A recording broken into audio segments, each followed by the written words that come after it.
Prologue. London, 1889. Only something extraordinary would bring a gentleman to London in late summer. The heat was often unbearable, the air was always foul, and with the season over, the company was usually non-existent. For the Earl of Featherstone, however, the news that his oldest friend, the Duke of Margrave, was home from Africa was extraordinary enough to make even London in August worthwhile. Jack was happy to travel from his flat in Paris to his club in London for a reunion with Margrave and their three closest friends. He didn't know that jaunt across the Channel would lead him on a quest for justice that would destroy a villain, turn his life upside down, and hurl a beautiful woman into his arms. If he'd known all that, he wouldn't have been late. As it was, by the time he entered the private dining room at White's, his friends had already arrived. "Sorry I'm late, gentlemen," he said, as he closed the door behind him and glanced at the other four men seated around the table. Lord Somerton was the first to speak. "Forgive us if we're not surprised," Dennis said, as he turned in his chair to look at Jack over one shoulder. "You're always late." Jack waved that aside, for he had an ironclad excuse.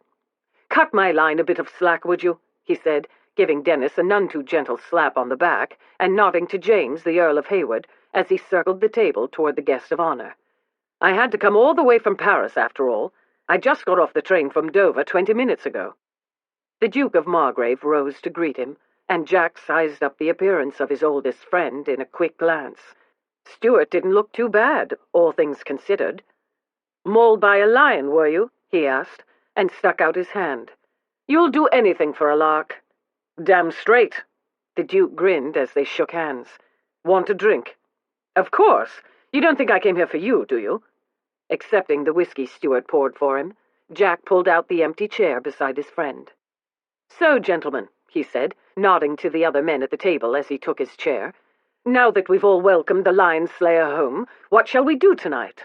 Dinner first, I assume, then cards, possibly a bit of slumming in the East End pubs, or shall we find the prettiest dancing girls of London's music halls and cart them off the stage?" The Marquis of Troubridge was the first to answer. "None of those for me," Nicholas said with a shake of his head. "I'm a happily married man now." No one expressed surprise that slumming in the East End and carting off dancing girls weren't Nick's cup of tea these days. His next statement, however, was a surprise and made the perfect excuse for a toast. "With," Nick added, as he reached for his glass and raised it, "a baby on the way." Congratulations were offered at once, and a toast was drunk to the Marquis's first progeny. "Nick may be out of it," Jack said, as the bottle was passed and glasses refilled, "but what about the rest of you?" He looked first at the man beside him. Stuart, after all, was just back from the wilds. He was sure to be up for a bit of carousing. But like Nick, Stuart also shook his head in refusal. "My wife and I have reconciled." Surprised silence greeted this bit of news, for Stuart and Edie had been estranged for years, almost since their wedding day. In the end, it was left to Jack to ask the obvious question. "And are you happy about it?" "I am, actually, yes. And I'm happy to be home." "Well, all right then." It was Jack's turn to raise his glass. "Here's to the hunter, home from the hill." That toast once again emptied the glasses, and as the bottle went round to refill them, Jack tried again. "Still, what are the rest of us supposed to do? Happily married fellows are such tedious company." He glanced at James and Dennis. "Don't tell me either of you have become ensnared." "Not I," Dennis replied at once. "Still quite the carefree bachelor." "As am I," James added. Jack was glad that at least some of his friends could still be counted upon. "Well, that relieves my mind. Later, we shall leave these two," he paused, gesturing to Stuart and Nicholas, "and go off for a bit of fun, shall we? You three can invade the brothels, taverns, and gaming clubs of London all you please some other time, but not tonight," Stuart said, putting an end to any notions of revelry. "I didn't bring all of you here so you can carouse about town. Besides, London in August is deadly dull, so you shan't be missing much. So why are we here?" Jack turned to the man beside him. "Other than to see your scars, hear all about the mauling, and be suitably impressed by how you fought off the lions?" Stuart shook his head. I don't want to talk about that. Stuff, Jack said in disbelief. It's the perfect chance to brag, and you don't want to talk about it? Why not? Leaning sideways, he took a peek under the table. Lions didn't eat anything important, did they? Jones is dead. Stuart's words banished any further teasing, and Jack straightened in his chair, aghast. Your valet is dead? What happened? Was that the lions, too? Yes. Hell. Jack gave a sigh and raked a hand through his hair. And here I am being flippant about it. Sorry, Stuart. Murmurs of sympathy were expressed all around, but the Duke cut them off. Let's talk of something else, shall we? Gentlemen, as wonderful as it is to see all of you, a reunion isn't why I've asked you here. I have something to discuss with you, and I want to do it before the bottle goes around again, for it's quite a serious business. Stuart reached into a leather case beside his chair and pulled out a sheaf of papers, which he dropped in the center of the table. With his next words, any frivolous notions Jack might have had to enliven London in August went to the wall. I want to ruin a man, Stuart said, his gaze going around the table, lighting last upon Jack. I want to humiliate him and destroy him, thoroughly, completely, and without mercy. Stunned silence followed this uncompromising pronouncement, for Stuart was in no way a vengeful sort of man. But Jack knew he would never ask them to engineer a man's destruction unless it was both necessary and just, and he gave his answer without hesitation. Lord, he drawled, tilting his chair back on two legs to give the man standing beside him an impudent grin. This sounds just my sort of lark. Dennis gave a cough. It goes without saying that the man in question deserves it, but can you tell us why? The gist, yes, Stuart replied, but not the details. And I assure you, it is a matter of honor and justice. The courts can't touch him, I assume? James asked. No, he's American, Stuart added, as his gaze again went around the table, again stopping with Jack. A Knickerbocker, with a very rich, very powerful father. Under Stuart's thoughtful gaze, Jack received the distinct impression that more would be asked of him in this quest than of the other men present, but either way, it didn't really matter. Stuart was his best friend in the world, and though it was clear whatever the other man had in mind would be a challenge, Stuart knew quite well that nothing spurred Jack on more than a challenge. Pfft, he said, making short shrift of wealthy American fathers and their power. With that sound, Stuart's shoulders relaxed, and he leaned forward to rest his palms on the table. Gentlemen, I would do this alone, but I can't. I need your help. He paused and cast another glance around the table. We are all Eton men. They all knew what that meant, but it was Nicholas who put words to the steel-strong bonds of honor, duty, and friendship they'd forged as boys at school. There's no more to be said. What do you want us to do? Stuart's plan was vague, for as he explained, he was waiting for more information from New York, but it seemed to involve stock shares, venture capital, and allowing the villain's own greed and avarice to be the cause of his destruction. Hoisting a bastard by his own petard, Jack murmured. I was right. A lark of epic proportions. And who is this man? His name... Stuart paused and swallowed, as if answering even such a simple question was difficult for him. His name is Frederick Van Housen. The loathing in those words was plain, but though the name seemed familiar to Jack, he couldn't place it. Nick did it for him. Van Housen? Isn't that the American who ruined your wife's reputation before you met her? Yes. Stuart's answer was a clipped, guttural sound. But... Nick paused, looking bewildered, but whatever he saw in Stuart's face stifled any questions he might want to ask. He shook his head. Never mind. James wasn't so tactful. You want to ruin him for making Edie damaged goods before you married her? But why should you care now? That's not why I want his head, Stuart said at once. I know him to be guilty of at least one horrific crime that cannot ever be brought home to him. I cannot reveal the details of that crime, for I am honor-bound to secrecy. But it may not be the only one he's committed, and there will probably be more in the future if he is not stopped. We may discover the details of these crimes for ourselves, Dennis pointed out. Stuart conceded that possibility with a nod. You may, and if you do, you will fully comprehend the reasons for my reticence on the matter, and will appreciate the need for discretion as much as I do. He must have perceived the bewildered glances that went around the table, for he asked, Does my refusal to give details influence your decision to help me, gentlemen?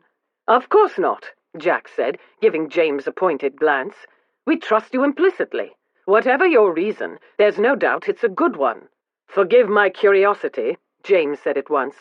If we do learn the truth for ourselves, you may be assured of our discretion. Thank you. Stuart took another swallow of whiskey. Van Housen is a New York investment banker. He's also heavily in debt, and there are rumors that he's not above dipping into the venture capital of his investors to pay private debts, though he's always managed to repay the funds in time to avoid prosecution. If the four of you form a joint venture with his firm, he just might find the temptation to spend your capital elsewhere irresistible. If that happens, he'll have committed embezzlement, and if we can catch him at it, he could be indicted for the crime. Do you have a particular investment in mind to lure him? Dennis asked. I'm thinking gold mines in Africa, gentlemen.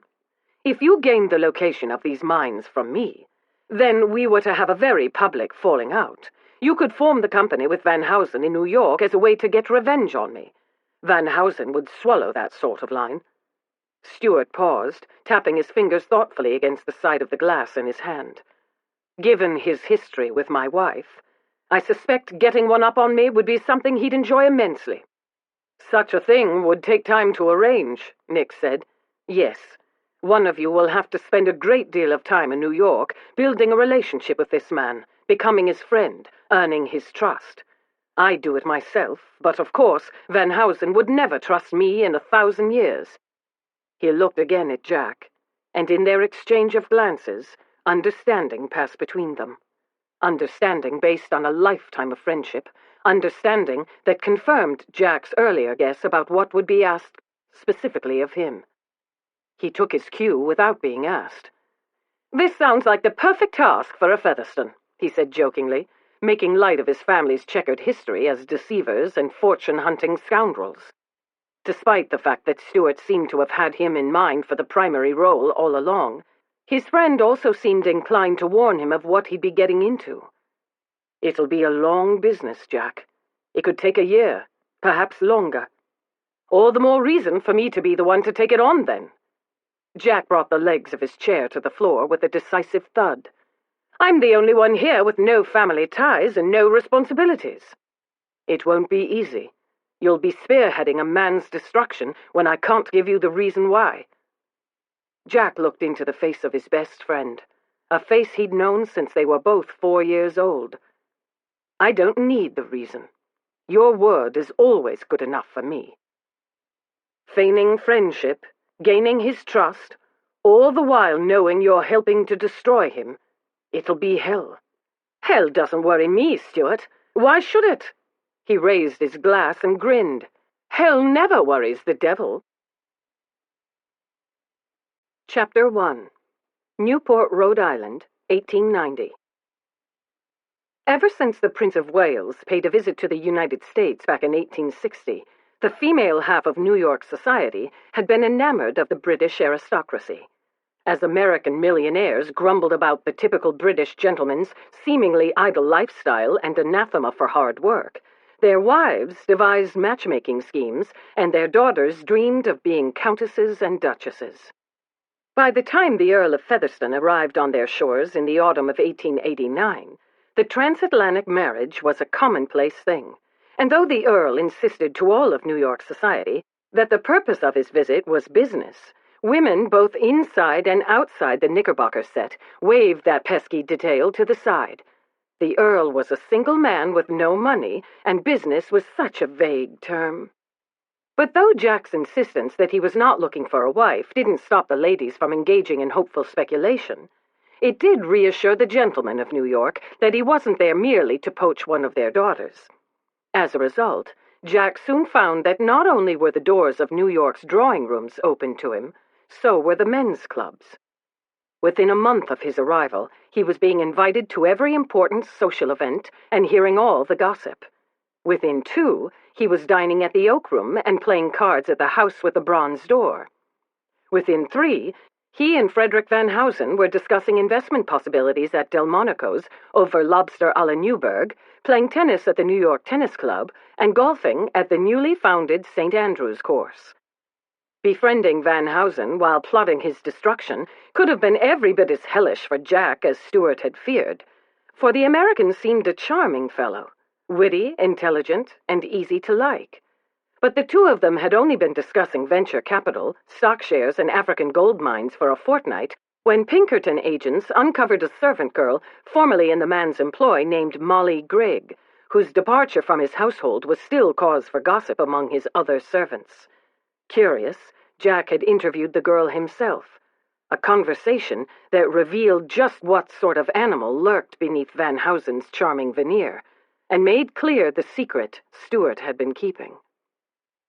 After the discovery of Molly Ghre, Pinkerton's men had found more girls just like her, and with each one he interviewed, Jack found hell a more comfortable place to be. That didn't make his task an easy one, however, for ruining a man, however depraved he might be, wasn't a thing done lightly. It was also a complicated business that required time, patience, and forethought. And to honor Stuart's wishes, the destruction of Van Housen required that he fall into a pit of his own making. Still, by mid-August, Van Housen's pit was well and truly dug, and all that remained was the fall. Knowing what was about to rain down upon the other man after months of work, Jack wished he could feel a sense of satisfaction. But as he studied Van Housen from the other side of an opulent Newport ballroom, he thought of Molly Ghre and Stuart's Duchess and all the others, and he reminded himself it was too early to declare victory. When Van Housen was in prison, then, perhaps, he'd allow himself some degree of satisfaction that justice had been served. But until then, no. Do you think he knows? The question caused Jack to take his eyes off their quarry long enough to glance at Viscount Somerton, who stood beside him. "He knows, Dennis," he said, and returned his attention to the man on the other side of the ballroom. Between the dancers who swirled across the floor, Jack noted the restless way Van Housen paced back and forth and the uneasy glances he gave his surroundings. He thought of their last conversation, of how the other man had come to him only a few hours ago, trying to explain, begging him for help, asking him to intercede with the other investors. He'd taken great pleasure in refusing, but he felt too tense, too on edge to relive that moment of pleasure now. Believe me, he knows. Van Housen paused in his pacing and pulled out his pocket watch, and as if in confirmation of Jack's conclusion, his hands shook badly as he opened it to check the time. "Sorry I'm late." Another voice entered the conversation before Dennis could reply, and both men glanced back to find the Earl of Hayward behind them. "Pongo!" they greeted him in unison, and at the utterance of his hated childhood nickname, the Earl muttered an oath. "My name is James, you bastards," he corrected through clenched teeth. "Not Pongo, James." This reminder did not impress his friends in the least. They both gave unrepentant shrugs and returned their attention to the man across the room. "Is he here?" James asked, rising on his toes to look over his friend's shoulder at the dance floor and the onlookers beyond. "He is," Jack confirmed, "and he's as jumpy as a cat on hot bricks." He shrugged his tense shoulders. "He's not the only one. I feel rather that way myself." "It's almost over," James reminded as he moved to stand on his other side. "But I'm surprised he's here. I didn't think he'd dare after getting the telegram from Nick." That telegram was the culmination of the plan Stuart had first outlined a year ago, a plan that had gone pretty much as the Duke had expected. Under Jack's careful manipulation, Van Housen had formed East Africa Mines, accepting the funds of Jack, Dennis, James, and several other investors to do so. Also, as expected, he'd speculated with those funds elsewhere to recoup his other losses, and was now mired in more debts than he could ever repay. Now, Nick's telegram was demanding Van Housen's presence at a meeting of the investors in East Africa Mines 3 days hence in New York, and at that meeting, Van Housen would be required to repay the investors or face indictment for fraud and embezzlement. It was that telegram that had spurred Van Housen's visit to Jack earlier that day. "I don't think any of us expected his appearance tonight," Dennis said. "Most of the investors in East Africa mines are here. Who'd have thought he'd have the courage to face us in light of Nick's telegram?" Jack shook his head. "It's not courage. He's trying to brazen things out." "But to what end?" Dennis wondered. "Given all the stalling he's done, and the rumors James and I have been circulating since we arrived in town, everyone here knows he's drowning. He can't repay us or anyone else he owes. He's trapped." Almost as if he'd heard those words, Van Housen looked up, seeing them across the room. At Jack's exaggerated bow of greeting, he responded with a defiant scowl. "Your friendship appears to be at an end," Dennis commented in some amusement. "So it would seem," Jack agreed, and wished the lifting of that burden had brought relief. But instead, he felt only an increasing uneasiness, a feeling akin to the unnatural calm that often came before a thunderstorm. "The man must be thick as a brick to display such hostility toward us," James said. "Especially you, Jack. He'd be better served trying to placate you, butter you up, or gain your sympathy. At the very least, he ought to be asking you to plead his case with the rest of us." "He already tried all of those," Jack replied. "He even begged." "Did he?" James gave a low whistle. "When was this?" "This afternoon. He cornered me at the yacht club after the two of you had already left. He admitted he didn't have the funds. He asked me for help and swore on his life he'd pay me back if I'd stake him with everyone else. He reminded me of our friendship during the past year and what good times we've had." Dennis smiled. "And what was your reply?" Jack allowed himself a grim answering smile. "I gave him the Duke of Margrave's warmest regards." The other two men laughed, but when Dennis noticed he wasn't laughing with them, his own amusement faded. "What's wrong, Jack?"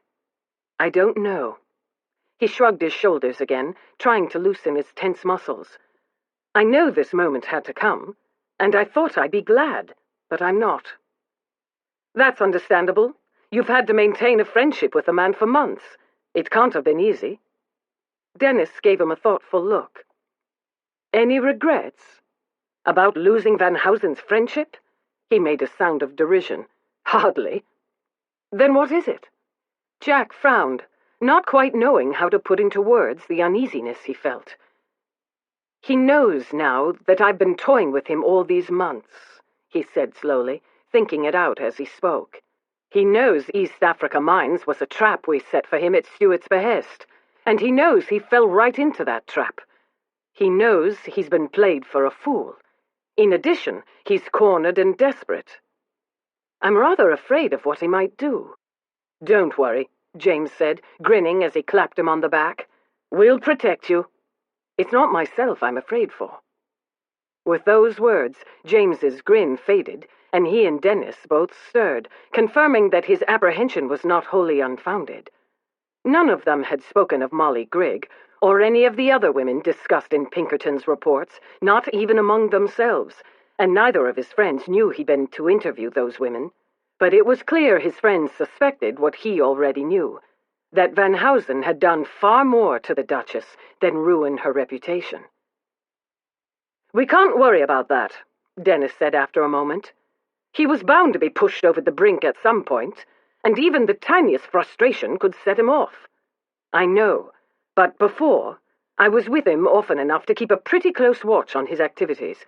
I can't be absolutely certain, of course, but I don't think he's assaulted any other women since I've been here. But now—" Jack stopped and swallowed at the true fear that was eating his guts. "We have Pinkerton men watching him every minute of every day," James pointed out. "Yes, and I even warned him of that this afternoon. But desperate men do desperate things. I'm worried." "Still, what else can you do?" Dennis asked. "It's not as if we can sleep outside his door." I know. Jack sighed, rubbing a hand over his face. "I'll just be glad when this is finally over." The other two nodded in agreement, and Jack returned his gaze to the man across the room, and when he saw Van Housen pause and again pull out his pocket watch and glance at the door, he tensed, suddenly alert. "He keeps looking at his watch. We're at a ball. Why should he care so much what time it is?" "Perhaps he's just rattled," Dennis suggested. "As you said, he's cornered. He's without friends or resources, and he knows it. With luck, before the week is out, he'll be in jail. Checking his watch is probably just a mindless action born of frayed nerves." Jack did not reply, for his attention was fixed on the object of their conversation. Van Housen had shoved his watch back into his waistcoat pocket and was circling the room.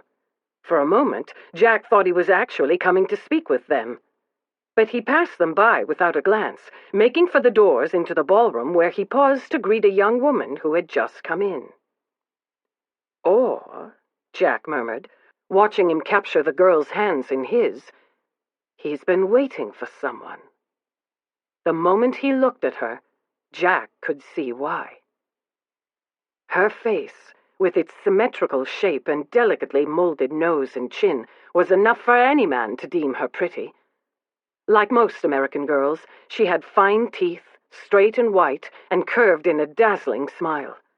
But those features were not what made Jack's breath catch in his throat. God, what eyes, he thought, fully aware that he was staring, unable to look away. What lovely, lovely eyes! Deep-set and fringed by thick brown lashes, they seemed almost too large for her delicate face, but it was their color that made them extraordinary. Even from a dozen feet away, he could discern it, a deep, vivid blue, the vibrant hue of cornflowers at twilight. Her blonde hair, piled high atop her head, accentuated her long, graceful neck and slim, straight shoulders. Untouched by the hot tongs so many girls employed, it gleamed beneath the crystal chandeliers, and he wondered suddenly what it would look like loose and falling around her shoulders. "I think you're right, Jack," Dennis said beside him. "He's been waiting for her." Jack didn't answer, for his attention was riveted on the girl. A wide expanse of her creamy skin was visible above the neckline of her ball gown, a neckline low enough to raise eyebrows in sedate, stuffy Newport. His gaze slid down, and he noted a slender waist and shapely hips sheathed in blush-pink silk, and he could well imagine that beneath those skirts was a pair of absolutely ripping legs. But who was she? He lifted his gaze again to her face, a move that was of no help at all in identifying her. Although he'd spent almost a year ingratiating his way into the Knickerbocker set, he'd never seen this woman before. If he had, he'd remember. "By Jove," James murmured, "what a pretty girl." It was clear many men shared that opinion, for a quick glance around told Jack her arrival had not gone unnoticed by the other men in the ballroom. More important, Van Housen was among her admirers, for he still had her hands firmly clasped in his. Jack turned to his companions. "Who the devil is she?" Both his friends shook their heads, but it was James who spoke. "You're the one who's been living here. Don't you know?" He shot his friend an impatient glance. "Really, Pongo, if I knew that, I wouldn't have asked you." "No need to be so testy." James returned his attention to the doorway. "Did you notice her eyes?" "I think any man would notice her eyes," Dennis put in with fervent appreciation, his gaze also straying back to the subject of the conversation. "Will the two of you stop gaping at her long enough to consider the vital point?" Jack muttered, his concern growing. "We do not know this woman, but it's clear Van Housen does." He took another glance over her, and this time he saw more than her stunning face and luscious shape. He saw affection in the way she smiled at Van Housen, and the half-heartedness of her attempts to pull her hands away. He saw an expensive ball gown, as well as strands of magnificent pink diamonds that looped her slender neck and glinted amid the delicate sprays of heliotrope in her hair. Whoever she was, it was clear she had money, and that was something Van Housen desperately needed right now. Desperate men, he reminded himself, do desperate things. Realization came in a flash, and he knew not only that Van Housen intended to evade the trap they'd set, but also just how he intended to do it. Jack swore, a curse loud enough for his friends to hear. "Jack?" Dennis gave him a searching glance. "Have you recognized her? Do you know who she is?" "No," he answered, still watching the girl. "But I damn well intend to find out." Chapter 2. Having been away from home a full year, Linnet Holland expected to find that many things had changed during her absence.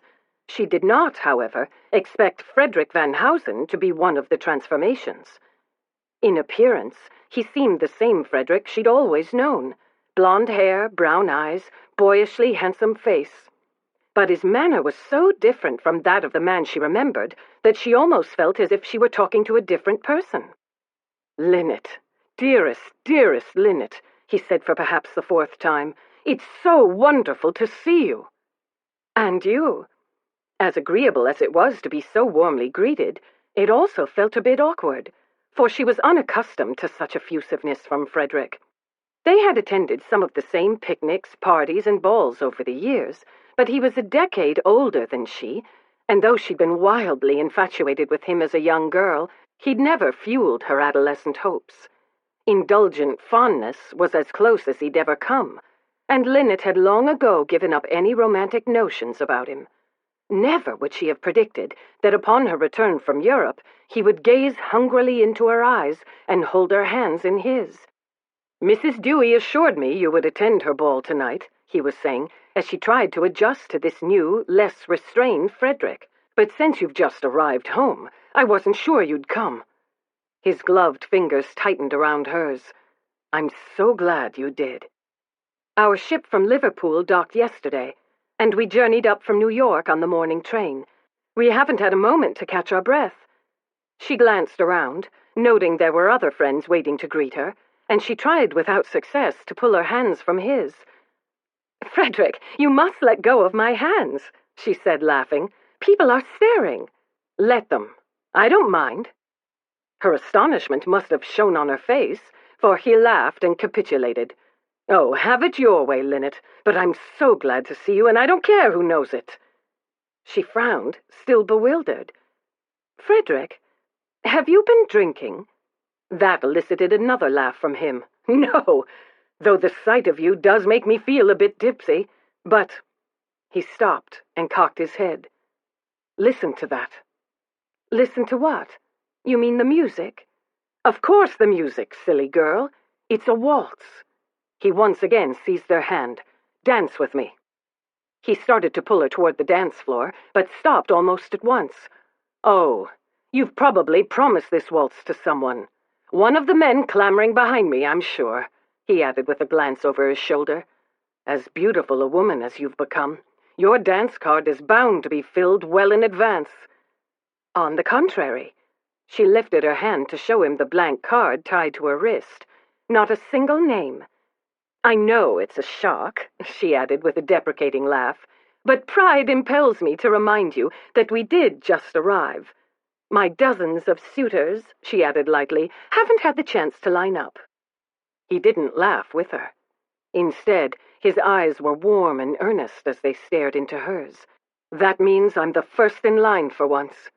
He gestured to the dance floor. "Shall we?" He led her out, and soon they were swirling across the floor to the lilting melody. "How was Europe?" he asked. "Wonderful, at the start. The Italian lakes were beautiful in the summertime. Winter was nice, too, since we were in Egypt for much of that. The pyramids are an amazing sight, to be sure. But a year is such a long time to be away, and by the time we did the London season, I was too homesick to appreciate it." "Were you homesick, truly?" "Oh, yes. I missed the picnics in Central Park, and the clam bakes here at Newport, and all our friends, and sleeping in my own bed, and having a real bathroom with hot water. And I missed our muffins." "Muffins?" He laughed. "Linnet, you amaze me." She laughed too. "They have these things in England they call muffins, but they're not like ours. I so missed our muffins with the blueberries inside. When I described them to the maitre d'hotel at the Savoy in London, he suggested I have the tea cakes as a substitute. They weren't at all the same." I think some of your other friends were over for the London season. Did you see any of them?" "I did." She made a face. "Too many of them, if you want the truth." Frederick gave her a quizzical look. "You just said you'd been missing your friends. Weren't you happy to see some of them in London if you were homesick?" "Of course, but they all behave so differently there than they do here. They fawned all over the British gentlemen, acting as if those men are so superior to our gentlemen here, which just isn't true." His hand squeezed hers. "My patriotic Yankee girl." "I am. Laugh at me if you want to." "I'm not laughing. I agree with you." "How could I not?" he added, still smiling. "I am an American gentleman myself, and I can't see that these British fellows are in any way superior to me. Take those three, for example, the ones with Mrs. Dewey." He nodded toward a place near the doorway, and as they waltzed by, she spied the trio of men talking with their hostess. It was only the briefest glimpse, but she was sure she'd never seen them before. "British, are they?" she asked. "Oh, yes." His long upper lip curled a bit with obvious contempt. "And titled, as if that means anything here." Linnet's mind went back to her second season out, and Lord Conrath, the first man with a title she'd ever met. The only man in her life who'd ever made her heart race and her breath catch. Conrath, so debonair, so charming, so very broke. She stumbled a little, and it took a moment to regain her footing. "Are these men staying in Newport?" she asked once they had resumed the dance. "Unfortunately. They are spending the season here at the Tides. Why the Deweys invited them is beyond my comprehension." She groaned. "You mustn't tell my mother about them. She got it into her head ages ago that I must marry a British lord. No one else will do." It was Frederick's turn to miss a step. "Sorry about that," he said, as he maneuvered them back into the rhythm of the waltz. "Your happiness ought to come first. Why is she so adamant?" "She feels the new money girls are getting the jump on our set by marrying titled men, and she's decided beating them at their own game is the way to stop it. She's obsessed with the idea of making me a countess or duchess or some such. You mustn't let her." The fierceness of his voice surprised her, but she also found it quite gratifying. "And reward her for having such snobbish social ambitions," she replied with a wink. "Never." "Good." His eyes looked into hers. "I don't want to see one of them hurt you, Linnet. Not again." Linnet felt a rush of affection, a feeling almost as strong as the crush she'd had on him when she was 14. "I'm not pining for Conrath. He was just after my money, and he left me feeling quite jaded about the idea of a transatlantic marriage, and if he hadn't made me so, London would have." "Was your season there very bad?" he asked with an air of sympathy she warmed to at once. "You've no idea. Impoverished peers were thick on the ground, all expressing admiration and affection, but the entire time I couldn't help wondering how much affection they'd have for me without my dowry. These British lords expect everything to be handed to them on a silver platter, including an income."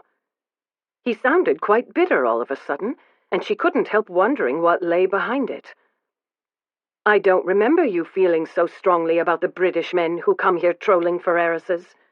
"Yes, well—" He broke off and looked away, seeming uncomfortable. "You're far too sweet to fall prey to a man who just wants your money. Which is why," he said, looking at her again and bending his head closer to hers, "you can't go back to England and marry a title like all your friends are doing." "I don't intend to.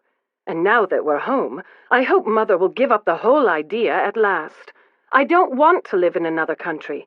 I want to live here. And besides, I could never respect a man who didn't earn his way." "Yes." He paused, and a hint of worry crossed his face. "I've had to earn mine, that's for sure. And done a fine job of it, too," she assured him. "Your father thinks very highly of your abilities." "Does he?" The question was wistful. "God knows he's not an easy man to please." "He adores you. It's obvious." "Is it?" He must have noticed her concern, for he added, I know he's hard on me because I'm the only son, and I've got to make good. Unlike the Brits, I don't think work is something to be ashamed of, or that it's honorable to marry for money." Linnet made a face. "Well, our American girls don't seem to mind handing the money over. You should have seen the ones in London, flinging themselves at every British peer in sight, practically begging those men to marry them and take their dowries. And the pushy mothers." She paused for a sigh. "Mine was one of the worst, I'm afraid. She kept dropping hints about my enormous dowry and how healthy I am. It was mortifying." "Well, don't let her get you anywhere near those three," he advised, glancing at the trio by the doors. "One of them will try to steal you away from me before the evening is over, but I don't intend to let that happen." She was too surprised to think of a reply, for it wasn't like Frederick to be so forward. Quite the opposite, in fact. When he was younger, his reputation had been tainted by an unfortunate incident with a new money girl who, it was said, had tried to trap him into marriage. Since then, he'd become all the more assiduously proper in his conduct toward the females in his company, including her. "Why, Frederick," she said, laughing a little, "I didn't know you'd ever even noticed me." "I noticed," he said. "How could I not? You're the loveliest girl in our set. But you're so young, my dear." "Young?" she echoed, choosing to focus on that rather than the compliment. Flattery always made her uncomfortable, for she didn't quite trust it. "I'm 21 now, I'll have you know. According to my mother, I'm on the brink of spinsterhood." "Yes, little Linnet's all grown up," he teased. "Not the schoolgirl who used to moon over me."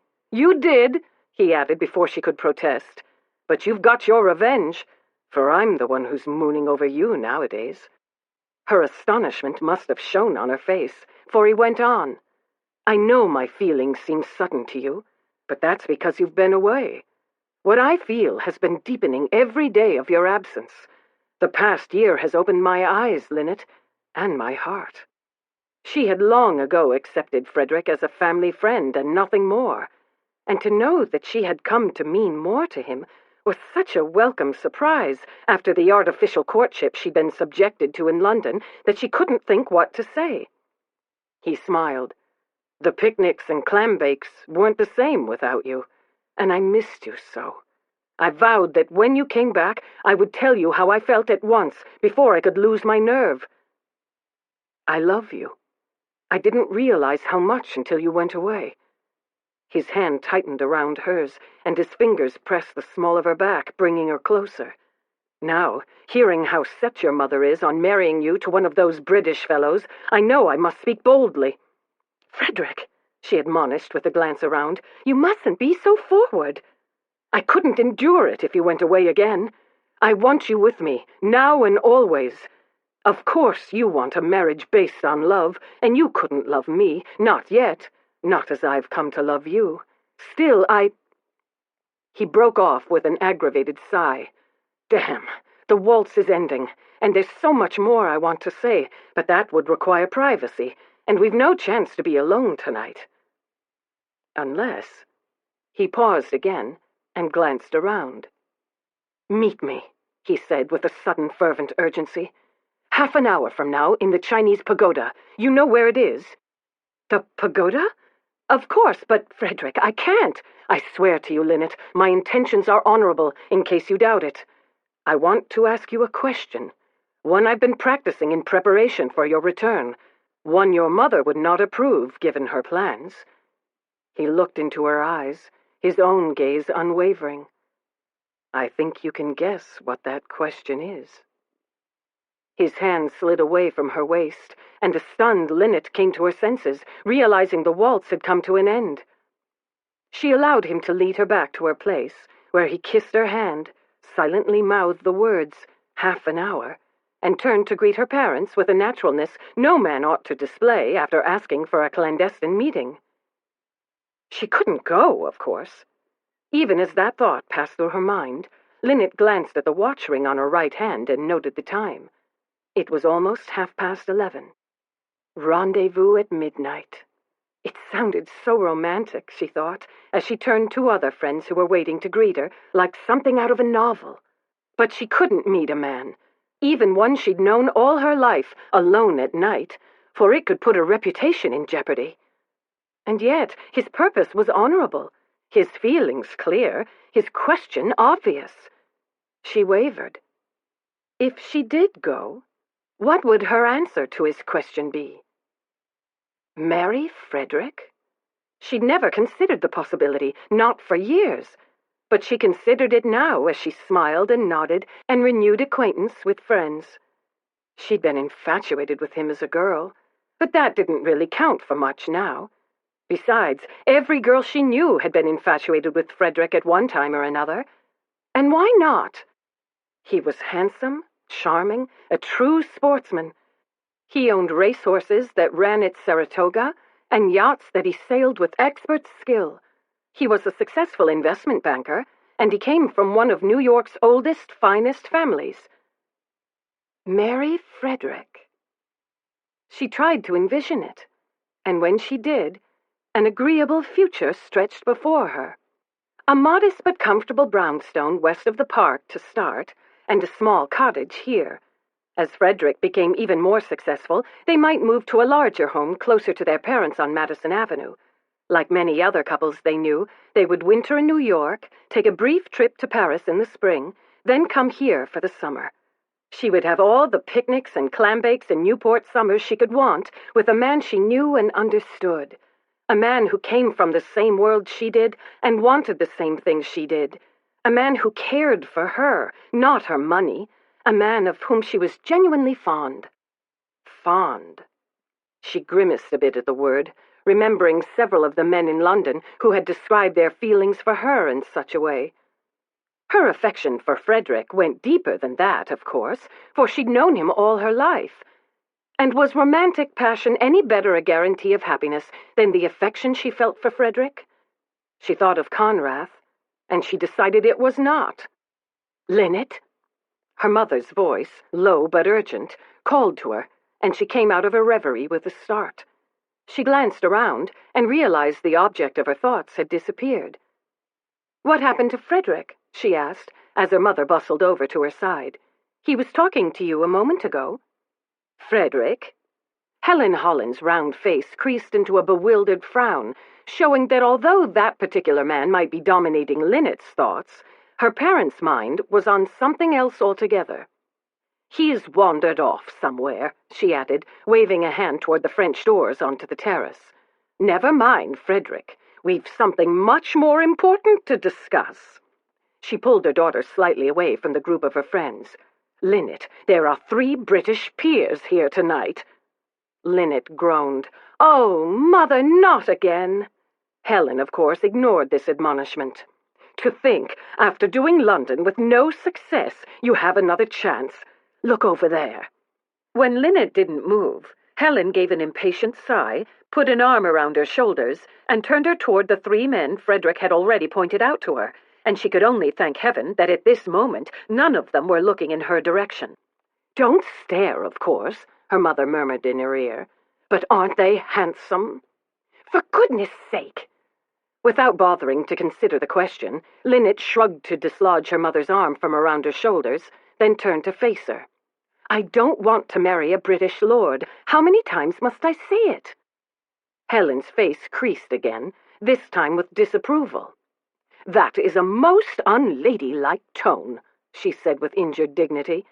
"The gentlemen are standing a dozen feet away at most, and if they heard you speaking to me this way, they might decide you would not suit as a peeress and dismiss you from consideration. If so, then I hope they would also believe I mean what I say and set their sights elsewhere. And if they do, where will you be?" Helen lifted a hand to indicate the assemblage around them.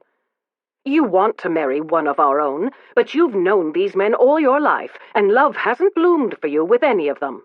Will it ever? You're 21, Linnet, and time is going by. Most of your friends are already married. Another year, maybe 2, and you'll be an old maid. Is that what you want?" Linnet lowered her head, pressing one gloved hand to her forehead. She'd hoped that in coming home, this topic would be laid to rest, at least for a while, but now she realized her mother's relentless campaign to marry her off would never stop, not until she'd walked down the aisle and said her vows. "Now, about these three gentlemen," Helen resumed, mistaking Linnet's silence for acquiescence. "They are staying here at the Tides, so Mrs. Dewey was able to tell me all about them. The blonde one is quite good-looking, don't you think?" Linnet didn't bother to lift her head. Her mother didn't notice. "He's the Earl of Hayward," Helen chirped on, "son of the Marquis of Weatherford. Still, I'm not sure he'll do for you." Linnet didn't ask why, but of course she didn't have to. "He's shorter than you, and it's never good for a man to be shorter than his wife. A pity, for he has the highest rank. Still," Helen added, her voice brightening, "the other two are taller and every bit as good-looking. The brown-haired one is Viscount Somerton, the only son of Earl Conyers, but the black-haired one seems the most promising prospect. He's been in New York for some time, and Mrs. Dewey thinks he's here to find a wife." "They always are," Linnet murmured, without bothering to glance at the object of this discussion. "You needn't act as if it's such a revelation." "Yes, but he asked Mrs. Dewey about you while you were dancing and seemed very interested. He is the Earl of Featherstone, and—" Linnet lifted her head, frowning as the name stirred to life long-forgotten gossip. "Wasn't Featherstone the peer who married Belinda Hamilton of Cleveland? I thought he died." "That was Charles Featherstone, and yes, he died. This is his brother John, or Jack, as his friends call him. He inherited the title when his brother passed away." Belinda Hamilton's marriage to the previous Earl of Featherstone was a lesson to any American girl with a sense of self-preservation, and might provide Linnet with the perfect way to yet again counter her mother's insistence she marry a peer. Her attention captured at last, Linnet turned her head, following her mother's gaze, lighting at once on the man in the center of the group, a man now staring back at her, a man whose hair was as black as a raven's wing, and whose heart, she could only conclude, was equally so. Everything about him spoke of a rake-hell. His body, tall and powerfully built, seemed designed for wild sport and reckless pursuits. His hair, thick and unruly, lacked the discipline of pomade, hinting at a similarly undisciplined character. His face was handsome enough, she supposed, but its lean planes and sharp chiseled features gave the impression to Linnet's mind of a predatory hawk. His eyes, black and impenetrable, looked back at her without blinking, the hawk assessing the possible prey. Linnet, however, was no naive, hapless little mouse to be plucked up for her fat dowry. Faced with such an unscrupulous stare, she lifted one eyebrow in response. Perfected during her days at finishing school, it was a pointed indication to a rude man that he was being rude, and its usual result was to send the man in question scurrying off in abashed dismay. Not this man. Instead of looking away, he looked down, and those bold eyes roved with unnerving thoroughness over her person, from head to toe and back, pausing for far too long at the neckline of her gown, reminding her how low it was cut. For no reason at all, she blushed, heat spreading outward from where his gaze lingered at her breasts to all the other parts of her body, down her legs and along her arms, up her neck and into her face. Her toes curled in her satin slippers, and without thinking, she lifted one gloved hand to her chest to shield herself from his ill-mannered observation. His thick black lashes lifted. As his eyes met hers again, their corners creased with amusement, and one corner of his mouth curved up in a faint smile. Furious, Linnet tore her gaze away, and as she did, she caught sight of a footman carrying a tray filled with glasses. Feeling in desperate need of a drink, she plucked one of the glasses from his tray as he passed, and ignoring her mother's disapproving stare, she downed half the cream sherry it contained in one swallow. She felt ready to address the point at issue. It's obvious the present Earl of Featherstone is no improvement over the previous one. Charles Featherstone married Belinda Hamilton for her money, and everyone knows it. If the gossip is to be believed, he treated her badly after their marriage and made her miserable. Well, of course Belinda Hamilton was miserable in her marriage, Helen agreed without batting an eye. She was very new money, dear, and completely unprepared to be the wife of an earl. And yet, Belinda Hamilton married again 2 years ago, Linnet couldn't resist pointing out. She wed the Marquis of Troubridge. If I recall all the lessons of the British peerage you've stuffed into my head, Troubridge is the only son of the Duke of Lansdowne, so she'll be a duchess one day. Her first marriage prepared her for her second. And that is preparation you don't need. You could step into the role of peeress without a qualm. I've seen to that.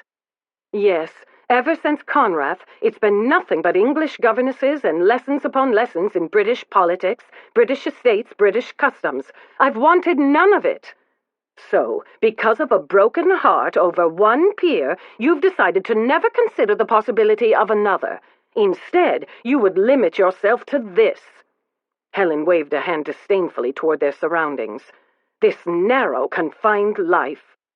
I want what I have, and I don't see what's so confined or narrow about it.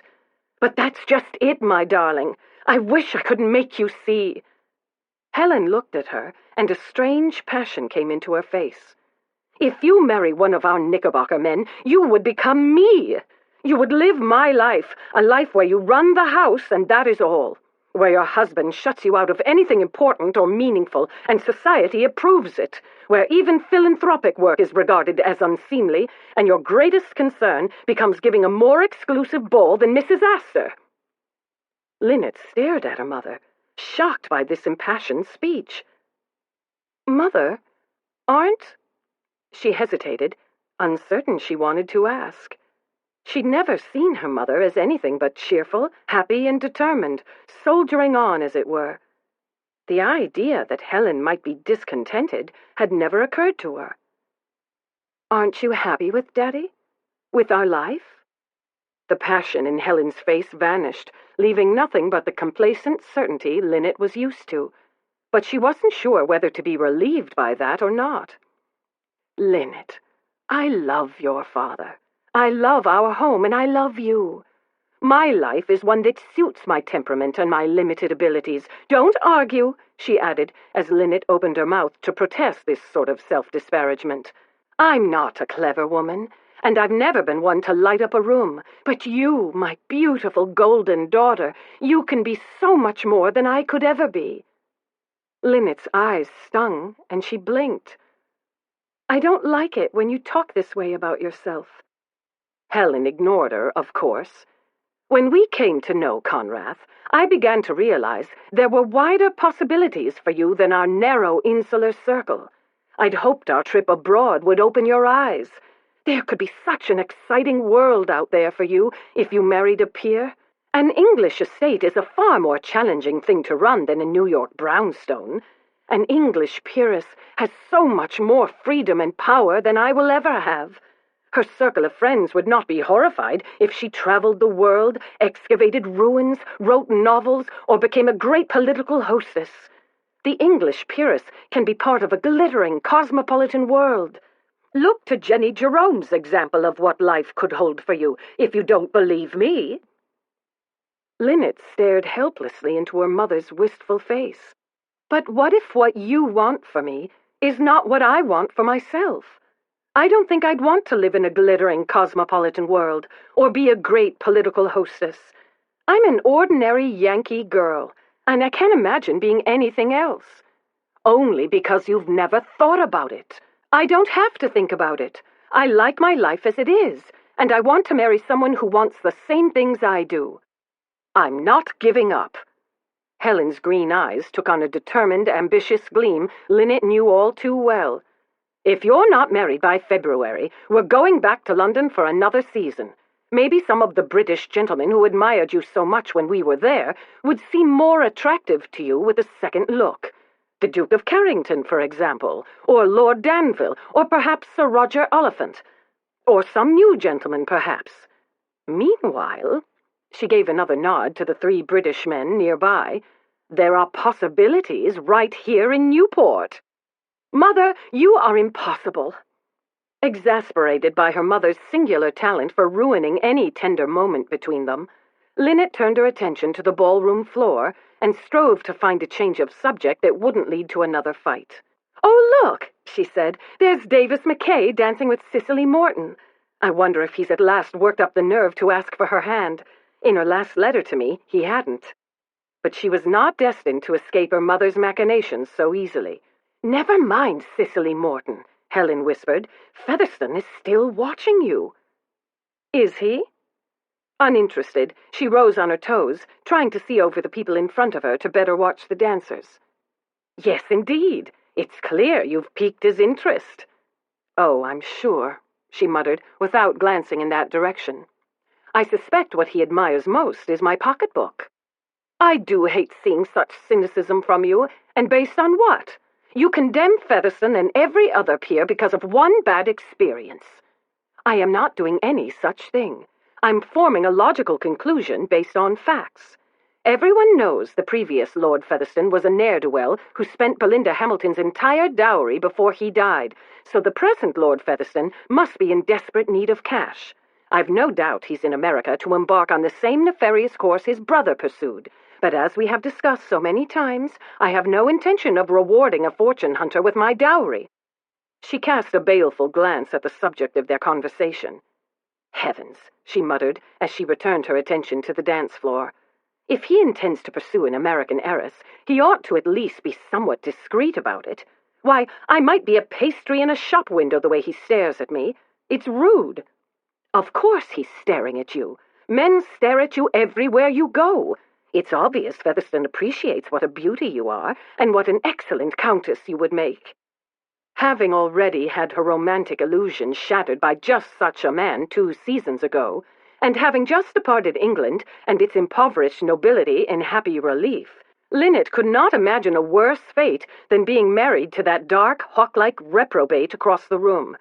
Besides, she wanted to live here and enjoy the sort of life she'd always had with a man she knew and understood, a man she could be certain cared for her, not her money.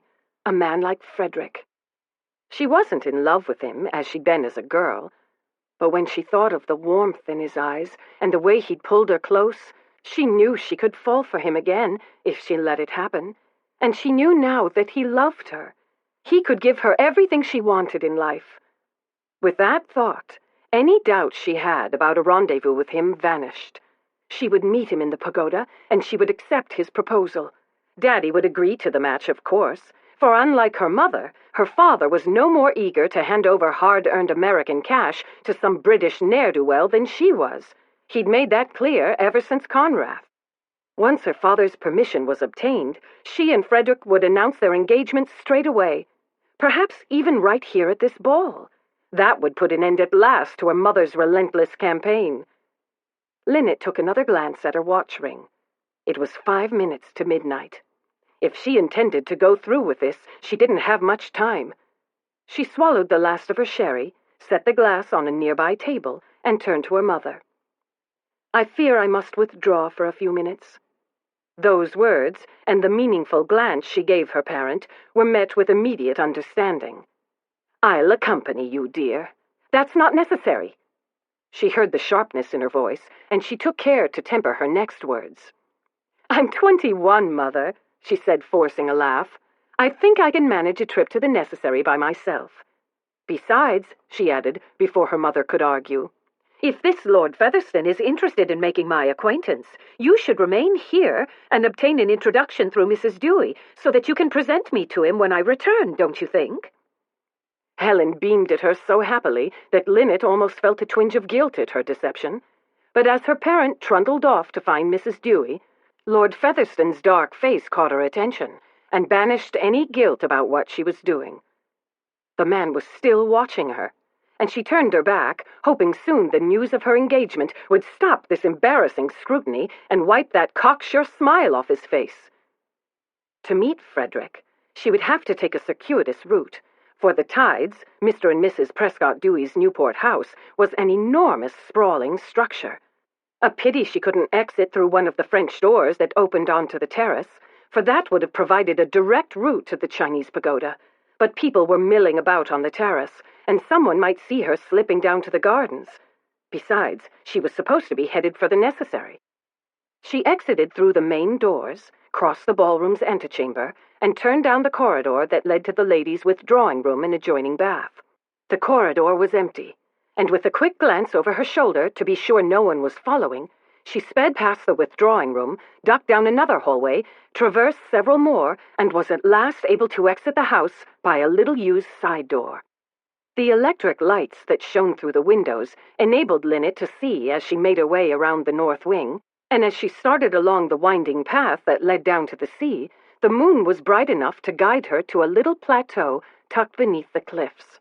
There, just above the high water mark, stood the pagoda, a dainty structure of lacquer red with a green tile roof. It was Mrs. Dewey's favorite place to entertain in the afternoon, for the cliffs shielded her guests from the sun, and a wall of windows looked out over the boats the men of Newport loved to sail along the coast. It was the perfect place for a midnight rendezvous, for no one ever came here at night. She turned the bronze dragon-head handle of the door, and as it swung noiselessly open, she saw Frederick standing at the other end of the long oriental table, illuminated by the light of an oil lamp he must have brought from the house. He turned as she closed the door, and in the soft light, his boyish face took on an expression of pleasure and relief at the sight of her. Linnet. He held out his hands, and she crossed the room to take them. Through the fabric of their gloves, his fingers felt warm and reassuring as they clasped hers. You came. Did you think I wouldn't? He gave her a disarming smile. I wasn't sure. It's not as if you wear your heart on your sleeve, my dear. Neither do you. At least... She paused, feeling shy all of a sudden. You never have before. I know. Even I don't understand what's come over me. All I know is that when I saw you come in tonight, I couldn't wait another hour to tell you how much I love and adore you. I want to spend my life caring for you and making you happy. Linnet? He paused, and though she'd known proposing marriage was his intent, she still felt a thrill as he sank to one knee. Linnet, dearest Linnet, will you... He paused again, but though the silence was agonizing, she relished it. This wasn't the only offer of marriage she'd received since Conrath, but it was the first one since then that she wanted to accept. But the proposal never came. Instead, another male voice spoke, one that was deeply shocked and unmistakably British. Oh, I say. Even before she turned, Linnet could make a fair guess to whom that drawling, well-bred voice belonged, and when she looked over her shoulder, she found her awful suspicion confirmed by the sight of Lord Featherstone standing in the doorway, his hand still on the handle of the door. I'm so sorry. His dark eyes widened in a pretense of innocence, but his knowing smile made short shrift of both his innocent air and his apology. Have I interrupted an enchanted moment? Chapter 3. You! Chagrined and dismayed, Linnet stared into the amused dark eyes of the man in the doorway. What are you doing here? It's such a beautiful night, I decided to take a walk. Lord Featherstone's gaze moved to Frederick as the other man rose from his knees, and a good thing I did, too. Otherwise, who knows what might have happened? Walk, my eye, she muttered. You followed me. I did, he answered without looking at her, though it wasn't really necessary to do so. I've been staying at the Tides long enough to know this is the ideal place to choose if a man wishes to compromise a lady. That's enough. Frederick took a step forward. This is a private conversation. Leave at once. Lord Featherstone propped one shoulder against the door frame. I don't believe I will, he said, folding his arms across his wide chest. Oh, this is ridiculous, Linnet burst out. I am not being compromised. Granted, he went on in blithe indifference to her denial, I'm not all that familiar with the nuances of American etiquette, but I've been in your country long enough to know that the rules are pretty much the same here as they are on my side of the pond. No gentleman with honorable intentions would ask a young lady to meet him in this clandestine fashion. I said that's enough, Frederick shouted, and Linnet glanced at him in some surprise as he moved to stand beside her. She'd never known Frederick to be so out of temper. Still, given the circumstances, he certainly had cause. It was clear Featherstone was needling him on purpose, and taking great delight in doing so. What, did I touch a nerve? The Earl asked, smiling. Or do you intend to claim that luring a young lady out for a midnight assignation is an honorable course?" Frederick's lips pressed tight together. His nostrils flared, and his fists clenched at his sides. But when he spoke, his voice was calmer. "You're sailing very close to the wind, Featherstone." "On the contrary, I believe it's you who's sailing close to the wind these days, old chap. Tuesday is, 3 days away?" The flush in Frederick's cheeks paled to chalky white at those words, and Linnet knew there was more at stake here than notions of honor. "What does he mean?" she asked, looking from Frederick to Lord Featherstone and back again.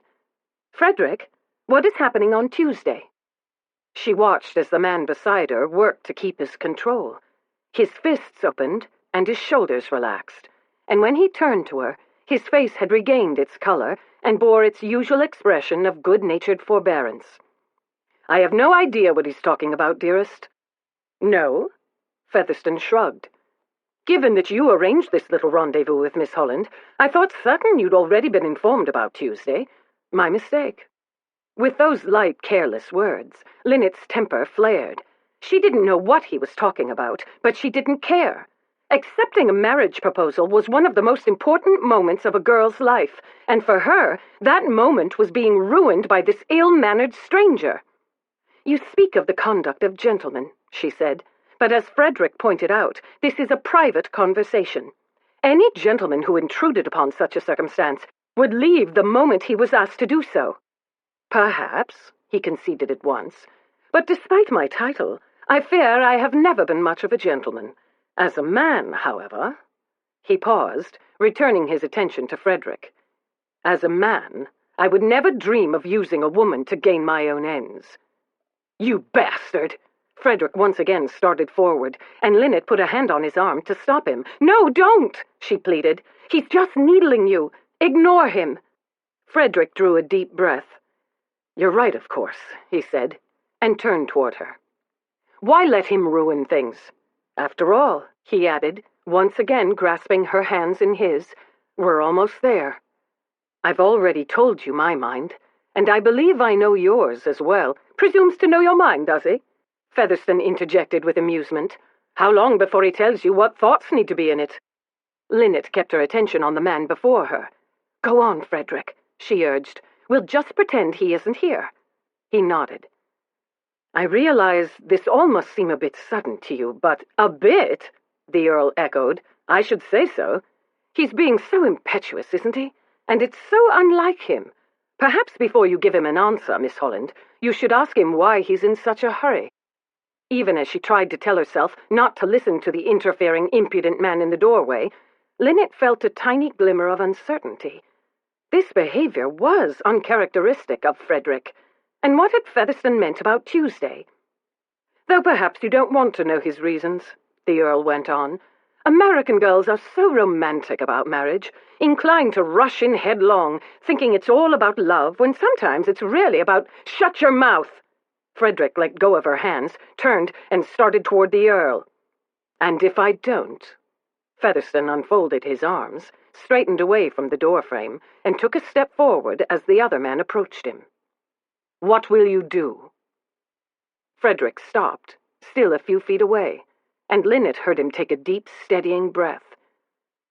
"As much as I'd like to take you down a notch or two, it would be unthinkable to brawl in front of a lady."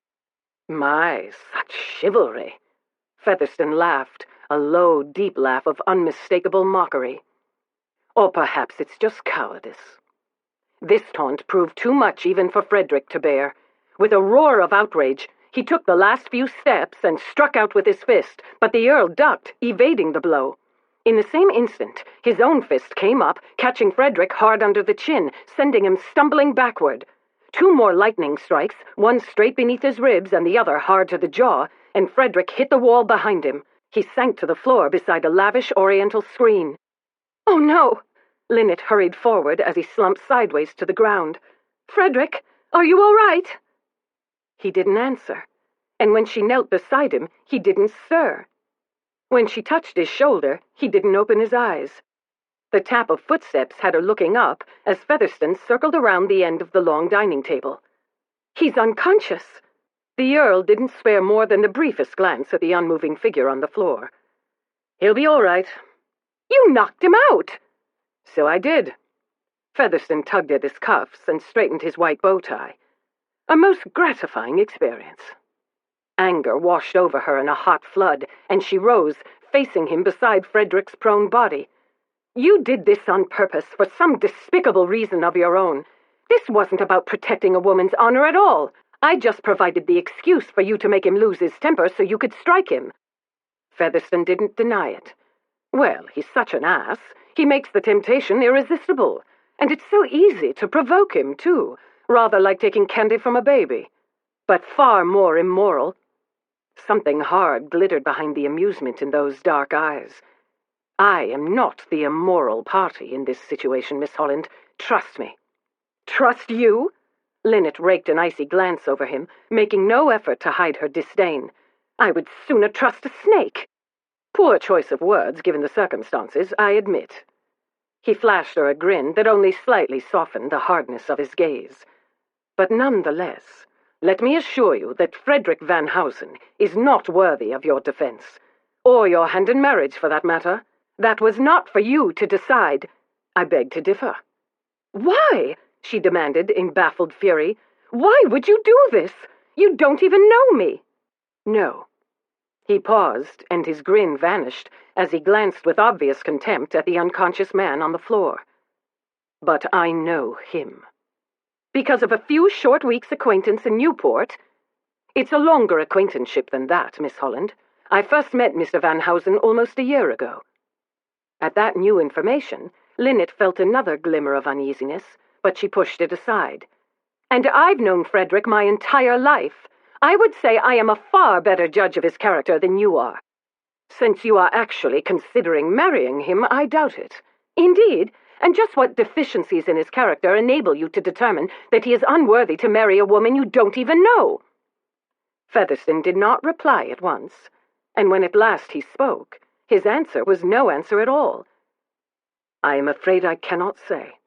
You cannot say? She echoed, and gave a laugh of utter disbelief, not just at his words, but also at how this whole evening was turning out. You interrupted another man's proposal of marriage, baited him, humiliated him, and struck him unconscious. In the process, you also humiliated me and ruined what could have been one of the most beautiful moments of my life, and you cannot even say why? No. With regret, I cannot. Linnet wanted to tell him what he could do with his regret, but much to her aggravation, she couldn't think of a reply scathing enough for the situation, so she forced herself to don an air of dignified composure she was far from feeling. Frederick may need medical attention.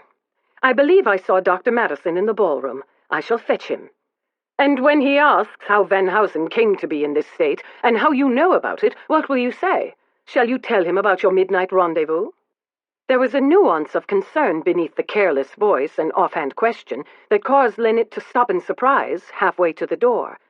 She turned to give him a searching glance over her shoulder, but his lean, impassive face gave nothing away, and she wondered if she'd been mistaken, for she couldn't imagine why this man would be concerned by gossip about her and Frederick.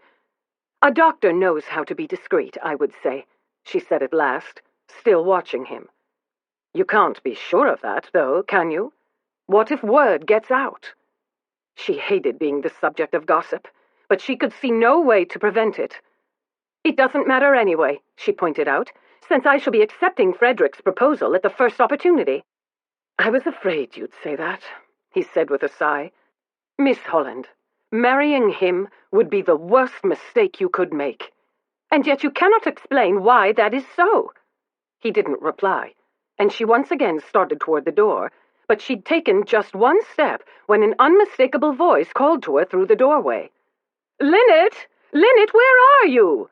Oh, God, she gasped, appalled, and halted again, glancing back toward the man across the room. That's my mother. Before Featherstone could respond, another feminine voice also called her name, and Linnet knew her already ruined evening had just become a disaster. Mrs. Dewey, too? Oh, my lord, that woman is the most notorious gossip in our set. I thought you didn't care about gossip. As he spoke, Featherstone reached for the painted oriental screen against the wall. That it didn't matter. It doesn't. Not about me and Frederick. You, however, are a different story. She watched in puzzlement as the Earl arranged the screen in front of Frederick's prone body. "What are you doing with that screen?" "Hiding the evidence," he said enigmatically. But instead of ducking behind the screen with Frederick, as she would have expected, he stepped back to study his handiwork. Seeming satisfied, he gave a nod and started toward her. "But if possible, I think it's best they don't see any of us down here." Linnet couldn't argue with that point, and she turned to resume her departure, but she barely made it to the doorway before her mother's voice came again. "Linnet, what are you doing down in the pagoda, young lady?" Linnet jumped back out of sight at once and cannoned into Lord Featherstone. His hands came up to clasp her arms and steady her, and she felt a jolt of panic. Shrugging free, she whirled around. "You can't leave," she told him, keeping her voice low. "They've seen me, and if we both go out, they'll see you as well. You have to stay here. I'll go out alone and distract them, and you can slip away." "Linnet," her mother called. "Who are you talking to? Who's with you?" "They're too close for slipping away," Featherstone muttered with a glance at the door. "No escape now, I fear." "Linnet Catherine Holland, I am coming down there at once." Helen's voice, growing louder, made it clear she was already acting on that threat. "At once, do you hear me?" "Go out one of the windows," she ordered Featherstone in a desperate whisper. "There's no time." "Hide, then," she pointed to the screen. "Quick!" The impossible man still didn't move.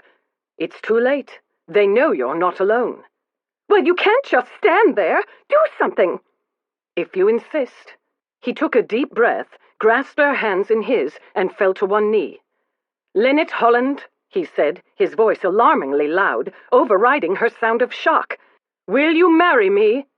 "Stand up," she hissed. "For God's sake, stand up." She tried to pull free of his grip, but it was futile, and she cast a frantic glance over her shoulder just in time to see her mother sail into the pagoda with Mrs. Dewey on her heels. At the scene that met their eyes, the two women came to an abrupt halt just inside the door, and their shocked faces told Linnet she was in serious trouble. Featherstone rose, and she turned on him, prepared to unleash a fresh flood of wrathful protest at his unconscionable conduct. He gave her no opportunity. Letting go of her hands, he wrapped an arm around her waist, curled his free hand at the back of her neck, and pulled her hard against him. "What are you doing?" she demanded in a shocked whisper.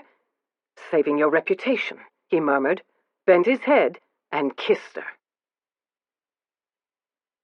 Chapter 4. Jack was always agreeable to kissing beautiful women. Marrying any of them, however, was a notion he'd never wasted time contemplating. Matrimony was an expensive business, and everyone knew he hadn't a bean. Not that his dismal finances had ever mattered anyway, since he'd never met a woman he could envision spending a lifetime with. But now, with his lips on those of a woman he'd known less than 15 minutes, and his marriage proposal to her still hanging in the air, all Jack's previous notions about matrimony went straight out the window. With her velvety lips beneath his, and her lithe body pressed against him, Jack felt as if the earth were caving under his feet and his body had been lit on fire. Suddenly, giving all his kisses to just one woman for the rest of his life seemed more like delight than deprivation. Everything about her overwhelmed his senses. The taste of her mouth, warm and soft, with hints of sherry. The scent of her hair, delicate and luscious from the heliotrope. The shape of her, slim and lithe, with perfect curves that seemed to brand him on the spot. His own desire, pounding through his body, making his head spin and his heart thud in his chest.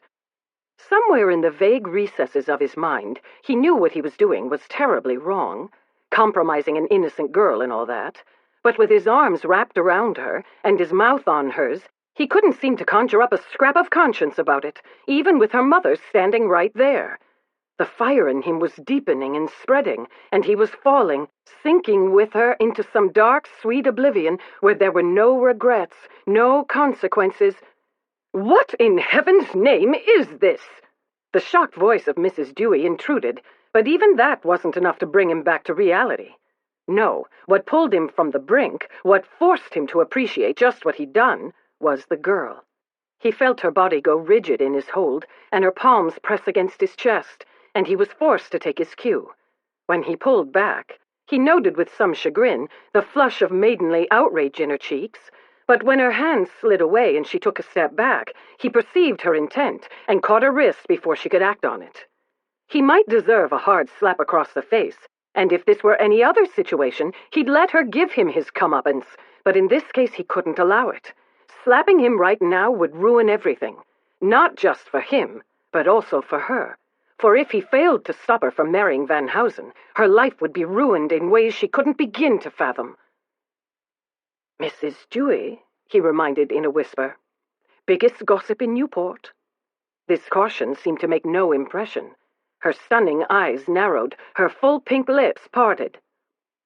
"Mother," she said over her shoulder without taking her gaze from his, "this man is a cad," he interrupted.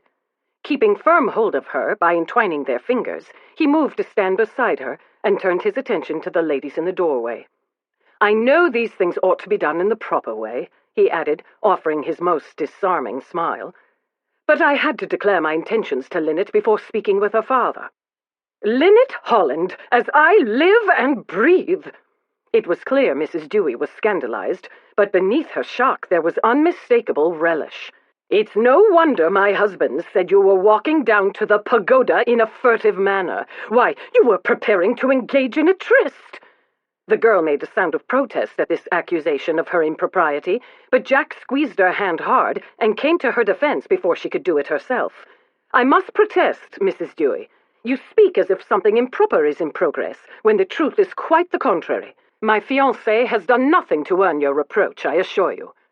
"Fiancé?" As expected, Mrs. Dewey pounced on the word at once. "Why, Lord Featherstone, I wasn't even aware you and Linnet knew each other." The girl jerked, managing to free her hand from his. "We don't. It's been a whirlwind courtship," he cut her off again. She couldn't appreciate the true reason for his actions, but for the love of God, didn't she see that at this point, an engagement to him was the only way to save her from scandal?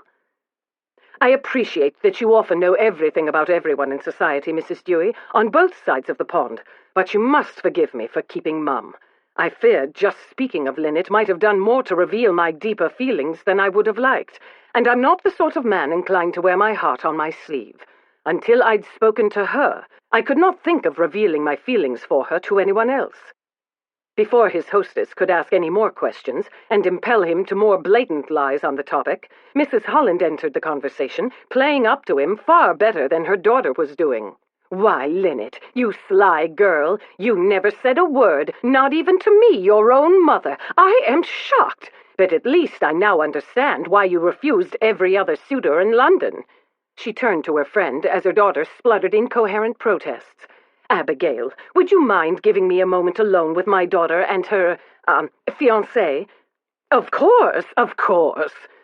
Though her disappointment at not being able to remain was obvious, Jack hoped Mrs. Dewey would console herself by spreading the gossip of an honorable engagement rather than a midnight tryst, and spread it as fast as possible, preferably before Van Housen woke up. "No, wait," Miss Holland protested as her hostess moved to leave. "You must understand. This isn't what it seems." The older woman gave her a pitying smile. "It never is, my dear."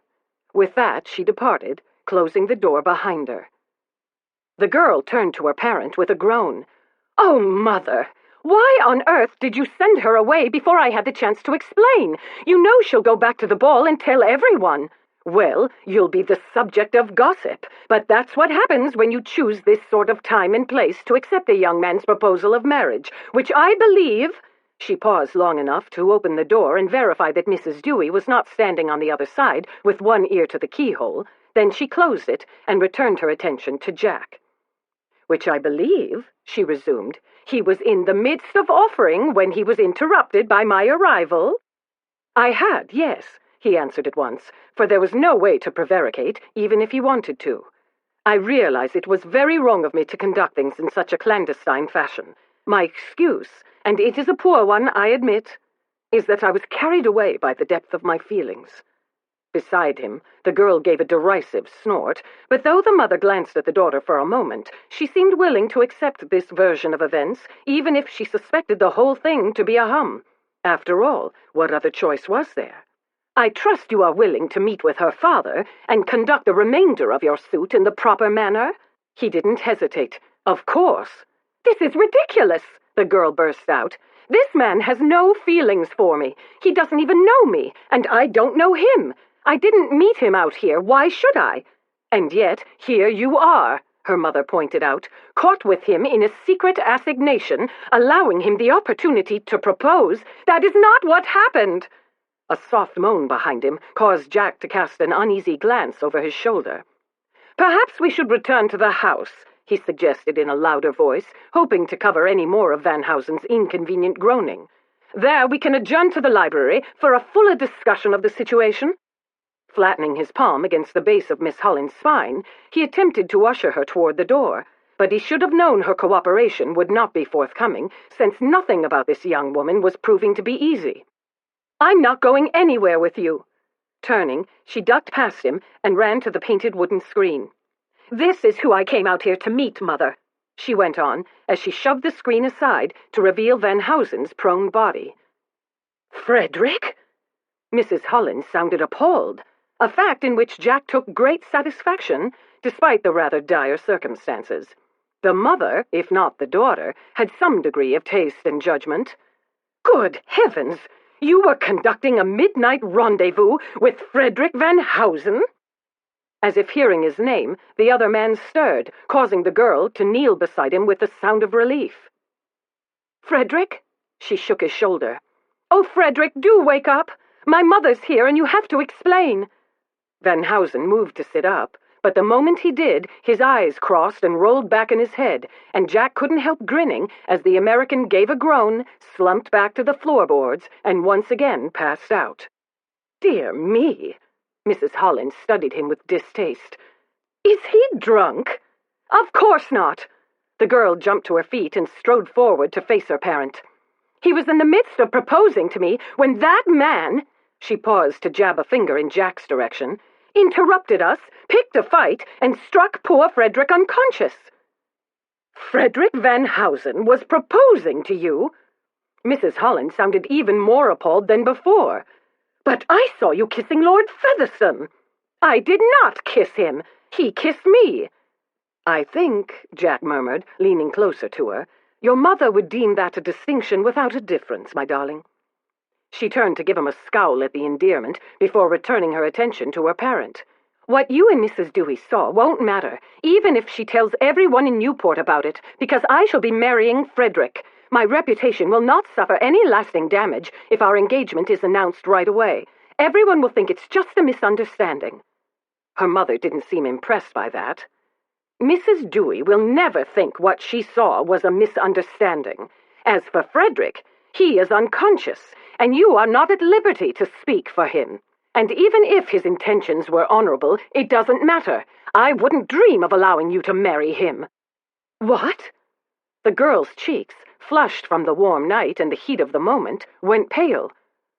"Are you saying that because he isn't a British peer? Even after I've told you what happened, you would still—" "Nationality and titles have little to do with it now," her mother cut in. "I cannot allow you to marry Frederick Van Housen when you have already been seen committing improprieties with another man, and the witness to this is one of Newport's biggest scandalmongers. Don't be absurd, Linnet." Jack let out a sigh of profound relief, but the girl's next words told him he wasn't out of the weeds quite yet. "But, Mother, what's the alternative? You can't expect me to marry this man. He's a complete stranger to me." "Not such a stranger," Mrs. Holland reminded. "Not after what Abigail and I witnessed here." "I already explained that." "And I'm explaining to you, my dear daughter, that how this came about isn't as important as the fact that it did. There is only one thing that can be done." Mrs. Holland waved a gloved hand in Jack's direction. "It was Lord Featherstone who damaged your reputation, and it is his responsibility to repair it." The girl gave a huff of exasperation. "You're insisting on this because it fits with your plans. We both know you want me to marry a peer, but as we have discussed many times before, I don't share your ambitions for my life, and I've got Daddy on my side. Unlike you, he has always wanted me to marry an American." Jack tensed. If the girl's father ended up taking Van Housen's part, all was lost. But Mrs. Holland didn't seem worried. "You think your father would approve of Frederick?" she asked. "Of course. Why wouldn't he?" "Why, indeed. Let's find out, shall we? He needs to be told at once what has occurred, for I shudder to think what he'll say if he hears the news of your conduct from someone outside the family. So why don't you go and tell him what's happened, while I have a talk with this young man?" The girl hesitated, passing her tongue over her lips. Her apprehension was understandable. After all, no girl would want to face her father with the news that her reputation had just been compromised. Jack decided it was a good time for another display of chivalry. "With all due respect," he said, "I ought to be the one to explain. It's my office." "Not a chance," the girl cut in before the mother could reply. "This is all your fault, yes, but I have no intention of allowing you to sugarcoat the story to press your suit. I'll be the one to tell my father what a despicable cad you are." She strode past him and started for the door, but she'd done no more than open it and cross the threshold before her mother spoke, causing her to stop and turn in the doorway. "Linnet, be sure to tell your father how determined you are to marry Frederick. When I come, I shall be interested to hear his views on that score. Very, very interested." Van Housen, it seemed, cut no ice with either of the girl's parents, a fact that brightened Jack's spirits a bit. Without the approval of the girl's father, Van Housen would never be able to borrow against his expectations as her future husband and escape his fate. Miss Holland, he noticed, was frowning, and it was clear her mother's words puzzled her.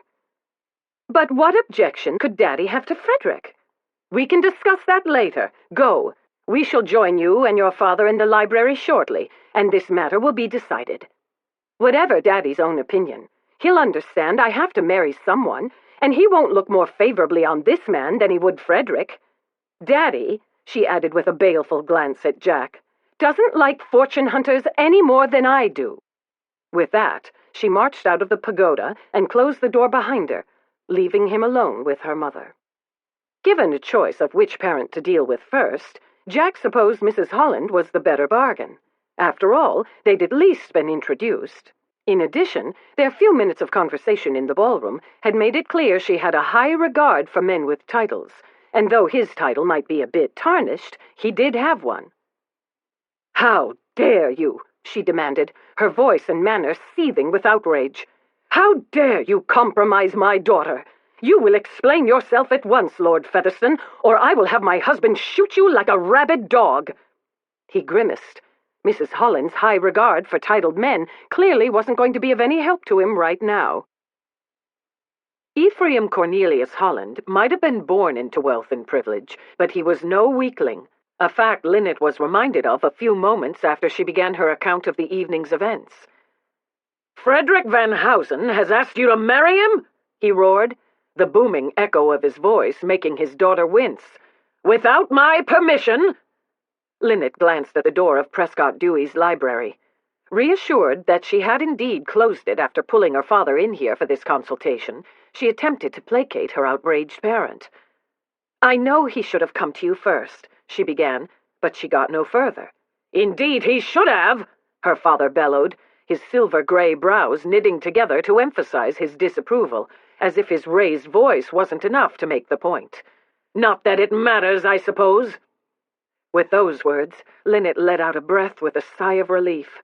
Not that she'd been worried precisely, but the way her evening had been going gave her cause for some amount of concern, and the manner in which this engagement was coming about was less than exemplary. "I realize that bringing it to you as a fait accompli isn't the best way of going about it. No doubt you wish to speak to Frederick as soon as possible, but just now he's rather—" She paused for a little cough. "Indisposed. But later the two of you can discuss the details and—" "You misunderstand me, Lynn," her father cut in. "There will be no engagement between you and Van Housen. I can't allow it." "What?" Linnet blinked, her relief dissolving. Her mother had been right then. "But why?" she asked, more confounded than ever.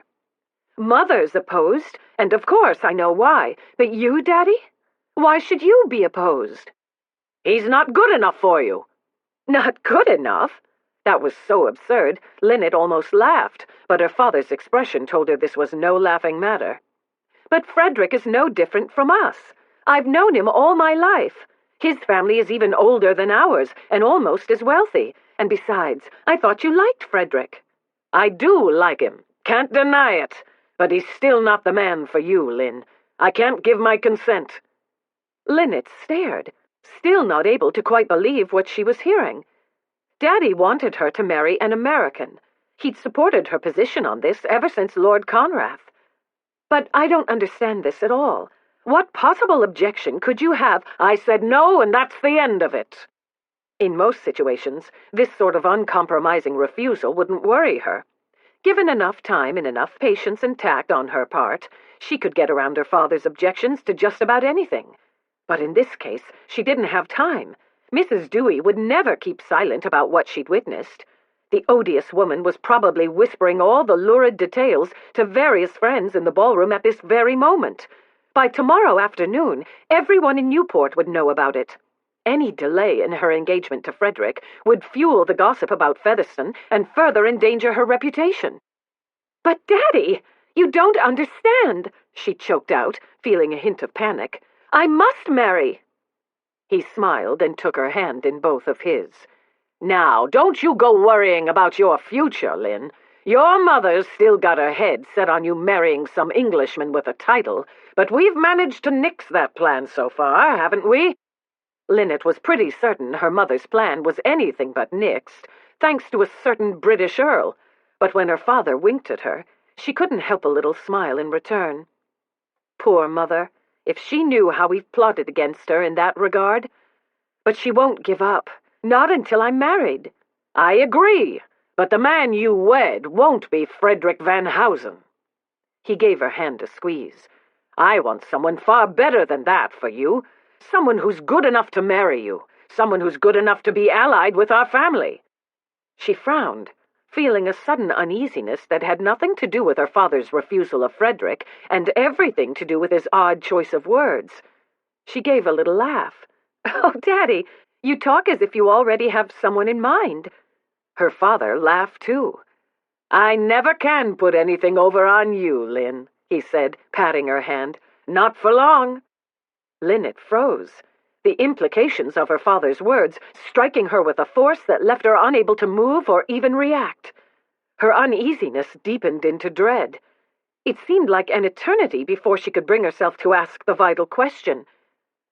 "Who are you thinking of, Daddy?" she whispered. "Davis McKay." But... She paused, for the notion was so absurd she couldn't even credit it, much less refute it. "But that's impossible," she managed at last. "I can't marry Davis." "He's a good man, Lynn." Ephraim's voice was pleasant, agreeable, and yet that very quality seemed to worsen the horrible sick feeling in her stomach. "With a good character. He'll make you a fine husband." "But I don't love Davis, and he doesn't love me." "Once the two of you are married, love will follow. No reason to think otherwise."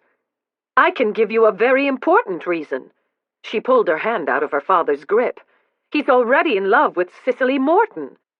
Her father shrugged as if that were of no consequence. "You turn your charms on him for a while, and he'll forget the Morton girl ever existed." "I doubt that. He's been in love with Cicely since we were all playing in sandboxes. He's always intended to marry her. And from the letters Cicely sent me, and the way they looked together earlier this evening, their feelings for each other haven't changed in the year I've been away." Her father's expression hardened into implacable lines. "Davis," Ephraim said, "will do as he's told."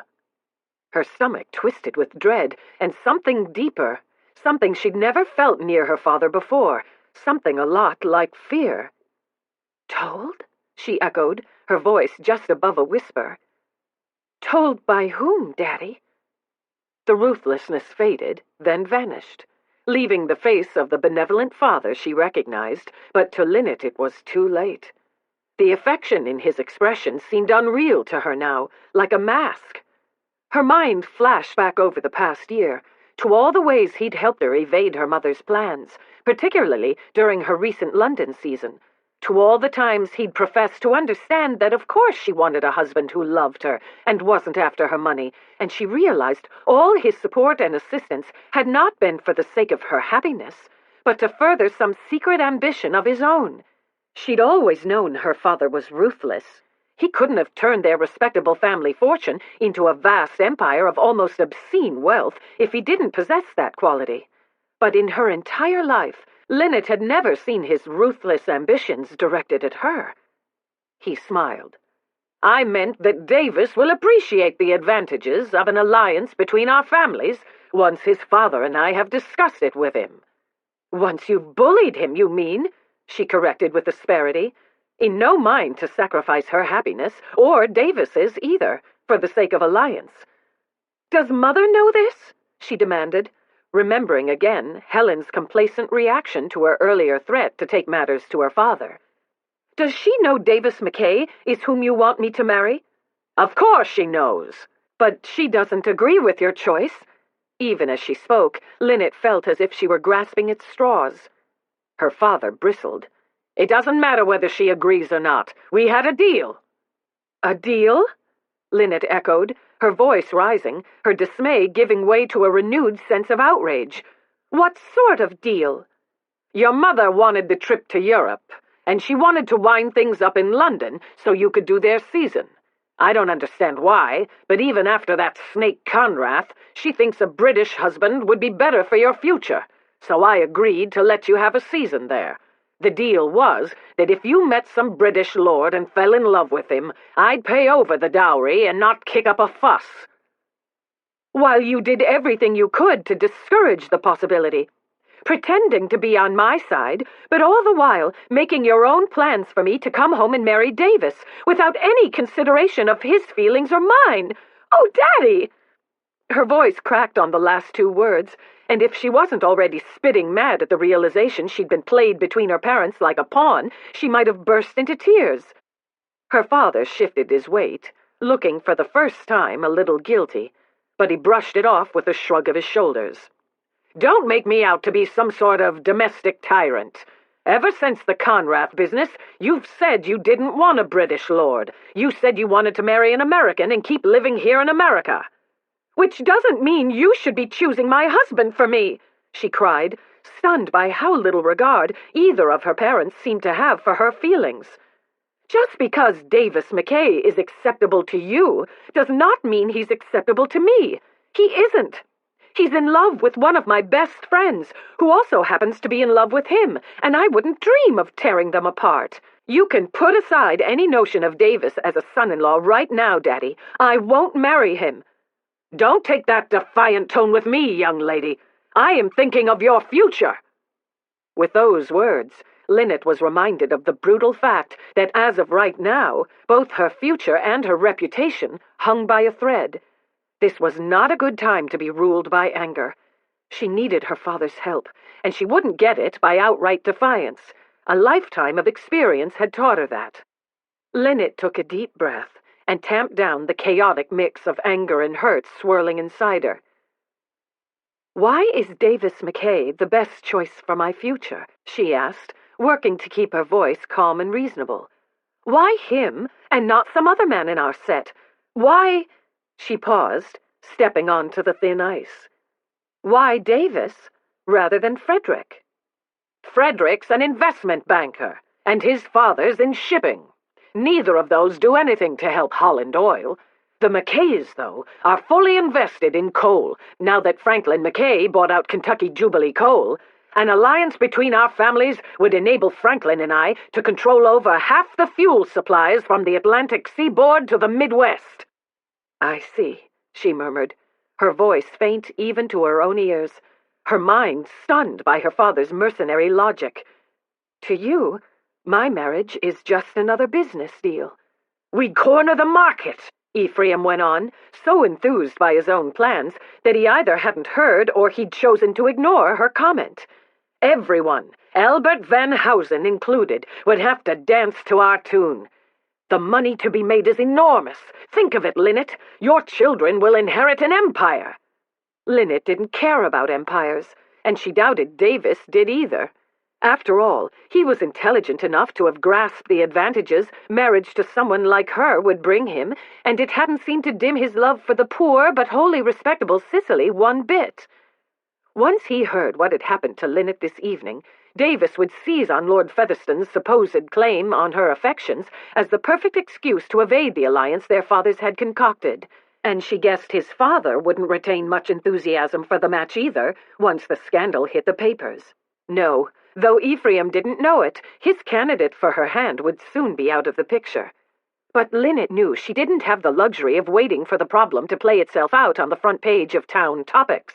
She had to become engaged to Frederick now, tonight, before the news of the episode with Featherstone could spread.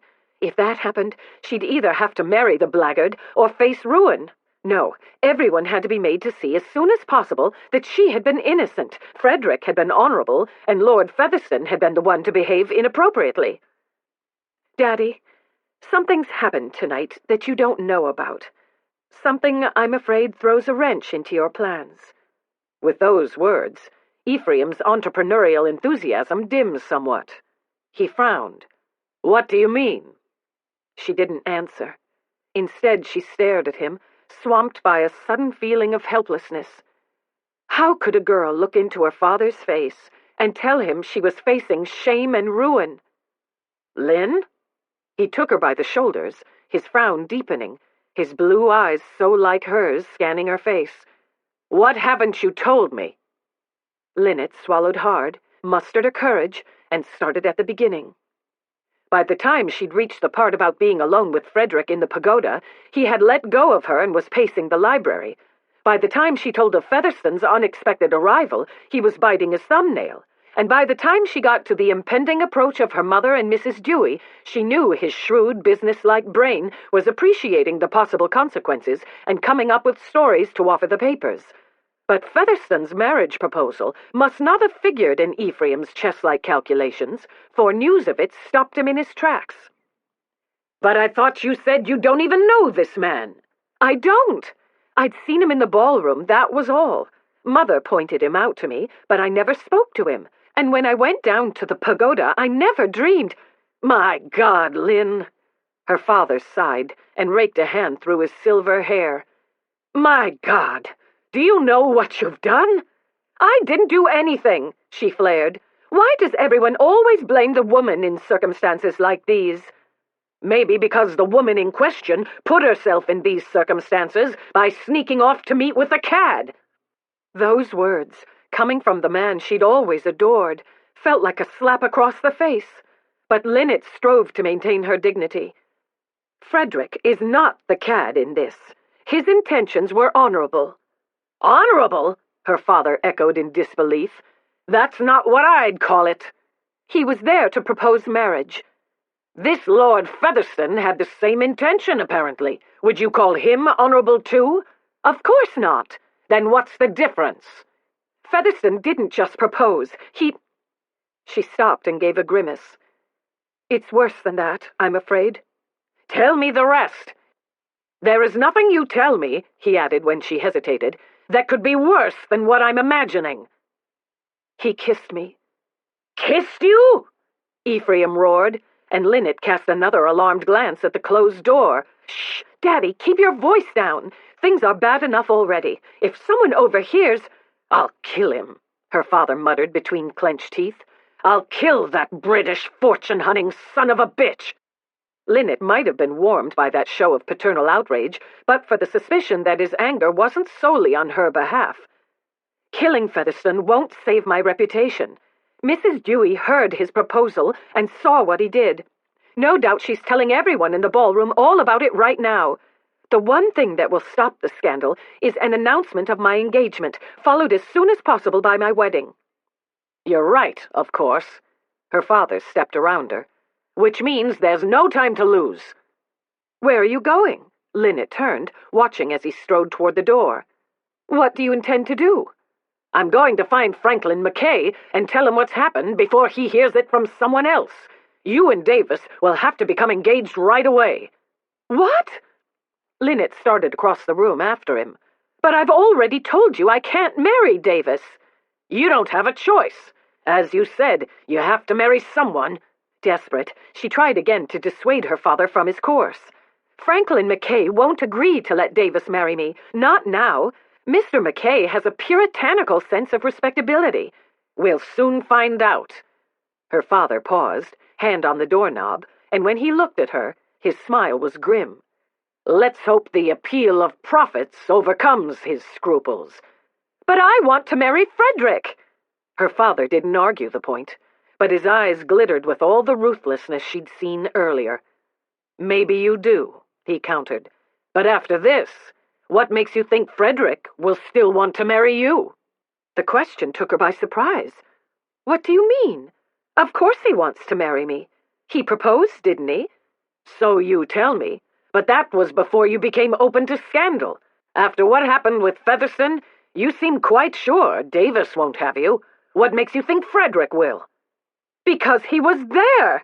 He knows—" She stopped, appreciating her father's point even before he voiced it. "He knows nothing," Ephraim said. "From what you've told me, he was unconscious." "Well, yes, but even so, that doesn't matter. All I have to do is tell him. Tell him what—" Her voice trailed off into silence as doubts crept in. Until this moment, it hadn't occurred to her that Frederick might change his mind, that he would cease to want her because of what Featherstone had done. She tried to rally. "Frederick won't desert me because of this. He cares for me." "Maybe so," her father acknowledged as he paused by the door. "But in light of Featherstone's actions, I doubt Albert Van Housen will take Frederick's sentiments into consideration. At least Franklin McKay knows there's a lucrative business deal in the offing if his son marries you. Van Housen has no such incentive, and without his father's approval, I doubt Frederick will marry you." "Why not?" Her father opened the door. "Because he hasn't got the guts. Frederick is a noodle-spined jackass." With that brutal and most unfair assessment, her father walked out the door, leaving Linnet alone with all the doubts he'd just planted in her head. Chapter 5. Of all the nights of her life, this one had to rank as the absolute worst, Linnet decided, as she stared at the closed door of the library. It had started out so beautifully, too. She sank down into one of Prescott Dewey's big leather armchairs in a poof of pink silk, remembering in amazement how she'd felt sailing into the ballroom less than 2 hours ago, relieved that her months in the grinding London marriage market were over, hopeful that her mother's shameless matchmaking was at an end, aware that with her 21st birthday a month ago, she could not be forced into anything by her mother. She'd been happy to be home again among all her old friends, and confident that her destiny would be in her own hands. And what a nice surprise it had been to find Frederick, his face so comfortingly familiar, his eyes gazing at her with such gratifying adoration. Her future had seemed full of promise, as bright as the morning sun on the waters of Easton Bay. And now? Linnet fell back in her chair with a sigh. Now her romantic evening was in tatters. Her heretofore pristine reputation was teetering on the brink of ruin, and any illusion she'd ever had that she was in control of her own destiny had been trampled into dust. How, she wondered in bewilderment, had everything gone so wrong? It was that man. She straightened in her chair as the memory of Lord Featherstone hiding Frederick's unconscious body came into her mind. He'd known, she realized, just what he was doing.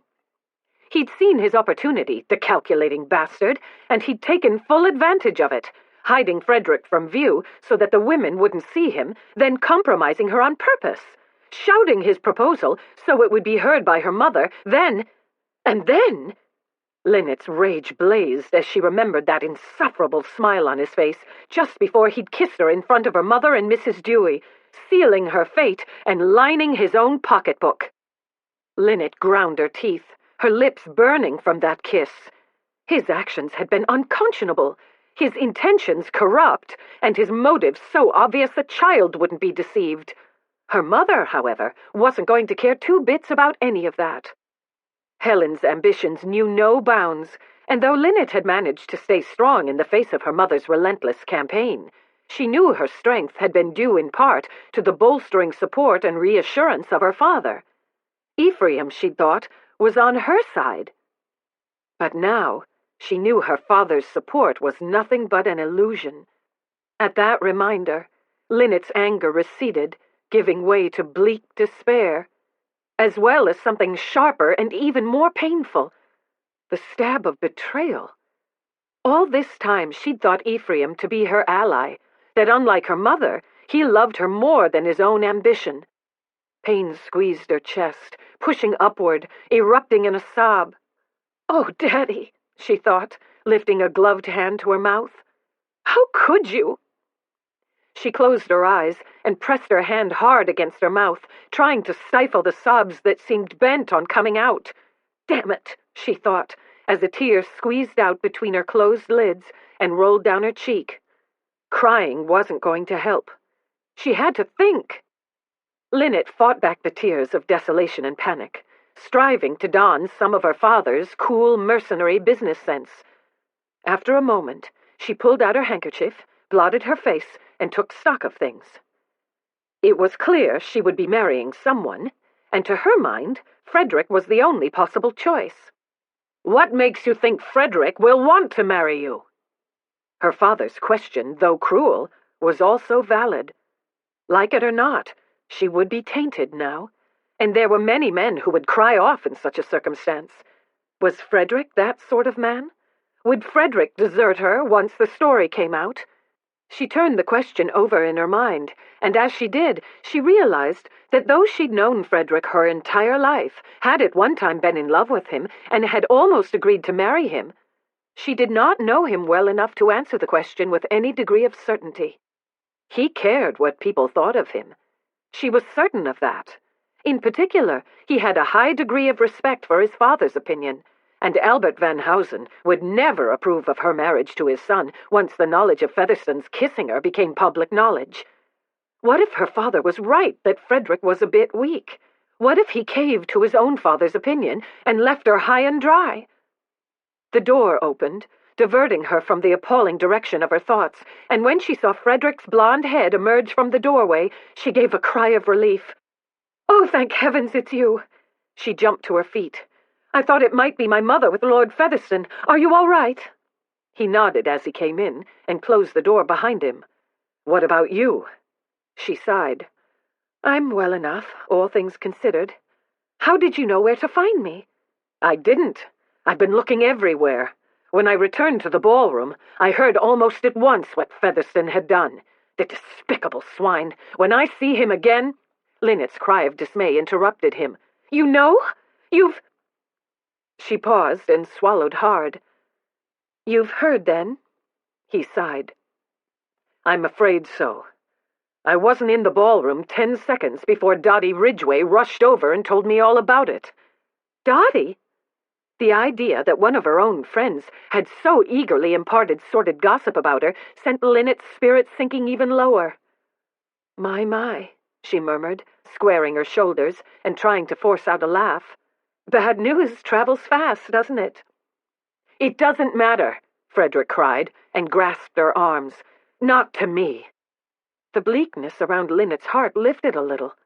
"Really?" He stared at her as if incredulous she'd even ask. "How could you think it would?" "My father said—" She stopped and shook her head. "Never mind. It doesn't matter. I just thought that when you heard about what happened, that you might—" She paused and swallowed hard. "That you might change your mind about the whole thing." "Why? Because Featherstone's a cad and an opportunistic fortune hunter?" Linnet's spirits were rising higher with each word, but she tempered the feeling.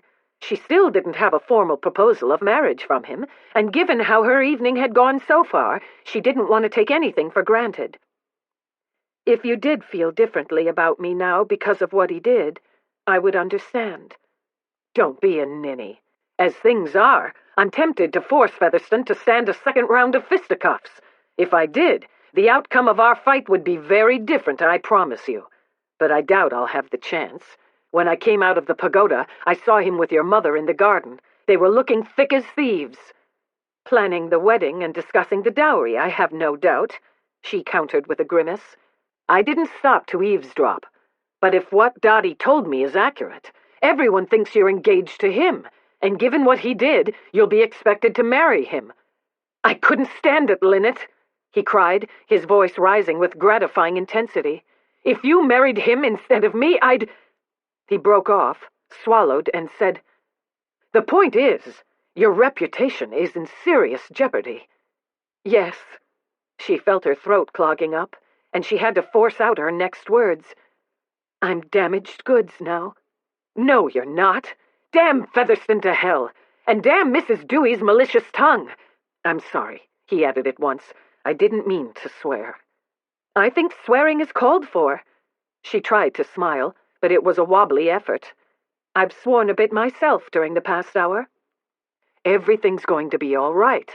There's no avoiding a scandal, I'm afraid, but does that matter? I mean, you'll end up all right as long as we go forward with our own plans. I think we should be married as soon as possible."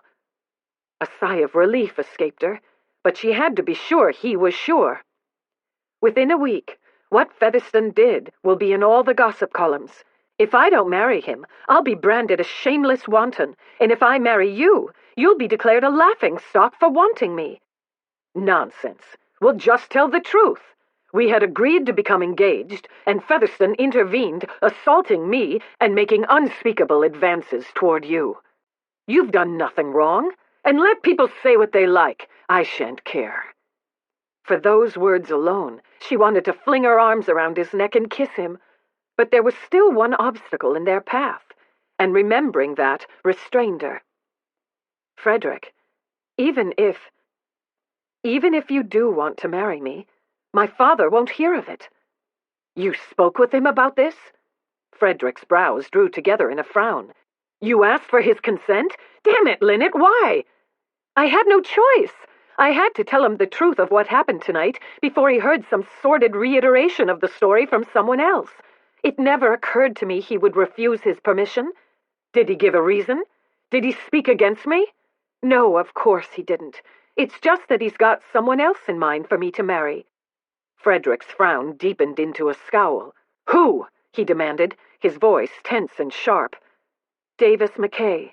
My father is off with Franklin McKay right now, trying to persuade him to agree to the match." He gave her a hard, searching stare. "And would you rather marry Davis than marry me?" "Heavens, no!" His brow cleared, and he shrugged, seeming once again his usual carefree self. "Then we've nothing to worry about." She made a choked sound that was half laugh, half sob. "No? Then why do I have this sick feeling in the pit of my stomach? I don't want to marry Davis, and I'd rather spit nails than marry Featherstone, and Daddy won't let me marry you. Given all that, I don't see what I can do. There's no answer." "Stop panicking," he ordered, once again putting his hands on her arms to give her a little shake. "Your mother can't make you marry Featherstone, and your father can't make you marry Davis. You're 21. You don't need permission from either of them to marry me. We can elope." "Elope?" She stared at him, dumbfounded, for as strong-minded as she could be, such a course had never occurred to her. "You want me to run away with you?" "Why not?" She considered. "Well, my father could disinherit me, for one thing. He won't. He adores you too much for that." He laughed. "And even if he did, why should it matter? Are you afraid I can't support you?" She couldn't help laughing with him at that absurd idea. "Of course not. But I thought it only fair to warn you that he'll be furious and he might cut me off.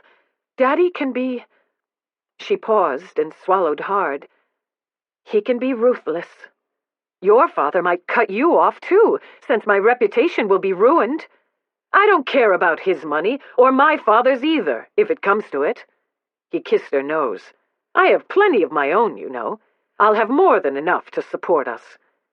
An elopement between us will inflame the gossip all the more. Or it will make everyone realize the truth. Once we're married, we'll be able to tell the true story of what happened, and this whole mess will blow over." "And everything in our garden will be lovely?" "That's a nice thought, Frederick, but I'm afraid it's a case of wishful thinking. People will talk about this for years.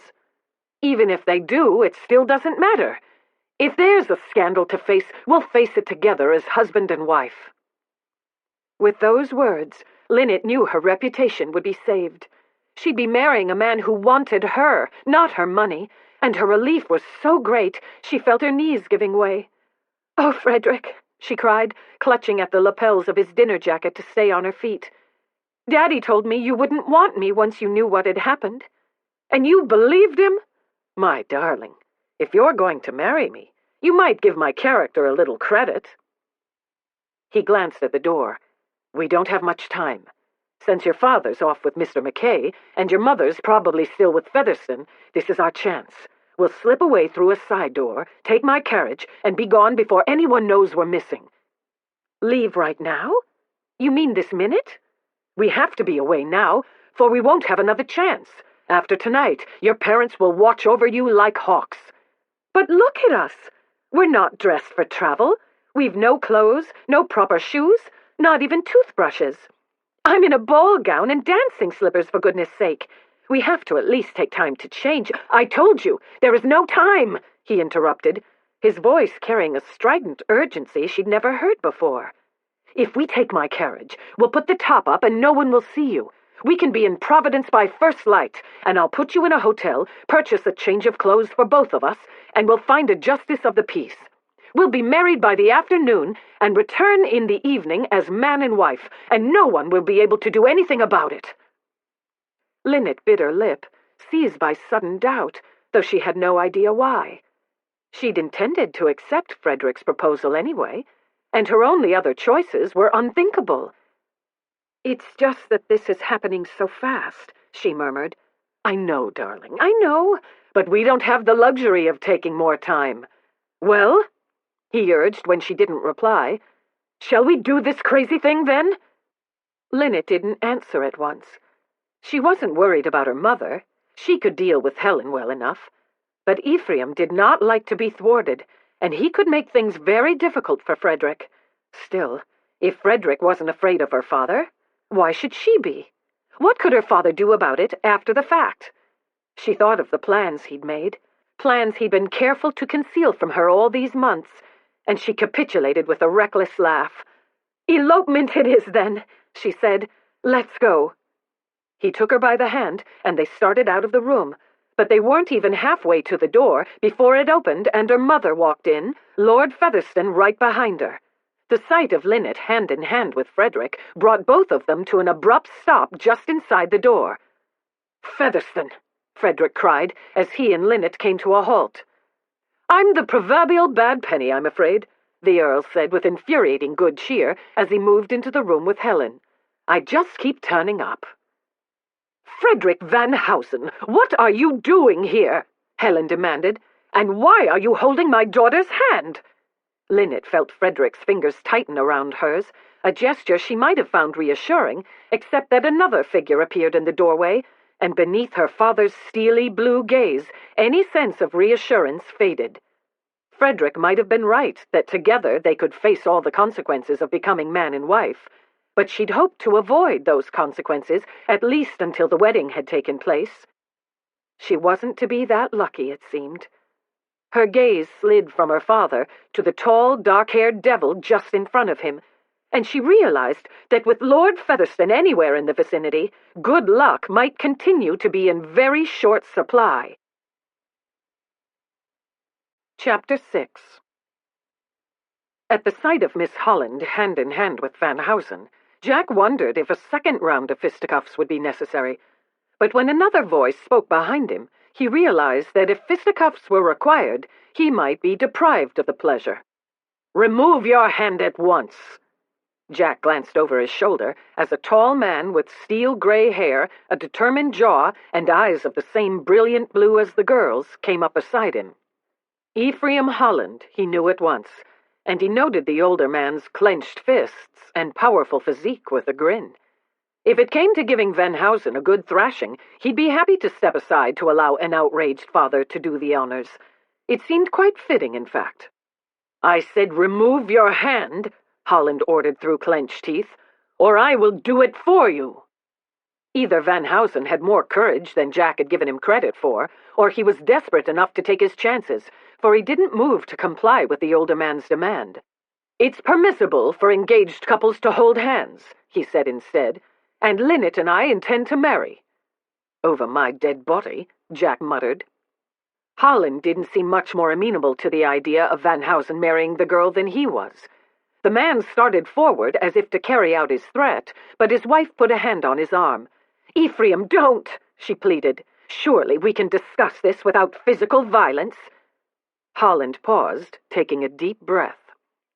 "I've already refused Linnet my consent to marry you, but I'm happy to repeat it. I will not allow you to marry her, not under any circumstances whatsoever." This unequivocal statement did not cause Van Housen to back down. "We don't need your consent. Besides, you must know by now what's happened tonight and what's being said in the ballroom." His hand tightened around the girl's. "Linnet's reputation is in jeopardy." Jack decided he'd better speak up before this reminder of the precarious state of Miss Holland's reputation could force her father to reconsider his refusal. "Are you sure you know what you're doing, old chap?" he asked with a pretense of concern. "After all, without her father's consent, how will you ever obtain a loan?" "You bastard!" Van Housen spat out the words like a bad taste in his mouth. "You interfering British bastard! You watch your language, young man," Ephraim ordered, and turned to Jack. "As for you, who in Sam Hill are you?" "My apologies, Mr. Holland, that there hasn't been time or opportunity for formal introductions," he said, and bowed. "I am Lord Featherstone." "Featherstone?" Holland roared, causing Jack to grimace. "So you're the one responsible for my daughter's name being dragged through the mud. By God, I ought to horsewhip you." "Indeed you should," he agreed at once. "But might I suggest you postpone it to a later time? You have, I fear, a more immediate problem before you."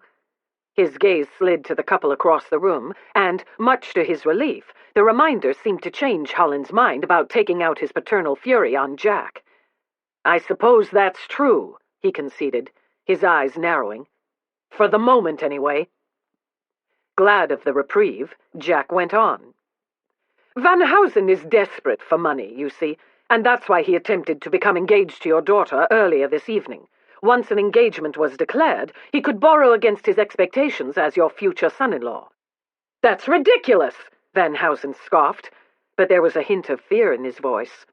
"I don't need to borrow money, and even if I did, I could get it from my father." "Could you?" Jack countered. "Your father disowned you a year ago, refusing to pay any more of your debts, and who could blame him? He's paid for your mistakes so many times already." "What?"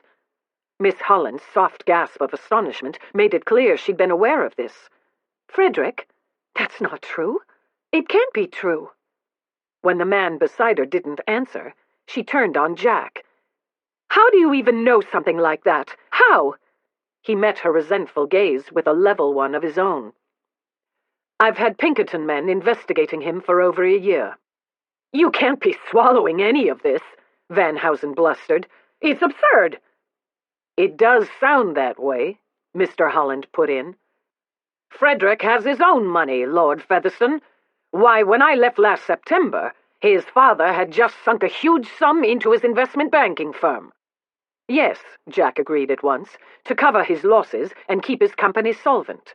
When he handed over the money, Albert Van Housen told his son that was the last time he'd cover any of his losses, and from that point on, Frederick would have to manage on his own.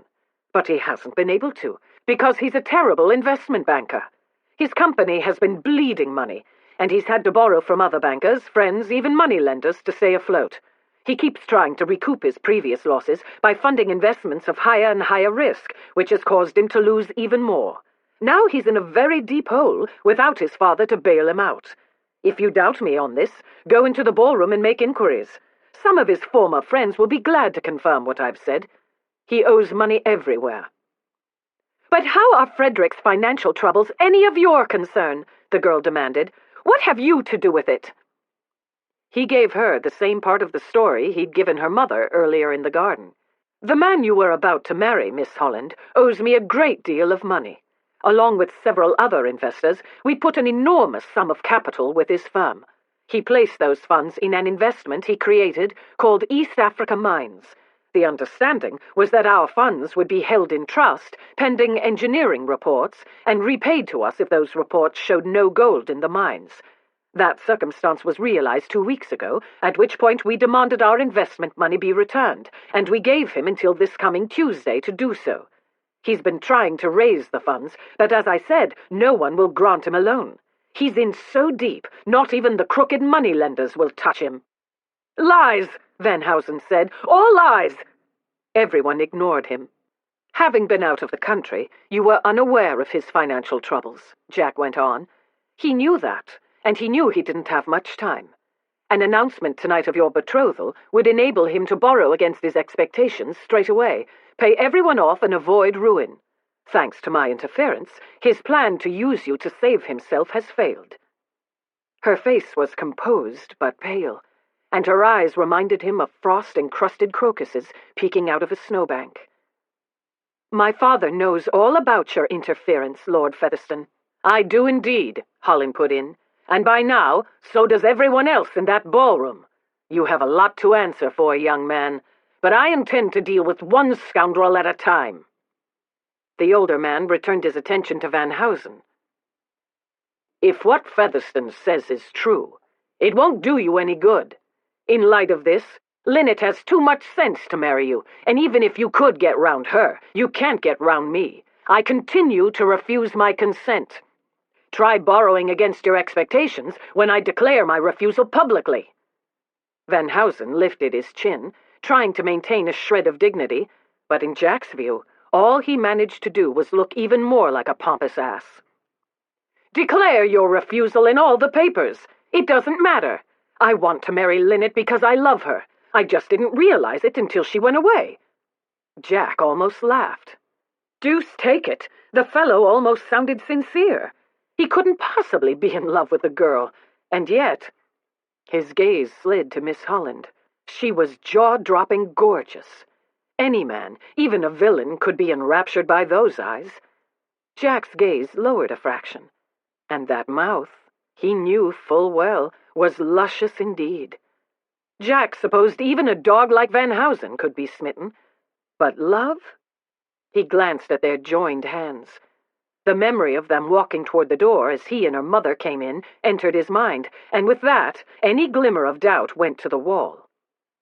"Love?" he scoffed, giving a laugh. "In a pig's eye? You were spiriting her off. You meant to elope with her." Van Housen gave a start, and Jack knew his guess had been right. He pushed his advantage. "Cutting things a bit close, aren't you? Tuesday isn't far off, remember?" "But what you say makes no sense," Holland put in before Van Housen could reply. "If he elopes with my daughter, I'd never reward him with her dowry. He must know that." "I don't want her dowry," Van Housen cut in, but though his voice was calmer now, in his eyes Jack still saw fear. "How commendable," Jack replied. "But we both know there are ways to get money from her father other than a dowry." "I don't know what you're talking about, and I don't need to listen to any more of your vicious lies, nor does my fiancé. Linnet, shall we go?" "Linnet?" Mrs. Holland cried. But if she feared the girl would walk out with Van Housen, that fear was allayed at once. Despite his pulling at her, the girl didn't move. "What does he have in mind, then?" she asked Jack. "Since you seem to know so much, explain that." "I would be happy to give you my theory, Miss Holland. I have no doubt that when he returned to the ballroom, he heard the gossip about us and realized his plan to borrow against his marital expectations had failed. But he also knew that if he could persuade you to elope with him at once, he could still gain his ends. He probably told you an elopement was the only way you could be together, given your father's refusal." She flung her head back as if startled, and not for the first time, Jack thanked heaven Van Housen was so predictable. "Don't listen to him, Linnet," the other man urged her before she could reply. "He's the one who wants your dowry, isn't that obvious?" The girl lifted her free hand in a bewildered gesture, then let it fall. "This still doesn't make sense. If I eloped with Frederick, my father wouldn't give him anything, even if he is in debt. He'd demand Frederick make good, He might bring him into the company and give him a salary to support me, or assist him with investments, but he wouldn't pay the debts of his banking firm. He just wouldn't do it. Not even to keep his son-in-law out of prison. Prison? Miss Holland and her parents echoed the word in astonished unison. Yes, prison. The funds we gave him were to be held in trust, and instead he used them to pay other debts and make other investments. That is embezzlement and fraud. If he doesn't repay us by Tuesday, we will press charges, and he'll be indicted by New York prosecutors for his crimes. That's enough! Van Housen turned on him in a blaze of fury. You shut your mouth! Or what? Jack laughed. You'll shut it for me? You tried that already tonight without much luck. Do you want another go? No, he murmured, as the other man didn't move.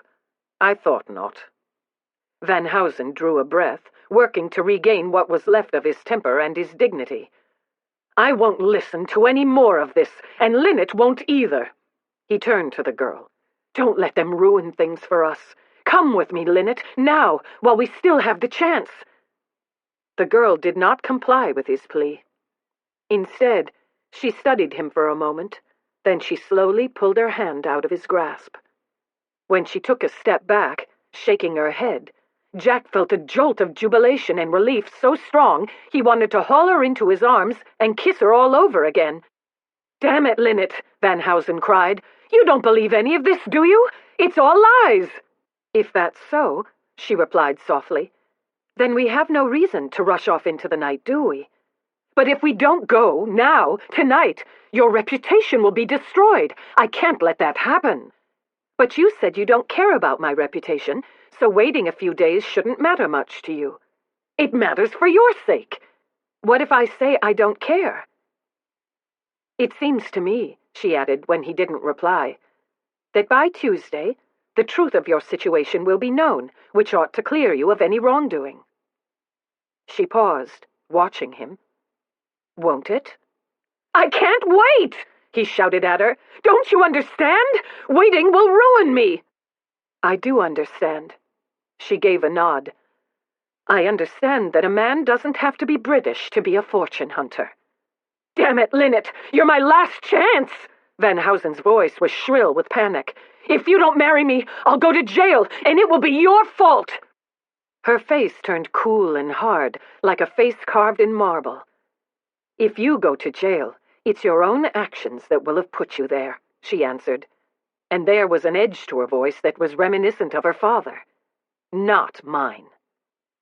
Jack looked at Van Housen, saw the purple flush of rage come up in his face and the curl of his hands into fists. When he took another step toward Miss Holland, Jack was ready for it. He moved, putting himself in front of the girl before the snarling words, "You bitch!" were even out of Van Housen's mouth.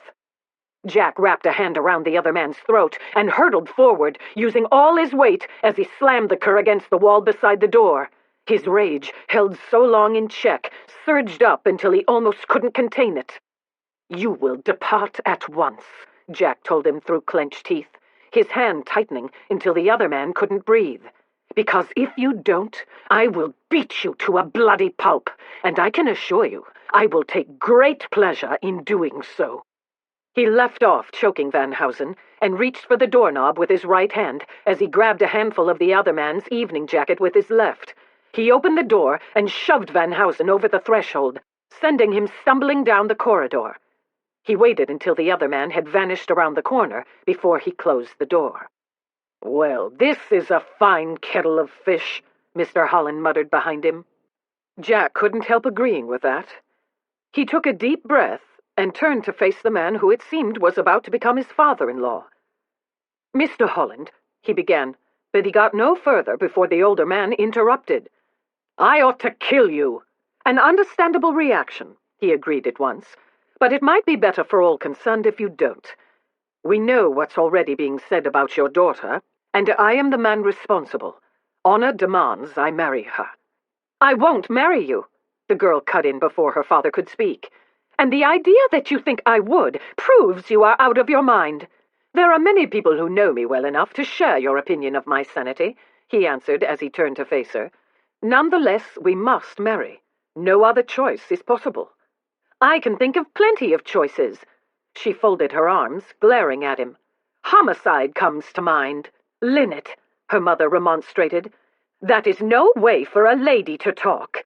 I am not a lady, Mother. And as we have discussed many times before, I have no intention of becoming one.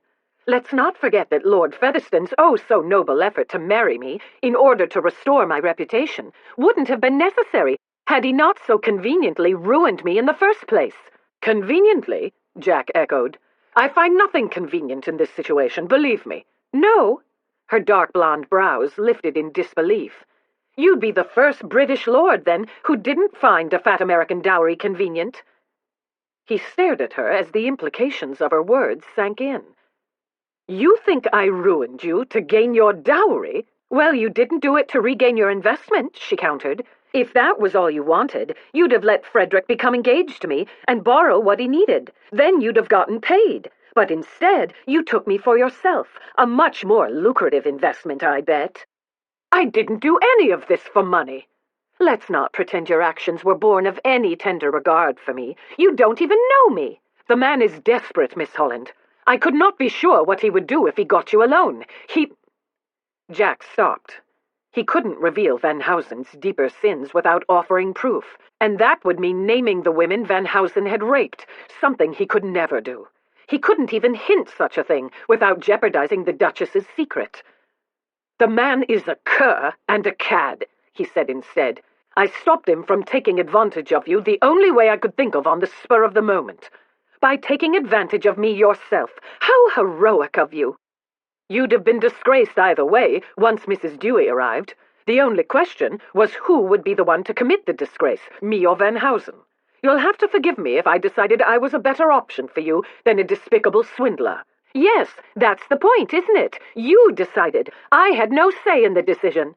There wasn't time for a discussion of your preferences on the subject, he shot back, fully aware that she'd just put him on the defensive. But you needn't have interfered in the pagoda, she pointed out, shrewdly honing in on the weak spot of his actions. You could have gone to my father instead and told him of Frederick's true intentions. Daddy would have postponed any promise of a dowry, and Frederick's fraud would have been revealed without jeopardizing my reputation. But you didn't do that. Instead, you followed me, got him out of the way, and stepped into his shoes. Why? He stared at her, helpless to explain the risks to her safety. With the arrival of Mrs. Dewey and her mother, proposing marriage had been the only honorable thing to do. As for kissing her, well, that had been an irresistible impulse of the moment. Fighting it would have been like fighting forces of gravity or tidal waves, and even now, despite that he'd tainted her good name, he couldn't find cause to regret that kiss, for it had been like nothing he'd ever felt in his life before. I couldn't be sure what Van Housen intended. I certainly didn't plan to step into his shoes, as you put it. No, I'm supposed to believe that you, the brother of a notorious fortune hunter, compromised me with no dishonorable intentions. God, he was tired of having his brother's reputation hung around his neck. I am not a fortune hunter. No? Her eyes met his, a dare in their cool blue depths. Then refuse my dowry. Right here, right now. By God, he'd have liked to. At this moment, there was nothing he'd have enjoyed more than throwing her oodles of American money in her perfect American teeth. But as tempting as it was, he couldn't do it. Marriage brought responsibilities he couldn't fulfill without money, and he had just enough of an income to support himself. Without a marriage settlement, how would he support her? How could he provide her with a decent home, take care of their children? He stared at her, a girl accustomed to every luxury money could buy, and he hated that he could not take up her challenge.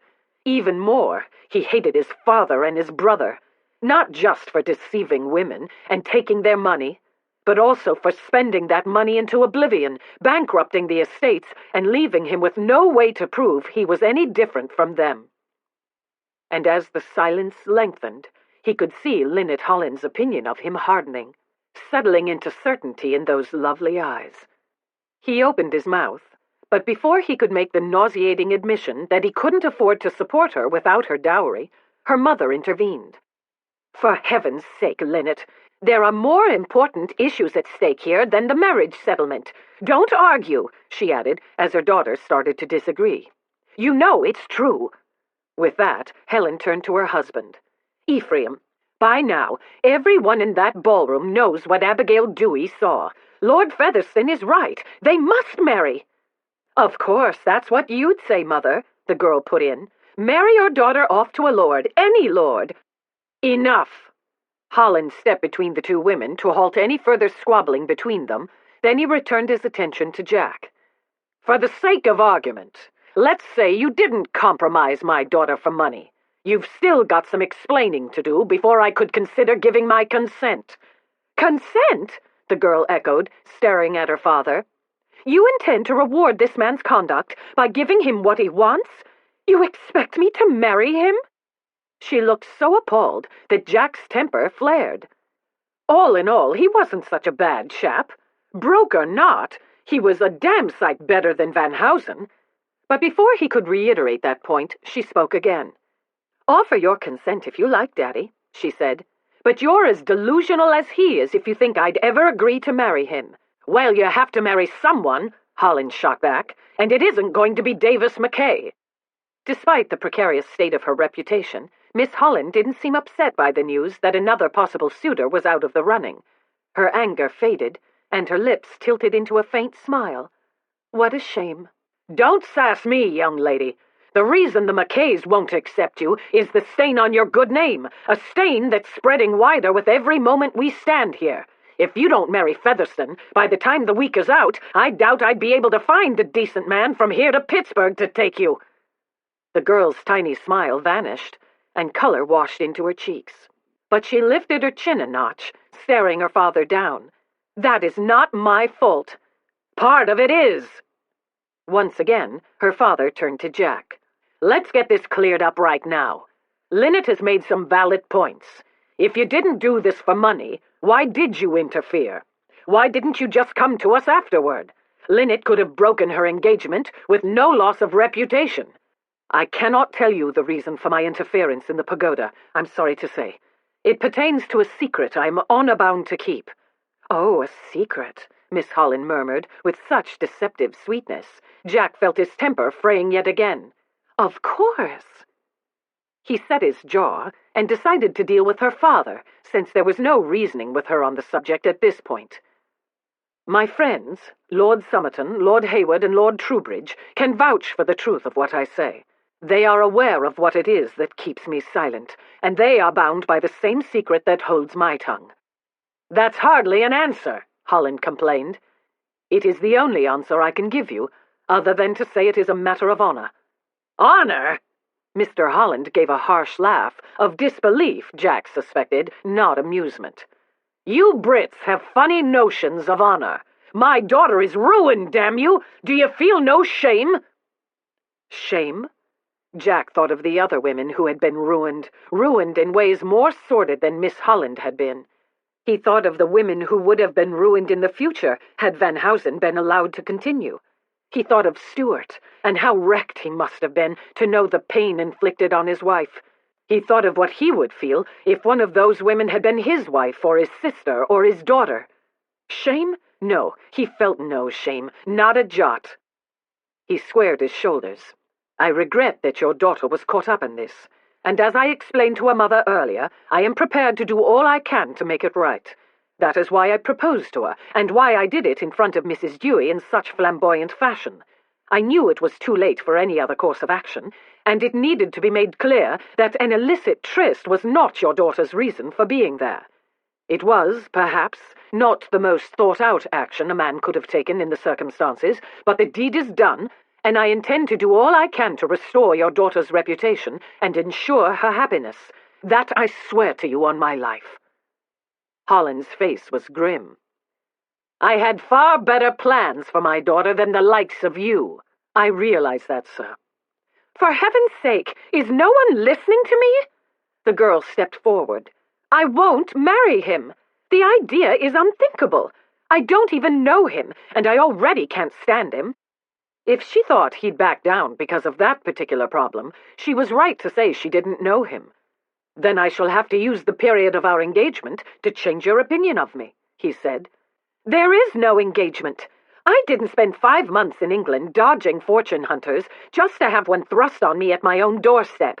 I will not marry you, Lord Featherstone. I absolutely refuse. In fact," she paused, glancing up and down his person with unmistakable scorn, "I'd rather marry a toad."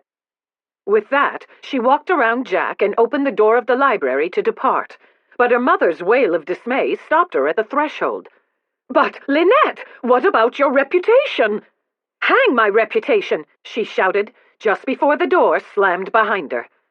He turned at once to her father. "Best go after her," he advised.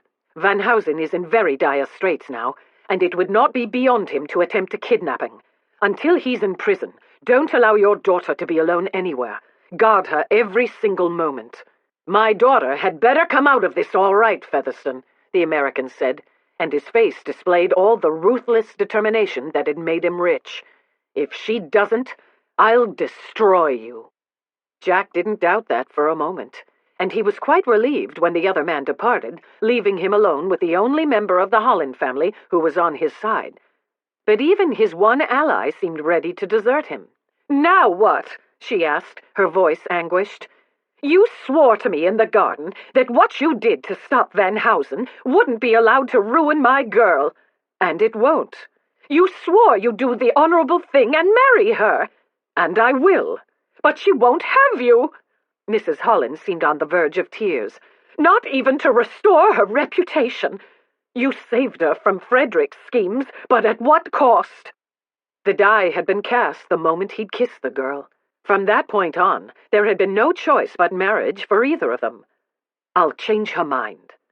Her mother did not seem to share his optimism. "You don't know Linnet."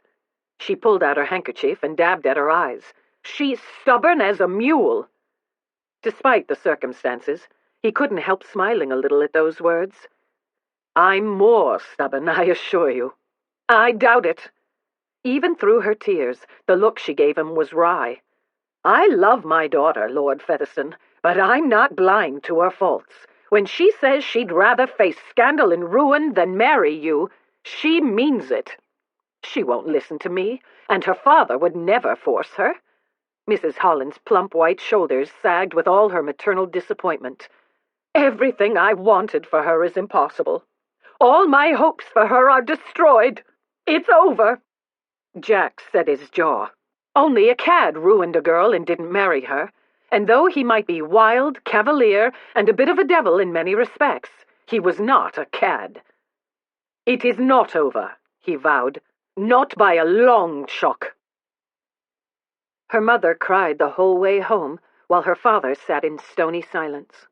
A fitting finale, Linnet supposed, to the worst evening of her life.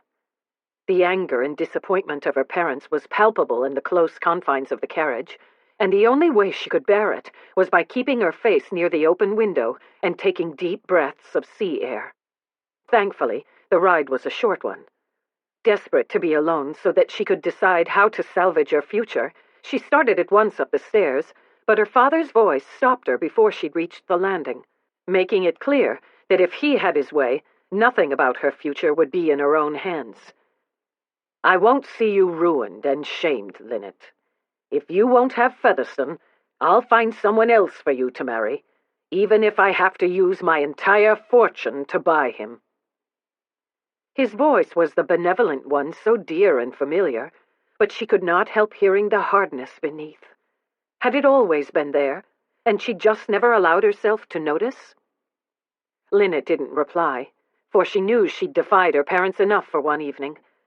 She continued up the elegant marble staircase without a word, and once she was in her room, once Foster had helped her undress and she was alone, her earlier anger and defiance gave way to deeper emotions and darker contemplations. Frederick was an embezzler. She'd scoffed at the notion, and yet, with Featherstone's accusations hanging in the air, she'd looked into Frederick's eyes, and the scales had fallen from her own. His sudden outpouring of affection, his loyalty in the face of her disgrace, his indifference to her fortune, all lies. She'd known it at once in that one look, and she wondered how she'd been so blind to his true character. Suddenly, nothing about her life seemed real. It was as if she was lost in a nightmare. Linnet sank down before her dressing table and stared at the pale, unhappy face in the mirror before her. Even her own face seemed like that of a stranger. Was this the girl who'd donned her prettiest ball gown a few hours ago with such anticipation? Who'd felt so glad to be home and so ready to decide her own future? That girl hadn't known that soon her world would be torn apart and her reputation besmirched because of one indecent kiss.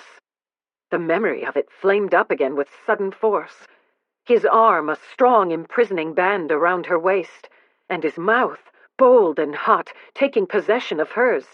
Her heart pounding in her chest like a mad thing, her body burning with a strange, tingling fire, born of shame, she had no doubt, and fury, and utter mortification. She leaned close to the mirror, touched her lips, and grimaced. They were puffy and swollen, and they still seemed to burn. Having been kissed only once before, she had little experience on which to draw. Conrad's kiss had been nothing like what Featherstone had done tonight. Conrad's kiss had been sweet, tender, a proper press of lips upon her acceptance of his proposal. In his eyes there had been the promise of more, but more had never come. Within days, discussions of the marriage settlement had begun, and Daddy had discovered just how many of Conrad's debts he'd have to pay and the enormous income he'd have to provide. He had stalled while detectives investigated, and when it was discovered she wasn't the first heiress to whom Conrad had paid his addresses, Daddy had balked, and Conrad had found himself another heiress, making it clear his heart had never been hers. In London, she'd had a slew of suitors, but none of them had kissed her, for it was most improper for a man to kiss a woman to whom he was not affianced. It was clear that Featherstone, however, cared nothing for propriety. With one kiss, insulting in its domination, outrageous in its presumption, he had taken all choices for her future away from her. Her image blurred before her eyes, and Linnet stood up with a sound of impatience, blinking hard, refusing to cry. She would not give in to either anger or self-pity. She was made of sterner stuff than that. She was a Holland. With that reminder, she began to pace, nibbling on one thumbnail in a manner much like her father, working, as she'd seen him work so many times, to find a solution that did not involve marrying Featherstone. He might have been right about Frederick, but that didn't excuse his conduct, and it didn't reconcile her to the idea of spending her life with him. But what other choice was there? Marry no one, and watch her reputation be destroyed? Linnet pressed a palm to her forehead with the sound of despair. She didn't know if she could bear that. Not here, not among all her friends and family. All very well to adopt a defiant stand tonight, but what about a week from now, when tongues were wagging and mud was being slung at her? Could she hold her head up when she heard titters behind her back at church, or when she walked into a luncheon and the table fell silent, or when invitations were no longer issued and doors were slammed in her face all over New England? No. She had to marry someone, but who? Men of a social status equal to hers would never consider her now, and shamed as she was, she'd have no social influence, so a new money man wouldn't have her either. Her father could buy her a husband, some middle-class lawyer or clerk, but she knew how that would pan out. Laying aside the fact that she would still be an object of scorn and pity to all who knew her, with no social sway, her husband would be beholden to her father. Daddy would choose someone who suited his ambitions, someone he'd groomed to take over the Holland Empire and be the son he'd never had, while she'd be petted, indulged, and set aside. You would become me! Linnet stopped pacing as her mother's words from the ball came back to her. Suddenly she saw those words in a whole new light. You would have the life I have, where you run the house and that is all, where your husband shuts you out of anything important or meaningful and society approves it. She might have escaped that fate if she'd found a man here who loved her, but the possibility of that, of the life she'd yearned for and dreamed about during her many months away, was lost to her now. But maybe she could make a different life. There could be such an exciting world out there for you if you married a peer. An English estate is a far more challenging thing to run than a New York brownstone. An English peeress has so much more freedom and more power than I will ever have." Linnet stared at the landscape of Easton Bay that hung on her bedroom wall, seeing past it to something else, to a glittering cosmopolitan world. How strange that a single event could wreck a girl's life, and yet at the same time it could open up a whole new one for consideration. For the first time, she saw and understood what her mother had been trying to tell her, and with that vision and understanding came a faint but unmistakable stirring of hope.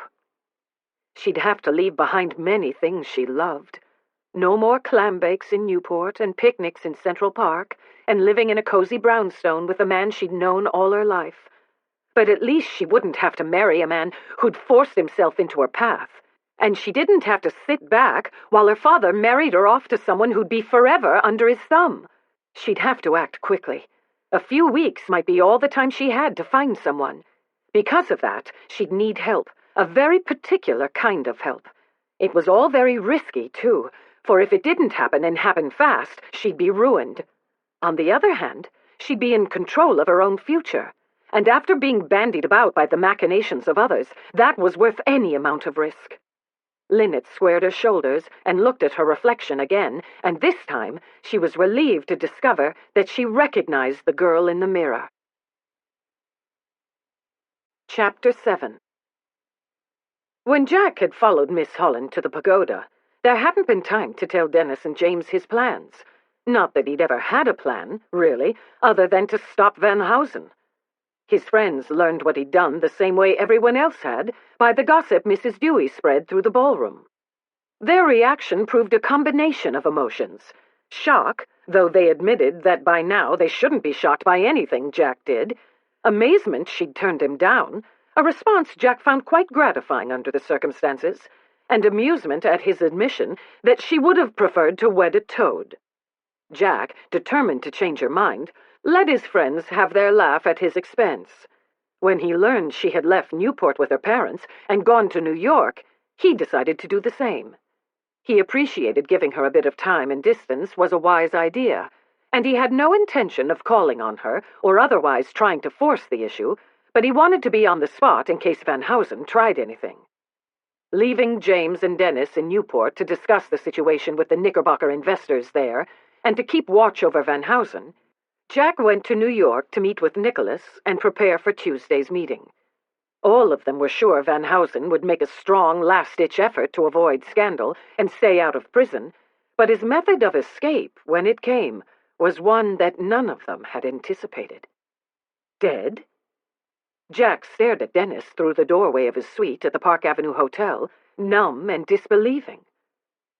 Van Housen's dead?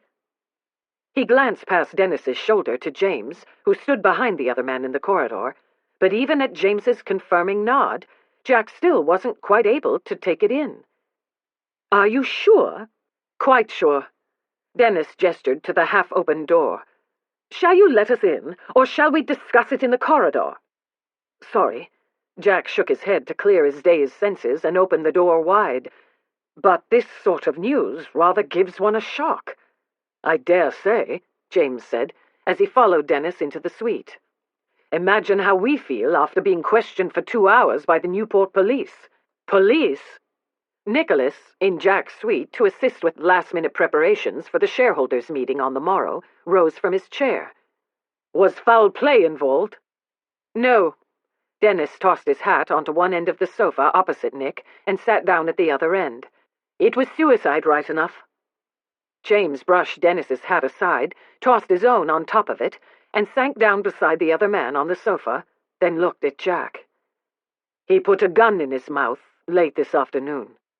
Jack's mind formed the picture, and though he savored that justice had been done, he couldn't help feeling there was something wrong about it, and he didn't understand that at all. That despicable violator of women was dead. What more did he want? Arrest, trial, prison. Those things would have caused Van Housen to experience humiliation, disgrace, and vast personal pain. A bit, at least, of what he'd visited on his victims. Now, with a simple shot to the head, He had escaped all justice of mortal men, and though Jack believed in God, he found the idea of handing justice over to God profoundly unsatisfying. "Damn you, Van Housen, for taking the easy way out," he muttered to himself, feeling a wave of resentment. "You coward." "Jack?" Nicholas's voice intruded. "Did you say something?" "No." Jack took a deep breath and forced himself out of this strange reverie. Van Housen's death, quick as it had been, was satisfaction enough. "Does anyone want a drink?" "Yes," the other three said in unison. Having given his valet, Maguire, the evening off, Jack poured 4 glasses of bourbon and brought them to the men gathered at the other end of the sitting room. His own drink in hand, he took the chair beside Nick and faced the 2 men on the sofa. "Why did the police question you 2? It was Dennis who answered. "They were curious to know how East Africa Mines was involved with his money troubles." "The inquest is Thursday," James added, "but it's just a formality. One of us will have to attend and offer testimony regarding East Africa Mines." "I'll do it," Nicholas offered. "The 3 of you have done yeoman's duty on this already, especially Jack. I'll stay and the rest of you can go home." Home? Jack looked up, nonplussed. Home, for him, was a cheap flat on Paris's left bank, living hard and fast among the Bohemians. And he'd had a smashing good time doing that in the old days, when Nick had shared the flat with him, and Dennis and James had often come to visit. Even Stuart had managed to make the long journey from Africa once a year for a few weeks of carousing. But Stuart and Edie had reconciled. Nick was married and running a brewery with Dennis, and James was starting to talk about finding a wife. Paris wasn't what it used to be. He took a swallow of bourbon and glanced at the 2 men opposite. "Did you send word to Stuart?" Both Dennis and James shook their heads, but it was James who spoke. "We thought, since you've been his first lieutenant on this mission, you ought to be the one to do it." Jack nodded. "I'll write him tomorrow." He paused, glancing at his companions. "Any regrets, gentlemen?" "None," Nicholas said at once, a reply that was followed by equally definitive answers from the other 2. "It's over, then." With those words, Jack felt strangely bereft. For a year he'd had just one purpose, and now he had none. The realization brought a hint of panic. He'd always been a carefree sort, ready for any amount of adventure, but not one to be pinned down. He'd never spent much time planning his future or brooding about his past. No, he'd always lived very much in the present. So why did Van Housen's death bring this feeling of emptiness? Why did the idea of returning to Paris and his former life leave him utterly cold? Because, he realized in astonishment, he'd changed. Whether because of this mission, or just the passage of time, he wasn't the same fun-loving chap he used to be, and he had no desire to go back to his Paris days. But what else was there? With Van Housen dead, he felt as if he'd been cut adrift, and the future that loomed ahead seemed without purpose. But that, he reminded himself, wasn't quite true. He had a new task ahead of him, not the ruin of a man, but the redemption of a woman's honor, and with that woman, he'd be building a new life. "You don't have to attend the inquest, Nick," he said. "I'll do it." "But you've done so much already," his friend objected. "I can't return to England yet, anyway. There's Miss Holland to consider." Nicholas gave him a blank look. "Who is Miss Holland?" Dennis answered before Jack had a chance. "Jack's fiancée. That is," he added, overriding Nick's sound of astonishment and giving Jack a questioning glance, "if he still means to go through with it." "I do." Jack took a swallow of bourbon. "Does she know Van Housen's dead?" Dennis and James both shrugged, but it was Dennis who spoke. "The news wasn't in the evening papers. Too late in the day, I expect. When the police finished questioning us, we caught the last train and came straight here. Someone might have telephoned her, I suppose, but it wasn't one of us." "Wait!" Nicholas interjected, holding up his hand. "Jack is engaged?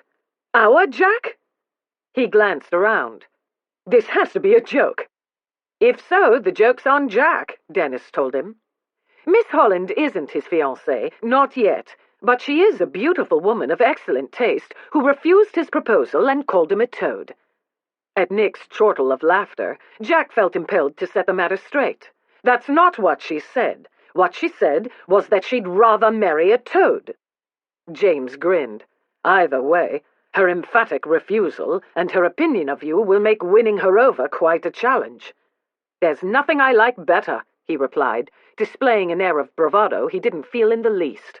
After all, a man had to put up a good show in front of his friends. Besides, he added with dignity, in the fable, the toad was a handsome prince all along. He just had to make the girls see it. Of course, in the Grimm's story, the toad's magical transformation had taken place after he'd slept in the girl's bed, an occurrence that in Jack's case seemed an even dimmer prospect than it had for the frog. Thankfully, his friends did not point that out. Though Jack had compared his courtship of Miss Holland to a fairy tale, he was reminded on the following day that courtship in real life wasn't quite so simple. She's left town? He stared at Ephraim Holland across the other man's study in astonishment. He'd steeled himself for her grief, her condemnation, or the possibility that she'd refuse to see him, but the idea that she'd flee had never entered his mind. Granted, he knew little about the girl he intended to wed, but he did know she was no coward. But she only just arrived. I'm not sure how her departure concerns you, Lord Featherstone. Holland resumed his seat behind a massive mahogany desk and beckoned Jack forward to take one of the leather chairs opposite him. If you've come to impart the news of Van Housen's death, we've already been told. Suicide, I understand. At Jack's nod, he added, I can't say I'm surprised. Jack studied the other man's face, noting the shrewd eyes and cynical mouth, and he suspected there wasn't much that surprised Ephraim Holland. I felt I ought to be the one to tell your family of his death. I didn't realize you already knew. We were at breakfast this morning when Prescott Dewey telephoned to give us the news. I hope... He paused and took a deep breath. I hope your daughter was not too overcome by grief. She was shocked, of course, but grieved? No, I wouldn't say so. Given the circumstances, she could hardly be expected to grieve. It would not be reasonable, Jack agreed, but women's hearts are seldom reasonable. Might I ask where she has gone? She and her mother departed for England this morning. England? Jack jerked upright in his chair, dismayed. With her reputation in jeopardy and no engagement between us announced? What is she thinking? May I remind you, there is no engagement. She refused you. You are mistaken if you think one refusal would deter me. Holland tilted his head, giving Jack an assessing look. Most men would not be so punctilious. At this point, they would deem honor satisfied. They'd shrug off any further sense of responsibility and go on their way. I don't know what another man would do, but I believe if I break something, it's my responsibility to repair it. Something flickered in Holland's eyes. It might have been a hint of respect. He straightened in his chair. Let's lay our cards on the table. I don't like you, Featherstone. Quite so. There's no reason why you should. My wife, however, has a better opinion of you than I. But then she would. She has a soft spot for men with titles. Jack managed to smile. I wish your wife had demonstrated her good opinion by telling me what was in the wind before she took Miss Holland to England. In defense of my wife, I believe she did write to you before they departed for the pier. I imagine the letter will be at your hotel by morning. Either way, in light of Linnet's refusal, her mother has rather given up on you. I see. You do realize the longer an announcement of our engagement is delayed, the greater the scandal will become. Yes. Mind you, marriage to a British peer is not what I'd choose for my daughter. I have never desired to support a useless institution like the British aristocracy with my hard-earned dollars. I would prefer my daughter marry an American. Yes, a certain Davis Mackay, I believe. Davis, at least, is a young man who believes in hard work and self-determination, not the entitlement you British lords espouse. I've been asking about you, Featherstone, and it seems your family in particular has seen itself as quite entitled, at least when it comes to American money." Jack wondered, with a hint of despair, if the profligacy and debauchery of other members of his family were going to haunt his entire life. "True. My brother married an American heiress and spent her fortune into oblivion before he died. But Charles always was a rotter, even when we were boys. And our father was no better. He also married for money. And his father. Most of my ancestors have been inveterate gamblers, notorious skirt chasers, and fortune-hunting cads. In examining my family tree, I fear we should have to go all the way back to the 3rd Earl before we could find a man of honor and integrity." He paused, meeting the other man's eyes across the desk. "Until now. That's an easy thing to say, but given your actions, not particularly creditable. I realize that, but it's no less true. As for feeling a sense of entitlement, I don't. I'm a second son, you see, and I was raised to understand that I wasn't entitled to a damn thing. The fact that I became an earl was an accident of fate. It was also a responsibility I had no ability to assume. Why? Because you'd rather carouse around Paris with dancing girls than do something useful?" Jack gave a grim smile. "You have been asking about me."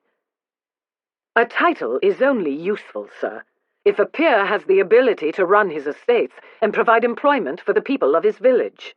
I lack the capital to do that. And you peers think it's beneath you to earn a living. The truth is more brutal. Most of us simply aren't qualified to do anything. We have excellent educations. I'm an Eton and Cambridge man myself. But our education teaches us nothing useful, certainly not anything so middle class as earning a living. There's the army, but one has to buy a commission, and my father refused. There's also politics, if your family has influence and can put up the money for political campaigns. My family met neither of those criteria. Until I became the Earl, the only money I ever had was doled out to me at the whim of my father, and after him, my brother, and both of them were far more inclined to spend their money on themselves than on me, which left me in a perpetual state of economic uncertainty, a circumstance both of them found quite entertaining, by the way." "I see. And when you became the Earl, I discovered that despite my family's penchant for advantageous marriages, every shilling poured into the Featherstone coffers had been spent. I leased the houses to pay the interest on their mortgages, and land rents cover the expenses, with just enough left to give me a small income. Until I came to New York, I chose to live in Paris because it's less expensive than London and less dull. As for the dancing girls—" He paused and shrugged. "Can you fault a bachelor for that? You've never thought to marry before now? I may be a Featherstone, but I've never regarded marrying well as a profession," he said dryly.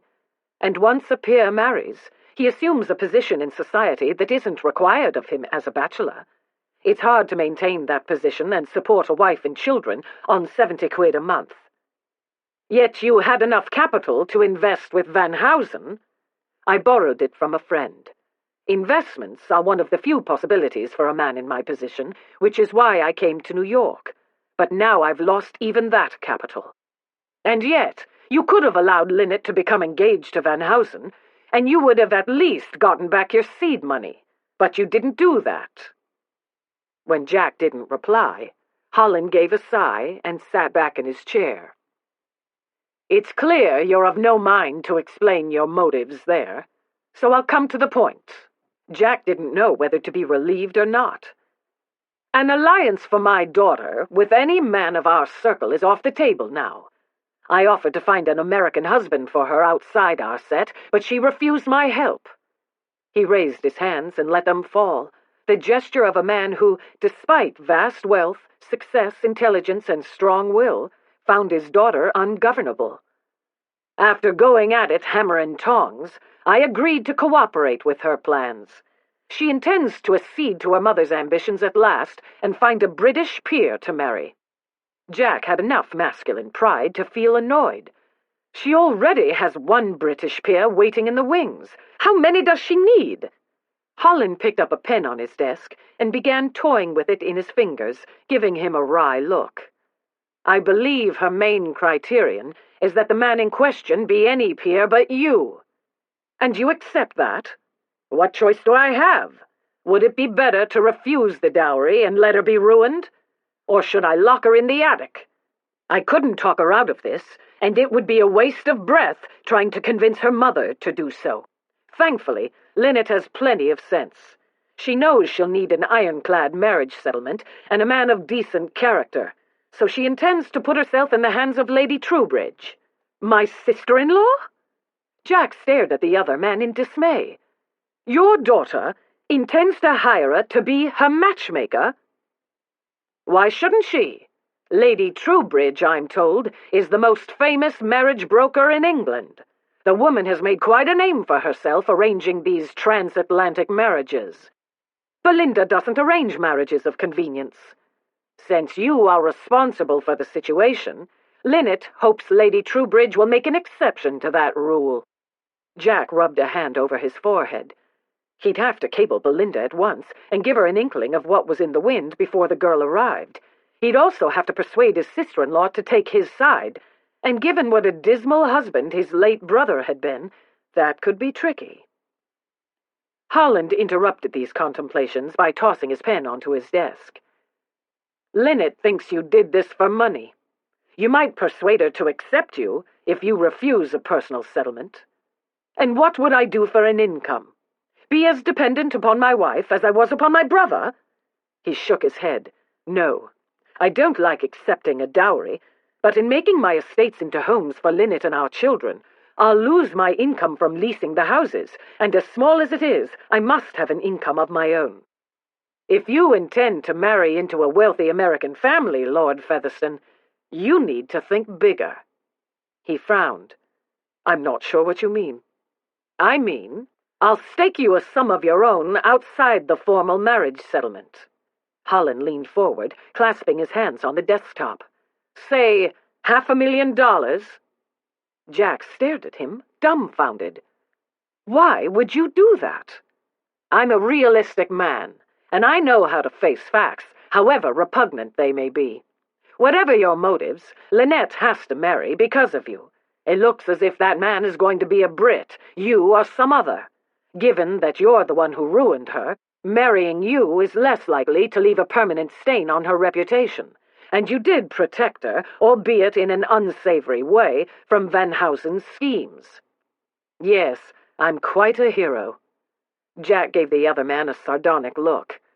"Forgive me if I wait for the other shoe to drop." Holland smiled. "I have some conditions." "Of course you do. After all, nothing is free in this world. You and I are beginning to understand each other. My first requirement is that you invest the funds, not spend them." "A reasonable request. I hope you have some investment suggestions to offer."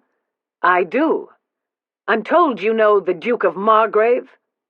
Jack blinked, surprised and wary. "I do. Why do you ask?" "Margrave is a famous man. He navigated part of the Congo. He discovered a species of butterfly. He's quite the explorer." "Yes, Stuart's rather a legend. It's hard on his friends, for we can't hope to compare, but—" "So the two of you are still friends?" Holland interrupted, causing Jack to grimace. "I heard you'd had a falling out." He shrugged. There was no point in lying about being on the outs with Stuart, not now.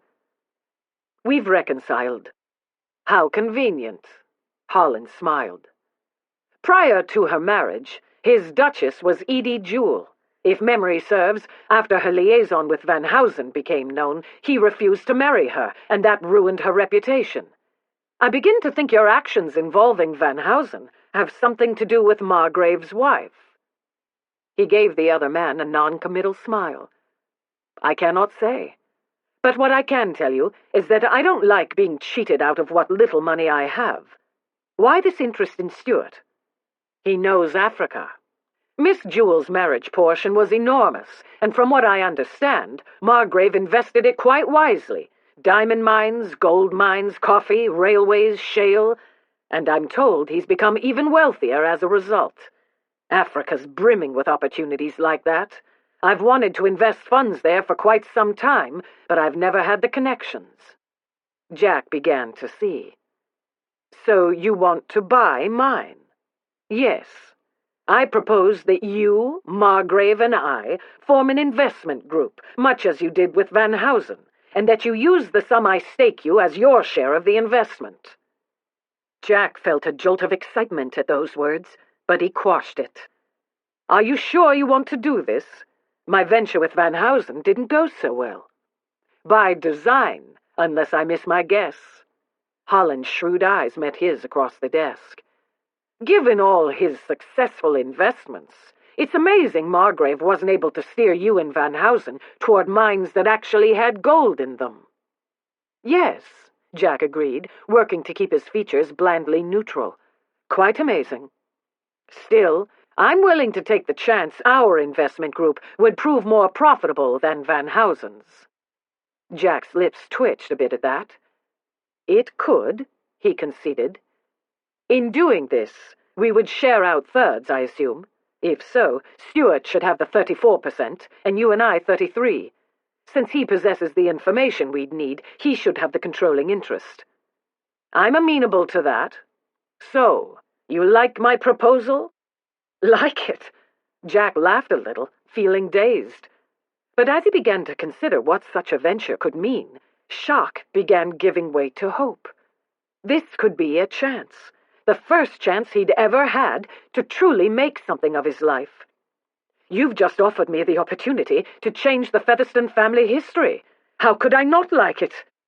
"Before you get too excited, I have one other condition. We can't tell Linnet about it until after the wedding." Jack's exhilaration faltered at that, and he frowned. "I don't see why not. What is there for her to object to? For one thing, it makes the motives for your proposal of marriage no less questionable. But the main objection she'd have is to me. If she knows we're forming a company together, she'll never marry you." "Why should it bother her? I would think she'd prefer that to giving me a personal settlement. Make the groom earn his way, that sort of thing." "Oh, Linnet's got a bee in her bonnet about me just now. She won't like my interference.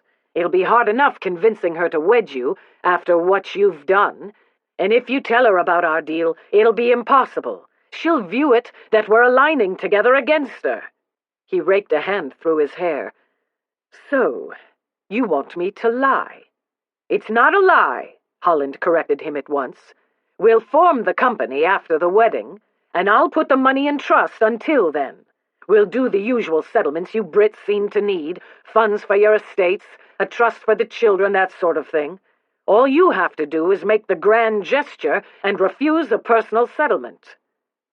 "My God, you're ruthless," Jack muttered, not knowing whether to admire the other man or despise him. "I can see why you're rich." "I'm not rich because I'm ruthless. I'm rich because I know how to turn adversities into opportunities. This is a winning situation all around, and I think you know it as well as I do. Linnet's temper will cool down at some point, but we don't have time to wait for that.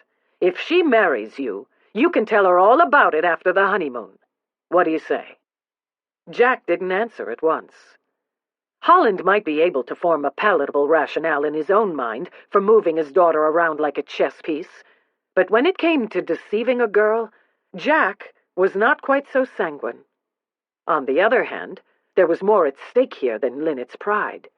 This was, first and foremost, about doing the honorable thing. But it had also just become something more, something that took his breath away. He had the chance to change a fate thrust upon him before he'd been born. He could control his own destiny.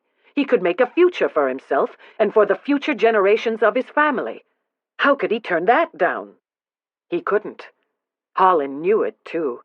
And as he looked at the smile playing around the other man's mouth, he appreciated just why Linnet would be opposed to her father's interference in her life. But Jack knew his course had been set the moment he'd kissed her, and he wasn't about to back down just because everything he wanted had just been tossed in his lap if he succeeded. "You have a deal," he said, "provided Stuart agrees, and with one other condition. I have no intention of waiting until after the marriage to tell her. I'll tell her when we negotiate the marriage settlement, after the engagement has been announced." Holland bristled at that. "She doesn't have to know beforehand. Business matters aren't a woman's concern anyway. We do it my way, or I won't be talking to Stuart at all." "Oh, very well. I know my daughter, and I think it's a mistake, but I'll leave it to you. If she balks at the last minute, and she's ruined as a result, not only will we not be forming a company, I'll kill you." "I'll keep that in mind. Now I must go." Jack rose to his feet. "I have to book passage on the next ship home." Holland also stood up. "I'll be following you to England in about 2 weeks. If you've done your part and convinced Linnet to change her mind, you'll arrange a meeting with Margrave, and we'll make the final arrangements for this venture when we settle the dowry, and I'll put your funds in a private trust." Jack nodded, hoping like hell those funds didn't turn out to be 30 pieces of silver. London in early September was less pleasant than London in the season. It was hotter, smellier, and seemed swathed in more coal soot than ever. And despite the fact that the official end of the season had occurred several weeks earlier, the streets of the city were as congested with traffic as ever. Linnet leaned out the window of the hansom cab, but the carriages along the Strand were jammed as tightly as sardines in a tin can, and she drew back with a sigh. "I knew we should have stayed at Thomas's," she murmured. "We could have walked to our appointment from there. As it is now, we're going to be late." "Nonsense." Helen settled herself more firmly in her seat. "We've still plenty of time to reach the West End, though I wish I was sure you know what you're doing. Featherstone is willing to do the right thing, and since he is the one who compromised you, I am not marrying Lord Featherstone. We've gone round and round on this during the voyage over. How many times must we discuss it before you accept my decision? A bird in the hand is always worth 2 in the bush." Linnet decided that if her mother uttered that phrase one more time, she was going to smash her head through a window. "I can't see that it matters to you whom I marry, as long as he's a peer." "I'm delighted you are reconsidering a peer, Linnet. But," she added, her voice suddenly tart, "I can't be expected to feel delight at the reason behind it. And the peer in the family is by no means certain. It won't take long for word of what happened to spread to London. How that information will be received by the British gentlemen here, I have no idea. Which is why we're going to Lady Troubridge. If she can't find me a husband, I don't know who can. Her reputation for introducing American girls to British peers is well established. She's quite successful." "Yes, but still—" Helen paused and sighed. "Going to a matchmaker? It's all very well for the new money girls, I suppose, but for a knickerbocker? It seems a bit demeaning. I find the practicality of a marriage broker the most agreeable aspect of the transatlantic marriage. A girl can have potential mates vetted by an unbiased third party and not allow herself to be carried away by romantic notions about British lords and living in castles. And Lady Troubridge can negotiate a marriage settlement that gives me control of the money." Her mother groaned. "You sound like your father. As if we're talking of a Wall Street business deal, not a marriage." "Marriage has become a business deal," she reminded her mother. "At least for me. It's not what I wanted, but it's what I've got. And though I have to marry in haste, I am doing my best to ensure I don't repent at leisure. Lady Troubridge can help me. Looking about for other candidates seems quite risky to me, but as your father and I agreed, it's your decision." "Thank you." "Either way," her mother went on, ignoring her daughter's inflection of sarcasm, "I put my foot down about staying at Thomas's while we're in town. If you're to be looking for a husband, the Savoy is much more suitable." Linnet knew her mother was right about that. Just a year old, it was already known as the hotel where the wealthy Americans stayed, and in its lavish tea-room, Yankee heiresses showed themselves to perfect advantage for the viewing pleasure of interested peers, even though it was obvious to anyone with a brain that those peers were trolling for heiresses like anglers on a stream trolled for fat trout. To Linnet's mind, it was all highly embarrassing, each girl like a display of goods arranged in a shop window, but she could hardly condemn the show. She herself was goods now, damaged ones at that, and she feared that even if she obtained Lady Troubridge's help, her search for a husband would soon force her to preen before available peers in much the same way. She felt a wave of resentment toward the men who had sent her down this path, though she knew her own disregard for propriety had played a part. If she hadn't met Frederick in the pagoda, none of this would have happened. Frederick, thinking of him now, brought with it an odd detachment, as if she were thinking of a stranger. But then, in a sense, Frederick was a stranger. The man she thought she knew was nothing like the man she'd seen that night in the library at the Tides.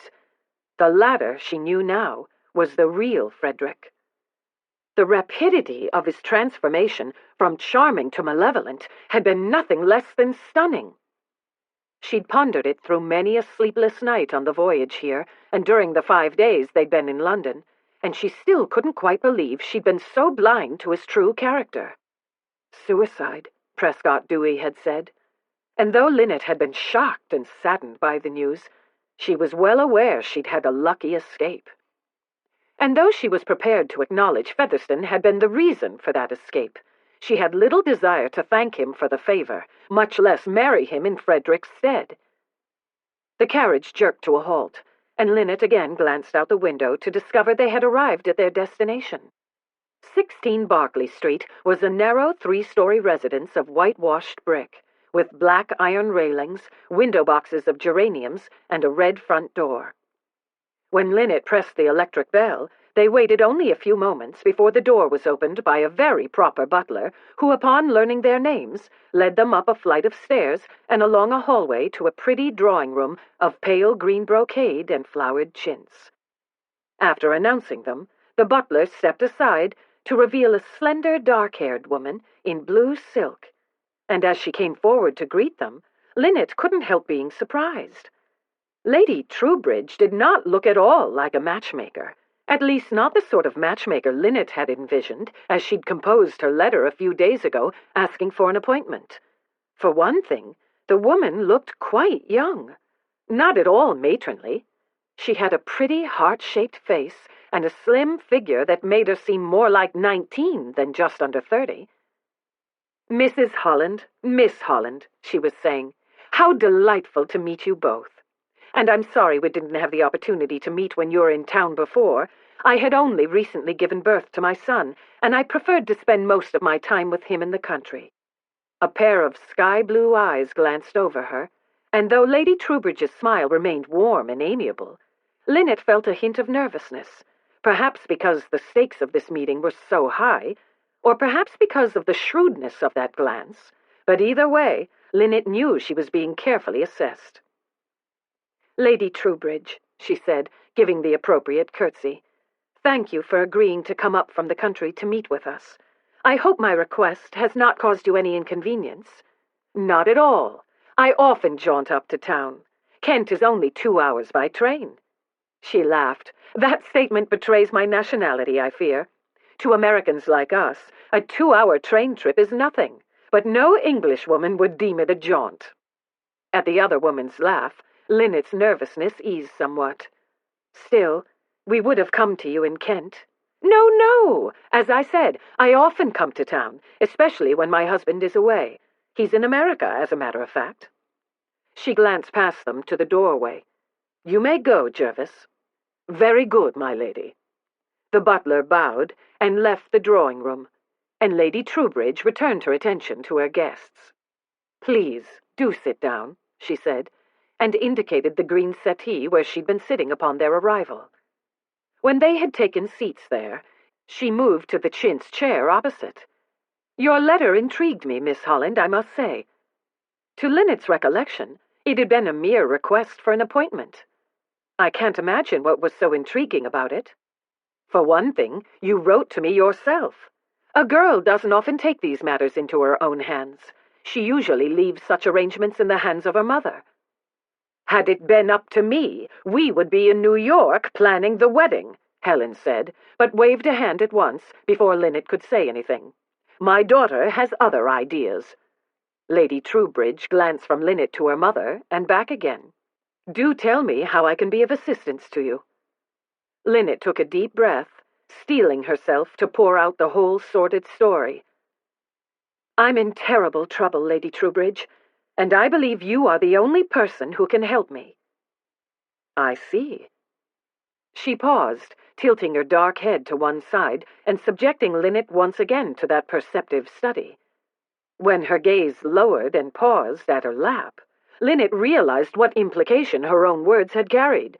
"Oh, no, not that kind of trouble," she said at once, mortified by the idea that was clearly running through the other woman's head. "It's not that at all."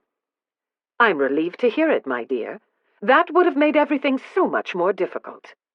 "It's going to be difficult anyway," Linnet assured her, still hotly embarrassed. "Once you know the whole story." "This is a situation that calls for tea, I think." Lady Troubridge rose, walked to the bell-pull against the wall, and gave it a brisk tug, then returned to her chair, and a few moments later the butler appeared. "A full tea, Jervis," she said. "It's early, I know. Can Mrs. Willoughby manage it?" "Of course, my lady. I shall bring it straight away." "Thank you, Jervis." As the butler departed, she returned her attention to her guests. "I find that in difficult situations, tea and cake can be a great comfort." Lady Troubridge talked of other topics, but Linnet, anxious to have things decided, was quite relieved when tea had been brought, and the Marchioness at last broached the subject Linnet wanted to discuss. "Now, tell me all about your trouble, and we shall put our heads together and decide what's best." "There's only one thing that can be done, Lady Troubridge. I must find a husband, and the sooner the better." The Marchioness's dark brows drew together in puzzlement.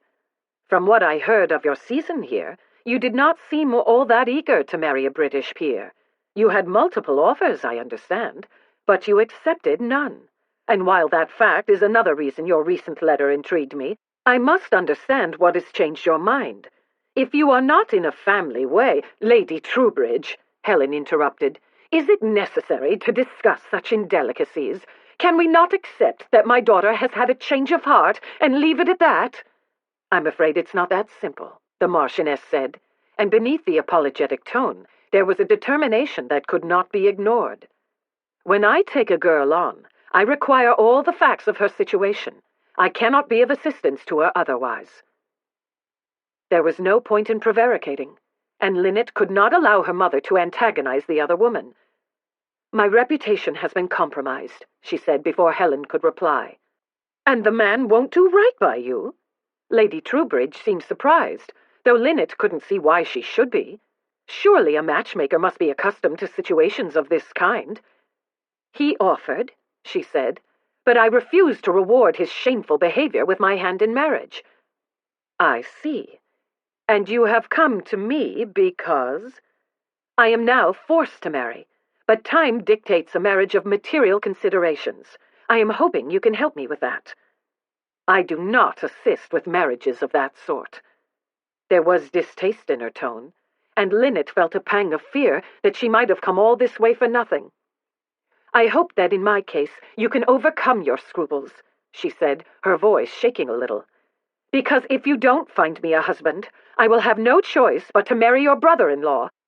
The Marchioness displayed no surprise at this news, and Linnet could only conclude his relations must be accustomed to his rakish tendencies. "Oh, my dear girl," she said with a sigh, "what sort of imbroglio has Jack gotten you into?" Linnet proceeded to explain. She left nothing out, and though her face was flaming when she reached the part where Featherstone had hauled her into his arms and kissed her, she was quite bolstered by the outraged "Oh!"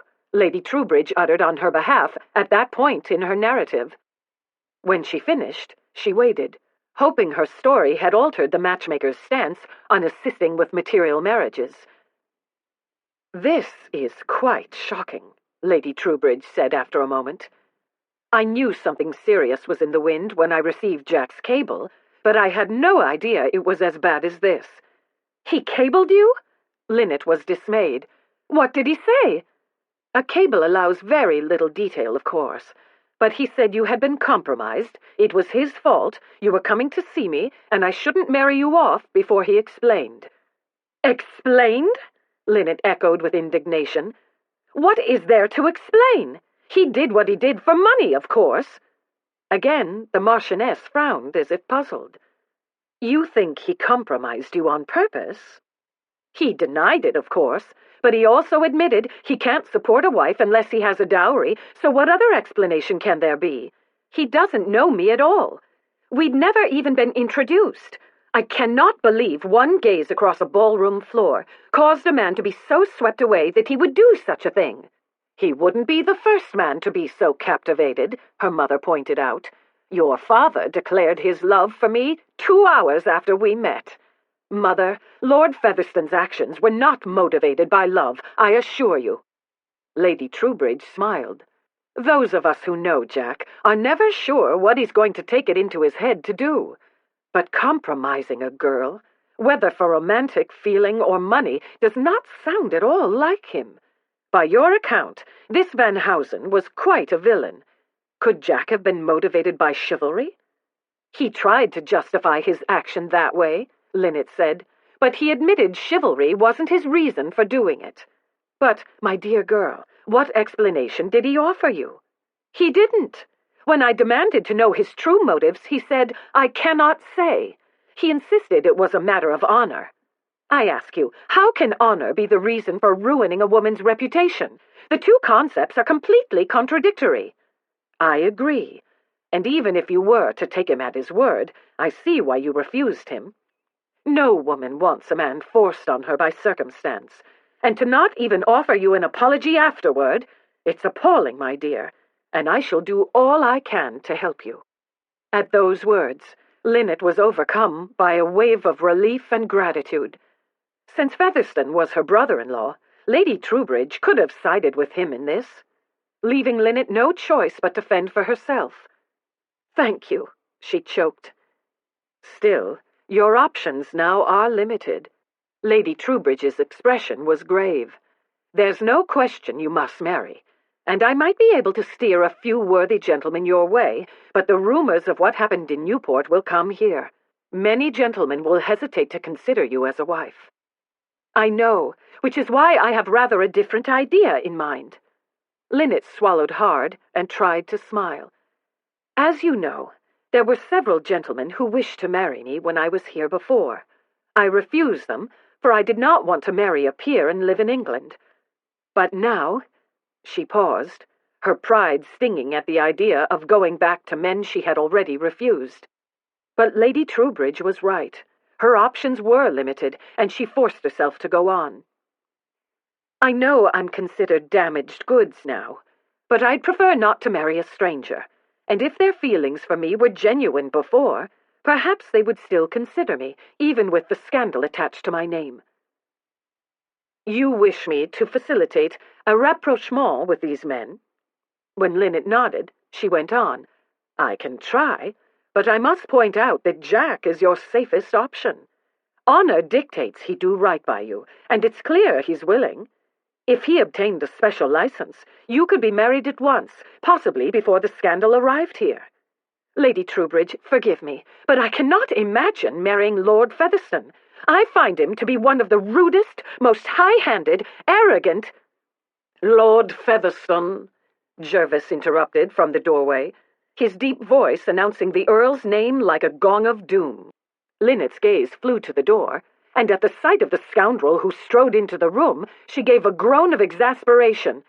For heaven's sake, she'd left her own country to escape that wretched man. Didn't he ever give up? Chapter 8. With her brutally honest opinion of him hanging in the air, Jack knew that almost a fortnight of time and distance hadn't done much to help him. Linnet's ire seemed just as high, and his chances of winning her just as dismal, as they had been in Prescott Dewey's library.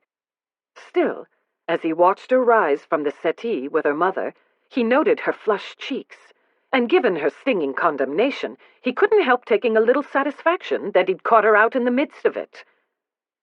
"And they say eavesdroppers never hear good of themselves," he murmured, smiling. "Good afternoon, Mrs. Holland, Miss Holland. What a pleasure to see you again." He bowed and turned to his sister-in-law. "Belinda?" "Jack." She took his hands in hers as he approached and accepted his kiss on the cheek. "Had I known in advance you were coming this afternoon," she added with a meaningful glance that underscored the last two words, "I'd have ordered more sandwiches." Before her second marriage, Belinda had been inclined to put Jack into the same pigeonhole as his late brother. But though Nick had helped elevate him in her estimation during the past 2 years, Jack couldn't be sure which side she'd be on in this. When it came to protecting the young ladies who were her clients, Belinda was like a mother tiger guarding her cubs.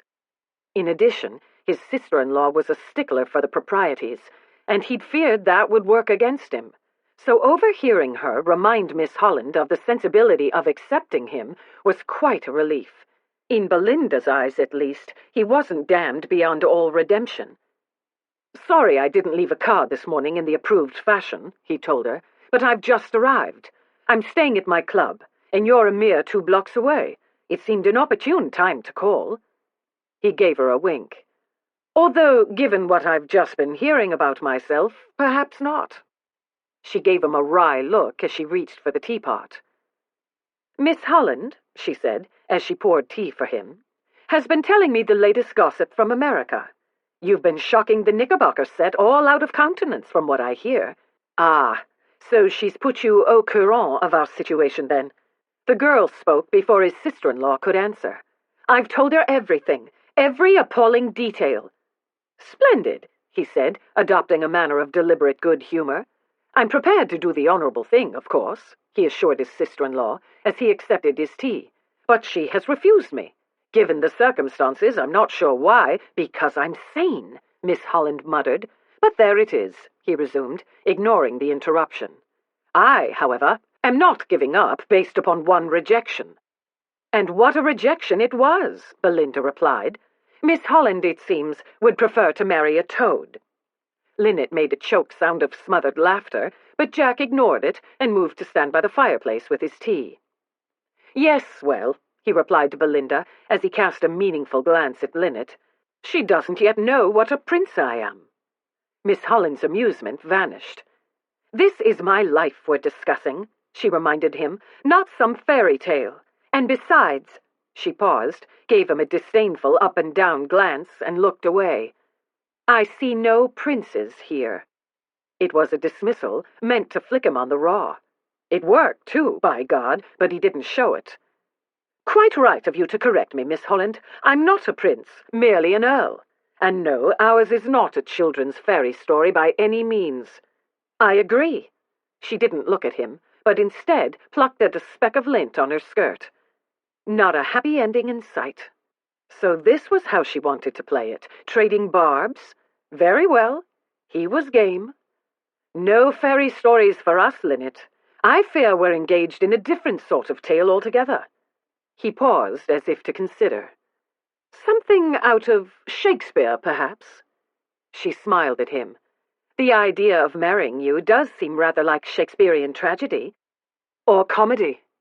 His smile vanished, and he met the cool resentment behind her smile with a pointed stare. Taming of the Shrew comes to mind. Those gorgeous eyes narrowed, and he supposed he was now expected to scurry off like an abashed rabbit, but Jack didn't move. He didn't even blink. "Such a look," he murmured. "Do you practice that in front of a mirror?" She made an exasperated sound between her teeth, but before she could answer, Belinda intervened. "Perhaps it would be best," she said, her voice a trifle louder than its usual well-modulated tone, "if Mrs. Holland and I left the two of you to discuss your situation in private." "That won't be necessary," Linnet assured her. "Lord Featherstone and I have nothing to discuss. It's all been said." "I fear I must disagree." Belinda stood up, bringing Mrs. Holland to her feet as well. "It hasn't all been said," she added, as she moved toward the door with the girl's mother in tow, "or Lord Featherstone wouldn't be here." "You can't leave us," Linnet protested, rising to her feet, and Jack noted the apprehension in her voice with some satisfaction. "We're not engaged, so we require a chaperone." "Don't worry, Miss Holland." Belinda paused by the door and gave Jack a meaningful glance that told him he'd best mind his propers. "This door shall remain open, and your mother and I will be right across the corridor." Linnet watched them go, and some of her cool poise seemed to disintegrate with their departure. When he began walking toward her, she took a quick look around as if seeking escape. "What's wrong, Linnet?" he asked as he approached. "Are you afraid?" Her chin shot up. "I'm not the least bit afraid of you. Alarmed, perhaps, since having you anywhere near tends to wreak havoc in my life, but I'm certainly not afraid." "Good." "Any havoc," he added gently as he halted in front of her, "was unintentional." "Was it? I doubt Frederick would agree." Her lips pressed together, and she looked away. "You got your revenge, it seems." "It wasn't revenge. It was justice." "Rather harsh justice." She looked at him. "Over the loss of an investment." "You know I cannot explain." "Explanations are pointless now anyway. He's dead." This close to her, he could see faint smudges under her eyes, blue-black traces beneath the surface of her fine, luminous skin. Her face seemed thinner than it had 12 days ago, her already slender frame even more so, and he had to know one thing before he could proceed. As hard as it was, he forced himself to ask. "Do you grieve for him so much, then?" "He was a friend." "At least," she added with a humorless laugh, "I thought he was." Her jaw quivered. "I was wrong." He didn't know what to say. Hell, what could he say? She was collateral damage in a war she hadn't asked for. "Linnet, I realize you think you did me some sort of favor." She turned to look at him again, and her face bore an expression of implacability. "But you'll pardon me if I don't feel all that grateful." With that, she stepped around him, but he had no intention of letting her get away so easily, and he followed her as she made for the tea table by Belinda's chair. "I don't want your gratitude," he said, halting behind her. "What do you want?" she asked, as she set down her teacup and saucer and reached for the teapot as if to pour herself a second cup. "You already know the answer to that." "I thought my refusal quite unambiguous, but since you seem a glutton for punishment, I'll say it again." Setting down the teapot, she turned to face him. "I will not marry you to save my reputation." "So you'll save it by finding some other man to marry? Why not just marry me instead? Much less fuss." She looked at him as if he were daft. "For heaven's sake, isn't it obvious by now why I don't want to marry you?" He thought of Newport. "Not to me, Linnet. Not after that kiss." She stiffened. "After you pawed me, you mean?" "Pawed?" he echoed, the accusation hitting him like a blow to the chest. "Is that how you describe the kiss we shared?" he asked, forcing the words out. "As being pawed?" Something flashed in her eyes, a glint of steel amid the cornflowers. "We didn't share a kiss. You took it. So yes, I think pawed is an accurate description." His mind went back to that moment in the pagoda. The heady cherry and vanilla scent of heliotrope. The feel of her mouth, warm as the night and soft as velvet. The heat of her body burning him like fire. The desire overcoming him in a flood. Never, not once, had it occurred to him that kiss had been extraordinary only to him. Terribly conceited of him, perhaps, but he'd taken for granted that the desire that kiss had evoked in him had sparked an answering arousal in her. But no, by her reckoning, he'd pawed her. "My God," he said after a moment, shaking his head, laughing a little in disbelief as he looked away. "You know just where to stick the knife in a chap. Do you think I ought to care how you feel?" There was such raw emotion in her voice that it startled him, bringing his gaze back to her face. Her head was flung back, her stance was proud, but in her eyes he saw now that the silvery glint was from tears. Tears of anger and also of pain. "You humiliated me," she choked. "You, a perfect stranger, subjected me to your advances in front of my own mother. I had to face my father and tell him of my shame at your hands.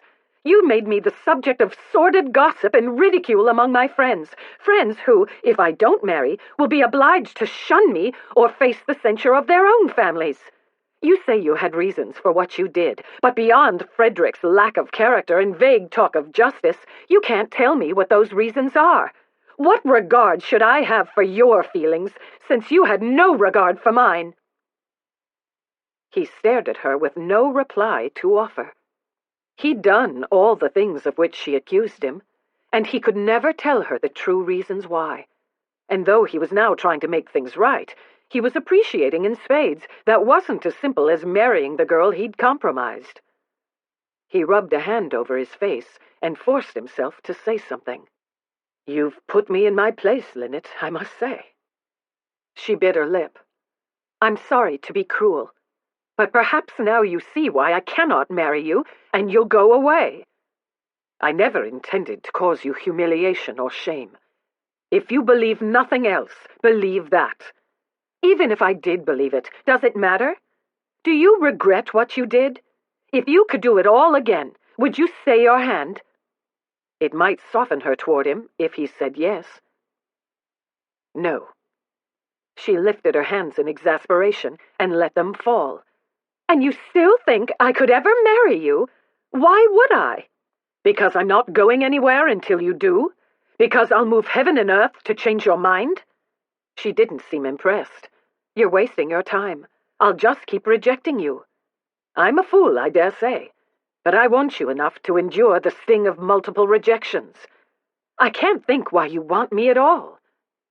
"Can't you?" His gaze slid down, then back up. Hot color washed into her face, and she backed up a step.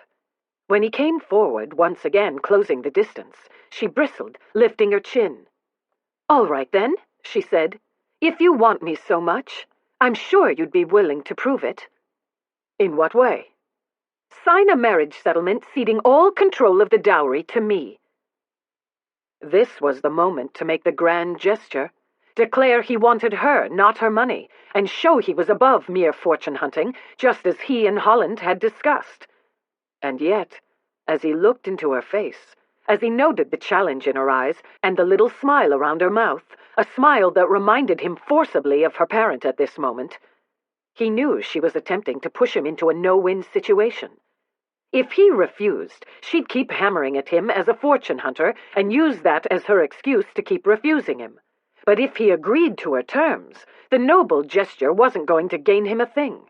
She'd savor his capitulation and refuse him anyway. As much as he hated being thought a fortune hunter, he'd take that over behaving like a spineless fool.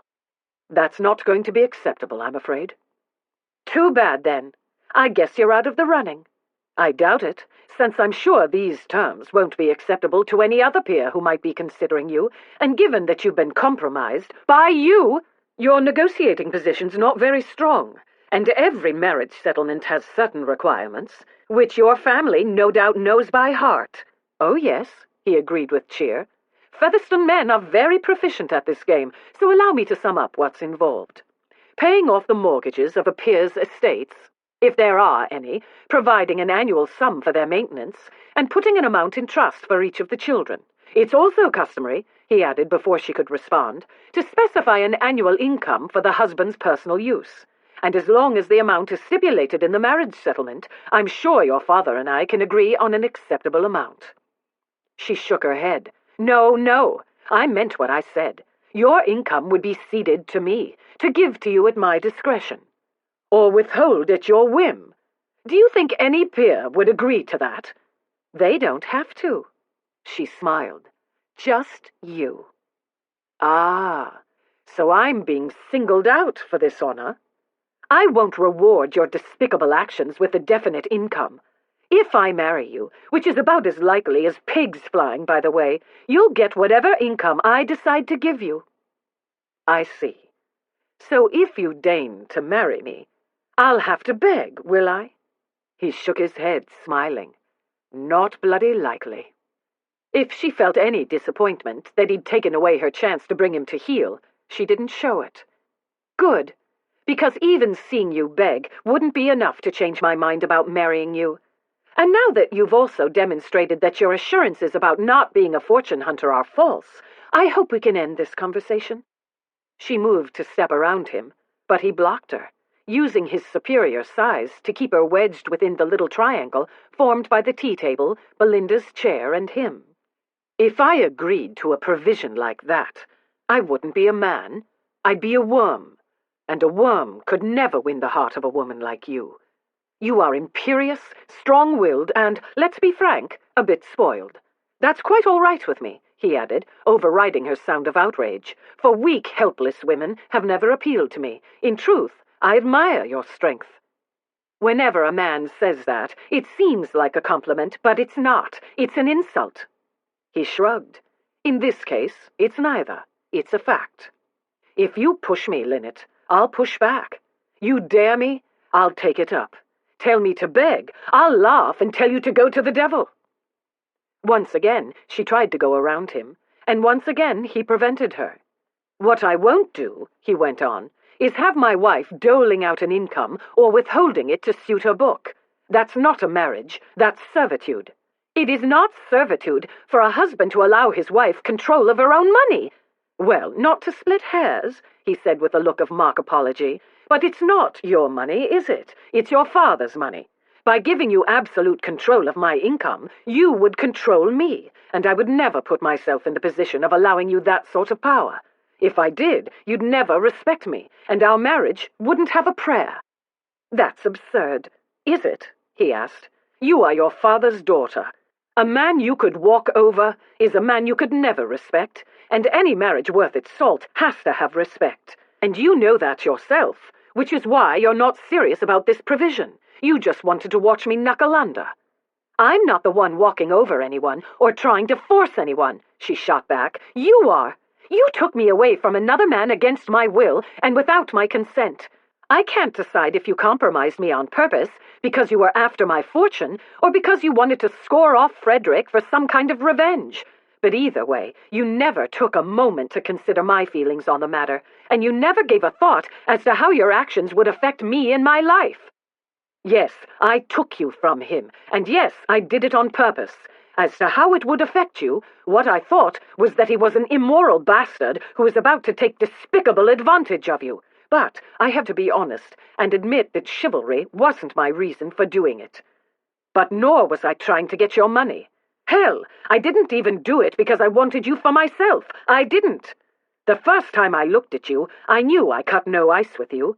But then I kissed you, and that kiss changed everything. Her lips parted, but she didn't speak, and he took advantage of her silence. That kiss, he said, closing the last bit of distance between them, was electric. She was staring at him in wide-eyed shock, probably because she thought him a complete cad and deranged to boot, and he might be about to make an ass of himself, but he'd started this little speech and was compelled to finish it. It was like no kiss I've ever had in my life. It was like being hit by a lightning bolt out of a clear blue sky, and I just can't believe, no matter what you say, no matter how many times you deny it, I just can't believe that you didn't feel it too. I don't...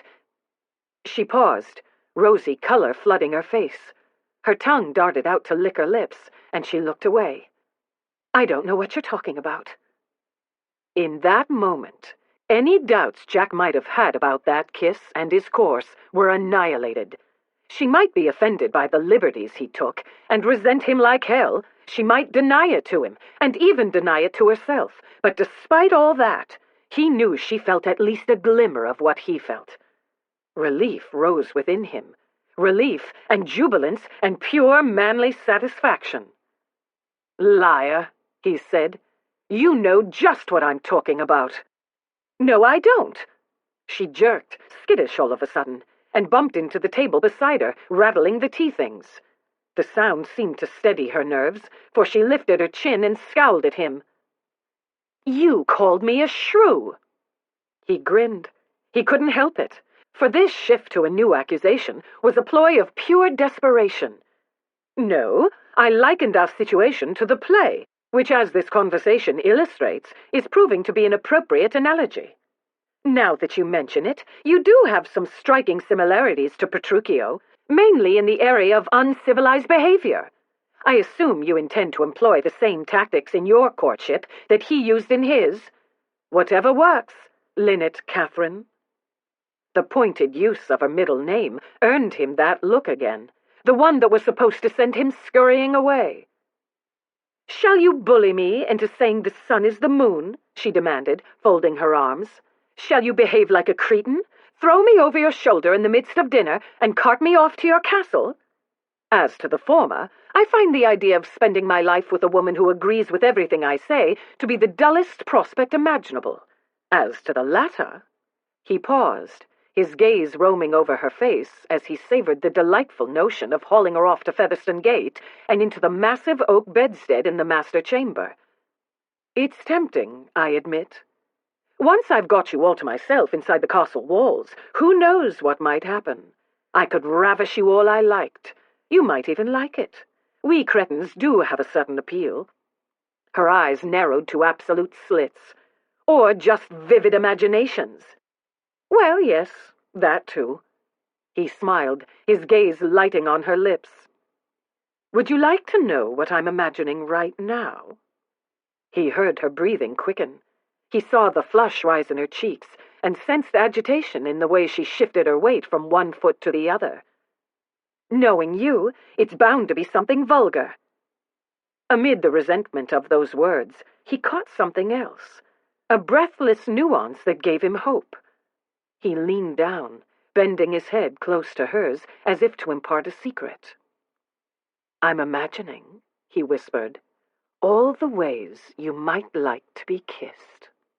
She jerked, and he braced himself for the inevitable slap across the face, or perhaps a hard kick in the shins, but she did neither. Instead, she tilted her head back to meet his gaze, and the glimmer of silver was in her eyes again. But this time it wasn't tears. It was the unmistakable glint of battle. "Imagining is all it is, Featherstone.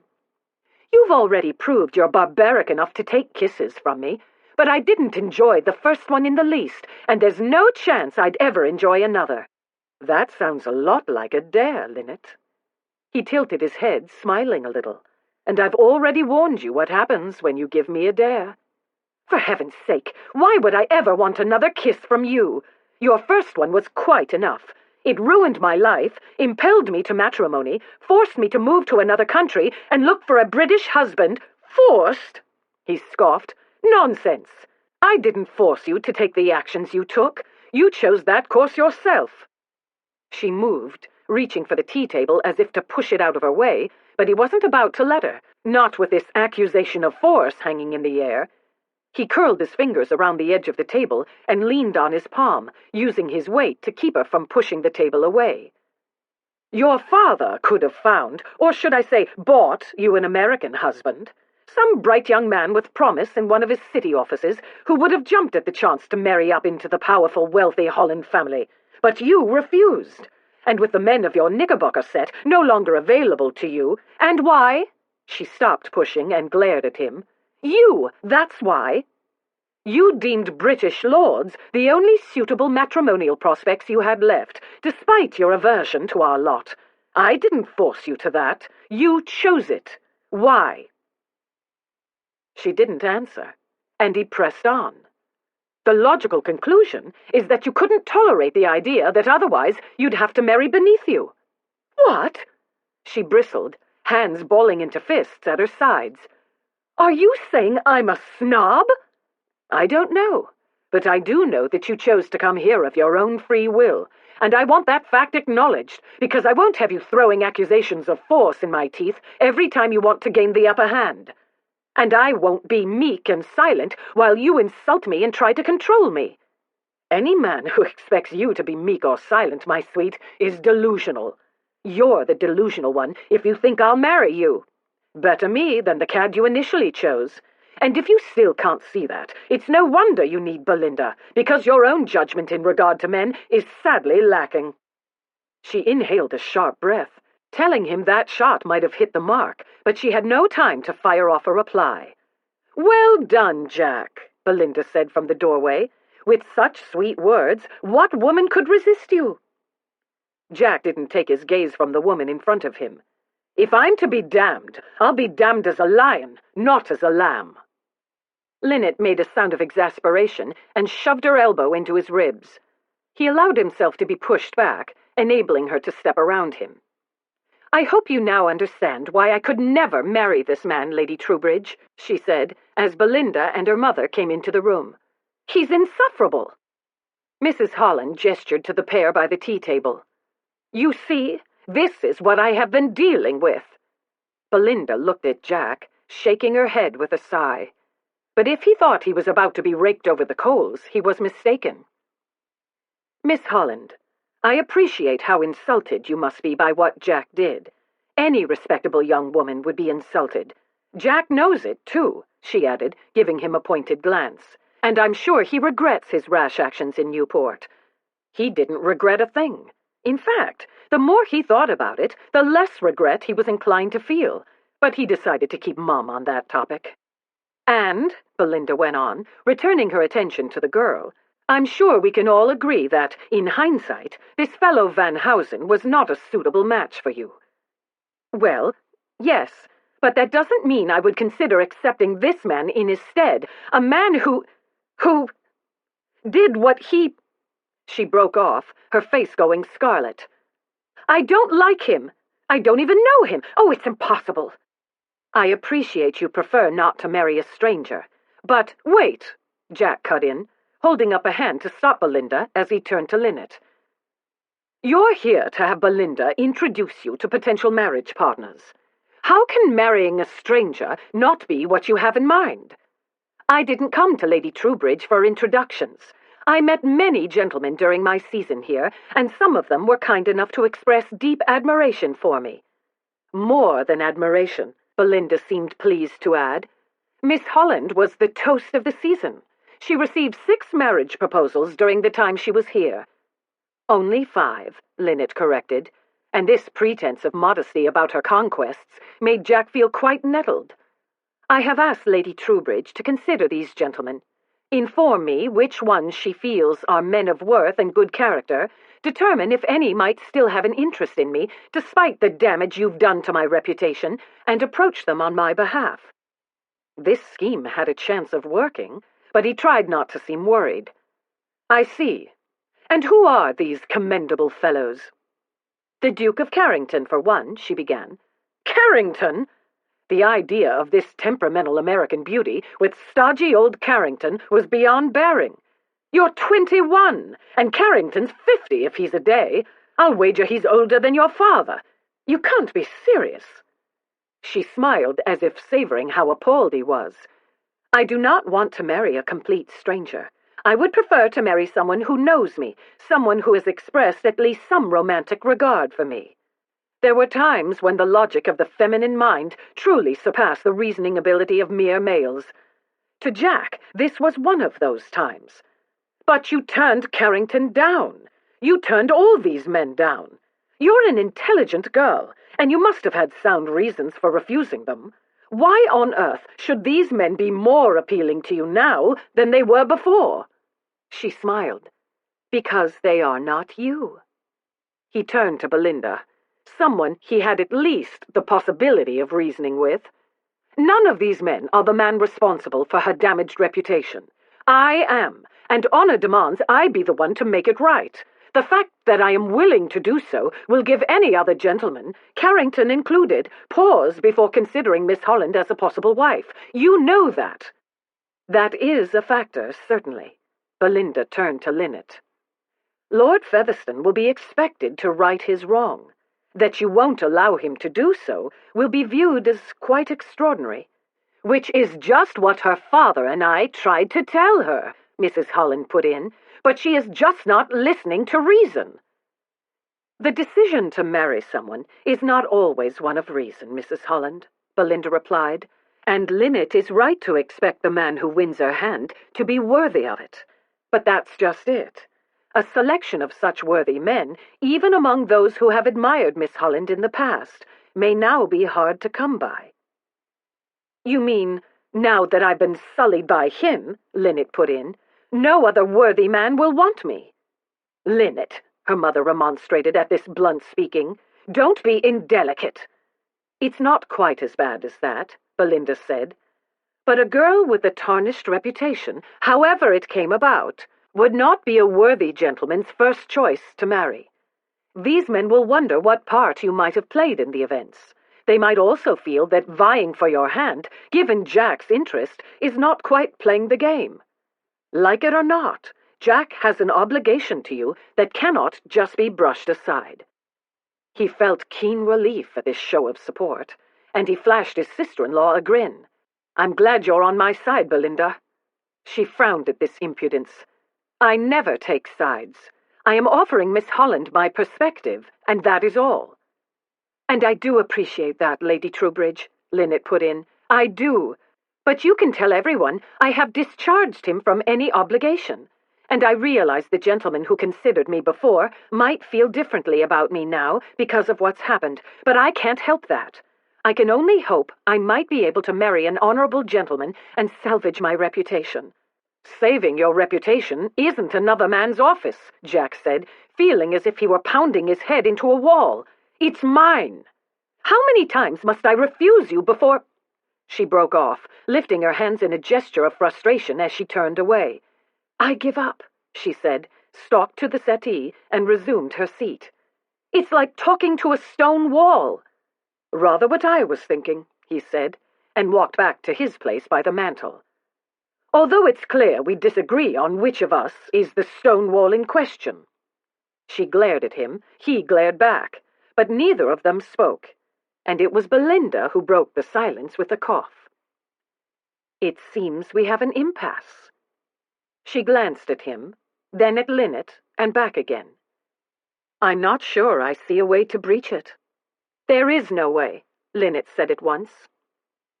Mrs. Holland sighed, shaking her head, but Jack wasn't sure if that was her opinion of the situation, a response to her daughter's intransigence, or her disappointment at his failure to fulfill the promise he'd made to her in Mrs. Dewey's garden.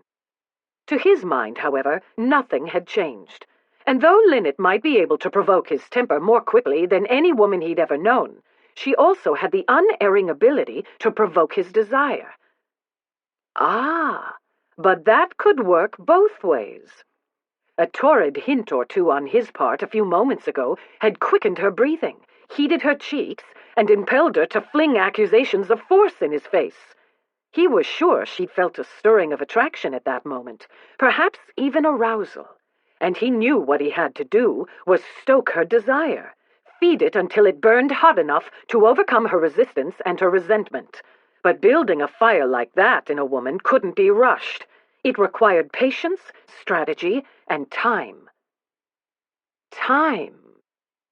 "As a rule," Belinda said, breaking the silence, "I don't arrange marriages of convenience. But in this case, I feel I must do what I can to help. A pity the season is over, but there might be a way past the impasse," Jack interrupted, straightening away from the mantel. "A way to compromise." All three women looked at him, but he knew which woman he needed to convince. He turned to his sister-in-law. "Belinda, as Miss Holland has said, she and I are strangers to each other. That seems to be one of her main objections to marrying me." Linnet started to speak, but Belinda held up one hand to stop her. "What of it?" "Invite us both to Kent. She and I can spend time together at Honeywood to become acquainted, a fortnight perhaps." "Absolutely not," Linnet said, before Belinda could respond. "I can't afford to waste time in this man's company when I already know I won't have him. My reputation is in tatters as it is, and any delay will just make things worse." "A fortnight won't matter all that much," he argued. "The news will be in the scandal sheets here within days, and you won't be able to hush it up, even if you're engaged to someone else by the end of the week." "Well, Belinda?" He returned his attention to his sister-in-law. "What is your opinion of my plan?" "You seem quite determined on this course, Jack." She gave him a searching glance. Then she nodded. "Very well. You may have 1 week to make your case." "Lady Troubridge, please," Linnet began, but again Belinda stifled her protest with a gesture. "One moment, Miss Holland, if you will indulge me." She looked again at Jack. "I will allow you to spend time with Miss Holland and give you the chance to win her over, But I have certain conditions to the arrangement. I dare say. He braced himself for all manner of courtship rules and proprieties. What are these conditions? This week will encompass a house party, and you will not be the only single man invited. I shall invite the gentleman Miss Holland has in mind, as well as one or two other men I think might suit her. He interrupted with a groan. You're joking! What's wrong, Lord Featherstone? Linnet asked with deceptive sweetness. Are you alarmed by a little competition? Jack knew he could not afford to underestimate her resentment. He would have preferred to overcome it, as well as fire her passion, by having her all to himself, but it wasn't meant to be. So he worked to don a carefree air. Belinda can invite whomever she pleases. It doesn't alter my course. If these gentlemen ask me about Newport, I shall have to confirm what happened, Belinda said, but I don't think we need mention the part Van Housen played. That would only muddy the waters and could reflect unfavorably on Miss Holland. Jack was relieved by that bit of news. Linnet, however, didn't seem as inclined toward the version of events he preferred to paint. But if no one knows about Frederick, won't people think I went to the pagoda to meet Featherstone? Not at all. Belinda spread her hands in a self-evident gesture. Any girl might go out for a bit of air during a party. If she is intercepted by a man behaving in a boorish fashion— She paused for a glance at Jack. Then she returned her attention to Linnet. It's hardly her fault. If asked, I will mention that you refused Jack's intemperate proposal and spurned his inappropriate advance. She paused, tapping her finger against her chin. I might venture a guess that Jack was drunk. After all, what other explanation could there be for such conduct? You were drunk, weren't you, Jack? She added smoothly, without looking at him. Absolutely sodding, he lied, straight-faced, lost in admiration for the skill with which Belinda could form palatable stories from unpalatable facts. Good. You'll be forgiven, of course. The English have an incomprehensible tolerance for a gentleman's alcoholic excesses. When it's discovered I'm sponsoring Miss Holland, I'll be besieged by the society papers as well, so I might whisper a word or two to them about what happened. I'm sure that Linnet, if she is asked, will offer no more than a delicate blush and allow her mother and me to provide any explanations necessary. Linnet nodded. I understand, and there's no point in denying the story anyway, not when the principal witness is one of Knickerbocker Society's leading matrons. I'm glad we all agree. And I promise that in my version of the events, it will be quite clear Jack is wholly to blame. I will accept full responsibility, he assured her. Damn straight you will, Belinda countered at once. This house party will have to commence straight away, say this Thursday. We've no time for subtlety, so I will arrange the social activities so that each man is assured of a certain amount of Miss Holland's time each day. It was Linnet's turn to groan. Do I really have to spend time with him, every single day? What's wrong, Linnet? He asked. I thought you weren't afraid of me. If she were afraid of you, Jack, Belinda cut in before the girl could answer, I wouldn't blame her, given your past conduct. However, each gentleman, even Jack, ought to be given a chance to prove himself, unfettered by the presence of other suitors. No man shall have a monopoly on your attentions. Oh, very well, Linnet sighed. I suppose I've no choice but to put up with him, but if he does anything untoward, I'm sure Jack will behave in a much more gentlemanlike fashion in Kent than he did in Newport. Jack doubted behaving himself would achieve the desired result, but it wouldn't do to tell Belinda that. I think I can be trusted to behave like a gentleman when the situation warrants it. A slight frown marred his sister-in-law's brow, showing his careful answer didn't quite satisfy her, but she didn't pursue it. Instead, she rose to her feet, indicating this meeting was at an end, and as he watched the other ladies stand, he decided he'd best take what advantage he could while he had the chance. Since we'll all be having engagements with Miss Holland each day, I'd like to set my first one now, if that's all right. Tea on Thursday afternoon? Linnet made a sound of protest, but he spoke again before she could voice any actual objections. The evenings should prove quite a Donnybrook, Belinda. Are you up to keeping a slew of clamouring bachelors in line? I shall invite some single ladies to balance the numbers, and Miss Holland is free to spend her evenings conversing with any man she chooses. Of course, and I'm sure I shall spend the majority of my time glowering in a corner while she ignores me, but I shall use that as an opportunity to study my competition." "Very wise of you," Belinda replied, "for that competition will be stiff. I intend to ensure that she is offered a choice between men of good character, men not interested in just her fortune, but who would appreciate her for her own sake, men who do not think less of her because of your actions. You'll have your work cut out to convince her you are more worthy than they." He accepted that with a nod. "If I want her, I'll have to fight for her, is that it?" He looked at Linnet, who smiled back at him, a melting, pasted-on smile that confirmed it wouldn't only be her other suitors with whom he'd have to do battle. Still, whatever it took, he was determined to win. "A fight it is," he said, and bowed, smiling back at her. "And may the best man win." Chapter 9. As Belinda showed the ladies out, Jack could see that artificial smile still lingering on Linnet's lips, and he vowed that the next time he kissed her, there'd be no accusation of pawing thrown in his face afterward. No, he'd have to be sure she wanted it as much as he did, that she'd welcome it when it came, and need it so much she'd fling her arms around his neck, press that luscious body up against his, and kiss him right back. Just now, that delicious scenario seemed rather akin to melting glaciers with matches, or digging one's way to China, but there was no other course possible, not because honor was at stake, or even because, for the first time in his life, he had a promising future ahead of him.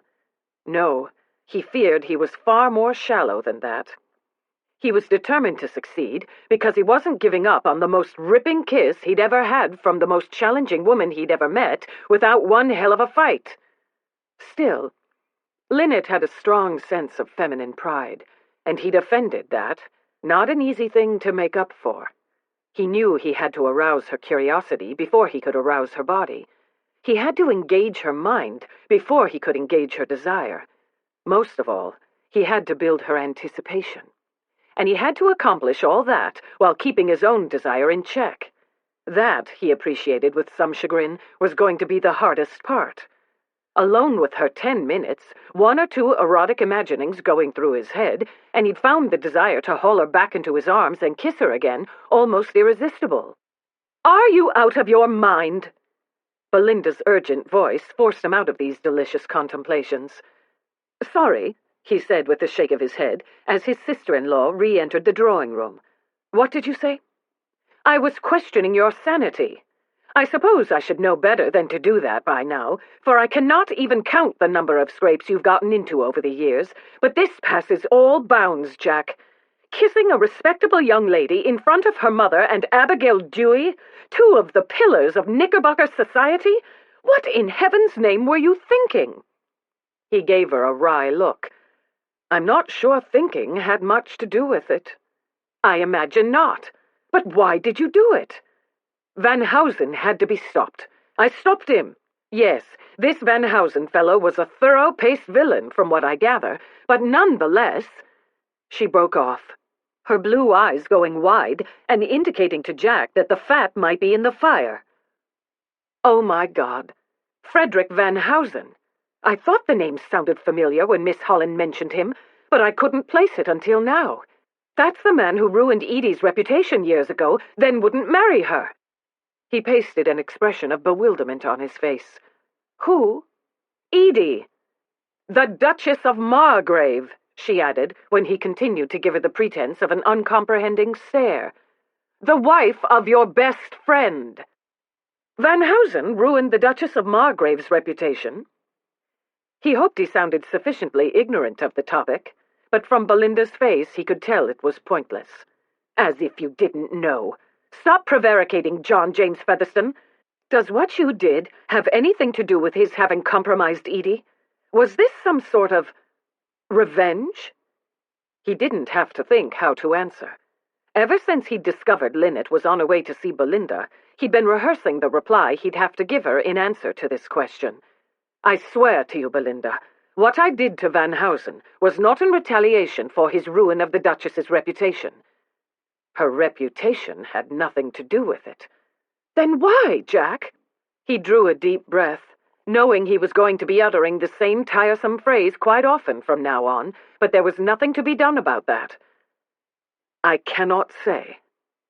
If saving the girl from the man's dishonorable intentions was your aim, there were other ways than dishonoring her yourself. I can think of several right off the top of my head. I dare say. It's too bad you weren't there to advise me at the time. As it was, I did the only thing I could think of. Miss Holland suspects that you compromised her on purpose, to marry her and gain her dowry. You do realize that? Of course I do. She made no bones about telling me her opinion on that score. Do you think the same? If I did, she countered with asperity, I'd never invite you to a house party or allow you anywhere near a client of mine. In fact, you'd never darken my door again. I'm glad to know that you do not put me in the same classification as my brother, Belinda. Very glad indeed. I know you well enough by now to discern the difference. But this girl doesn't know you at all, and she has every reason to suspect your motives, and refusing to turn down the money makes it appear— Her voice trailed off, and she sighed, lifting her hands and letting them fall as she gave him a helpless look. Yes, I'm quite aware how it appears, but that does not negate the fact that Van Housen had to be stopped. It was a matter of honor. I realize, he added at the lifting of her brows, that a dishonorable act cannot be excused because it furthered an honorable purpose, but as I say, my brains took rather a holiday that night. Still, my intentions were honorable, if not the actions I took. If you don't believe me, ask Nick. I expect he'll be arriving within a few days. Yes, he cabled me that he'll be in Kent by Thursday evening. But what does Nick have to do with your actions? He told me, she added when Jack remained silent, that he was going to New York to see you about an investment the two of you were involved in. And Miss Holland mentioned that you and Van Housen were in some investment scheme.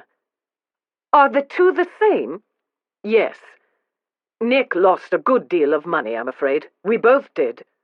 She waved that aside with an impatient gesture, and thankfully didn't ask where he'd gotten the capital to invest. But if all you wanted was to regain your investment, it's complicated. He cut her off. But you can read all about how he defrauded us in the papers. I'm sure the British press will be taking up the story any day now. I don't care about the stories printed in the papers. What I care about is the truth. Was Nick involved in your ruin of Miss Holland? No, he knew nothing of that part. That part, she echoed, and Jack knew he was once again in deep waters. What parts did he know of? Jack gave her a look of apology.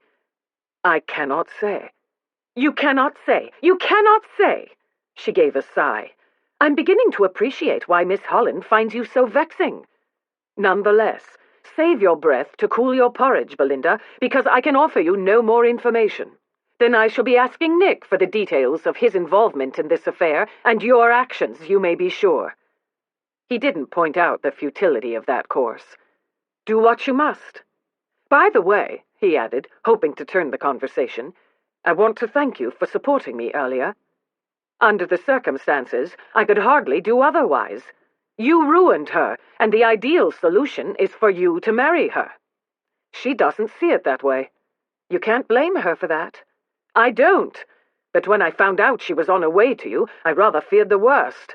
You're so staunchly proper, Belinda, and I know you've always rather disapproved of me. Yes, because you are a wild and undisciplined rogue, an opinion borne out by this most recent escapade. He grimaced at the condemnation, but he was in no position to deny it. But then, she added before he could reply, Nick was a rogue too in his day, and every bit as wild as you. And, of course, there's my own father, who's the worst of all your lot. She sighed. I fear I've got a soft spot for rogues. He grinned. Does that mean you'll use your influence to steer Miss Holland in my direction? Belinda's answering look was rueful. Somehow, I don't think Miss Holland is the sort of girl to be steered by anyone. He laughed at that. She does chart her own course, doesn't she? Yes, and that rather worries me. Why should it? A ship usually has one captain. I cannot envision either of you ceding the role and becoming first mate." "Well, I shan't." "Oh?" Belinda countered with spirit, folding her arms in a manner that rather reminded him of Linnet. "So she'll have to? Is that it? No need to ruffle up your suffragist feathers, Belinda. I'd like to think she and I will find a way to row our boat together. Only if the two of you can stop arguing long enough to agree which direction to go," Belinda countered dryly. Jack could have replied that there were some very delicious ways to stop an argument, but he decided he'd best keep mum on that topic. Belinda was such a stickler for the proprieties. All in all, Linnet was both pleased and relieved by how her appointment with Lady Troubridge had turned out, despite Lord Featherstone's unexpected appearance on the scene. When that man had walked into the Marchioness's drawing-room, the fact that he'd caught her in the midst of a most unflattering opinion of him hadn't caused him to turn a hair. But for her part, after her emphatic refusal to marry him, she thought he'd go away, plague some other unfortunate heiress, and leave her in peace. She hadn't expected him to come sailing through the door of his sister-in-law's drawing-room in hot pursuit, and if attempting to right his earlier wrong was his intent, how was it necessary for him to insult her and infuriate her and commandeer her time for an engagement for tea without so much as a by your leave? During the week that followed, Linnet had plenty of time to review the entire baffling episode, and though that didn't do much to alleviate her indignation or her bafflement, by the time she and her mother were on the train to Kent for the house party, she had come to understand there was a simple explanation for everything Jack Featherstone said and did. The man was insane. He was also obstinate, maddening, and, quite obviously, a very poor judge of character. The logical conclusion is that you couldn't tolerate the idea that otherwise you'd have to marry beneath you. Even now, those words made her mad enough to spit nails. She turned her attention to the view out the window, but she found it impossible to appreciate the pretty countryside, for in her mind's eye, the only view was Featherstone's dark eyes daring her to contradict his preposterous notions, even as he'd given her no chance to do so. The result was that she'd been contradicting them in her mind ever since. For one thing, she was not a snob. She didn't care two bits for titles, but other people did. And since a marriage of love was out of the window, thanks to him, marriage to a man with a title could at least give her a life with purpose, as her mother had pointed out. It took gall for Jack Featherstone to deem her a snob for trying to regain her footing after he'd been the one to pull the rug out from under her in the first place. But then, gall was something that man had plenty of. A bright young man with promise in one of his city offices who would have jumped at the chance to marry into the powerful, wealthy Holland family. Linnet stirred in her seat and wished, not for the first time, that she'd been able to get a word in at that point. If she had, she'd have said that as far as husbands go, any man of any station, even a pimple-faced errand boy from the corner grocery, would be vastly superior to him. But she'd been too angry to think of a speech like that, not until it was too late. Why did the best answers to unfounded criticism always come to a person while stewing about the situation afterward? Her consolation, if there was such a thing to be found in anything to do with that man, was that whatever reply she'd offered, however fitting or satisfying, probably wouldn't have made the least impression. In addition to his other faults, Jack also seemed to be deaf, at least to anything she had to say. He, on the other hand, had managed to say plenty. "You are an imperious woman, strong-willed and, let's be frank, a bit spoiled." Imperious? She wasn't the one who interfered in other people's lives, rode roughshod over their wishes, and deemed it for their own good. That would be him. Spoiled? She wasn't the one who thought money was just handed over to a husband as a matter of course. That distinction belonged to the fortune hunters, a breed of men she ought to be quite familiar with by now. It's clear your own judgment in regard to men is sadly lacking. Even now those words had the power to sting. For as much as she hated to admit he could be right about anything, there was truth in at least that much of what he'd said. Her judgment regarding Frederick had been non-existent, and Conrath hadn't been much of a testament to her ability to weed out fortune hunters. but it wasn't as if she was prepared to defy her own judgment to the extent that she'd fall into Jack's arms, even if her mother and Lady Troubridge thought marrying him was the safest course. Safe? Jack Featherstone was as safe as dynamite. That kiss was electric. Electric was one way of describing it. Linnet shifted the other way in her seat as the memory of that kiss came flooding back. His mouth on hers had been hot, shocking, the kiss almost painful in its intensity. She'd never felt anything like it in her life. Not even Conrad's kiss, as heady as it had seemed to her at the time, had evoked so many emotions within her at once. When Jack had captured her mouth with his, she'd been overwhelmed with shock, outrage, and mortification. And yet, looking back now, she sensed that in the midst of that maelstrom, there had been something else, something vague and elusive she couldn't quite define. She tried to pin it down, but that wasn't easy, for she had so little experience on which to draw. Nonetheless, there had been something— Oh, my God! Linnet sat straight up in her seat, appalled, appreciating for the first time that amid the powerful negative emotions his kiss had evoked, there had also been a faint answering thrill. No, it wasn't possible. But even as she tried to deny it, she knew denial was useless. Her initial anger and shock had receded. Mortification had been faced, consequences and ruin dealt with. Now, it was that tiny thrill that urged its way forward into her consciousness, showing her that shock and outrage and mortification were not the only things that had robbed her of breath and set her heart pounding and her body burning that night in Newport. She transferred her gaze from the view outside to her fellow passengers in the first-class carriage, but even a change of view could not block Jack's intense black eyes and torrid words from her mind. What I'm imagining is all the ways you might like to be kissed.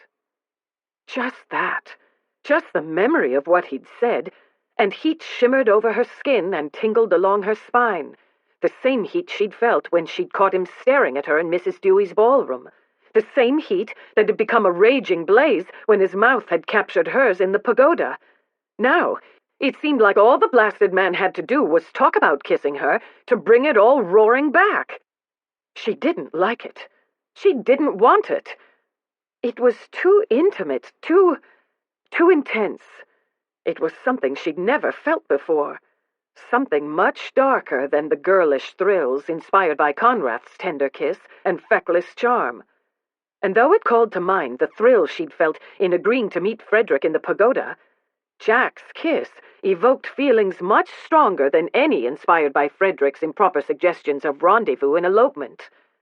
Jack's kiss pulled up within her wild, primitive emotions she hadn't even known existed. Why? She wondered miserably. Why him? She'd loved Conrad, or at least she'd thought of it as love. She'd been fond, very fond of Frederick. Jack inspired nothing tender, sweet, or fond. She didn't even like the man, for goodness sake. And why should she? That afternoon at Lady Troubridge's, he'd managed to insult her, tease her, embarrass her, infuriate her, and almost make love to her all in the space of 10 minutes. Did he think that was the way to court a woman? Make her feel so off balance, so confused, so stirred up? Electric. The strange, painful heat shimmering through Linnet's body coalesced, centering in her torso from her bosom to her thighs, and she shifted in her seat again, wriggling her hips, folding her arms, and crossing her legs tight. "Linnet, for heaven's sake, what is wrong with you?" Helen looked up from her book, peering at her over the pair of reading spectacles perched on her nose. "You keep moving around in your seat like a schoolgirl." Her mother frowned, studying her. "And you look quite flushed, dear." "Do I?" Linnet unfolded her arms, pressing her palms to her hot cheeks, working to regain her composure. "Why, you're pink as a peony. Oh, I hope you've not come down with the fever." She began pulling off her glove, leaning forward as if she intended to verify her daughter's temperature. "It's not fever," Linnet assured her, but even as she spoke, she grimaced, appreciating how much what she felt was like fever. but she could hardly confess to her mother the reason for her distress. "I'm not ill. It's just that it's so warm on this train." "Well, open the window, then. It won't do to become overheated. If you do, you might faint." With those words, Linnet stood up. She let down the window, but she didn't sit back down. Instead, she remained on her feet, and she hoped the rushing air of the fine September afternoon would cool the heat inside her, because the idea of fainting due to that man was just too awful a notion to contemplate. By the time they disembarked at Maidstone, the tiny village near Lord Troubridge's estate, Linnet had managed to push Jack Featherstone to the back of her mind and regain a measure of self-possession. Lady Troubridge had sent a carriage to fetch them and their maids from the train station, and as the vehicle rolled along a lane carved between fields of golden hops and barley, she was better able to appreciate the beauty of the scenery than she had on the train. The house, of ivy-covered brick, white plaster, dark half-timbering, and diamond-paned windows, seemed very English to Linnet's American eyes, reminding her of her purpose and her possible future. It wasn't a future she'd chosen, but she hoped to make it a happy one. As she stepped down from the carriage, she saw Lady Troubridge waiting to greet them, a group of servants behind her, and she realized she might soon be standing by the steps of a house like this in some other part of England. As she studied the brick facade before her, she couldn't help wondering if that house, wherever it was, would ever feel like home. "Mrs. Holland, Miss Holland, welcome to Honeywood."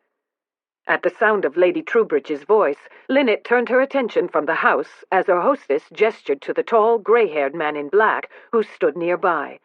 "This is Frobisher, the butler," the Marchioness told them, then moved on to the thin, almost gaunt woman beside him.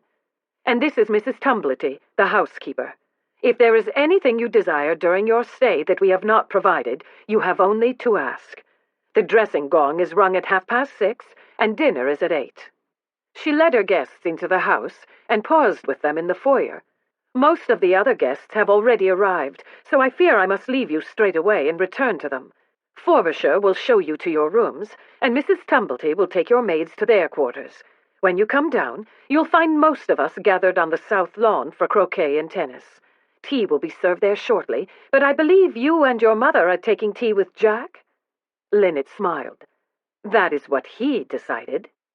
Helen gave her a sharp glance, but if Lady Troubridge noticed her emphasis on the pronoun and the deceptive sweetness of her voice, she didn't show it. "Still, perhaps we can have a nice visit after dinner," she suggested, and nodded to Frobisher. The butler stepped forward. "If you will follow me," he said with a bow, and turned toward the carved oak staircase as the housekeeper led the maids away. Helen fell in step with him, and Linnet started to follow, but Lady Troubridge stopped her. "Miss Holland, before I rejoin the others, I wanted to make you aware of where things stand. Gossip is always slower to circulate at this time of year, but there is a bit of talk about what happened in Newport. No details have appeared in the press here yet, but I do have word that the American scandal sheets are now full of the story.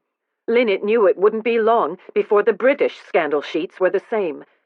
At least your guests won't be reading the story over breakfast." She tried to smile. "Not tomorrow morning, at least." "They wouldn't anyway, my dear. I won't have scandal rags at the breakfast table. And speaking of my other guests, I have good news. 3 of your former suitors consented to come.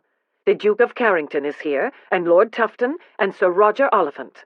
All 3 expressed the willingness to renew their acquaintance with you, despite your current situation. The other gentlemen who had proposed marriage to you, or otherwise expressed their admiration during your season, declined to come." Linnet was not surprised. "I understand. They informed me that their plans for the coming week had already been made. Of course, we can't know for certain if that's so, but it might be. This party is such short notice. It makes my choice easier, though, doesn't it?" She swallowed hard. "A process of elimination.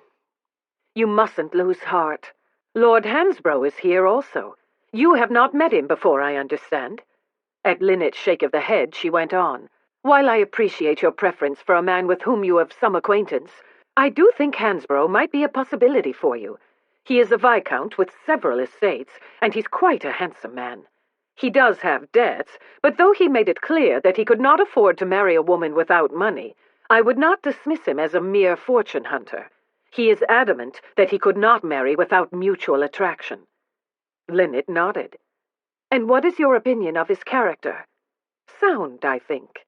He keeps no mistress, and his debts don't stem from gambling or anything of that kind. I have also invited several single gentlemen from the country for various events during the week, and one of them might take your fancy. So your choices are not quite as limited as they may seem. Now, when you come down, join us on the south lawn, and I will introduce you and take you around a bit before your tea with Jack. So hold your head up," she added, giving Linnet's arm an encouraging pat. "You have nothing to reproach yourself with." Linnet knew that already, but the knowledge didn't make things easier an hour later when she prepared to join the other guests. She paused by the terrace, staring at the people mingling on the lawn, and her stomach twisted with sudden dread. With the story in the American papers, her friends, if she had any left, were pitying her, and those who didn't like her were relishing her fall. By refusing the fate thrust upon her, she'd known she would be heading into an uncertain future, but until now, she hadn't appreciated how hard facing that uncertainty would be. These people knew, or soon would know, of her disgrace, and the man who'd caused it all was going to be hanging about the entire week, his presence a constant reminder of her shame. Everyone around her, including Jack himself, had taken her acceptance of him for granted, and she'd had to fight hard for other options. Standing here now, Linnet was seized with sudden doubt about the course she'd chosen, and she wondered, was it better to be strong-willed and take risks with one's future, or play it safe and accept the inevitability of one's fate? Was it better to be imperious, or to be a foregone conclusion? "There you are." Her mother paused beside her. "I went to your room, but Foster said you'd already gone down." "I couldn't sit in my room any longer," Linnet confessed. "I'm too nervous." She turned, running her hands down the skirt of her lilac-colored silk frock. "Do I look all right?" Her mother pursed her lips, studying her with a critical and practiced eye. After a moment, she reached up, tweaking the arrangement of violet flowers and pink ribbons that decorated Linnet's wide-brimmed straw hat, then gave a nod. "You look pretty as a picture. Featherstone will be delighted, I'm sure." Linnet strove to keep her expression neutral. "And why should I care if he's delighted or not?" Helen stared at her as if she'd grown a second head. "Because tea with him is your first engagement of the house party, which reminds me." She broke off, reached into the pocket of her skirt, and pulled out a sheet of paper. "He sent a note to tell me he shall await us in the gatehouse garden. I've had no chance to find out where that is, but a footman is to fetch us at 4 o'clock. She refolded the note and put it in her pocket. Gatehouse garden, doesn't that sound lovely? Linnet thought it might sound more lovely if he'd invited them to take tea instead of deciding that they would do so, but she didn't express her opinion aloud. Instead, she looked away, returning her attention to the group on the lawn. "I'm sure you will enjoy yourself, Mother. But I'm not going to tea with Lord Featherstone. I have other plans for my afternoon." "Now, Linnet, is this how you're going to be? You got your way, didn't you? Featherstone isn't the only man you'll be able to consider, which is what you wanted. And Lady Troubridge has arranged things with the understanding that each man will spend time with you, including Featherstone. You can't avoid him, and I can't think why you'd wish to. It's not as if your suitors are lining up in droves the way they used to. What purpose can it serve to antagonize one of the few you have left?" Linnet winced, wondering if all mothers had such an unerring instinct for finding their daughters' tender spots, or if her own mother was somehow extraordinary in that regard. "Thank you, Mother," she said. "I know I can always rely on you to bolster my spirits when they start to flag. But I admit I am surprised by your continued support of Featherstone. The Duke of Carrington is here, and I'd have thought you'd be pushing me in his direction. A duke outranks an earl, and Carrington was your choice before, wasn't he? There's no need to be so pert, miss. In order to deflate the scandal and rehabilitate your reputation, marrying Featherstone would serve you best, as I have pointed out on numerous occasions. And it's not as if I'm alone in my opinion. Lady Troubridge also pointed out that fact. What would serve me best is to make my own decision about with whom to have tea and with whom to spend my life. And given his continued high-handedness, I am even less inclined than before to think of Lord Featherstone as that man. Now, I believe I shall join Lady Troubridge and her other guests. But what shall I tell Featherstone? Helen asked, as Linnet started down to the lawn. Tell him... She paused at the bottom of the terrace steps, considering. Tell him I'm no man's foregone conclusion, she said at last. If he wants to take tea with me, he can damn well ask me. With that, she took a deep breath and started across the lawn, her shoulders back and her head high. It was almost time. Tucking his watch back into the pocket of his waistcoat, Jack glanced skyward, considered the sun's descent, and pulled the blanket a bit closer to the crumbling stone wall nearby, just to be sure the ladies would have plenty of shade. He verified there was plenty of chipped ice nestled around the champagne and tucked beneath the plates of meat and salad. He arranged the picnic campers for the third time and plucked away a few stray leaves of ivy. "Well, Noah," he asked, as he surveyed his handiwork, "what do you think? Is there anything we've forgotten?" The footman bent to set a crystal dish of pickles and another of olives beside the blanket, and straightened before he replied. "I don't believe so, sir. Not for the menu you've selected, at least. But—" He paused and frowned, eyeing the various dishes and condiments with doubt. "It's not like any proper tea I've ever served before. Why, you've not even got the tea, nor a teapot to put it in."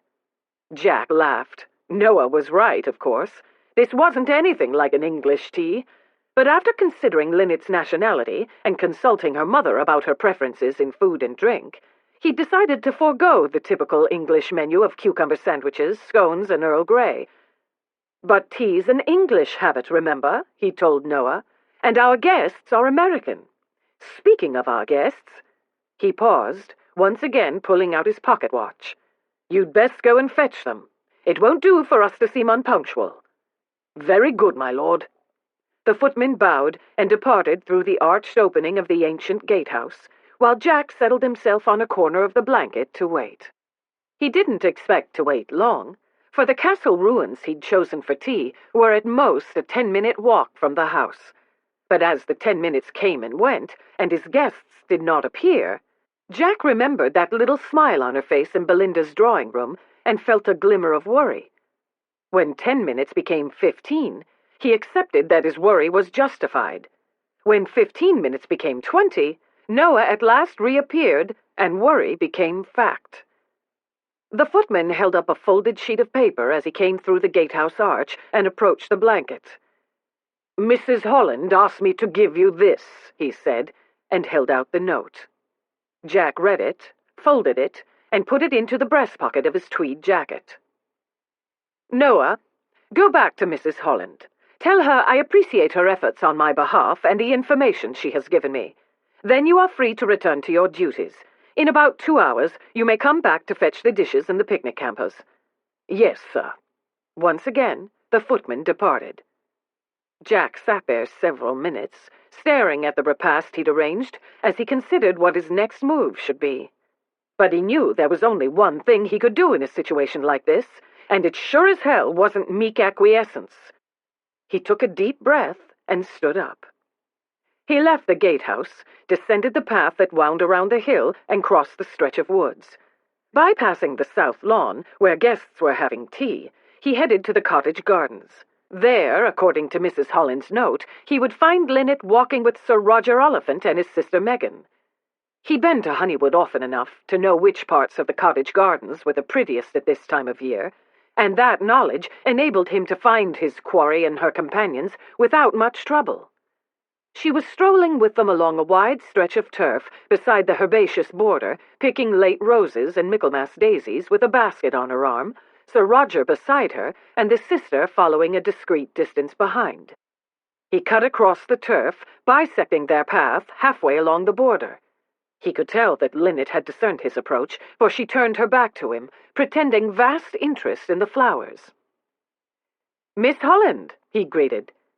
But when she continued to ignore him, he pasted on a polite smile and turned to the man by her side, whom he knew slightly from school days. "Sir Roger, this must be your sister?"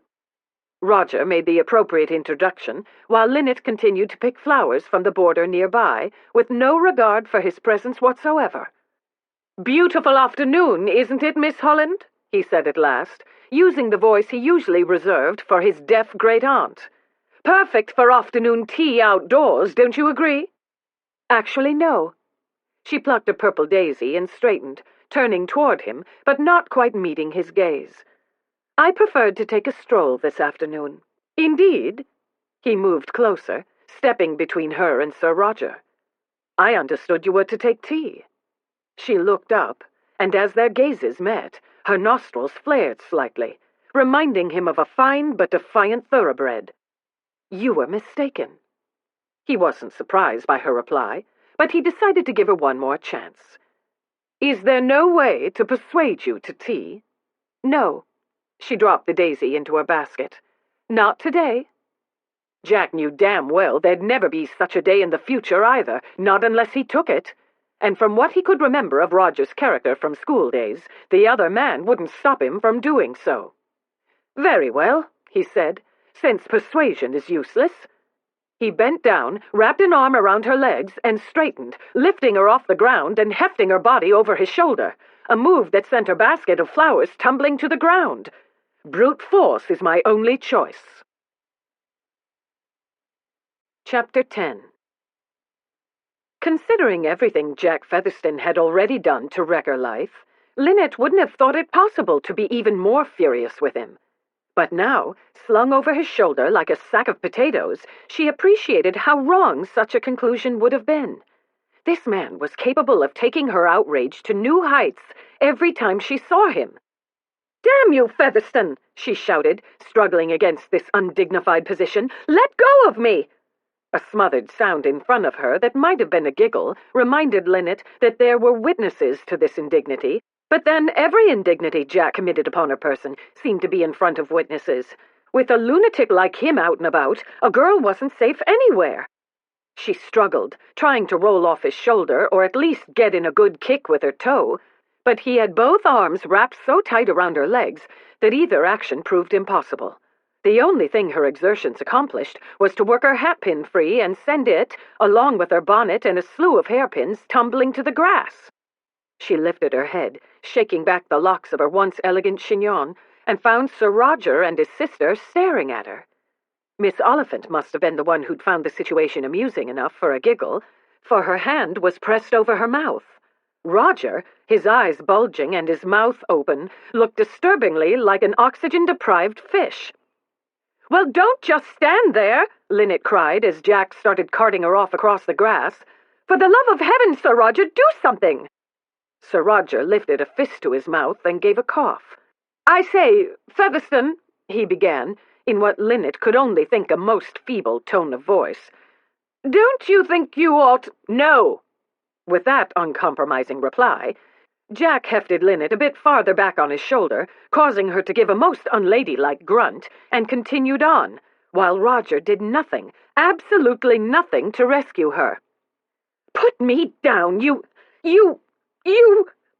Unable to find a scathing enough description, she balled her hands and pounded his back, but she might as well have been smashing her fists into a mountainside. "You are a cretin!" "Yes," he agreed without breaking stride. "I believe we established that fact the other day." "I knew one day you'd haul me off to your castle against my will." "Not my castle," he corrected. "That's in Northumberland, which would be rather a long walk from here. But I am taking you to a castle, and though it's not mine, it'll have to do." Linnet felt a pang of alarm at those words. Do for what? Was he intending to ravish her inside the walls of some nearby ruin? Not that she knew what ravishment was, precisely, but whatever it entailed, she'd probably have to marry him afterward, and that would suit his book. He wouldn't dare. Would he? Linnet realized in dismay that she couldn't be quite sure about that. "You give me a dare?" I'll take it up." The memory of those words was sufficient to renew Linnet's struggles to free herself, but the result was that she ended up out of breath, while he, after carting her through a grove of trees, across a meadow and halfway up a hill, was barely winded. She decided it was time to try a different tactic. "All right," she said in as lofty a tone as she could manage, given that she was wearing a whalebone corset and his shoulder was lodged against her tummy like a rock. "You've made your point." "Knowing you, I doubt it." "You can put me down now." He didn't pause. "I don't think so." "For heaven's sake, you've brought me to the middle of nowhere. It's not as if I'd go running off alone. I do have some sense." "That's a debatable point." She punched him, hard, right between the shoulder blades, but he didn't even flinch.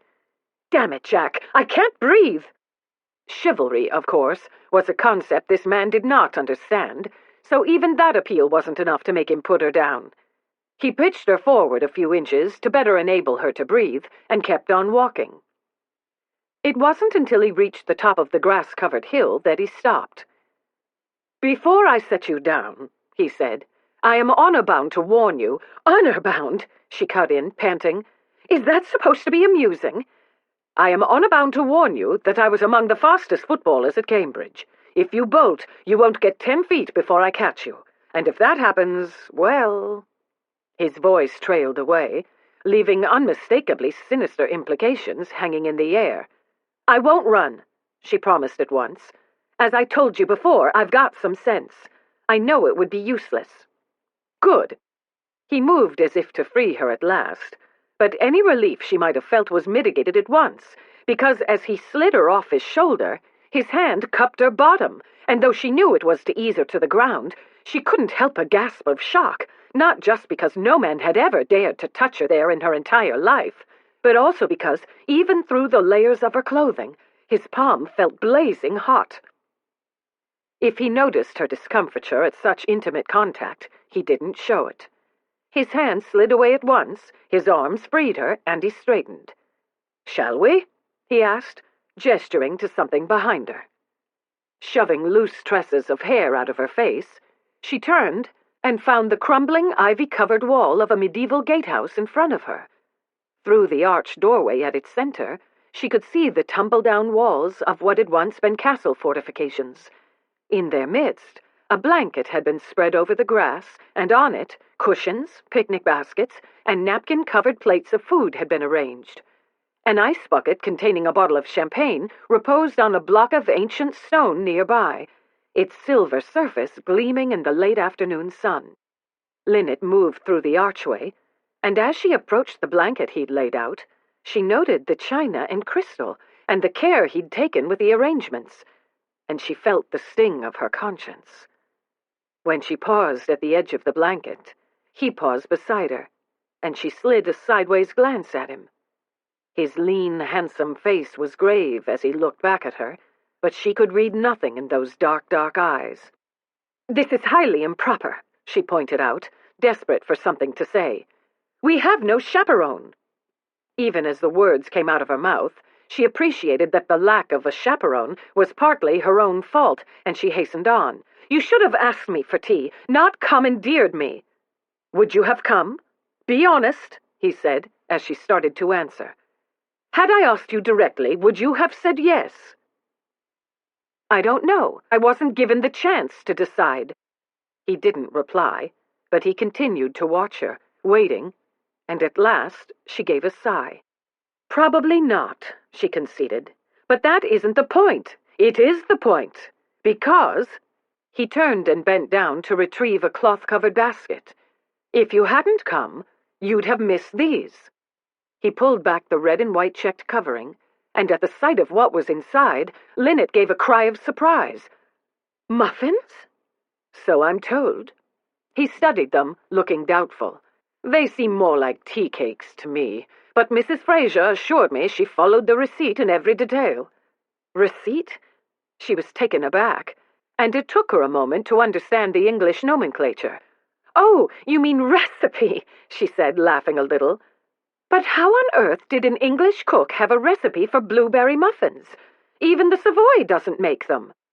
He shrugged, as if presenting her with a food that was as rare in England as hen's teeth was no great feat. "I cabled your cook in New York a few days ago, asking him to cable back the receipt, which he did.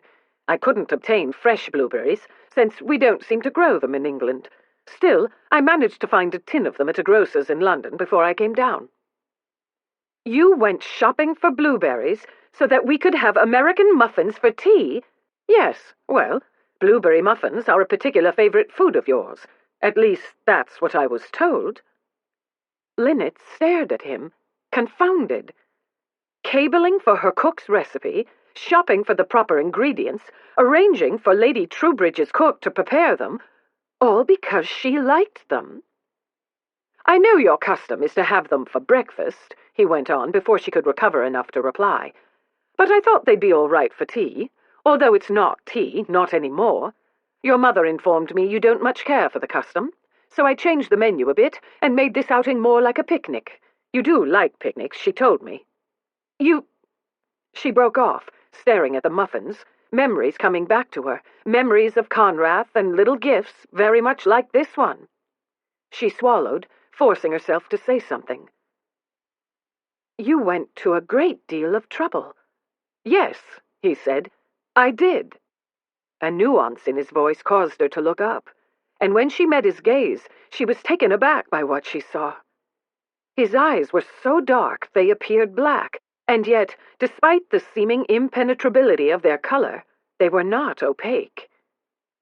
She'd hurt him. The discovery astonished her. She'd never have thought she had any power over his feelings. She'd have deemed him impervious to hurt, callous even. But looking at him now, she knew she'd have been wrong to think that. Quite wrong. A strange tightness squeezed her chest and made it hard to breathe. "I didn't realize you would do all this." She waved a hand to the picnic arrangements. "I assumed you'd just order tea and crumpets or what have you from the kitchens. I didn't think you'd take such pains, finding out my favorite foods, shopping for blueberries, consulting with cooks." She stopped, took a deep breath, and met his gaze again. "I'm sorry I didn't come." "Apology accepted," he said at once. "And I'm sorry I commandeered your time rather than asked for it." She nodded, but when she reached out her hand to take a muffin, he pulled the basket back, out of her reach. "These muffins are my way of holding out the olive branch," he told her. "From now on, I promise to invite you for outings and engagements, rather than attempt to commandeer you. But in return, I'd like you to make a promise to me." That made her smile a little. "And I suppose my promise should be to always say yes to these outings of yours?" "No, you don't always have to say yes. All I want you to promise is to give me a second chance. The same chance you're giving the other chaps here. Lady Troubridge has already given you that. She invited you here. That's not what I mean, and you know it. I'm talking about a fair chance, Linnet. That means you'll have to put aside the preconceived ideas you've formed about me and about my character. Can you do that?" She considered. "It won't be an easy thing for me," she confessed, and though acknowledging that he'd been right about certain facets of her character was a difficult admission to have to make, she made it. "I am somewhat strong-willed, you see. Imperious, even. And maybe a little bit spoiled. At least that's what I've been told." She watched him smile, and she felt compelled to add, "But just so you know, I am not a snob. It was most unfair of you to say so." "Then it seems I, too, will have to put aside some preconceived ideas." He held out the basket again. "Truce?" She considered. If they called a truce, she had no doubt he'd find a way to take advantage of it. Still, she looked down at the muffins, and her resolve crumbled. "All right, it's a truce," she agreed, but she couldn't help giving him a wry look as she took a muffin and sat down on the blanket. "Why do I feel I'm making a deal with the devil?" "Because you are," he answered, as he sat down opposite her. "And I mean that in a literal sense." He laughed at her bewildered expression, but he set the basket of muffins beside them and retrieved a pair of plates from the nearest picnic basket before he explained. "Devil he said, as he put one of the plates in front of her, "was my nickname at school." She wrinkled up her nose at him. "How appropriate. You have no idea. I was always getting into scrapes and causing trouble, breaking curfew, setting off firecrackers under the dean's window at midnight, walking on the grass, which at Eton is one of the gravest sins imaginable, hiding my tutor's chalk, kidnapping his dog, dumping salt in the Eton mess, that sort of thing." She frowned, perplexed. "Eton mess? It's a dessert. Strawberries, crushed meringues, and cream. It's served on prize-giving day in June, when all the parents come to visit." She couldn't help laughing. "Salt?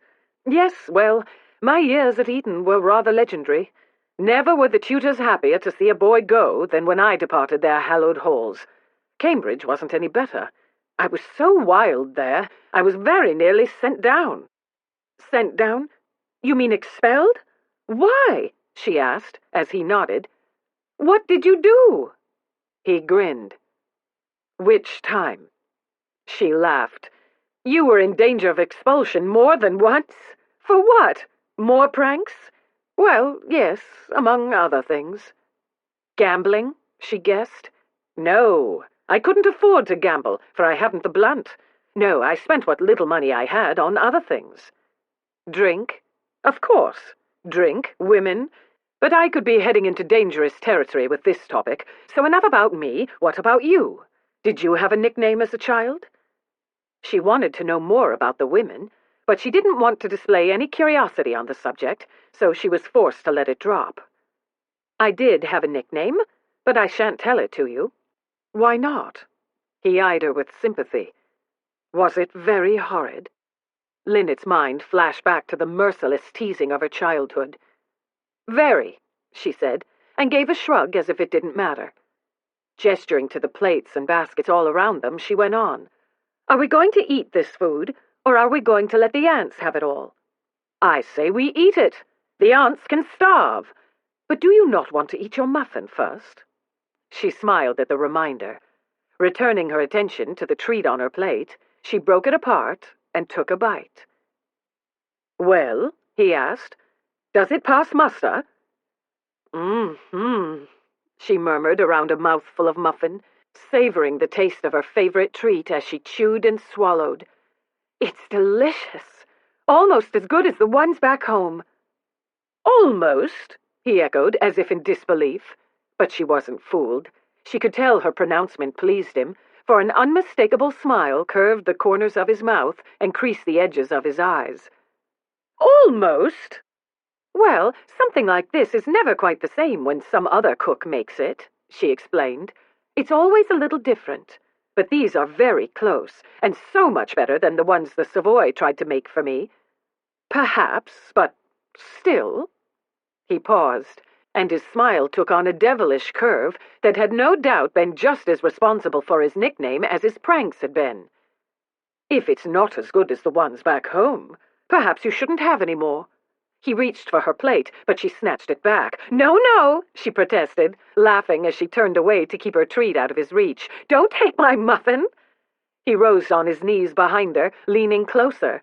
"But, Linnet, I'd hate for your discerning palate to be compromised with inferior muffins. If it isn't good enough, I never said that." She twisted, still laughing, shifting her plate from one hand to the other as his arms came up on either side of her to reach for it. "It's wonderful, perfect, every bit as good as our cook's, I swear." "That's a relief. I should hate to think my peace offering tasted like sawdust." His arms fell to his sides, but he didn't move away. Instead, he bent down, leaning closer. "I'd be in dire straits then," he murmured, his breath stirring the loose tendril of hair at her cheek. "You might take back our truce." She froze, paralyzed by a sudden jolt of nervousness, and she didn't know why. It was just a muffin, and he wasn't even touching her. "I won't take it back," she blurted out, her hands clenching tight around her plate. "No?" She shook her head, and much to her relief, he returned to his side of the blanket, enabling her to turn around. "Good," he said, tilting his head as he looked at her. "Because if you did, it would grieve me enormously, Linnet."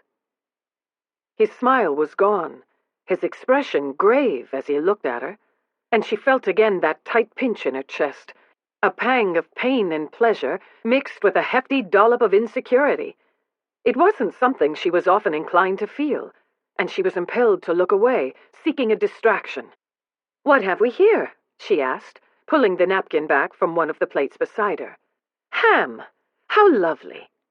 Her voice sounded so arch and artificial, it made her wince, but if he noticed, he didn't tease her about it. "I suppose that's another hint that it's time to eat," he said, and opened the picnic basket closest to him. "There's chicken and salad by you as well," he told her, nodding to the other plates on the grass by her hip as he began pulling bread, cheese, and little pots of butter and mustard out of the basket. But if she thought he was done teasing her, she was mistaken. "I hope you realize," he said as he began tearing bread into pieces, "that these diversionary tactics of yours aren't going to work." "Diversionary tactics?" She reached for a piece of the bread and a knife. "I don't know what you mean," she said, as she spread some of the soft cheese onto her hunk of bread. "There is a concept called quid pro quo," he explained, "and since I learned Latin at school, among many other useless things, I can tell you that it translates roughly as something for something." Maybe all his teasing was muddling her brain, for she didn't have a clue what he was talking about. Her bafflement must have shown on her face, for he went on. "I told you my nickname, so that means you have to tell me yours." "I don't have to do anything just because you expect it," she reminded. But though he grinned at that, he continued to look at her, waiting. She tried to ignore him. She pulled some ham and chicken onto her plate, reached for a fork, and went on eating, but his gaze remained fixed on her, and she gave up. "Oh, for heaven's sake," she cried, setting down her plate, "what does it matter what my nickname was?" His grin widened. "Because it's so obvious you don't want to tell me. You've piqued my curiosity, and I shall pursue this topic with relentless zeal." "Even so, your curiosity shall remain unsatisfied," she said primly, and gestured to the champagne. "Are you going to open that, or let it grow warm?" "I'm happy to open it, but you can't have any." "Why not?" She straightened on the blanket, indignant. "Because I won't tell you my nickname?" "I would never use champagne as leverage of that kind. No, it's just that I was told you prefer ginger ale, so I brought that for you instead." "Told? By whom?" The moment the question was out of her mouth, she groaned. "My mother, I suppose." He nodded, pulling the bottle from the ice bucket. "After I learned tea was not a favorite beverage of yours, I decided to change our outing to a picnic," he explained as he opened the champagne. "When I inquired of your mother what wine you would prefer, she told me ginger ale would do for you quite nicely. A young lady, she informed me, does not drink wine until after 6 o'clock. Linnet rolled her eyes and took a bite of ham. "As if the time of day has anything to do with it. My mother thinks it is inappropriate for an unmarried woman to drink anything at any time. She glares daggers at me whenever I defy her and do it anyway." "Ah." The cork popped, and he reached for one of the flutes that sat on the rock behind him. "That's why she scowled at you with such ferocity when you were drinking sherry in Newport." "Well, that was your fault," Linnet told him, taking the filled glass he held out to her. "She was pushing you at me, pointing out I still had a chance to marry a lord, going on and on about you to such a nauseating degree that I felt in desperate need of a drink." "But," she added, struck by a sudden thought, "how did you know sherry was what I was drinking that night? There were trays of port going around the ballroom, too, as I recall." He smiled a little as he filled a champagne flute for himself. "You weren't drinking port." He spoke with such positive assurance, she felt impelled to debate the point. "Tawny port and cream sherry look alike. You cannot know for certain which of the two I was drinking." "But I can." He set the bottle back in the ice and returned his attention to her. "I know you were drinking sherry because I tasted it on your mouth." Oh! Heat flooded through her, so sudden and overpowering that she couldn't move or even breathe. Her heart began to pound with painful force. This was the same sensation she'd felt when he'd stared at her so openly at Mrs. Dewey's ball, and how he'd looked at her that afternoon in Lady Troubridge's drawing-room, and she supposed she ought to be used to it by now, but she wasn't. In fact, here alone with him in the middle of nowhere, it seemed more potent than ever. It was almost like pleasure. His lashes lowered as he looked at her lips, and she could only watch, immobile, fixed by his gaze like a butterfly on a pin, knowing he was remembering the sherry-lace taste of her kiss. The pleasure was unmistakable now, unfurling inside her like flowers opening in the sun. His gaze moved lower, to where her heart was thudding in her chest, and the heat and tension inside her deepened and spread, radiating outward until she was tingling from head to toe, and she was sure she must be blushing all over. It became unbearable, and she tore her gaze away. "Rabbit," she choked, desperate enough that confessing one of her worst childhood memories seemed an easy choice. Better that than to sit here silent with his intense, heated gaze on her, and his mind imagining any number of naughty things. "My nickname as a girl was Rabbit." "What?" He made a sound of derision, and she was relieved that he seemed distracted from her lips at last. "That's the most ill-fitting nickname I've heard in my life, for I can't imagine any woman less like a rabbit than you." Yes, well, timidity wasn't the reason. She took a gulp from her glass, and the sparkling wine burned her throat as she swallowed.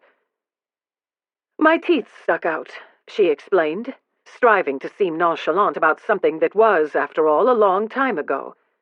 "And my skin has always been quite pale, and my hair was very light when I was a little girl, almost white, so the other girls teased me and called me Rabbit. Luckily, my hair got darker as I got older, and my mother found a dentist to put a plate on my teeth and straighten them. But when I was 10, I fear I did look rather like a rabbit." "Still, that is not a nickname," he said, sounding appalled. "It's a taunt, and that's a different thing altogether. And looks aside, I'd wager that even as a little girl you had the soul of a lioness. That could be your new nickname." His smile returned, wry this time. "It suits, for you've certainly scratched me a time or two." "Only when you've deserved it." "Lioness it is, then. But I'm curious. Why such reluctance to tell me the story?" It was her turn for a wry smile. "Yes, well, now you know another one of my flaws. Vanity. I don't like being reminded of how plain I was as a child. Or you don't like the fact that it still hurts how much you were teased." "It's silly, I know," she said with a shrug, trying to sound as if it didn't matter. "One should be over that sort of thing by the time one has grown up." "Perhaps, but it's not an easy thing to do, especially for someone like you." "Thank you for underscoring my point about my vanity," she said, making a face at him. "You're not vain, Linnet. You're proud, and that's a whole different thing." "I'm not sure that's better," she said jokingly, and took a swallow of champagne. "You know what they say about pride. It goes before a fall, doesn't it?" She watched his lips press together, and she regretted her words at once. "I didn't mean to bring that up. It's bad enough that you think me a shrew. You mustn't think I'm some sort of nagging fishwife, too." "What?" she demanded, as his mouth began curving upward. "Why are you smiling?" "Because I'm making headway." She looked away with a toss of her head. "That's your vivid imagination at work." "No, it's not." Setting aside his champagne, he moved closer, his hip brushing her knee as he stretched out his long legs beside her. "You are starting to care what I think, so I must be making headway." She felt impelled to retreat to safer ground. "I only meant that I'm stuck with you all week, and I can't very well keep throwing what happened in your face and blaming you. At some point, for the sake of civility, if nothing else, I am forced to give you the benefit of the doubt. Though I always favor being given the benefit of the doubt, I have to object to your phrasing. These accusations that I make you do things," he added with mock severity, "are quite unfair, Linnet, really. Says the man who picked me up and carted me off against my will. But you're not sorry I did it. Not now." He sat back, resting his weight on his elbows, looking far too pleased with himself. "I gave you blueberry muffins." She tried to seem unimpressed, but she feared it was too late for that sort of pretense. You bribed me. First force, then bribery. And now I've even wheedled your childhood nickname out of you. I'm such an unscrupulous chap. But I've given you a new one, and Rabbit can be laid to rest forever. I'm not sure about Lioness, though. She considered. Don't the female lions do all the hunting, while the males laze about in the sun all day? He laughed. That does sound most unfair, doesn't it? Still, that's not how it is in England. Men do the hunting, though ladies are allowed to join us on occasion if they ride well, and you might like hunting if you did it. Do you ride? I do, and I did hunt, in Italy, last autumn. And did you like it? She smiled. I did. It was boar hunting. Very exciting. Well, there you are, then. Lioness suits you down to the ground. Even your hair's the right color, all tawny and golden. Linnet gave him a wide-eyed stare, as if he'd just said something amazing. Why, Jack Featherstone, is that a compliment you've just given me? Fishing for compliments, are you, Lioness? I don't see why. He sat up and began making himself a sandwich. I dare say you've received quite a few of those in your life already. You don't need them from me. Yes, but from you, they would make such a nice change from the usual. He shook his head. No, I won't play. Far be it from me to feed that vanity you're so ashamed of.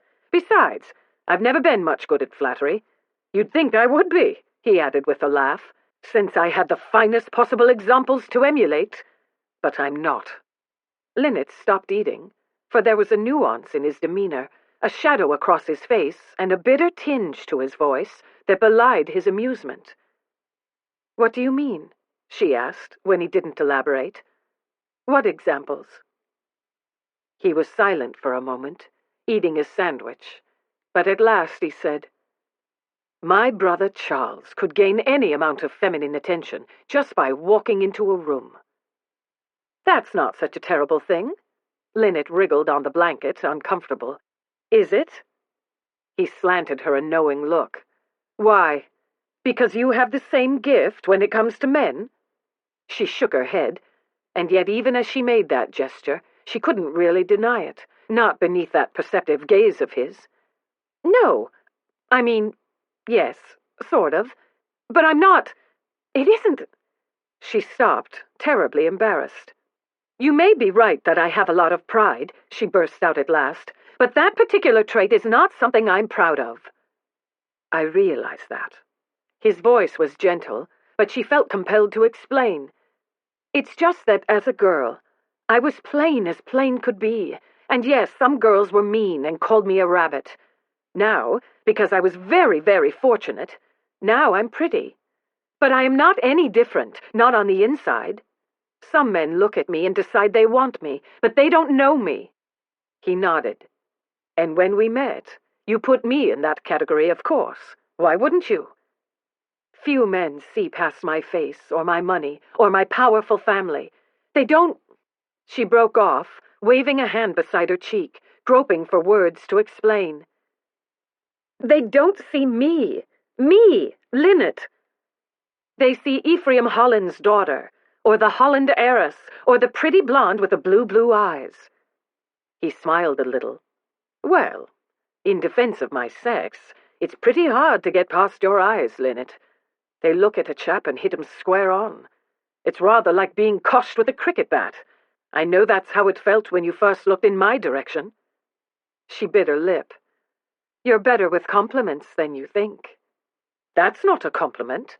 That's just a fact, like the sun coming up in the east, or a compass needle pointing north. But I know what you mean, and I can safely say that your speech proves beyond any doubt, not that any proof was needed, that although you may flummox every member of the opposite sex when you walk into a room, you are not the least bit like my brother. He was not only aware of his magnetic attraction, he enjoyed using it at every opportunity. He was a flirt, you mean? Jack shook his head. It was far more potent than flirtation. Charles could ensnare a woman's heart with nothing more than a few minutes of conversation, and he could break it, too, without sparing a second for regret. That's not a talent I ever possessed. Linnet looked at him, at his devil-may-care face and his dark, dark eyes, and she didn't believe him. She thought of his kiss, and how he could recognize the taste of sherry on her mouth. "I dare say you've broken a few hearts in your life," she said faintly. "But not on purpose. Not for amusement. Not just because I could. Winning a woman is work. At least, it ought to be. But for Charles," he shook his head, "it was never work. It was easy as winking." No wonder he became a fortune hunter then. Yes, a dubious profession, to be sure, but a lucrative one. My father was the same. Both of them married rich women for their money, and both of them proceeded to ignore their marriage vows to a legendary degree. I know you think I'm a fortune hunter too, and though I could say time and again that I'm not, it wouldn't do a bit of good at easing your doubts, but I can at least say this. To my father and my brother, women were toys, amusing little things to be picked up and played with, and put down again with never a thought. I've had my share of women, Linnet, I can't deny it, but I've never thought of a woman, any woman, as a toy. And as wild as I've been, as madcap as I can be, I've never committed a dishonorable act against a woman in my life." He paused, his eyes steady and unwavering as they looked into hers. "At least, not until Newport. I can't explain to you why I did it," he rushed on, as if afraid she was going to ask, "and I shall never be able to do so. But what I can do, if you'll let me, is prove my character." She swallowed hard. "I have to let you," she whispered. "We called a truce." "So we did. And given our new spirit of cooperation and peace," he paused and leaned closer, "I should very much like to kiss you again, Lioness."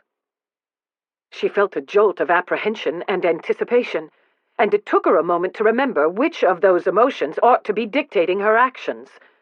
When he leaned even closer, she flattened her palm against his chest to keep him at bay. "Didn't you just say you wanted to prove your character to me?" "Well, yes, but—" He broke off with a sigh and sat back. "Oh, very well. I suppose kissing you would be a bit hypocritical right after that little speech. I ought to have kissed you first, dash it. After softening you up with blueberry muffins, I had the perfect opportunity, too." She objected with a scoffing sound. "That's an insufferable presumption on your part. Still, it's too late for regrets now, I suppose," he went on, blithely ignoring her protest. "And since the sun's going down, I'd best take you back to the house.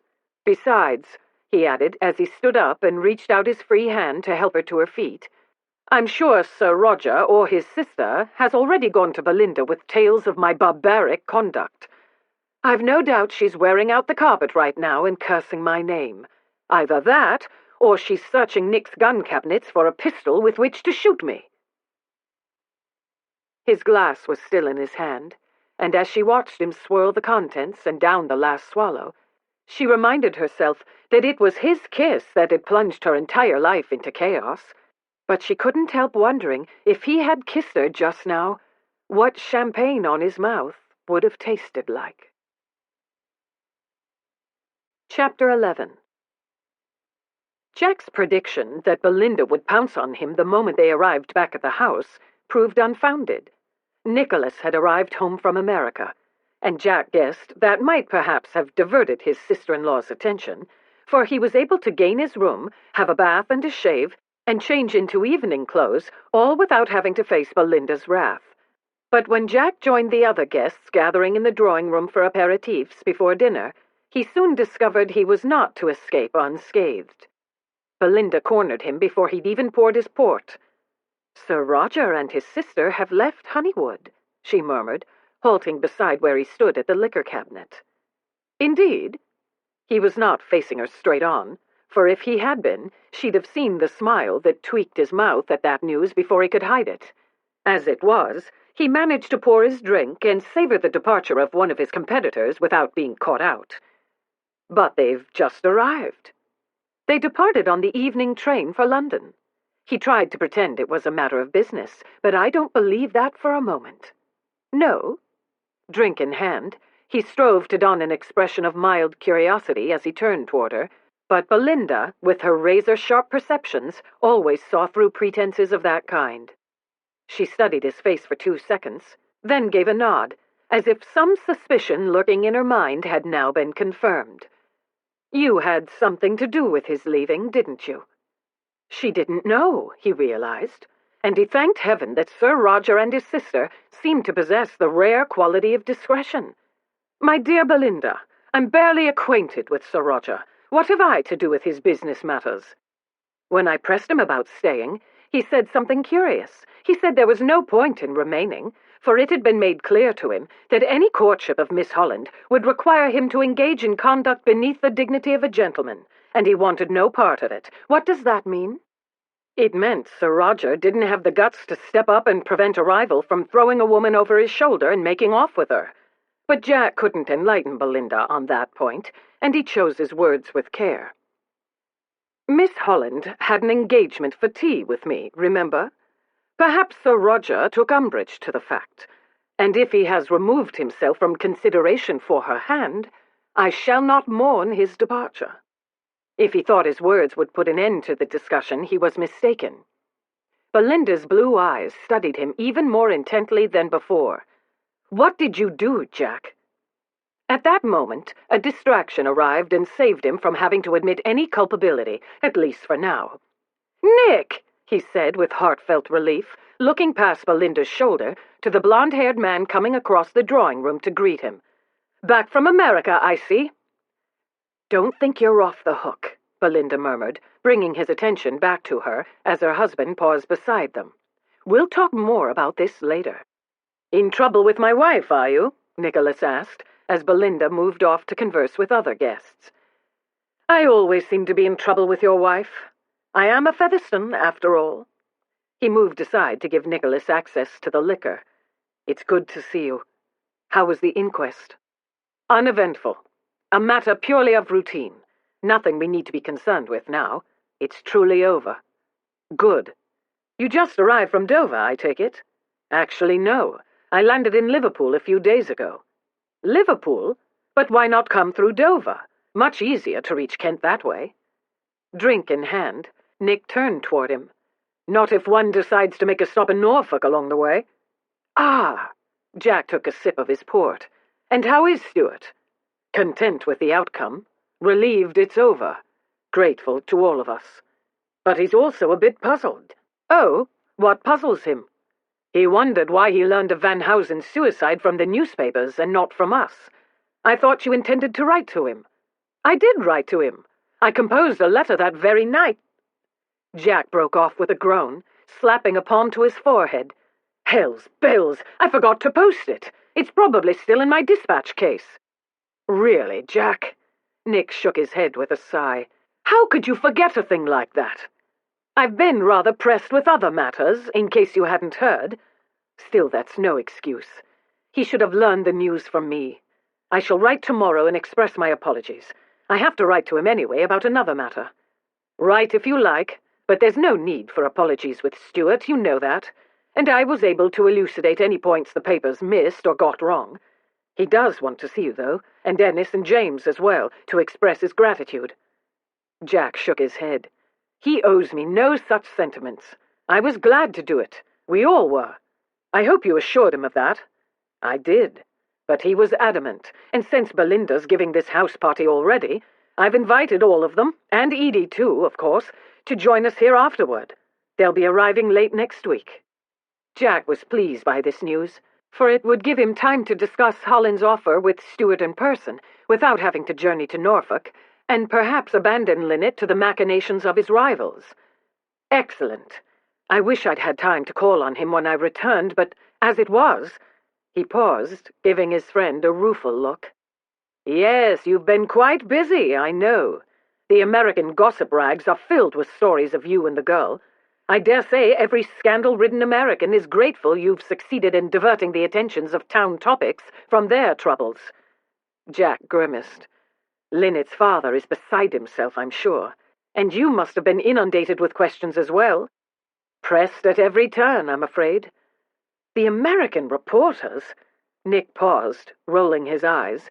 "They're even more relentless than ours." "What story did you offer?" "I said I was not privy to any details of your courtship of Miss Holland."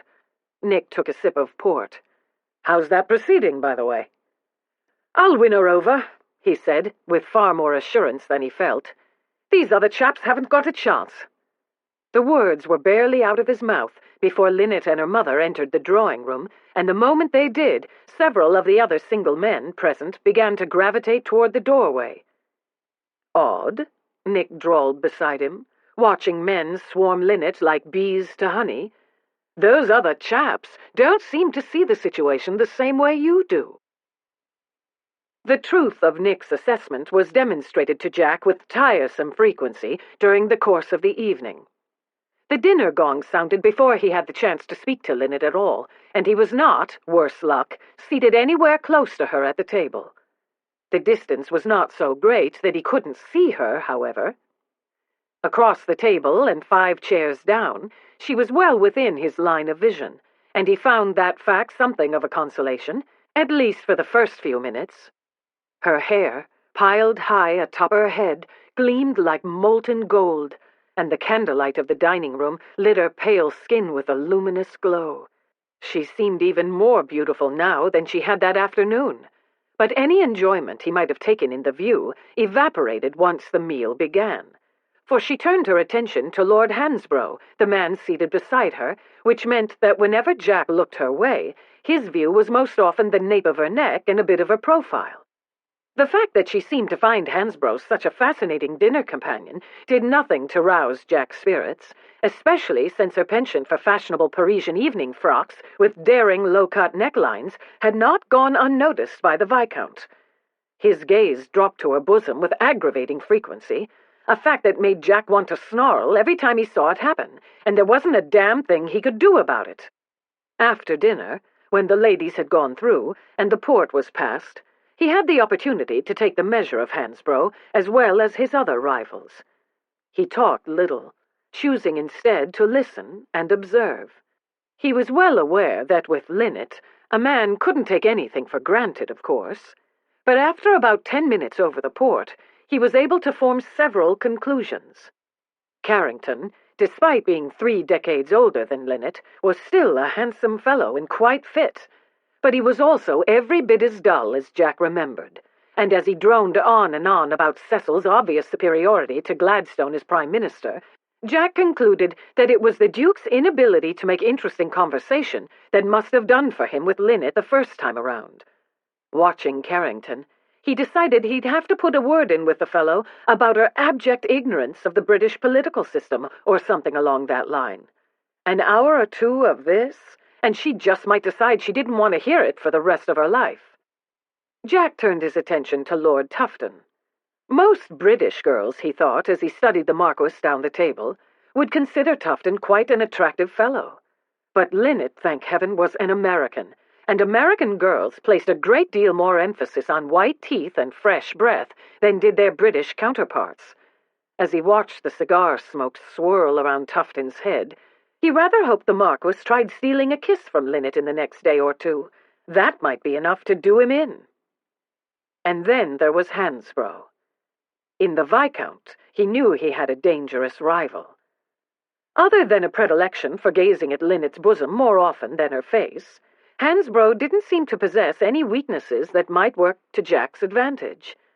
The other man was, unfortunately, handsome, urbane, and intelligent, all qualities that appealed to women. Still, it was early days yet, and every man had weaknesses. "You're terribly quiet, Jack."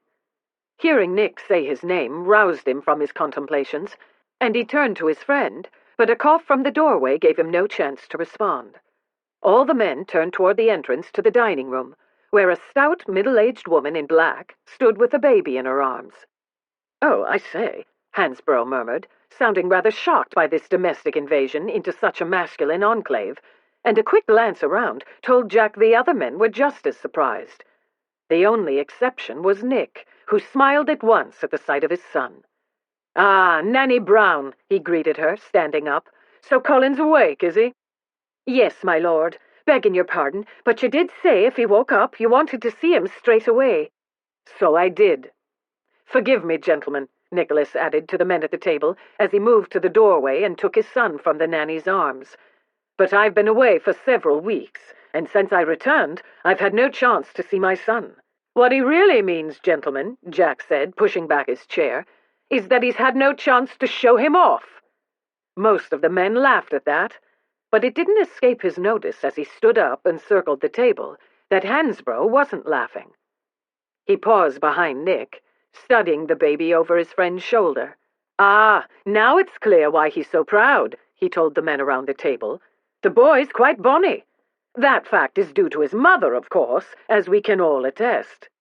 "I'd object to that," Nick said amid another round of laughter. "But it's true. He's got my wife's dark hair and blue eyes." He paused to lift the baby in his hands, turning him so that the other men could have a look, "which means he's ripping gorgeous, as you can see." Being held up for display must not have agreed with Colin, for he let out a wail of protest, wriggled violently, and started to cry. Nicholas resumed cradling him at once, but the damage seemed to be done, for Colin would not be placated. His feet kicked, his fists flailed, and his wails grew louder. "Really, Troubridge," Hansbro said, his voice loud enough to carry over the baby's crying, "can the nanny not take him away until we've at least had our port?" There was distinct annoyance in the Viscount's voice that caught Jack's attention, even over Colin's lusty wails, and when he looked in that direction, there was no mistaking the Viscount's pained expression. Jack studied the other man's disapproving face for a moment, considering possibilities. Then he looked at Colin again, and decided he'd have to pull Nanny Brown aside sometime soon for a little chat. "It's vital that Salisbury keep a Conservative government in power, for if Gladstone's Liberals ever get back in, it will spell chaos. Do you see, Miss Holland?" "Oh, yes," she murmured, with perhaps too much fervor. "I do indeed, Your Grace." She raised a gloved hand to her mouth, hoping to hide the yawn that refused to be suppressed. She glanced past the Duke as he continued on about former Prime Minister Gladstone, and at once she caught sight of Jack, who was watching her from the other side of the room with a grin on his face. She forced her yawn away, snatched her hand down, and returned her attention to the Duke, pasting an expression of rapturous attention on her face. Still, after 2 hours of listening to explanations on the inner workings of British politics, she was waning. When Carrington paused to take a sip of his port, she was quick to get a word in, hoping to turn the conversation. "Your British ways are very different from those of my country." Yes, you've a republic over there. Very different form of government indeed. It's no wonder the differences confuse you." Thanks to her mother, Linnet had been blessed with a very thorough education, one well beyond the scope of most young ladies, one that had included not only French, German, and poetry, but also world politics, finance, economics, and an extensive study of all things British. She wasn't confused in the least, but she was well aware that most men like to think their own intellect superior to that of any female, and they never like to be proved wrong on that point. "I am so grateful for your explanations, Your Grace," she assured him. "You've clarified some points of the British parliamentary system that have baffled me in the past." "I'm glad I've been able to enlighten you. Featherstone had mentioned your lack of knowledge on the subject." "Oh?" Linnet stiffened, but kept her smile in place. "Did he indeed?" "Yes. He mentioned over the port that you would probably find an explanation most useful." "I see." She glanced across the room again, but she found that Jack was now immersed in conversation with a group of ladies, so her murderous glance at him was wasted. "Well," she said, returning her attention to the Duke, "as I said, I'm most grateful. But now I fear I must circulate a bit. I do hope that's all right." Carrington, though he might not be the most exciting of men, was a perfect gentleman. "Of course," he said, "I mustn't keep you all to myself." He bowed politely, and Linnet was able to move on. By now, her earlier nervousness had abated, for despite her fears, no one was looking at her as if she had a scarlet A emblazoned on her dress. She mingled about the room, conversing with other guests with much greater ease than she'd felt this afternoon on the lawn. But she also kept an eye on Jack as well, and when she was able to catch his eye again, she jerked her head toward the open French doors leading onto the terrace. He gave a slight nod of acknowledgement, and she made her way in that direction. The night was fine, and the air felt cool and refreshing after the stuffy confines of the crowded drawing room. She crossed the terrace, but when she glanced over her shoulder, she could see Jack through the doorway, still deep in conversation. And though she turned her back to him and stared out at the darkened gardens, that didn't distract her thoughts. Really, she thought in exasperation, that man was the end-all, telling Carrington to school her in British politics as if she knew nothing about it. She knew why he'd done it, of course, and when he came out here, she intended to inform him of just how ineffective his mischievous joke had been. But she knew it hadn't been quite as ineffective as she'd have liked to believe. Linnet sighed, slumping forward to lean against the stone railing in front of her. She knew she'd been too close-minded during her season in London, too determined to go home and marry an American, too stubborn in defying her mother to consider the gentleman who had pursued her here in an objective fashion. But if she'd hoped a second look would make her decision an easy one, that hope was already dashed. The Duke had not impressed her as a very exciting man during her first visit, and Jack's little joke had served to remind her that the Duke was no more exciting this time around. Still, she thought, looking on the bright side, he also had some fine qualities. He was a handsome man, for one thing, and he was kind, so very kind. He'd treat her well. He'd assured Belinda he found the very strict terms of her marriage settlement perfectly agreeable. His only concerns were that the estates be well maintained and the children taken care of, and he had no doubt Featherstone was wholly to blame for what had occurred in Newport. All of that ought to have reassured her. And yet now, as she tried to envision spending the next 20 years or so with the Duke, as she reminded herself of how much he had to offer her and how good it was of him to want her in spite of her disgrace, she felt anything but reassured. She moved on to consider Lord Tufton. He was a pleasant man, every bit as amiable as he'd been during their few brief encounters in London, and like Carrington, he had no objection to the marriage settlement she wanted. But though the Marquis would no doubt make some girl a fine husband, Linnet knew that girl would not be her. Perhaps it was shallow of her, but she found the cigar-smoking habit quite vile. A polite inquiry on the subject had confirmed for her that Tufton had abandoned his smoking habit before she met him in London, and taken it up again once the season had ended.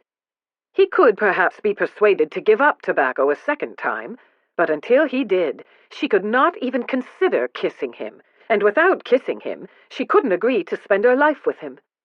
A few weeks ago, the question of a man's kissing ability would never have been a consideration of his suitability for marriage.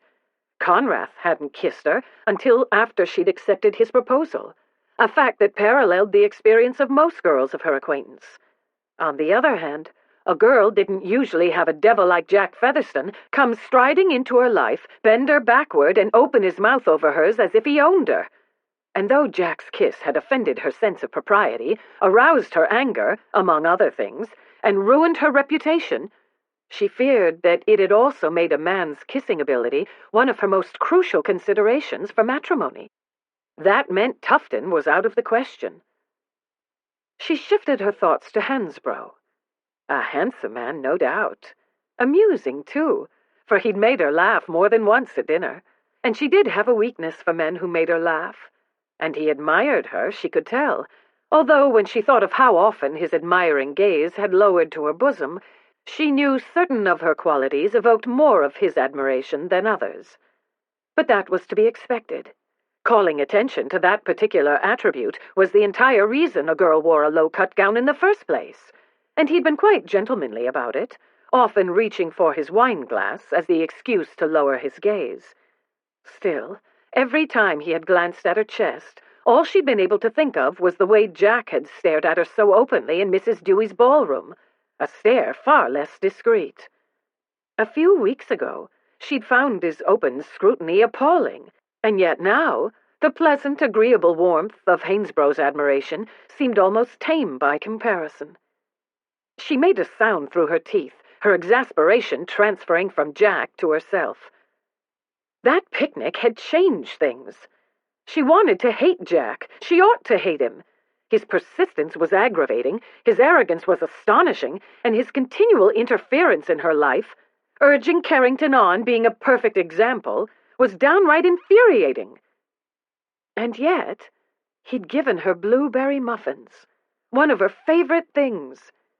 Even as she'd reminded herself such gifts were trivial and could even be deceitful, she also knew their power to charm and captivate. She reminded herself that he hadn't asked her to have tea. He'd decided that she would. Granted, he'd promised that wouldn't happen again, but it was clear he wasn't above using his superior strength to get his way. She touched her fingertips to her mouth, remembering how his kiss had seared her lips and her senses. It had also taken all her choices from her, and she'd been wrestling to regain them ever since. If she married him, would he continue to ride roughshod over her wishes? How could she be sure he wouldn't? He said he wouldn't let her dominate him, and she had no reason to believe that he wouldn't dominate her. If they wed, he would have all the legal rights in that regard. The husband always did. What would happen to her plans, her desires, her wishes? Could she trust him to consider those? The tap of footsteps on the stone behind her had Linnet glancing over her shoulder, and when she saw Jack approaching her, she felt even less inclined to good spirits. Turning away, she gazed out over the moonlit gardens as he paused beside her. "Beautiful evening," he commented. "There's nothing like cool breezes and fresh air to reinvigorate a person." She knew what he meant by that remark, and she shot him a glance of reproof. "His Grace is a very nice man." "I never said he wasn't. He's also very thoughtful and intelligent and a perfect gentleman." "Indeed. He's also quite a responsible landlord to his tenants, from what I understand." Jack's bland way of agreeing with her about Carrington had the strange effect of depressing her spirits further. "If I married him, I'd be a duchess." "Yes, and if you care about a man's rank, that would be an important consideration for you." "Being a duchess would restore my tarnished reputation," she said, feeling a bit desperate, "and give me a strong social position, and Carrington's admiration for me is obvious. Very obvious, I should say. But," he turned to look at her, "do you think he would make you happy?" Since that was the exact question in her own mind, Linnet found it particularly frustrating coming from someone else. "I don't think he'd make me unhappy." "A ringing endorsement," he murmured, making her wince. "I happen to have a great interest in politics," she told him, feeling compelled to further justifications. "So this attempt to deter me from the Duke by suggesting he discuss the subject with me won't succeed. Yes, I know you urged him to educate me on the subject." "I'm as transparent as glass, it seems, which makes it all the more stunning that Carrington wasn't able to see right through me." "Because he's not as devious as you." "Quite so," he agreed at once. "And I never doubted that you might have an interest in politics, Linnet. What I doubted was Carrington's ability to maintain your interest for a lifetime. I hoped yawning your way through a conversation with him would help you reach the same conclusion." "It's been a long day," she said with dignity. "The train journey down, settling in, meeting everyone. It's been exhausting. Any girl might be excused a yawn now and again." "Of course," he agreed gravely. "And once you've had a good night's sleep, Carrington's pontifications will become much more fascinating to you, I'm sure." She scowled. "You are so damnably aggravating. But am I not right?" "You're most aggravating when you're right. As aggravating as I am, at least I won't ever bore you, lioness." "Chaos is never boring," she countered, "but it's difficult to live with. If you want to convince me to marry you instead of Carrington or any other man, you'll have to come up with a better reason than excitement." "Will I?" He tilted his head, looking at her, and as his dark gaze roamed over her face, she felt a sudden jolt of nervousness. "I'm not sure about that, Linnet," he said after a moment. "There's a part of you that likes excitement, perhaps even craves it." She opened her mouth to deny what he said, but he moved closer, and her pulses quickened in immediate response, making a denial seem quite hypocritical. "How do you make that out?" she said instead. "Because if it were not so, you'd never have gone sneaking out to meet Frederick Van Housen. You'd have insisted he proposed to you in your mother's drawing room in the proper manner, and you'd have stayed in the ballroom." "You talk as if I'm willing to throw propriety to the winds. I've had 8 marriage proposals, I'll have you know, and Frederick's was the only one I went sneaking off to hear." 8? "I'm one, of course, and Van Housen, and you had 5 in London, Carrington, Sir Roger, Tufton, and Hansborough," he said, counting on his fingers. "That's 4 in London and 6 altogether." She shook her head. "Carrington and Sir Roger both proposed to me, yes, but I met Lord Hansborough for the first time today, and I met Lord Tufton only a few weeks before we departed for home. 3 of the men who proposed to me in London could not come." She paused, looking out over the garden. "Prior engagements. At least—" She paused, leaning forward, pretending vast interest in the garden. "That's what they said." "It could be true." "It probably wasn't," she said, lifting her chin, trying to act as if the reasons didn't matter, reminding herself she still had choices. "The story about Newport has spread to England now, and I expect those men heard about it. I just hope once I marry, it'll all die down and be forgotten." "It will. Scandals are hard to live down for those involved, but they're also a bit like trains. Another one always comes along, and what happened between us didn't happen here, so it will be easier for British society to forget about it. But to return to our discussion, your arithmetic seems faulty. I've counted 7 proposals, so who proffered the 8th? I only ask," he added when she hesitated, "because I've got enough of your present suitors to defeat before I can win your hand. I should hate to think the former one might pop up and wreck my chances." "No fear of that. He's married now." She turned. It was Lord Conrath. "Viscount Conrath?" Jack frowned with an effort of memory. "His wife is an American, isn't she?" "Yes, Lizzie Hutchison. We both met him when he visited New York 2 years ago, but I'm the one he pursued first." "And when you turned him down, he turned to Lizzie?" "It wasn't quite like that. He proposed, I accepted. But then Daddy investigated him, found out how broke he was, and though he didn't refuse his permission, he put very strict restrictions on the dowry." "Ah." There was such a wealth of meaning in the word she winced. "And Conrath wasn't willing to live with that?" "No. He withdrew his proposal. 2 weeks later, he was engaged to Lizzie. Her family is very new money, you see, so her father wasn't as adverse as mine to handing over a pile of cash with no questions asked. A man who engaged himself to another girl a fortnight after jilting you wasn't worth having, Linnet." "Oh, I know, and I'm not pining for Conrath." "But you did pine for him?" He stirred, moved closer. "Were you in love with him?" The blunt question took her back. "I don't—" She paused and swallowed hard. "I don't see how that's any of your business." "Well, we're friends now. We have a truce. We've broken bread. We told each other our childhood nicknames. I even gave you a new one." He eased even closer, and though he wasn't touching her, he was close enough to remind her how carelessly he disregarded propriety. "We have to share confidences now." "I knew taking that muffin was a deal with the devil," she murmured, and moved back a step. Studying him, she considered his question for a moment, then nodded. "All right, I'll answer you, but first you have to answer a question of mine." "Fair enough. I can't tell you anything more about Van Housen, but with that exception, I'll answer any questions you ask." He spread his arms wide. "Fire away." She hadn't expected such thorough capitulation, and it took her a moment to think of what to ask first. "Have you ever been in love?"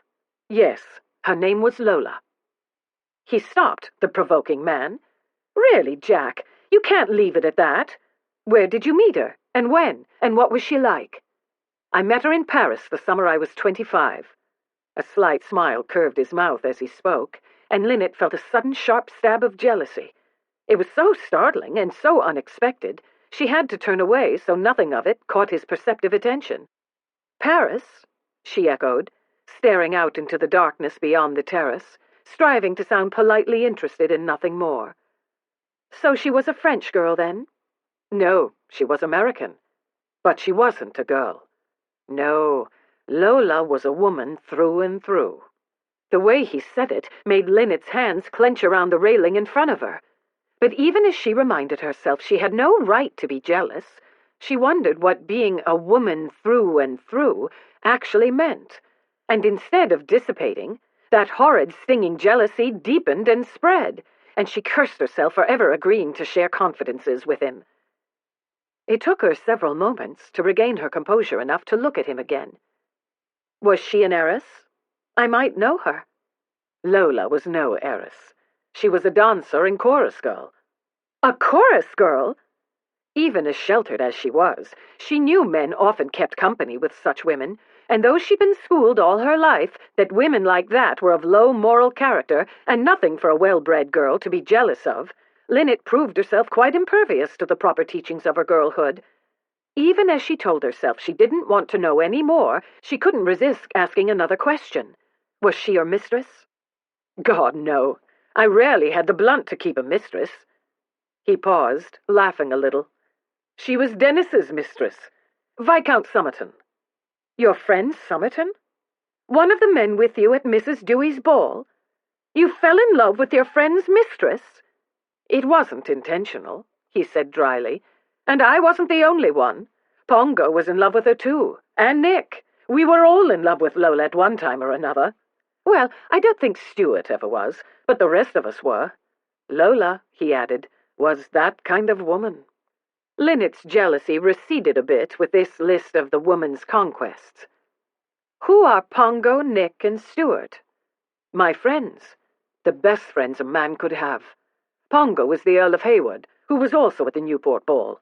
Pongo's a nickname, although don't ask me how he got it, because I honestly don't remember. None of us do. Nick is Lord Troubridge. This was long before his marriage to Belinda, of course. Stuart is the Duke of Margrave. She looked at him skeptical. Are you making this up? He held up his hand, palm toward her in a gesture of solemnity. God's truth. Why would you think I made it up? Isn't it obvious? She laughed, bemused. How can 4 men be in love with the same woman and still remain friends? It did muddy the waters for a bit, he admitted, laughing with her. Nick and Dennis didn't speak for ages. And, of course, it didn't help when Pongo shot Nick, although he was aiming for Dennis. That was over a barmaid, but since it was in retaliation for Lola, it counts, rather. It's a long story, he added, as if in apology. And what about you? Did you quarrel? Did you shoot anyone over this girl? No, thank heaven. I stayed out of the fray, got drunk a great deal, and pined from afar. Dennis gave her up after a time and returned to London. Lola went back to America, and we all recovered. Maybe not Dennis. He might still be pining, although if you asked him, he'd deny it. I envy you, she murmured. I mean, I have friends, of course, but a friendship that can withstand what you describe must be an extraordinary one. It is. He looked at her, and his eyes seemed darker than ever, like a night sky without any stars. I'd do anything for my friends. Though his voice was low, he spoke with a strange intensity that made his declaration seem like a shout of defiance. Anything. It startled her, that intensity, and she swallowed hard. That sounds so unequivocal. We're friends now, you said? Yes, he agreed. We are. That simple reply, soft and so sure, did strange things to her. Her tummy dipped, as if she just stepped off a cliff. His gaze bored into hers, making her nervous because she didn't know what he saw there. Her lips were dry, and she licked them, a movement that drew his attention at once. His thick, straight lashes lowered a fraction as his gaze moved to her mouth. She thought of the pagoda, of his arm bending her back, of his mouth taking hers and tasting sherry. Oh, God! Her toes curled in her slippers, her lips burned. She couldn't seem to breathe. "I say, Featherstone." Hansbrough's voice drawled from the doorway to the drawing room, and it was like a bucket of ice water being thrown over her heated skin. Linnet jerked, turned toward the doors as the Viscount went on. "You can't keep Miss Holland to yourself for the entire evening." "You're quite right," he called back. But though she wasn't looking at him, Linnet could still feel his riveting gaze on her as if he were touching her. "Fair play and all that." He straightened away from the railing, but he didn't start back toward the house. "Speaking of fair play," he murmured, pausing beside her, "I've answered your questions, so that means tomorrow it'll be your turn to answer mine." Her heart slammed against her ribs with such force it was hard to reply. "Quid pro quo?" she managed. "Just so." He leaned close to her ear, smiling a little. "And then," he whispered in her ear, "it'll be my turn to be jealous." Ignoring her sound of exasperation at how easily he'd seen through her, he walked away. Chapter 12. Despite Hansbrough's untimely interruption, Jack had no intention of letting his question to Linnet go unanswered, and the following day he looked for an opportunity to corner her on the subject. Belinda had promised to arrange things so that each of her suitors had time with her each day, but his turn didn't come until late afternoon, leaving him no choice but to cool his heels while she went for a morning ride with Carrington, sat beside Tufton at lunch, and played afternoon croquet with Hansbrough. He wasn't sure Belinda hadn't arranged things that way on purpose, deeming the suspense of waiting all day to see her as no more than he deserved. But even if that had been her intent, Belinda was a woman of her word. While all the others began gathering on the south lawn for tea, his sister-in-law took him aside, mentioned that Linnet and her mother had decided to cut flowers for the dinner table instead, and handed him a basket. He was happy to take his cue, and 5 minutes later he was in the rose garden, basket in hand, ready to give his assistance to Linnet and her mother. As he made his offer of help, he glanced at Helen and noticed that she was already moving a discreet distance away, making for the rose bed beyond.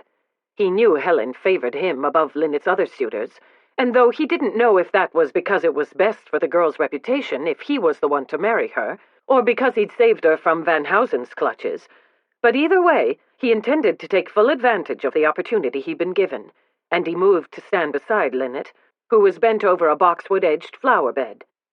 She paused to glance at him. "If you came out to help, I fear you'll be quite useless.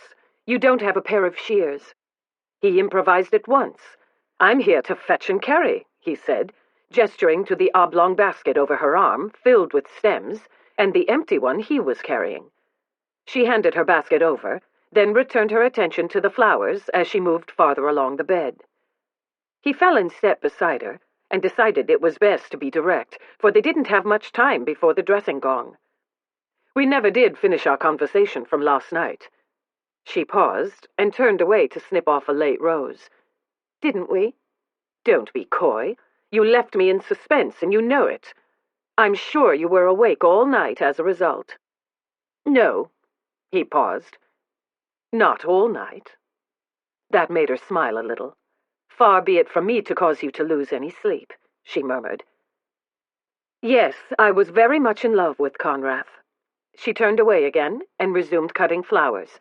"I believe that answers your question." "Ah, but you didn't ask me just one question last night," he pointed out, moving to stand beside her. "You asked me 20 questions. She turned her head to give him a dubious look. "You were counting them?" "Of course I was. Quid pro quo. That means I have 19 questions left." She made a scoffing sound and cut 3 stems in quick succession. "So our conversations are to be games of 20 questions?" Seduction was always a game, but he decided he'd better not point that out. "Why not?" he said instead. "Games are fun. And besides, I didn't set the number. You did, last night. And I answered every question you asked, so now it's my turn. That's only fair." "Yes, far be it from you to take an unfair advantage," she murmured, giving him a wry look as she placed her flowers in the basket. "All right, ask your questions, but you can be sure I shall count them." I'm sure your mother approved of Conrad, but I can't think your father did. He doesn't seem to hold men from my side of the pond in very high regard. Yes, well, Conrad is part of the reason why. She resumed walking, scanning the rosebed for blossoms to cut as she talked. My mother is different. She got the notion that I ought to marry a man with a title because of Conrad. She realized soon after I met him that a peer would give me a wider world than a man in New York would do. She's right. Knickerbockers are a stodgy lot. In New York, society is very stifling, far more so than in London or Paris. I know, and when all this happened with my reputation, I decided that since I had to marry, I would marry a peer. After all, even if you can't have a marriage based on love, you still have to base your marriage on something. Being the wife of a peer could provide a deeper purpose to my life than being the wife of a Knickerbocker. I could run charities, manage estates, be involved in my husband's political affairs or business matters, all things that would be looked down upon in New York. And do you want that kind of life? I didn't always. I didn't think about it.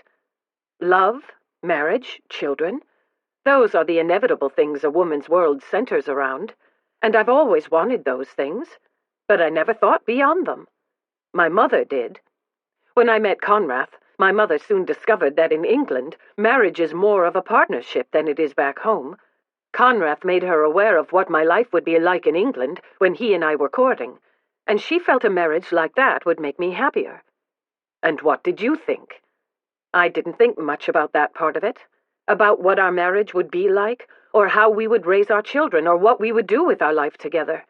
I was very much in and of the moment. I was just... She broke off, but Jack knew what she'd been about to say, and he finished the sentence for her. You were just a girl in love. Yes, a foolish one as it turned out. She turned and resumed walking. I trust your curiosity is now satisfied. Not by a long way. Besides, I still have 18 questions left. Oh, you do not. You've asked 5 already. No, I've asked 2. Statements don't count. She gave a huff of vexation. Is this how you play all games, making up rules as you go along? Not at all. If we count statements as questions, my quota is even higher. He gave her a look of mock apology. You talked a lot last night, Linus. She pressed a smile from her lips, but not before he saw it. Oh, very well, she said. Go on. When did you meet? Where? It was in Newport 2 years ago at the yacht races. He came to New York that winter. He proposed in the spring, and I accepted.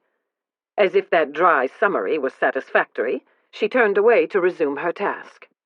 He glanced behind them and found that her mother had wandered at least 20 yards away and was exhibiting great interest in the herbaceous border, her back to them.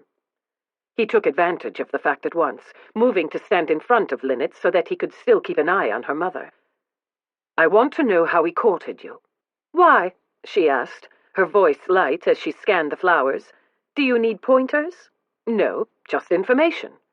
He leaned in beside her, edging his head beneath her wide-brimmed hat, moving in close enough to catch the fragrance of heliotrope on the afternoon breeze.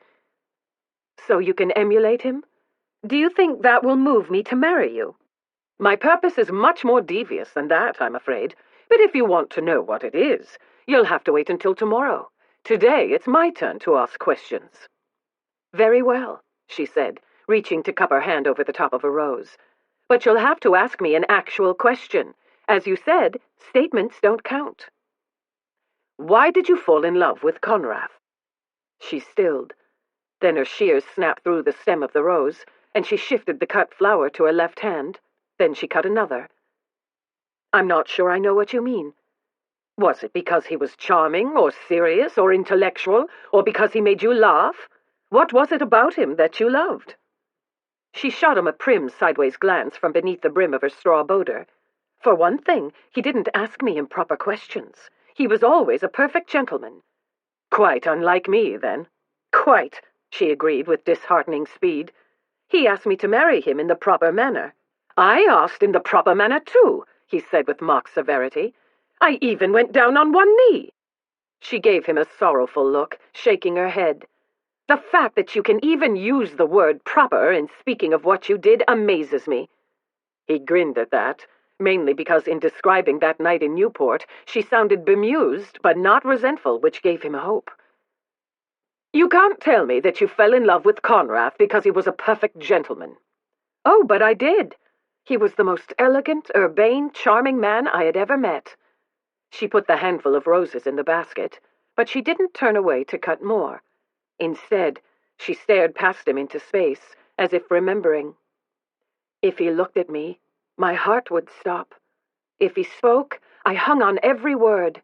If he bent over my hand, the thrill lasted a week. She shook her head, laughing a little. I was crazy in love with him, and yet he never did anything untoward. I don't believe it. I don't believe that a man could court you for 9 months and never do anything untoward. Why? Because you wouldn't? He decided he'd better not answer that. Still, you're telling me he never stepped outside the bounds? Never? He did once, she admitted, but only once. Oh, once. Well. He attempted a bit of ho-hum and nodded sagely, earning himself a look of reproof for his impudence. It was at our home in New York. We were seated beside each other at dinner, and he took my hand in his under the table. Of course, neither of us was wearing gloves at the time. He held my fingers, and he caressed my palm with his fingers. It was so shocking, so intimate, I almost couldn't breathe. Jack slid a glance over her, and began imagining all the shocking, intimate things he'd like to do to her. Hand-holding wasn't one of them, and he feared he was far more depraved than Conrad. I sat there, she went on, with my bare hand in his, everyone around me making ordinary dinner conversation, Conrad included, while I was almost swooning at the table. It occurred to him that if he ever met Conrad in the flesh, he'd have to stand the man a drink for having more fortitude than any other man living. Jack knew if he were forced to draw out the mating dance with Linnet for 9 months without doing anything naughtier than holding her hand, once, under the table, and caressing her palm, he'd never get that far. He'd have to hurl himself off a cliff. Something of what he was thinking must have shown in his face, for she frowned a little. What? Nothing. He glanced past her, making sure Helen was still well out of earshot, as he began figuring out how he could use this information to his advantage. And once you were engaged, was he still a perfect gentleman? Even when he kissed you? She cast a look back over her shoulder.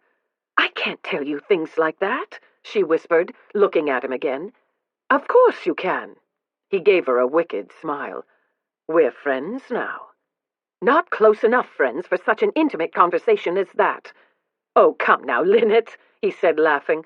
Don't tell me the first time Conrad kissed you, you didn't go tearing back to your friends at the first opportunity and tell every last one of them all about his kissing ability, for I shan't believe it.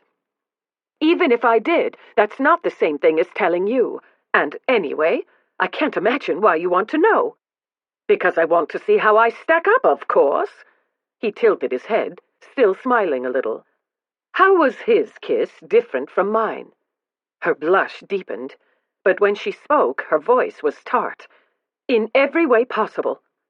Can you be a bit more specific? Let's put it another way, then, he added when she didn't answer. Why don't you tell me how you like to be kissed? I can't tell you things like that. It wouldn't be decent. So you like indecent kisses, do you? He grinned. How naughty you are. Stop twisting my words to make fun. You know I meant it isn't decent to talk about kissing. You'd be amazed, my sweet innocent, at the number of things people do that aren't decent. She made a huff and returned her attention to the roses, clipping 3 off in rapid succession. How am I supposed to answer a question like that anyway? It's not as if I go around conducting experiments on the subject. I've only been kissed twice in my life. It took a moment for her words to sink in. Wait, he commanded, putting a hand on her arm, and when she turned, he stared into her stunning face in disbelief. You mean to tell me that when I kissed you, it was just the second kiss you've ever had? Conrad kissed you once? Once? These questions seemed to touch on her feminine pride, for she jerked her chin and looked away. He didn't have much time. We were engaged just 1 week before he broke it off. And I don't know why it's so astonishing. What? She added, as he began to laugh. I don't see why you're laughing. Disbelief, he answered. This sort of knowledge defies rational explanation. All I can think is Conrad's a saint, all the men of New York have seriously deficient eyesight, and I've been a quite dissolute chap for the past 2/3 of my life. Why? She turned her head to frown at him. How many girls have you kissed, anyway? More than 2. How many? Oh, I don't know. Fewer than 100. He paused, teasing her by pretending to consider. I think... Heavens, she whispered, sounding quite shocked. And I'd bet you weren't engaged to any of them.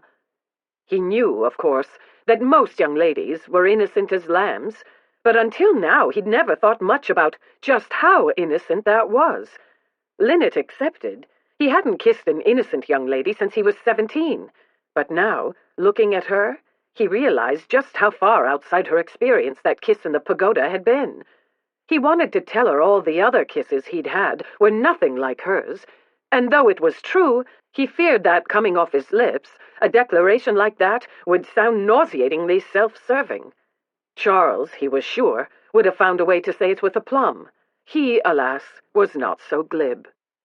Still, as he looked into Linnet's shocked face, he couldn't resist contemplating various ways to remedy this deficiency in her life experience. But given that her mother would be hovering nearby every time he was with her, any lessons of that sort weren't likely to happen unless she agreed to marry him, a prospect that was by no means a certainty. But there might be a way to whet her appetite and improve his odds. Linnet, when you see sense at last and agree to marry me, I can promise you that, unlike Conrad, I'll be kissing you at every possible opportunity. In the first week, I'll kiss you so many times you'll lose count. Her shock vanished, and she bristled. First of all, I've no intention of agreeing to marry you. I've already turned you down twice. Second, even if I were to take leave of my sanity and accept you, you would not be kissing me at every opportunity. There are times and places for... Her cheeks grew pinker. For such things. Which places for which things? He glanced past her, and found Helen had moved even farther away, her back still to them. He returned his attention to Linnet. If we were engaged, no need to protest, he assured her, as she opened her mouth. We're speaking in hypothetical terms, so just play along for a moment. If we were engaged, where and when would I be able to kiss you? She stirred a little in agitation, and he felt his own body responding, desire rising inside him. Her lips parted, but she didn't answer, and he pushed his advantage while he had it. Right now, for instance, if we were engaged, could I kiss you? Here? She squeaked, and cast a panicked glance around. You couldn't. People would see us. Then it would have to be a very chaste kiss. He dropped the baskets he was carrying to the ground, glanced past her to make doubly sure her mother wasn't watching, and reached up one hand to graze her cheekbone with his fingertip. Right there, perhaps, he murmured. She stiffened and turned her face away to cast a frantic glance over her shoulder. The move allowed him to slide his hand down to her slender neck, and when she looked at him again, he was able to cup her cheek and touch his thumb to the tip of her nose. Or there? He heard her breathing quicken. She shook her head a little, and the delicate wisps of hair beneath her hat brim tickled his fingers where they caressed her nape. Or, he paused, pressing his thumb against her lower lip. It felt like velvet, and arousal thrummed through his body. Right there. I'd have to be quick about that one, though. Even if we were engaged, long, deep mouth-kissing has to be done behind the shelter of the rose arbor. Her lip trembled, darkening to a deeper pink, a sign that his strategy was working. You shouldn't say things like this to me, she whispered against his thumb, squeezing her eyes shut. But she didn't draw back. She didn't move away. She quivered in his hold, and lust rolled in his body like thunder. He knew he had to stop, for the effort of holding back, of not kissing her right now, was becoming intolerable. He drew back, letting his hand fall, and when she opened her eyes, he gave her an artless look. "What? This isn't the sort of conversation you had with Carrington when he took you for a ride this morning?" "Heavens, no!" She gave a wild little laugh, pressing her fingers to her flushed cheek, right where he'd caressed her a moment ago. "I can't imagine ever having a conversation like this with Carrington." Encouraged by that information, he went on. "Tufton, then?" The way she wrinkled up her nose and pursed her lips told him that he didn't have anything to worry about from that quarter. But then she spoke again, and shredded any cocky notions Jack might have had that he'd moved into first place. "Hansbrough, though," she murmured, drumming her fingertips against her cheek, a speculative note in her voice that caught him up sharp. "He might be a different story." Jack set his jaw. "Why?" "Well, he's so good-looking." "Good-looking?" Jack couldn't believe what he was hearing. "The man wears pomade in his hair." "He's quite charming," she went on, ignoring Jack's criticism of his rival. "Witty, too. He's kissed a few girls in his life, I dare say." She lowered her hand and gave a shrug. Any girl would be willing to have a conversation about kissing with Hansbrough. He felt his guts twist with dread, and his arousal gave way to something else, something dark and dangerous he'd never had cause to feel in his life before. "You can't have a conversation with Hansbrough about kissing."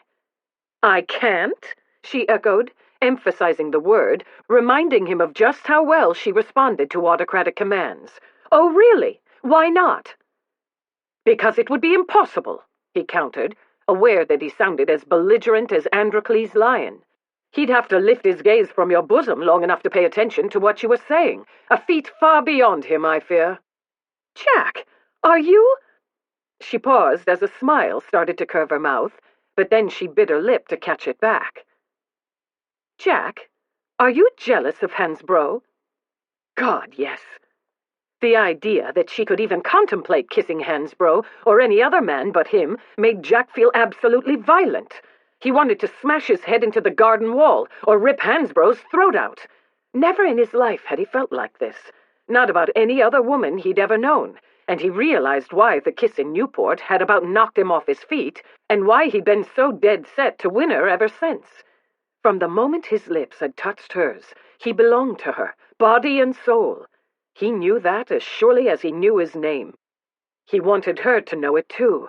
He wanted to haul her into his arms right here, right now, right in front of her mother, and show her why he was the only man in the world who ought to have the right to kiss her. But past experience had already taught him doing such a thing wasn't going to win her over. So he could only stand there, staring into her eyes, motionless and mute, cursing himself for teasing her with her jealousy yesterday, and for pushing her into telling him about Conrad, and most of all, for ever starting this silly game in the first place. He felt exposed, vulnerable, and in desperation, he bent to pick up the baskets he'd dropped earlier.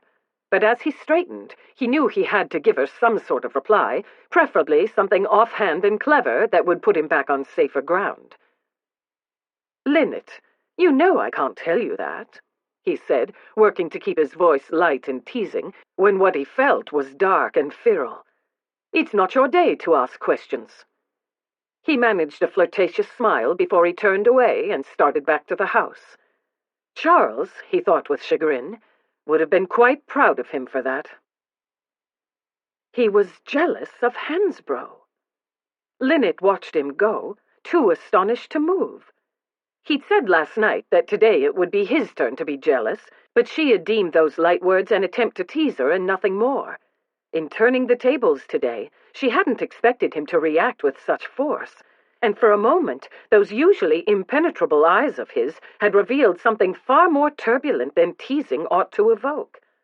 Like their picnic, when she realized her failure to arrive had wounded him, she felt as if a curtain had just been drawn back, showing her the truth. Or what she thought to be the truth, she amended at once. She'd been sure more than once that a man cared about her, only to discover how easily she'd been deceived. And right now, her wits felt thick as tar, all her senses were in tumult, and there was no way to be sure about anything. She lifted her hand to her face, brushing her own thumb over her lower lip, where he'd caressed her moments before. just as stunned by that as she was by the discovery of his jealousy. After his intimate questions, provocative suggestions, and light caresses, her insides were still quivering. He hadn't touched her since that night in Newport, but even the fact that he would be so bold as to touch her a second time right under her mother's nose wasn't what left her standing here as if rooted to the spot. The fluttering agitation evoked by his words, the anticipation as he lifted his hand, and the pleasure that had fissured through her at his touch, and, yes, the tension and excitement of knowing her mother was a mere 20 yards away.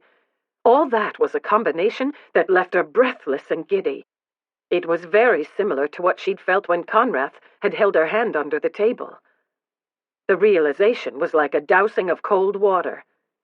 He'd done it on purpose. Right after she'd told him about Conrad holding her hand, he must have started plotting how he could do the same thing. And he'd succeeded, too, touching her face and her neck and her mouth until she was awash in sensation, and doing it all right under her mother's nose. That conniving, sneaky... "Don't you want to walk back with Lord Featherstone?"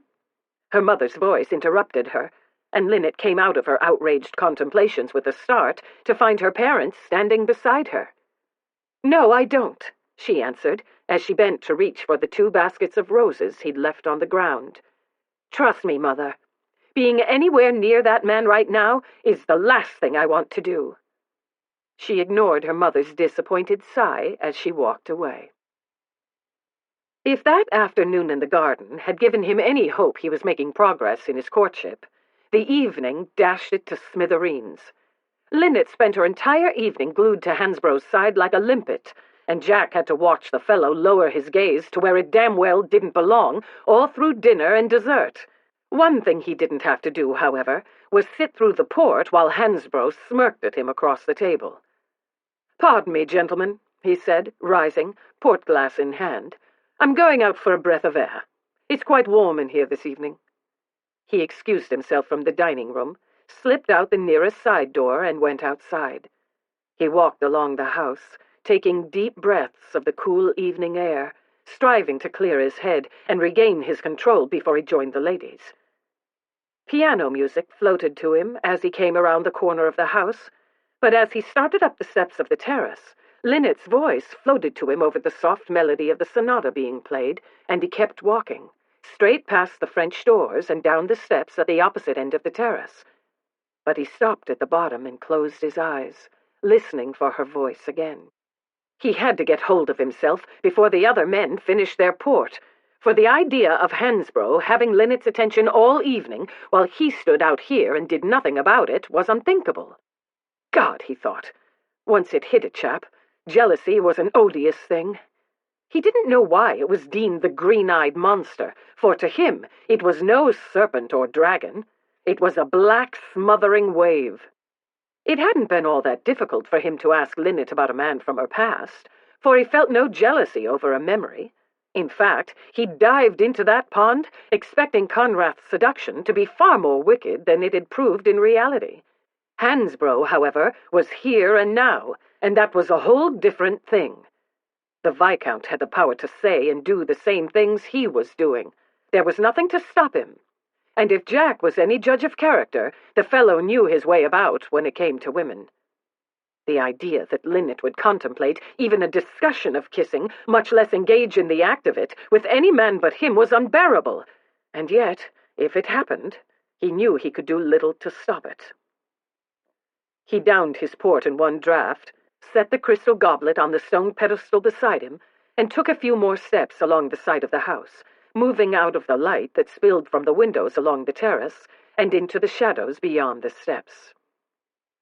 This was only the second evening. He stopped walking again and raked his hands through his hair, wondering in desperation how he was going to endure 4 more nights of this without going insane or giving in to the same wild impulse he'd had in Newport to claim her for himself. He could not allow either of those things to happen. He had to tamp down this dark, smothering jealousy before it could have power over his actions. He closed his eyes, but when he did, an equally dark and powerful emotion stirred inside him, and here, alone in the darkened garden, he couldn't resist allowing it to take hold of him. He closed his eyes. The image that came into his mind was of her as he'd first seen her in the ballroom at Newport, a golden beauty with lovely eyes who'd riveted the gazes of half the men in the room the moment she'd stepped through the door. He imagined her now as he'd imagined her then, seeing past the upswept hair, glittering jewels, and Worth gown. He imagined now what he'd imagined then, all that tawny hair down around her shoulders. In his imagination, he stripped away pink silk to expose exquisite breasts, shapely hips, and long, slim legs. Arousal stirred in him. He tilted his head back, breathing in the remembered scent of heliotrope and tasting sherry on his tongue as he relived the extraordinary moment when his mouth had touched hers and everything in the world had changed for him. His arousal deepened into lust. He thought of her this afternoon, of how touching her cheek had stirred her desire. She was an innocent, he reminded himself, but here in the darkness of his imagination, that thought seemed to enhance his lust instead of suppressing it, spreading it through his body in a thick, hot wave. The passion in her was unmistakable. It lurked deep down, waiting for the right man to bring it out. He wanted to take her innocence, revel in that passion, and show her he was that man. "I know what you did." Saints preserve us. Jack almost groaned aloud at the sound of Linnet's voice, low but unmistakable despite the music coming from the drawing room. His self-control was barely tethered as it was. Did she have to come out here and test it further? He glanced at the line of tall boxwoods along the side of the house, and he cursed himself for not having the sense to hide among them before he started thinking lusty thoughts. "You shouldn't be out here," he said, not daring to turn around. "Not alone with me." "I saw you pass by a few minutes ago, but I doubt anyone else did," she murmured, still keeping her voice low. Desperate, he tried again. "You can't be sure of that." "I've just come out for a stroll along the terrace, and you're down there in the dark where no one can see you." "Thank God for that, at least," he muttered, and took a deep breath, trying to tamp down lust as best he could. "Still, best if you go back in." "I just came out to tell you I know what you were doing." Walk away, he told himself. Walk away now. But even as he thought it, he knew he wasn't going to. Striving to seem as if he were under perfect control, he turned to face her. She stood at the top of the steps, and the light behind her that spilled through the drawing-room windows illuminated the golden locks of her hair like a halo and lent a faint glow to the edges of her white silk evening frock. She looked angelic, innocent, and somehow that hearkened to the devil inside him like no siren ever could. He took another deep breath. "I shan't use one of my 3 remaining questions today to ask you what you mean, but if you care to explain, I'm all ears." "This afternoon in the rose garden, you did what Conrad did. I told you about his holding my hand, of how he caressed it, and you turned right around and tried the same sort of thing. Don't deny it." If he pursued this topic, he was risking annihilation. But then he reminded himself of the goal he'd set that afternoon in Belinda's drawing room. His purpose in all of this was to spark her arousal and light her on fire and make her want him as much as he wanted her. He couldn't light her on fire if he didn't strike any matches. "I won't deny it, but I do have to wonder if you know why I did it." "It's obvious, isn't it? You wanted to make me feel? She paused and looked away, and though the light behind her and the darkness in front of her prevented him from seeing the blush in her cheeks, he knew it was there. He didn't see it, but he felt it, the first stir of desire in her. It called to him. He took a step forward. "Aroused," he supplied. "I believe aroused is the word you're looking for. Yes, I wanted to arouse you." "So you admit it?" "Of course I admit it. I see no reason not to." He took another step, like a moth to flame. "Did it work?" She stirred, glancing over her shoulder and back at him. "When you play 20 questions, do you always ask such inappropriate ones?" "You came out here," he reminded her. "You brought up the topic. Besides, there's nothing wrong with desire, Linnet. It would be much more wrong if you didn't feel it." She shook her head, looking away. "You asked me why I fell in love with Conrad. I'll tell you why." She paused for a long moment before she looked at him again. Once a girl makes her debut, she is allowed to accept gifts from suitors if they are suitable ones. Jack frowned slightly at the seeming shift in the subject. "I'm sure you received heaps of them." "Yes." It was a simple admission, said without vanity, an acceptance of fact. Books of poetry bound in leather covers, boxes of expensive chocolates, and enormous bouquets with all the appropriate sentiments expressed by the flowers chosen. And yet, he prompted when she fell silent. "None of the young men who gave me these gifts bothered to find out what I liked to read, or if I cared for chocolates, or which flowers were my favorites. Conrad was different. In our very first conversation, I mentioned how much I loved the sound of the sea. His first gift to me was a conch shell." Jack began to understand where this was going, and it gave him a sinking feeling in his guts. "All his gifts were like that," she went on before he could respond. "So simple, and yet so thoughtful. They were meant to show me how much he cared for me. But it was all a lie because he didn't care. It was a fortune hunter's trick. Blueberry muffins," she added, "would have been just his sort of present." "And that's why you think I did it? As a trick?" "I don't know. I did it to please you." She nodded, not seeming surprised. She looked into his upturned face. "So did he," she said simply. And Jack felt as if he'd just been kicked in the teeth. He sucked in his breath. Every word he said, everything he did, the gifts, the attentions, caressing my hand to arouse me, all deliberate, all designed to please me and disarm me and move me to fall in love with him. He manipulated me, and I think you know just how he did it. He knew. He'd known all his life. How could he not, having watched the same scenario play out for his father, then his brother over and over? Conrad had nothing on either of them, but how could he convince her he wasn't like that? Linnet, he deceived me, and he broke my heart, but I got over him, and I forgave myself for being a fool. Any girl, I told myself, can make a mistake. But I was determined not to make the same mistake twice, which is why I was so resistant to any suitor over here. I felt sure they were all after my money and nothing more. That night in Newport, when I walked into the ball, I was so confident, so sure of myself and my judgment and what I wanted. But it was proved to me that night that my judgment about men is—" She paused and grimaced. "Flawed." He cursed Conrad and Van Housen and his brother and his father and every other fortune-hunting scoundrel to hell. "What you're saying is that you still think I'm a fortune hunter." "No, what I'm saying is that I don't know you're not one." He thought of her father and the deal they'd made, and frustration rose up inside him, a dangerous addition to the desire already coursing through him. "You could say the same about all the other men here," he said, stabbing a finger at the drawing room.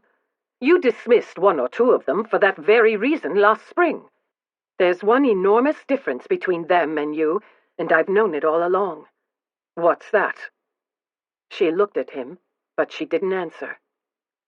In the silence, piano music and feminine laughter echoed from the drawing room, a sharp contrast to the frustration and arousal coursing through him. It seemed an eternity before she spoke. "They don't make me feel the way you do."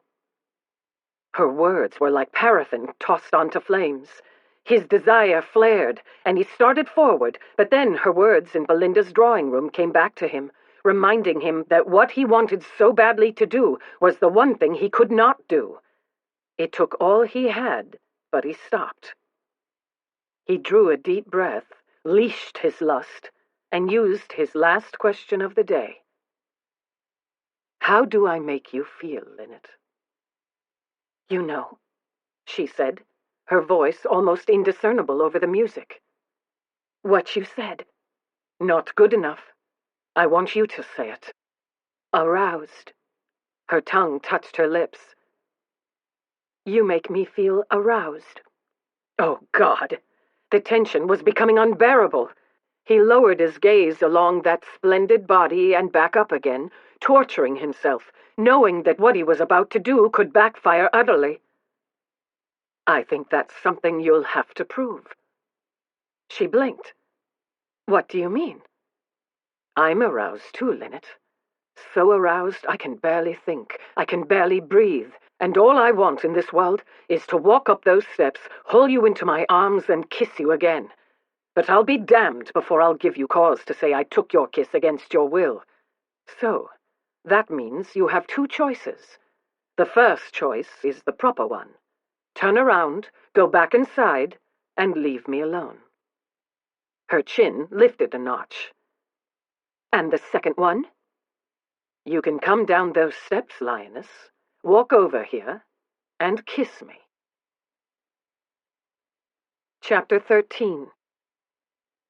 Linnet's heart slammed against her ribs, a jolt of pure panic. "I can't do that," she gasped. "Why not?" She cast a glance over her shoulder, then looked at him again. "If anyone came out on the terrace, we'd be seen." She watched in dismay as he backed up 3 paces, stepped between 2 of the enormous boxwood pillars that lined the wall of the house, and vanished from view. She stared at the shadowy recess into which he had slipped, torn by the agony of a decision she shouldn't even be trying to make. The obvious thing to do, the one thing a well-bred girl could do in these circumstances, was go back inside. Linnet didn't move. He was the most provoking man, the most aggravating man she'd ever known. That kiss in the pagoda had seemed like the most shameful, ruinous thing that had ever happened to her, and yet that wasn't what she felt right now. That kiss had stained her reputation and wrecked her life, but for no reason that made any sense whatsoever, she wondered what it would be like to risk ruin again, to go down those steps, slide in between those boxwoods, and walk into his arms so that he could kiss her again. How would it feel? Her body responded at once, before her mind could even consider. Arousal stirred, opening inside her, vibrant and quivering with life. Slowly, she walked down the steps and moved toward the recess where he'd vanished from view. With one last glance over her shoulder, she followed him. The sharp scent of the boxwood and the mellower one of bay rum filled her nostrils, but she could see nothing at first. The darkness was almost total. She was a scant 3 feet away from him, but all she could make out was the glimmer of white from his shirt and waistcoat. She blinked, and after a moment her eyes adjusted, enabling her to discern his tall form leaning against the brick wall behind him, and when she blinked again, she saw his face. His expression was grave, his eyes like pitch. She waited, standing in front of him, her inside shaking, and she had no idea what to do next. "Well, go on," he said when she didn't move. "We don't have much time before someone comes out here looking for you." His voice sounded amiable, almost friendly, and yet she knew that wasn't what he felt. She sensed the tension in him. It was palpable in the confined space and short distance between them. "Best if you kiss me quick." Her heart seemed to stop for a second. Then it began to hammer in her chest. She moved closer, then closer still, until their bodies were almost touching. The quivering inside her intensified as she rose on her toes and brought her mouth up to his. By the time she was a hair's breadth away, her anticipation was so acute it felt like pain. She pressed her lips to his, and pleasure pierced her at once, pleasure so sweet, so acute and unexpected, she groaned against his mouth. He stiffened, straightening away from the wall, and for a moment she thought he was going to embrace her or push her away, but he did neither.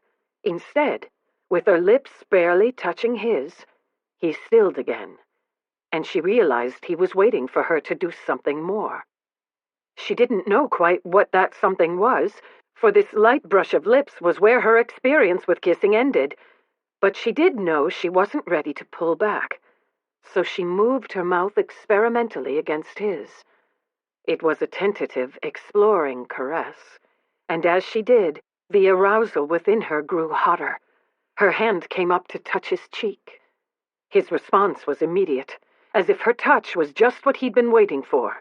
He slid an arm around her, and his fingertips pressed the base of her spine, urging her even closer. She did, and when her breasts brushed his chest, the pleasure spread through all her limbs, bringing a strange boneless sensation that made her knees go weak.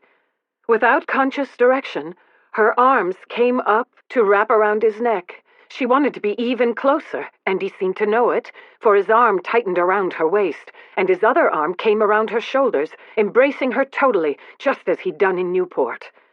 Her head was spinning, her knees were weak, her body was on fire, just like in Newport, and yet it all felt so different.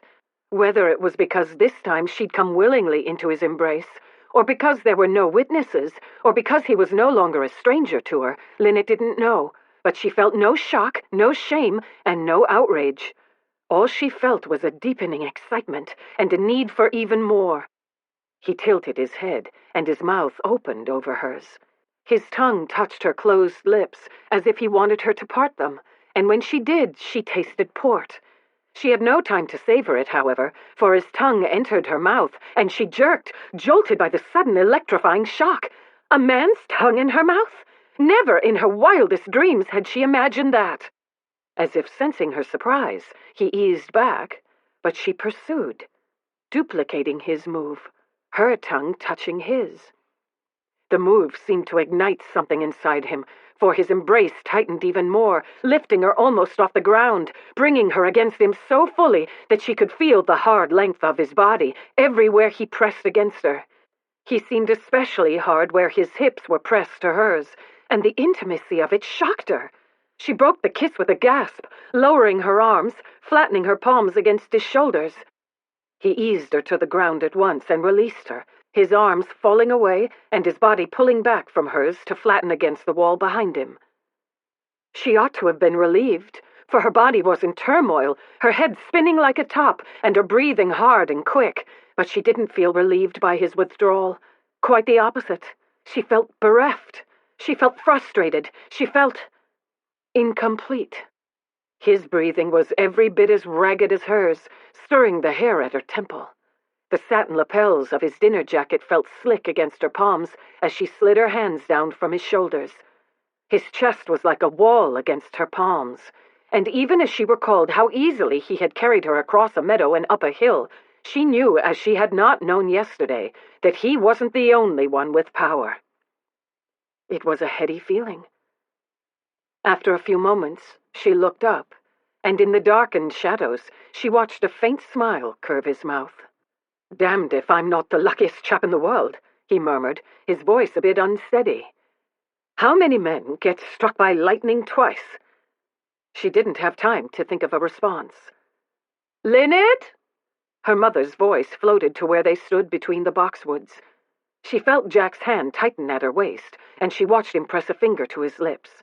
She nodded in understanding, and he lowered his hand, leaned out to peek at the terrace nearby, then straightened again to look at her.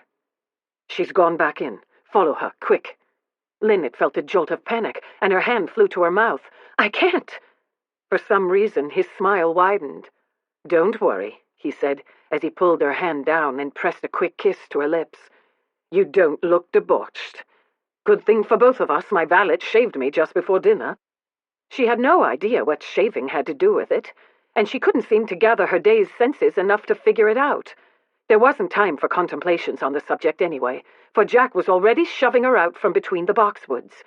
She turned toward the terrace, took a deep breath, and went up the steps, her heart still pounding, her pulses still racing, her lips still tingling. Despite his reassurance, she felt debauched, and she had no idea how to hide what seemed so obvious. But unless she became a very good actress in very short order, being found out was a distinct possibility. So Linnet squared her shoulders, notched up her chin, and pasted on the most serene expression she could manage. "Ah, so you've changed your mind and come back in after all." Helen's voice was light, but Linnet knew these words were for the benefit of anyone who might have noted the length of her absence from the drawing-room. "I like standing out on the terrace," she replied. but she wasn't quite able to meet her mother's gaze as she sat down beside her on the settee. "It's a beautiful evening." A glance around the drawing room told her the other ladies hadn't seemed to notice her return, and conversation didn't pause. But when her mother leaned close to her and spoke again, Linnet knew she wasn't off the hook just yet. "Just where were you, young lady?" Linnet turned, giving her mother what she hoped was a convincing enough expression of bewilderment as she prepared to tell the most blatant lie of her life. "I don't know what you mean. I was right below you." "Were you indeed?" Helen murmured. Linnet felt a shimmer of guilt and looked away before her mother could see it. "Of course," she lied again, her guilt deepening as she reminded herself that she wasn't the only one affected by her ruined reputation. Her scandal reflected on her family, too. "You shouldn't go off the terrace," Helen said after a moment. Still, there was little Helen could do but accept her explanation. No one had seen her with Jack. No harm had been done. And though her pulses were still racing and she still felt wild and wanton, Jack must have been right that there was no outward sign of what had just happened, for none of the women in the room were staring at her. But that conclusion had just crossed her mind when her gaze paused at Lady Troubridge, and she felt a sudden jolt of apprehension. She didn't know why, for the Marchioness wasn't even looking at her. She was talking with a group of ladies on the other side of the room.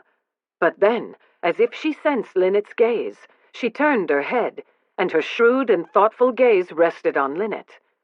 Not a flicker of emotion showed on her face, but Linnet's apprehension deepened into fear.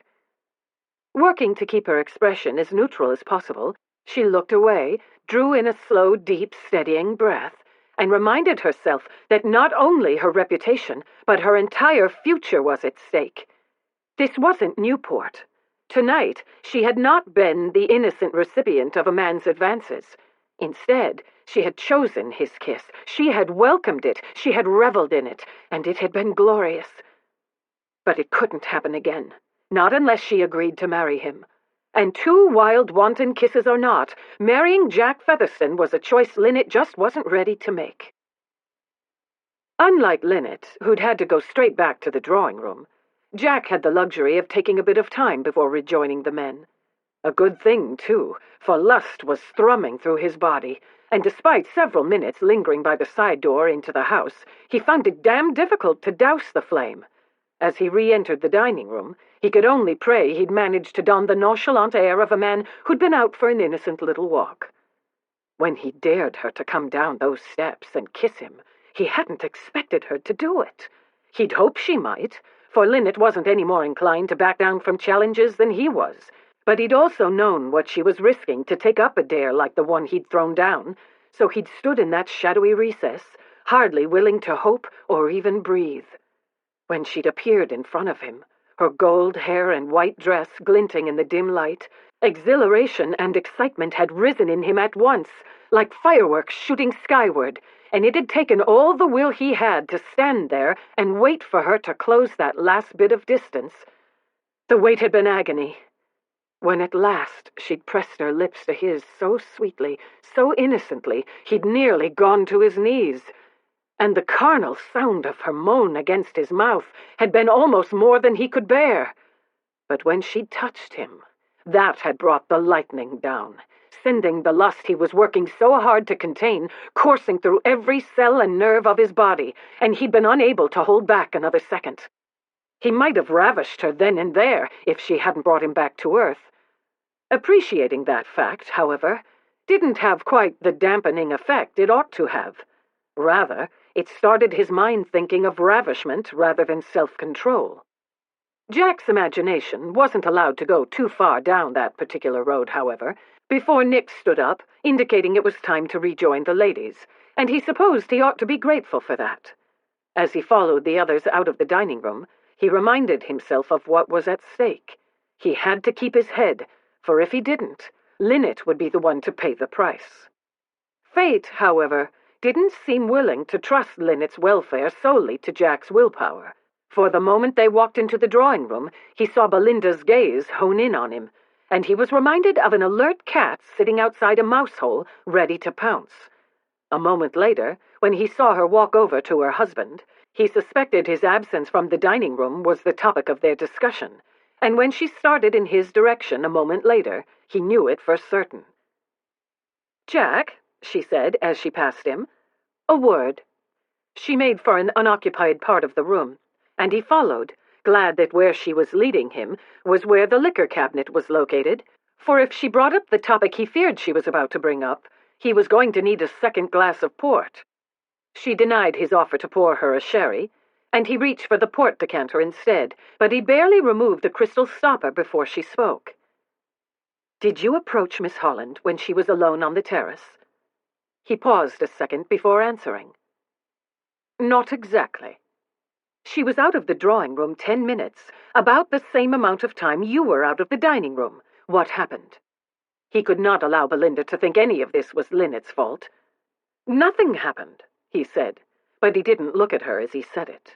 Instead, he kept his attention on his task, but he could feel her gaze boring into him as he poured his port, and her next words told him that though Linnet might be cleared of any wrongdoing, he was not going to escape tonight's events unscathed. "I've always known you were wild, Jack. Wild, daring, and a bit of a hellion," she said, her voice low beside him. "But in all the years I've known you, I've never known you to lie to me." Jack inhaled the sharp breath, feeling the pain of her words like a knife in his chest.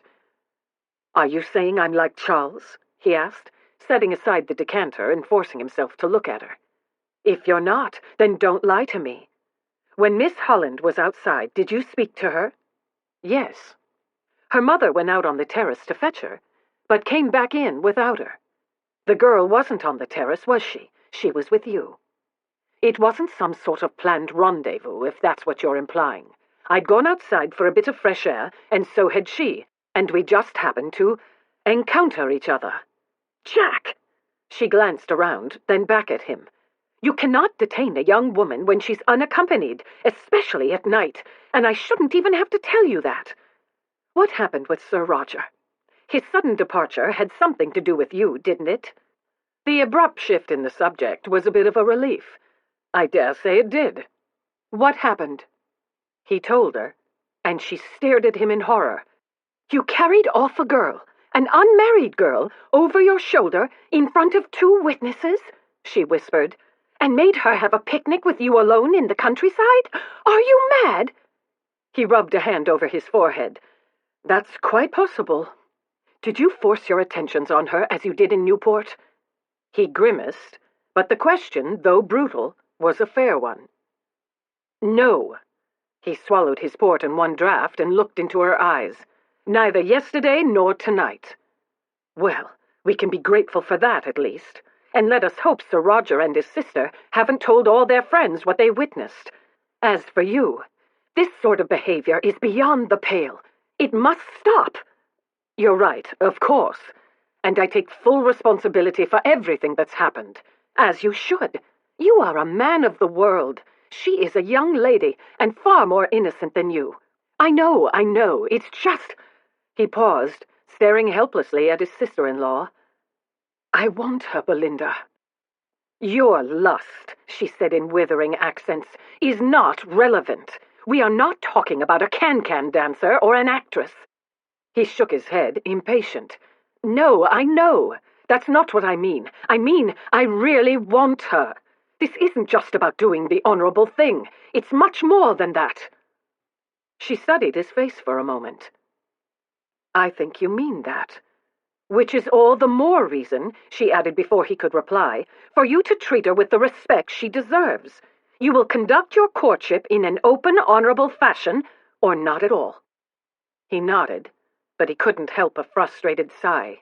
"I don't see how any man can conduct a courtship under these damnable circumstances," he muttered, running his finger around the inside of his collar in irritation. "It's maddening, having chaperones hovering about all the time. I ask you, how on earth can 2 people ever come to know each other well enough to decide if they want to wed when they can't even have a private conversation?" For the first time since they'd begun this set-to, Belinda's expression softened. "People have been courting this way for centuries, Jack. I never thought I would be. I've never been very good at being good, I'm afraid." "Then you'd better be a quick study. because unless and until she has agreed to marry you, you cannot be alone with her again. Is that understood?" "Yes, of course." "Belinda," he added, as she started to turn away, "I don't suppose you'd care to offer any advice?" "If you were any other man, I'd advise you to just be yourself," she said dryly. "Given your crazy impulses, however, I'm rather afraid of offering that particular advice. All I can say is, keep your head, Jack." He nodded, but as he watched her go, he wished she'd told him how on earth he was to keep his head when he felt as if he was losing his mind. The following day, the men had a very early breakfast and went shooting, returning just before the dressing gong. A full day away from Linnet gave Jack plenty of time to regain his equilibrium and put his priorities in order. He also managed to keep any wayward, lust-filled thoughts of her at bay all through aperitifs and dinner, but after the port, when he walked into the drawing-room and saw her, laughing and smiling with the other ladies, all his hard-won efforts went straight to the wall. And a few minutes later, when she came over to him, Jack didn't know whether to be glad or bolt for the door. Making a run for it was probably the wiser course, but he hadn't the will to act on it. The temptation to be near her was too strong to be gainsaid by thoughts of mere self-preservation. "I saw Lady Troubridge pull you aside last night," she said, halting beside him. "Did she call you on the carpet for what happened?" "A bit," he admitted, and took a sip of his port. "I was afraid of that." She bit her lip. "I'm sorry." "Don't be sorry," he said at once. "I'm not. I should be, of course," he added, a fact Belinda put to me when she raked me over the coals. "But I'm not sorry at all, Linnet." She turned her head and met his gaze. "Neither am I." Her smile hurt somehow, squeezing his chest, and longing flooded him. He looked away, trying not to think of all the ways he might get her alone, and felt almost relieved to see Hansbro coming their way. "Hansbro," he greeted, pasting on his most genial smile. "Come to join the conversation, have you?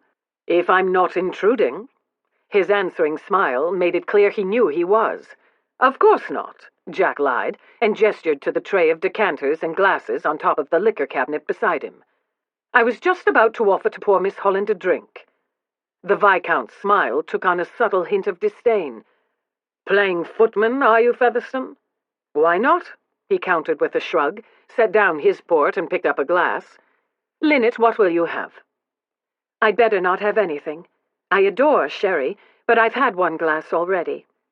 She gestured to her empty glass on the table by her mother. "And a girl isn't supposed to have more than one digestif in an evening. I fear if I had another, my mother would be very disappointed in me." Hansbro gave her a beatific smile. "Your consideration and sweetness do you credit, Miss Holland." "Sweetness?" Jack's sound of derision at that nauseating compliment was out of his mouth before he could stop it. "Linnet's not sweet at all," he said, and looked at her. "She's a lioness." He was rewarded with a smile. Hansbro didn't notice it, for he had transferred his attention to Jack. "Really, Featherstone, I can't think Miss Holland appreciates your comparison. A lioness is a wild, savage, predatory creature. Miss Holland is none of those." "Still, he's right about one thing," Linnet said, bringing the Viscount's attention back to her. "I'm not the least bit sweet." Hansbro glanced down and back up, and Jack read his thoughts like a book. He moved, an involuntary savage jerk forward, but then he checked himself and stayed where he was. Brawling in the drawing-room, he feared, would be the last straw as far as Belinda was concerned. "I can't agree, Miss Holland," Hansbro said at last. "I think you are very sweet. Sweet and golden, like honey." It was Hansbro's turn to be rewarded with one of Linnet's radiant smiles, and Jack's hand closed around his glass so tightly he was surprised it didn't break. "So, Linnet," he said, desperately keeping jealousy in check, "are you certain I can't tempt you with another sherry?" He gestured to the decanters. "It is your favorite, after all." "Miss Holland already refused you once, Featherstone," Hansbro said, biting inflection beneath the pleasant, well-bred voice. "Must you continue to press her?" Embarrassment flamed in Linnet's face at this not-so-subtle reference to Newport, and Jack opened his mouth to return the Viscount's insulting implication with a scathing rejoinder of his own, but Linnet spoke before he could. "On the contrary, Lord Hansborough, Lord Featherstone wasn't pressing me at all. He was just being courteous. If you gentlemen will pardon me, I must rejoin my mother." Hansborough's mouth tipped politely. "Of course," he said with a little bow. Jack bowed as well, and Linnet departed, leaving the two men alone. A moment later, she was cornered by Lord Tufton. "Well done, Hansborough," he said. "Now she's deprived us both of her company and left the field wide open for Lord Tufton. Well done." He turned away, returning his attention to the decanters, but if he thought the other man would move to another part of the room and leave him in peace, he was mistaken. Hansborough remained where he was, much to Jack's aggravation. He started to reach for the port, thinking to refill his glass. But then he changed his mind. If he couldn't have Linnet, he decided, he could at least have a taste of her. He shoved aside his glass, reached for a fresh one, and picked up the bottle of sherry instead. "Sherry?" The Viscount gave a laugh that to Jack's admittedly biased ears sounded condescending as hell. "Drinking her favorite cordial to impress her when she's not even here? You have got it badly, Featherstone." Jack smiled, wondering what the Viscount would think if he knew the true reason for his choice. "You seem amused, Hansborough," he said as he set aside the decanter. "Do you have something against Miss Holland's favorite drink? It's understandable for her to enjoy sherry. After all, it's what the ladies drink. But it's not a fitting drink." He paused a fraction of a second. "For a man?" Jack gave a laugh at that clumsy attempt to goad him, and he turned with his drink to lean back against the cabinet. "Oh, I don't know," he told the Viscount, and cast a pointed glance across the room to Linnet. "I developed quite a taste for sherry in Newport." Hansborough turned toward him as if pulled by a string. "Let's take off the gloves, Featherstone." "If you like." Jack straightened and turned as well. "Speak your mind, Hansborough. After your despicable actions, do you think you've any chance with her at all?" Jack swirled the contents of his glass, giving the other man his best amused glance. "Worried, old chap?" The Viscount's answering look was equally amused. "About you? Hardly. A man who does what you did isn't fit to be the husband of any lady, much less a glorious creature like Miss Holland. Though I confess, when I learned the gossip of your barbaric conduct in Newport, I was a bit surprised.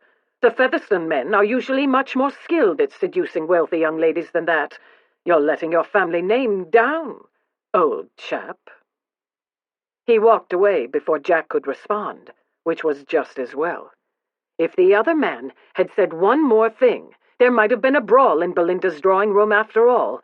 They'd both be sent packing, and Carrington could very well win by default. No, better to let Hansborough have the last word and think he'd won a victory tonight. As for tomorrow, the Viscount had insisted the gloves come off, and Jack decided it was time to show him how painful bare-knuckle fighting could be. He toasted that decision, swallowed the contents of his glass, and grimaced in aggravation. Sherry tasted so much more luscious on Linnet's mouth than it did from a glass. Chapter 14. Linnet felt a desperate need to get away. "Yes, I'm sure," she murmured, leaning as far back from Tufton's cigar-laced breath as she could manage without being rude. "And I'm glad your hunting was so enjoyable today, my lord." She cast a furtive glance around and caught the Duke of Carrington's eye. Something pleading in her face must have told him to rescue her, for he responded at once, crossing the room to join them. "Your Grace," she greeted with grateful fervor. "Was your grouse hunting successful, too?" "Indeed it was, Miss Holland. 17 birds. "Marvelous." She cast about for a subject that would drive Tufton away. "Tell me more about the latest plans for Irish Home Rule. Do you believe it will come to Ireland or not?" "To my mind, it's inevitable. It might even be a good thing for Ireland in the long run." He smiled, an amiable smile that crinkled up the crow's feet at the edges of his eyes. "Don't tell anyone I've said it, Miss Holland, for I should be persona non grata among my fellow Tories if they knew I'd breathed such heresy." He paused and leaned a bit closer. "It shall have to be our secret." She smiled back at him. "I shan't tell on you, I promise. Still, the Unionists will fight it all the way, it seems to me. Could they ever be brought to accept it, do you think?"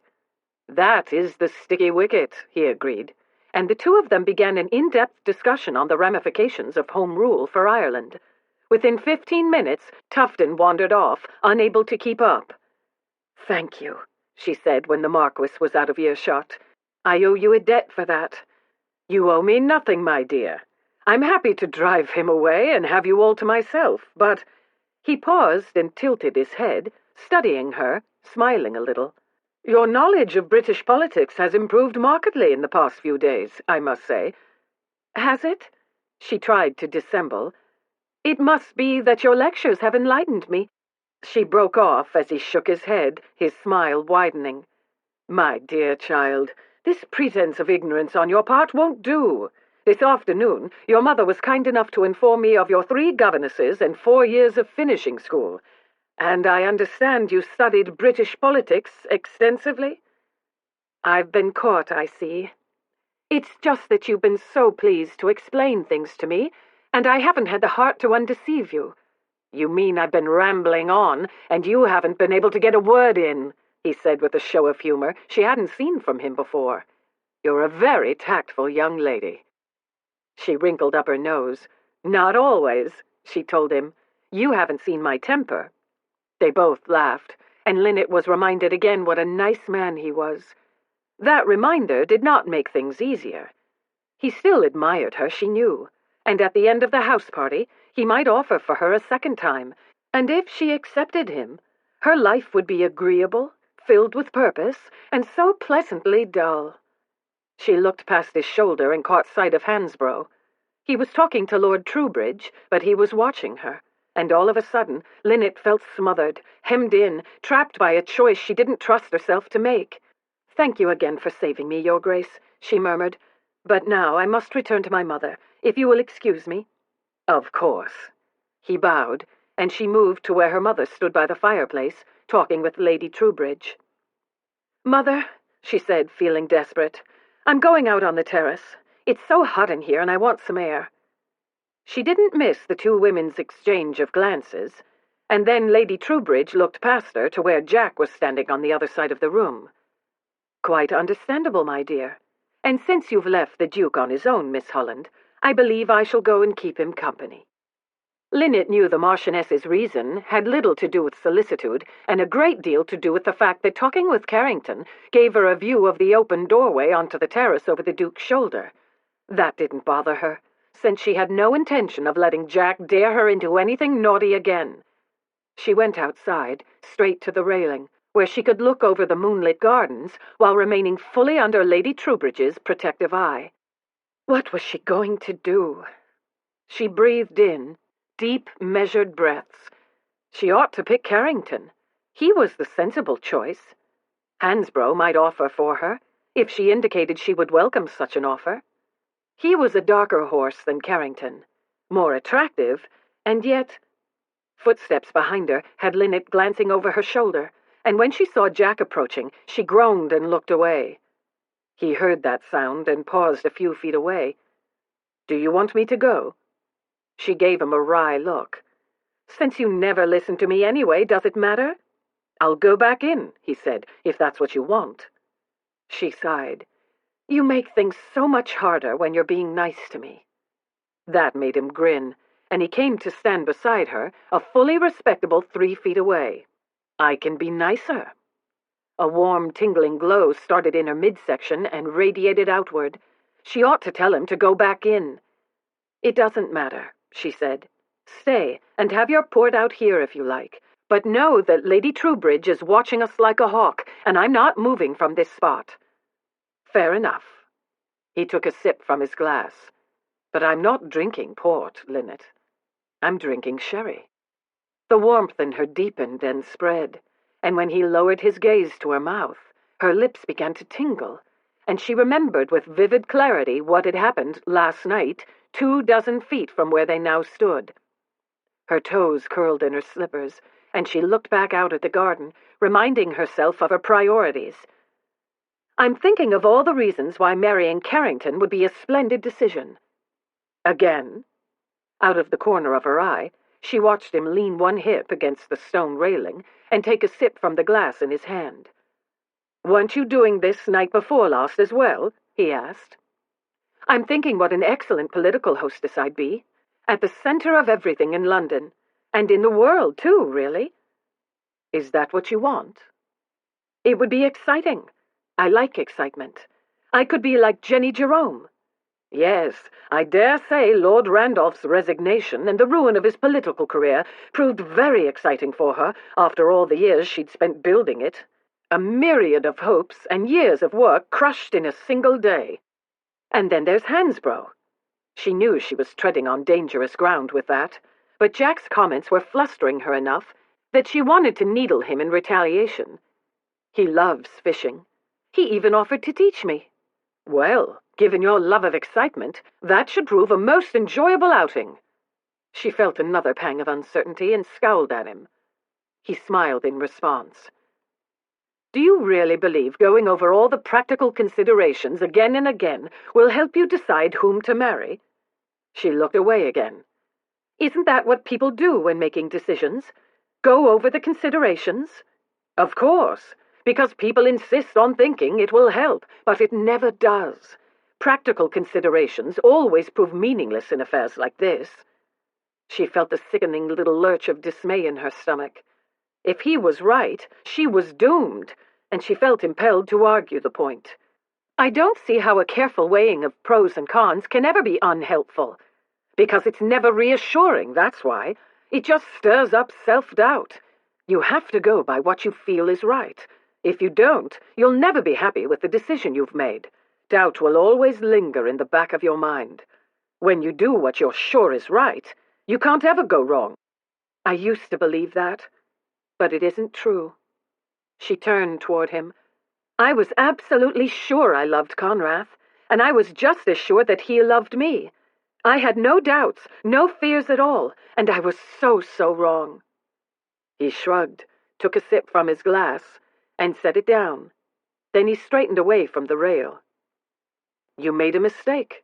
It happens to us all. More than one mistake. I was so sure I wanted an American husband because I was convinced all the British ones were just after my dowry. Then came Frederick. Again, I was sure I knew what I was doing.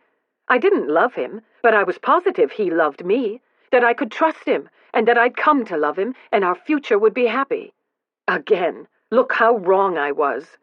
And," she added with a little laugh, "if all that's not enough to shake a girl's confidence in her own judgment, there's what I found out about my father." He stiffened. "What about your father?" "All my life I've adored my father. I never had a doubt he loved me and wanted what was best for me.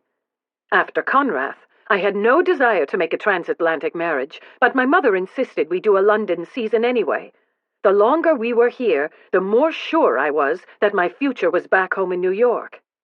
"And your mother disagreed?" "Oh, yes. We fought like cats and dogs. But Daddy backed me up, assuring me he was on my side and that I was right to hold out for what I wanted. That night in Newport, I found out it wasn't my happiness he was thinking of at all. The whole time he was pretending to support me, and what I wanted, he was making his own plans with Franklin Mackay for me to marry Davis when we came home.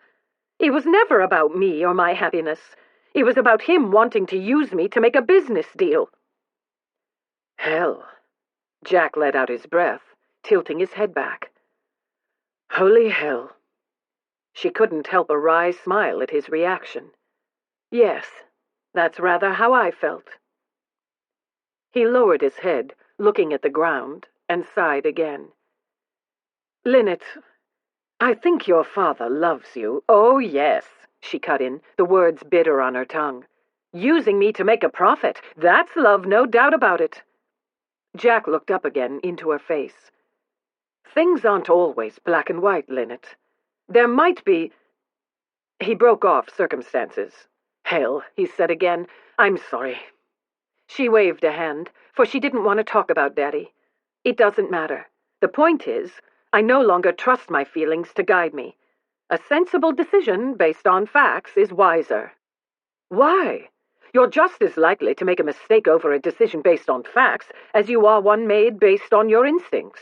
Mistakes happen, is that what you mean? Yes, and it's not always a bad thing when they do.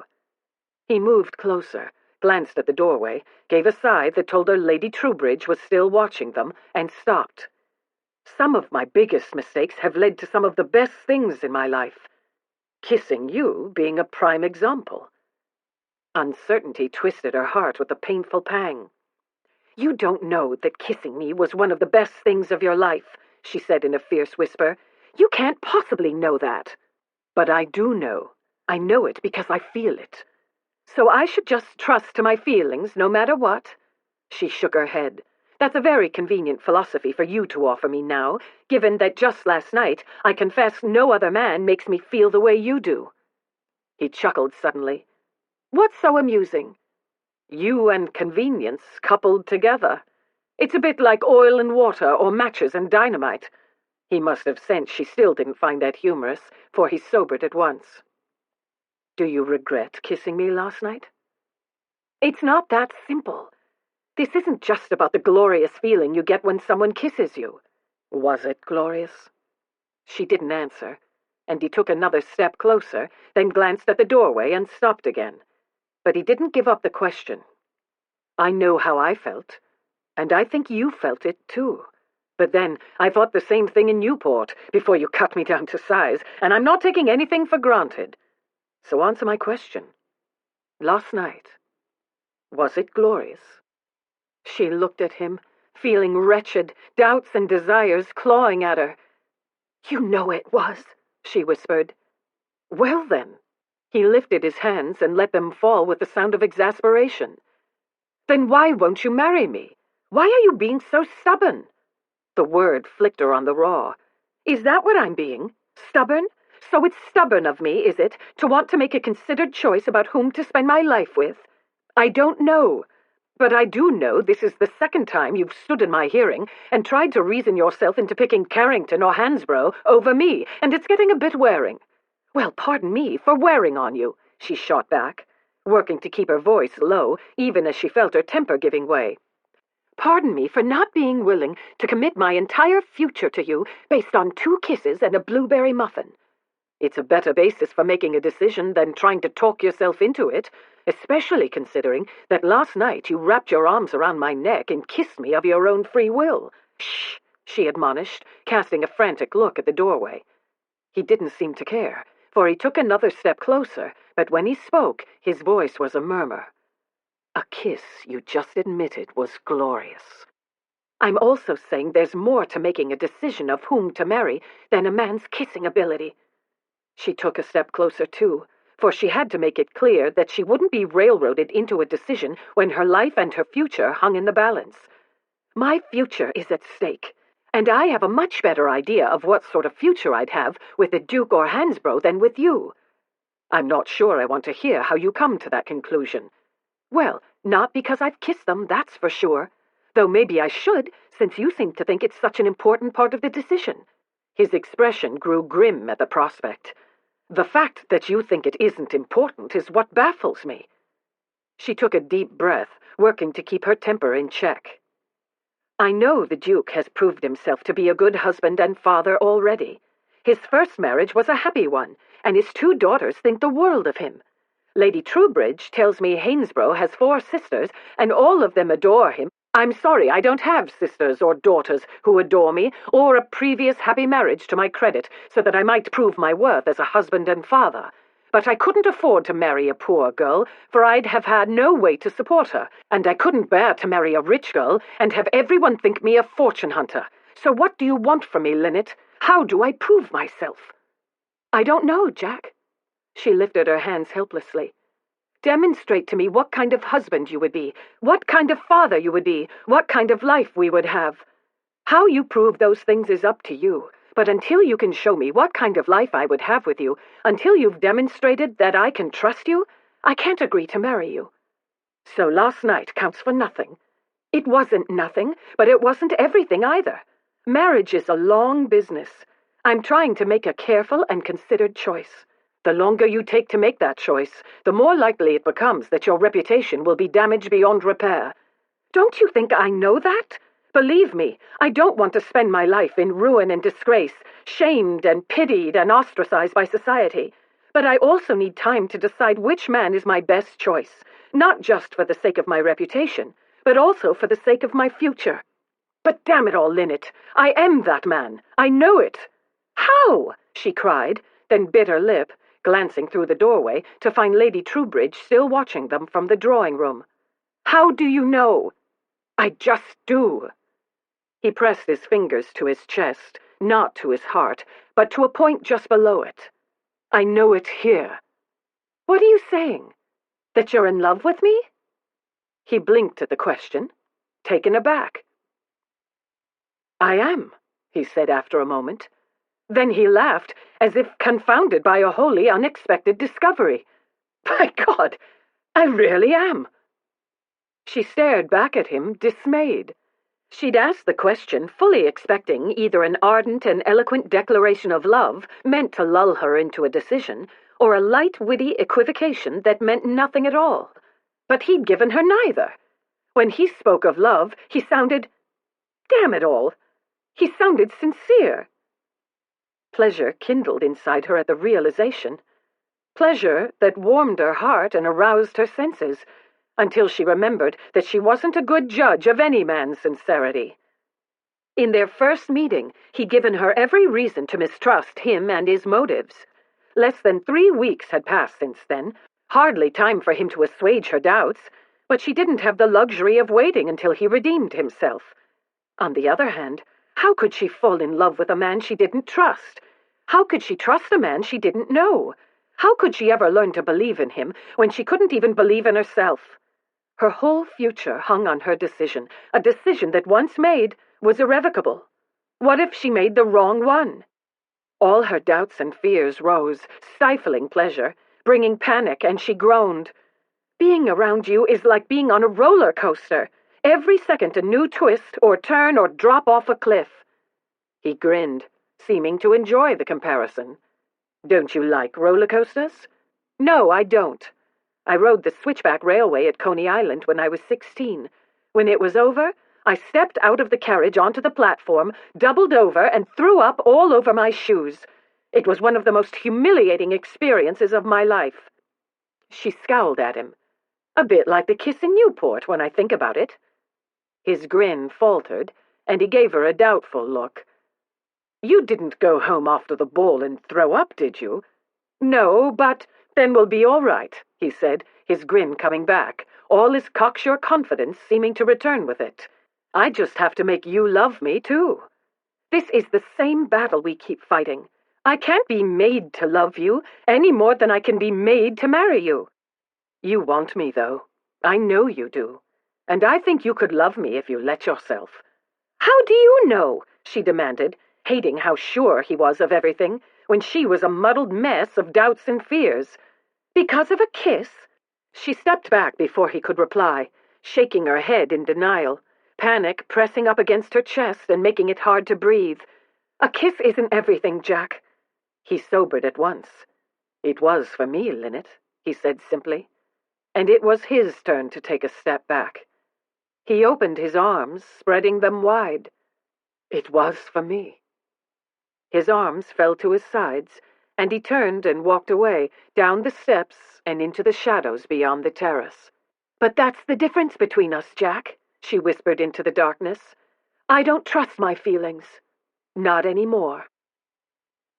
The discovery that he was in love with Linnet wasn't any great surprise when he thought about it. She'd owned his body and soul since Newport.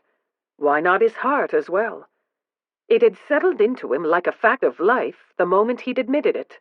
Not that the admission had done him much good, for she'd seemed dismayed by it rather than glad, relieved, or reassured.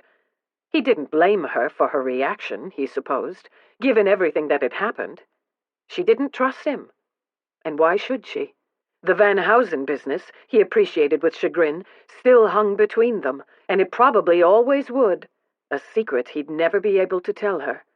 She wanted him to prove she could trust him with her future, But was that even possible? Conrath had broken her heart. Van Housen had shamefully attempted to use her. The men who had betrayed her in the past made his efforts to gain her trust even harder. Even my own father. Jack frowned, staring up at the ceiling of his room as he lay in bed late that night, her words from earlier echoing back to him. It was never about me or my happiness. It was about him wanting to use me to make a business deal. There was no mistaking the bitterness in her voice, and he couldn't blame her. This was why Ephraim hadn't wanted him to tell her about the deal they'd made in New York. The other man had been sure Linnet would never agree to marry him if she knew of it. Jack feared he might be right. Still, there was no reason to bring up the issue of the African investment company until she had agreed to marry him. Then, perhaps, he could soften her stance toward business deals with her father if he put it to her the right way. Once they were engaged, once Ephraim came and they were negotiating the marriage settlement, then he'd explain to her why he wanted it, why investments like this were a good way to secure the future of their estates and their children, and that through those investments he could earn his living. Hopefully she'd understand. In any case, explanations of the business deal could wait. Right now, winning her was a much greater priority. Without that, the dowry meant nothing anyway. And despite his declaration of love, it was clear that winning Linnet's hand in marriage was by no means a certainty. The question was, how on earth was he to persuade her? It wasn't as if he could use seduction. Belinda had taken that strategy off the table. What other courses were open to him? Demonstrate to me what kind of husband you would be, what kind of father you would be, what kind of life I would have with you. Jack sat up in bed, struck by a sudden idea. He could show her at least part of what she wanted to see. It wouldn't be all that difficult either, he realized, thinking it out. Tomorrow afternoon over tea, he decided, would be the perfect time for just the sort of demonstration she demanded. And, he realized, it would serve a secondary purpose too, one that would give him a great deal of satisfaction. He grinned, savoring it, and fell back into the pillows. 5 minutes later, he fell asleep, the grin still on his face. There were some moments in a man's life when luck was everything. But luck, Jack knew, could often be helped along if a man employed a bit of forethought and put in some effort. The morning following his declaration of love to Linnet, Jack applied both, and by tea-time, his arrangements were made. Everyone was gathered on the south lawn for tea and croquet, and though he was involved in a keen and competitive game of the latter with Nick, Belinda, and several members of the local gentry, he was also keeping an eye on the flagstone path beside the croquet green, for he expected to see a certain party come strolling by at any moment, and he had no intention of missing them. His eyes, however, proved unnecessary in that regard, for his ears detected the arrival of little Colin and his nanny long before the pair came around the rhododendrons and into view, and the moment he heard Colin's angry wails, Jack knew he not only had forethought and effort going for him today, he also had luck. Very good luck indeed, he amended, as he glanced at the tea-table and saw that Linnet and Hansbrough were sitting side by side, a little apart from the others. Any other time, that fact might have been aggravating as hell, but not today. Today, it made him grin. This was going to be fun. "Nanny Brown!" he called with what he hoped was a convincing amount of surprise, and as she brought the pram to a halt, he set down his mallet, ignoring the protests of the other players who were waiting for him to take his shot. "It's time for a spot of tea, I think," he explained. "Let's stop for a bit. Besides, I want to see Colin." "I can't think why," Nick said wryly. "He's having the devil of a tantrum, in case you hadn't noticed." "All the better for me, my friend," he said, and laughed at his friend's perplexed frown. "All the better for me." "You're mad, Jack," Nick declared, setting down his mallet. "Mad as Carol's hatter. And that surprises you?" Jack shook his head as he walked away. "All these years you've known me," he added over his shoulder, "I should think by now you'd have stopped being surprised by the things I do." He turned his attention to the stout lady standing on the path. "Good afternoon, Nanny," he greeted her, and peered into the pram. "Colin, my boy, whatever's the matter?" "He's in a righteous fury at the moment, my lord," she told him, raising her voice to be heard above the din. "Yes, so I noticed. I brought him along as you asked, though I doubt you'll be wanting to see him now." "Nonsense," he replied, earning himself a look that said Nick wasn't the only one who thought him off his onion. "I'll have him anyway. Perhaps I can soothe him down." "You've a pea in your bonnet about babies today, my lord," she said, laughing. "I've never seen the like. But if you're sure, you're welcome to him, though you'll have your hands full with him in this state, let me tell you." "I don't believe it," Jack said, and lifted the baby out of the pram. "He's just a bit cranky, that's all." Colin did not seem pacified by being held. He wailed even louder. Now, young man, none of that," he murmured. Pulling Colin up against his chest, he rested the baby's bottom on his forearm and flattened his free hand against his back, just as Nanny had shown him this morning. "Let's go see your mother and father and have some tea, shall we?" He looked up, meeting Nanny's amused gaze over the baby's dark head. "Any advice on what I could do to make him stop crying?" "You might try a bit of shortbread. Not too much, or he'll not have a proper feeding later." "Right." Jack drew a breath, feeling a bit nervous now that he was about to be left on his own. "Anything else?" "Distract him. Bright or noisy things sometimes work. Or you might try swinging him up high. Do you want me to follow along?" "Not a bit. I'll bring him up to the nursery in a short while, or her ladyship will do." "Very well, my lord. If you're sure." When he nodded, she whirled the pram around, and, shaking her head in bemusement, she started back toward the house as he made his way to the tea-table, and he could only hope Colin didn't decide to stop crying before he got there. His luck held, though, and by the time he approached the tea-table, he could tell from one quick glance that Colin's tantrum was grating on Hansbrough's nerves. This plan was succeeding beyond all his expectations. "Hello, everyone," he said, pausing by the tea-table, bobbing the baby on his arm gently up and down as he dipped at the knees and reached for a couple of shortbread biscuits. "Really, Jack," Belinda said, laughing up at him, "you are a brave man to take on Colin at a time like this." "Stuff," he scoffed, and moved toward the empty chair across from Linnet, but he kept his attention on the baby. "What's the problem, little chap, he asked as he sat down. "Giving Nanny no end of trouble again today, I see. You shall be quite the hellion when you grow up." Red-faced, his round cheeks streaked with tears, Colin wailed even louder in response and batted Jack's shoulder angrily with a chubby fist. Yes, you've every right to be upset," Jack murmured, twirling the shortbread in his fingers in front of the baby's eyes. "Nannies are no fun at all. They shove you around in a pram where you can't see anything, then they make you have tea alone in the nursery afterward. What fun is that?" "Isn't that where babies are supposed to be when they cry?" Hansbrough asked, raising his voice a bit to be heard above the din. "What's wrong, Hansbrough?" Jack asked, transferring his gaze to the Viscount, smiling a little. "You look terribly grim. Don't you like babies?" "I like them well enough," Hansbrough answered, staring back at Jack, "when they're not mimicking Irish banshees." His voice was even, but despite Colin's wails, Jack heard the peeved tone of his voice. Linnet heard it too, he noted, watching as she turned her head to give the Viscount a thoughtful, considering glance, and after last night's events, that was something Jack was quite gratified to see. "Babies cry, Hansbrough," he said with a shrug, and returned his attention to Colin. He pressed the biscuit to the baby's quavering lower lip, making soothing noises. Colin, however, would not be soothed. He stopped crying just long enough to mouth the biscuit for 2 seconds, then with another wail, he grabbed the shortbread and hurled it past Jack's shoulder across the grass. "You don't seem to be having much luck calming him down," Hansbrough commented, acid in his voice. "That's all right." Jack twirled another piece of shortbread in front of the baby. "We're just beginning, aren't we, Colin?" Hansbrough's reply was tight. "Lovely. Unless," Jack paused, smiling faintly at the other man, "unless you'd care to have a go?" "God, no!" The Viscount sounded appalled. "Crying babies belong in the nursery with a nanny, not out and about, irritating the guests." Linnet was still watching Hansbrough as he spoke, and Jack felt positively gleeful when her thoughtful frown deepened.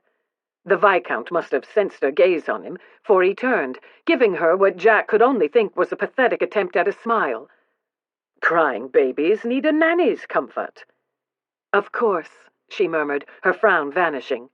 She smiled politely back at him, but Jack felt a surge of triumph, for he knew the damage was done. Hansbrough knew it too. He studied her face for a moment. Then, with a stiff movement, he took up his gloves and stick from the grass beside his chair and stood up.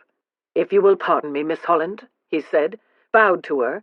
Then he turned in Jack's direction to go back toward the house. As he passed Jack's chair, he muttered something under his breath. It sounded like, "Bastard." Jack laughed, turning to look over his shoulder as the Viscount walked away. "Don't forget your gloves!" If the Viscount made a reply to that wicked parting shot, Jack didn't hear it over Colin's crying. Still grinning, he turned back around in his chair to find Linnet watching him, and something in her face caused his grin to falter and his satisfaction to evaporate. And he wondered if what he'd just done had been an utter waste of time.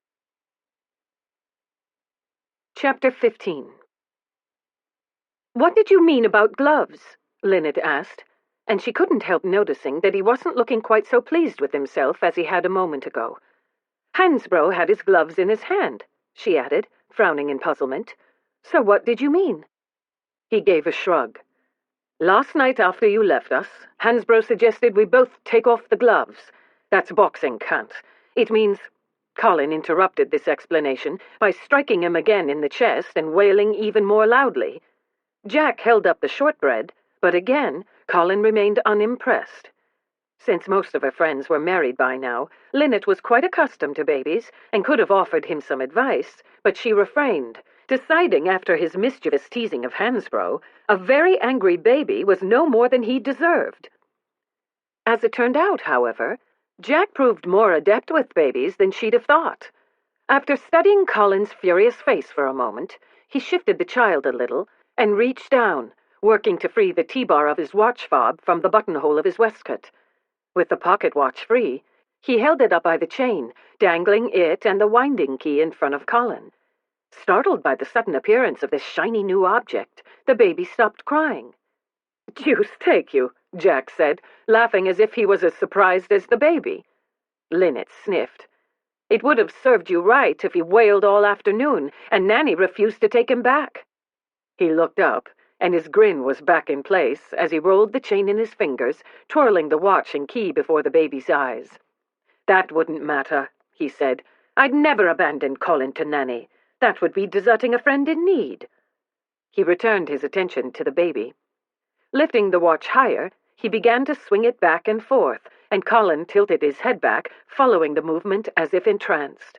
Suddenly, he reached up, grabbed the watch, and yanked it out of Jack's hand. With a gurgle that sounded decidedly possessive, the baby gripped the watch in both hands and jammed it part way into his mouth, sucking on the smooth brass edge. Linnet burst out laughing, and Jack laughed with her, shaking his head at the baby. "Really now, old chap, I gave you some delicious shortbread, and what you want to suck on is my watch." It seemed so, for Colin mouthed the watch with obvious contentment. "Most people don't know what to do with crying babies," she said, watching him. "They feel helpless and uncomfortable. Are you making excuses for Hansbrough's boorish behavior?" Jack leaned back in his chair, watching her, as he leaned back in his chair and settled Colin on his lap. "Or perhaps you agree with him that babies ought to be shut up in the nursery when they cry." "Neither. But he was right that a crying baby irritates some people." Colin ruffled his feathers, certainly. "Not just him. When you brought the baby over, nearly everyone started edging away from you as if you'd caught the plague." He studied her over the baby's head. "You didn't." She smiled a little. "Yes, well, I like babies, even when they cry. I like babies too, Linnet." With those words, her smile vanished, her throat went dry, and she had a sudden strange notion that she was looking into the future. That picture tilted the whole world a little off its axis. "Is that what this was about, then?" she whispered. "Bringing Colin over to impress me with your talent for babies, to make you seem a better marriage prospect?" "Well, yes, that's part of the reason." He grinned, holding up one hand, fingers crossed. "Did it work?" She very much feared it had, but she sniffed, striving to seem unimpressed. "You're holding a baby, not performing a miracle," she said. "Any man might hold a baby." "Any man but Hansbro." She laughed, all her efforts to be unaffected going to the wall. He laughed with her, but after several moments their laughter faded, floating away on the warm afternoon air, and in the silence she watched him with the baby, and her heart constricted, making it hard to breathe. She forced herself to say something. "You were terrible to tease, Hansbro. When you saw how annoyed he was, you should have taken the baby away. And miss showing you how much he dislikes babies, not a chance." She stared at him, frowning. "How do you know Hansbro doesn't like babies? How could you possibly know something like that?" "Nanny Brown brought Colin in when we were having port the first evening because Nick had just arrived home from America and wanted to see his son. Colin started to cry, and I noticed Hansbro's reaction. He was quite put out about having the port interrupted by a crying baby." She felt a pang of dismay. "So it wasn't just to impress me with your abilities. It was also to show him up?" "Oh, he deserved it, Linnet. After his obnoxious reference last night to what happened in Newport, he needed to be taken down a notch." "Why? Because he pointed out that your behavior on that occasion was less than exemplary? You think that's what bothered me?" He made a sound of derision. "I couldn't care two straws what he thinks of me. But that reference to Newport embarrassed you, and that bothered me enormously." Pleasure welled up within her, but she worked to tamp it down, reminding herself of his keen ability to take advantage of any situation. "So when the nanny was strolling by with Colin today, you decided it was a perfect opportunity to exploit his dislike of babies? Or perhaps you even arranged for Nanny to come by?" He hesitated and shifted in his chair, looking a bit guilty, confirming her guess, and more visions of the future flashed into her mind, a future of sons who would look just like that after being caught red-handed with the stolen batch of strawberry tarts. Black-haired, dark-eyed sons with knowing smiles and a talent for playing her like a violin. "You did," she whispered, and shoved visions of a future with him aside. "You staged the whole thing." He was saved from replying by the approach of Lady Trowbridge. "I see someone has stolen your watch, Jack," she said, pausing beside his chair, smiling at her son as she held out her hands. "Ah, yes, now you want him," Jack complained as he stood up. "After I've got him nicely settled for you." "Well, of course," she agreed at once. "You don't think I wanted him when he was screaming loud enough to wake the dead, do you?" Linnet watched as Jack pressed a kiss to the baby's head, and her heart constricted in her breast. What he'd done had been a ploy, a calculated move to manipulate her. She knew that, and yet, even now, she felt as if her heart were hovering on the brink, ready to fall into his hands as inevitably as a ripe plum fell from a tree. As he handed the baby to his sister-in-law, Linnet jerked to her feet and turned her back on him and the rosy picture of the future he'd been attempting to paint for her. She heard him call her name, but she pretended she hadn't. She kept walking toward the house, but, of course, he didn't let her get away. She'd barely reached the flagstone walk that led to the terrace before he fell in step beside her.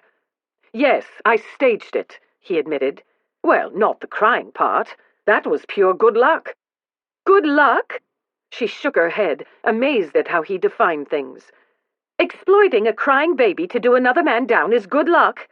Given the fact that it got you to see what sort of father Hansbro would be, I'd say it was damned good luck, yes. Why is it that every man who isn't you is somehow a bad choice for me? Linnet, I'm only doing what you wanted me to do." She stopped, so abruptly that he'd gone 3 steps farther before he stopped as well. "What I wanted you to do?" she echoed, as he turned to face her, not quite able to believe she'd heard him right. "It's a ploy. A calculated move. It's not real. How could you ever think something so artificial would be something I'd want? It's not artificial if it's the truth. I like babies. Hansbro doesn't. Those are facts. Convenient facts that show you in a good light, and him in a bad one, so that I'll deem you a better choice as a husband than he. Of course, but so what? Everyone in the world does that sort of thing every day. We all present ourselves in the best light we can to impress others. I'm doing it, yes, but Hansbro is free to do it too. We all do it, even you." She started to deny that, but he interrupted her. "I've seen you in an evening dress, Linnet. Those low-cut necklines of yours are a form of manipulation too, at least by your definition of it." "Oh, that's absurd. It's not the same thing at all." "No?" He folded his arms. "How is it different?" "Well, for one thing, it's much more innocuous. But still the same thing. An obvious ploy to elicit a very specific result. And the result you hoped for was that I'd think you a good candidate for fatherhood merely because you can pacify a baby with your pocket watch. It's not as if we have time for a long, drawn-out courtship where you have plenty of opportunity to determine my winning ways with children. You wanted to know what sort of father I'd be, so I decided to show you the only way I could think of in the limited time we have. You say it's artificial, but these are artificial circumstances. It doesn't make what I did any less genuine, or what I showed you any less true."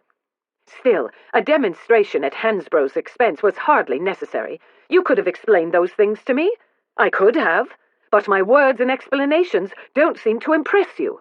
Like my words about how that kiss in Newport was for me, or the fact that I'm in love with you. Jack. She glanced around, but thankfully no one milling around the lawn was within earshot of where they stood, though several people, including Lady Troubridge and her mother, were watching them. "Those declarations didn't do much convincing, as I recall. My words seemed to bounce off you like arrows off stone walls."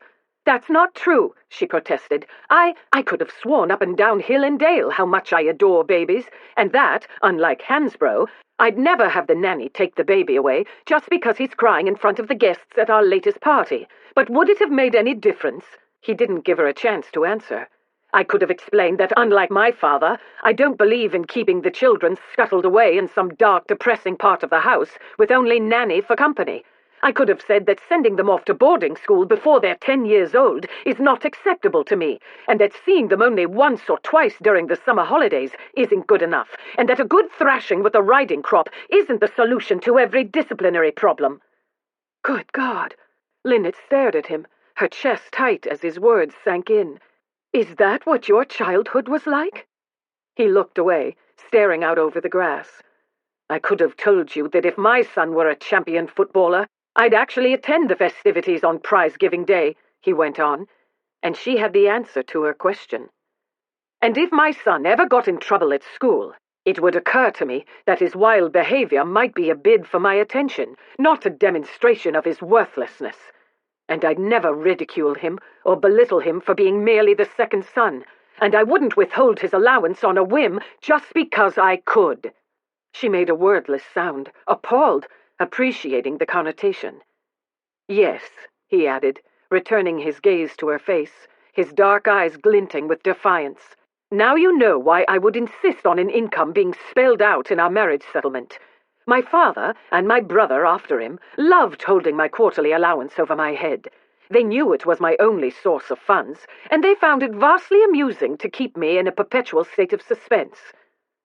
Linnet stared into his resentful face. "I never dreamed you were refusing it for that reason." "It doesn't matter." "But it does." She swallowed, pain on his behalf making her throat tight. "You should have told me, explained." "Again, would you have believed me?" "I doubt it," he added before she could answer. "You asked me what sort of husband and father I be, but how is a man supposed to define those things in words?" "You seem to be doing fine with words right now," she murmured. "Nonetheless, I decided a demonstration of my fondness for babies was a simple, expedient, and far more effective way to show you what sort of father I'd be than to tell tales of my rotten family and tragic childhood." He didn't give her a chance to reply.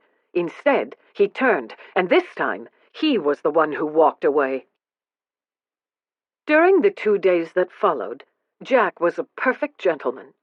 In the mornings, as she rode the park with Carrington, he hoped the Duke was explaining the latest political maneuverings of Cecil's cabinet and boring her to tears, but he didn't try to encourage the Duke in that regard, as tempting as it might be.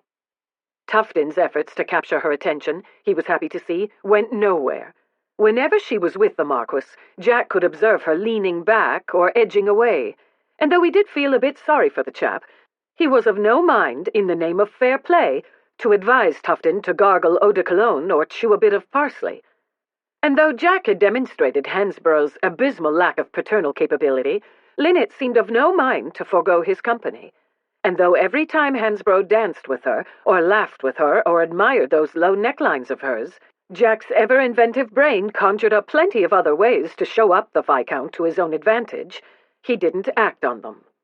No, though it was the hardest thing he'd ever done. Jack behaved himself. He made polite conversation with her and her mother over tea, and he tried not to dwell on all the devious ways he could have maneuvered Helen into leaving them alone. If there was dancing in the evening, and he was lucky enough to have a waltz with her, he kept their bodies the perfect, proper distance apart, and made polite, proper conversation. And if he happened to encounter her during a rare moment when she was alone, he bowed, said a few innocuous words, and moved on, just as a gentleman should. His impeccable conduct didn't gain him any favor, but he didn't really expect it to do so. His main reason for maintaining his distance wasn't for her benefit at all. No, his reason was much more selfish than that. Keeping his distance was the only way to keep his sanity. As strict as his control over his actions was, he couldn't seem to control his wayward thoughts.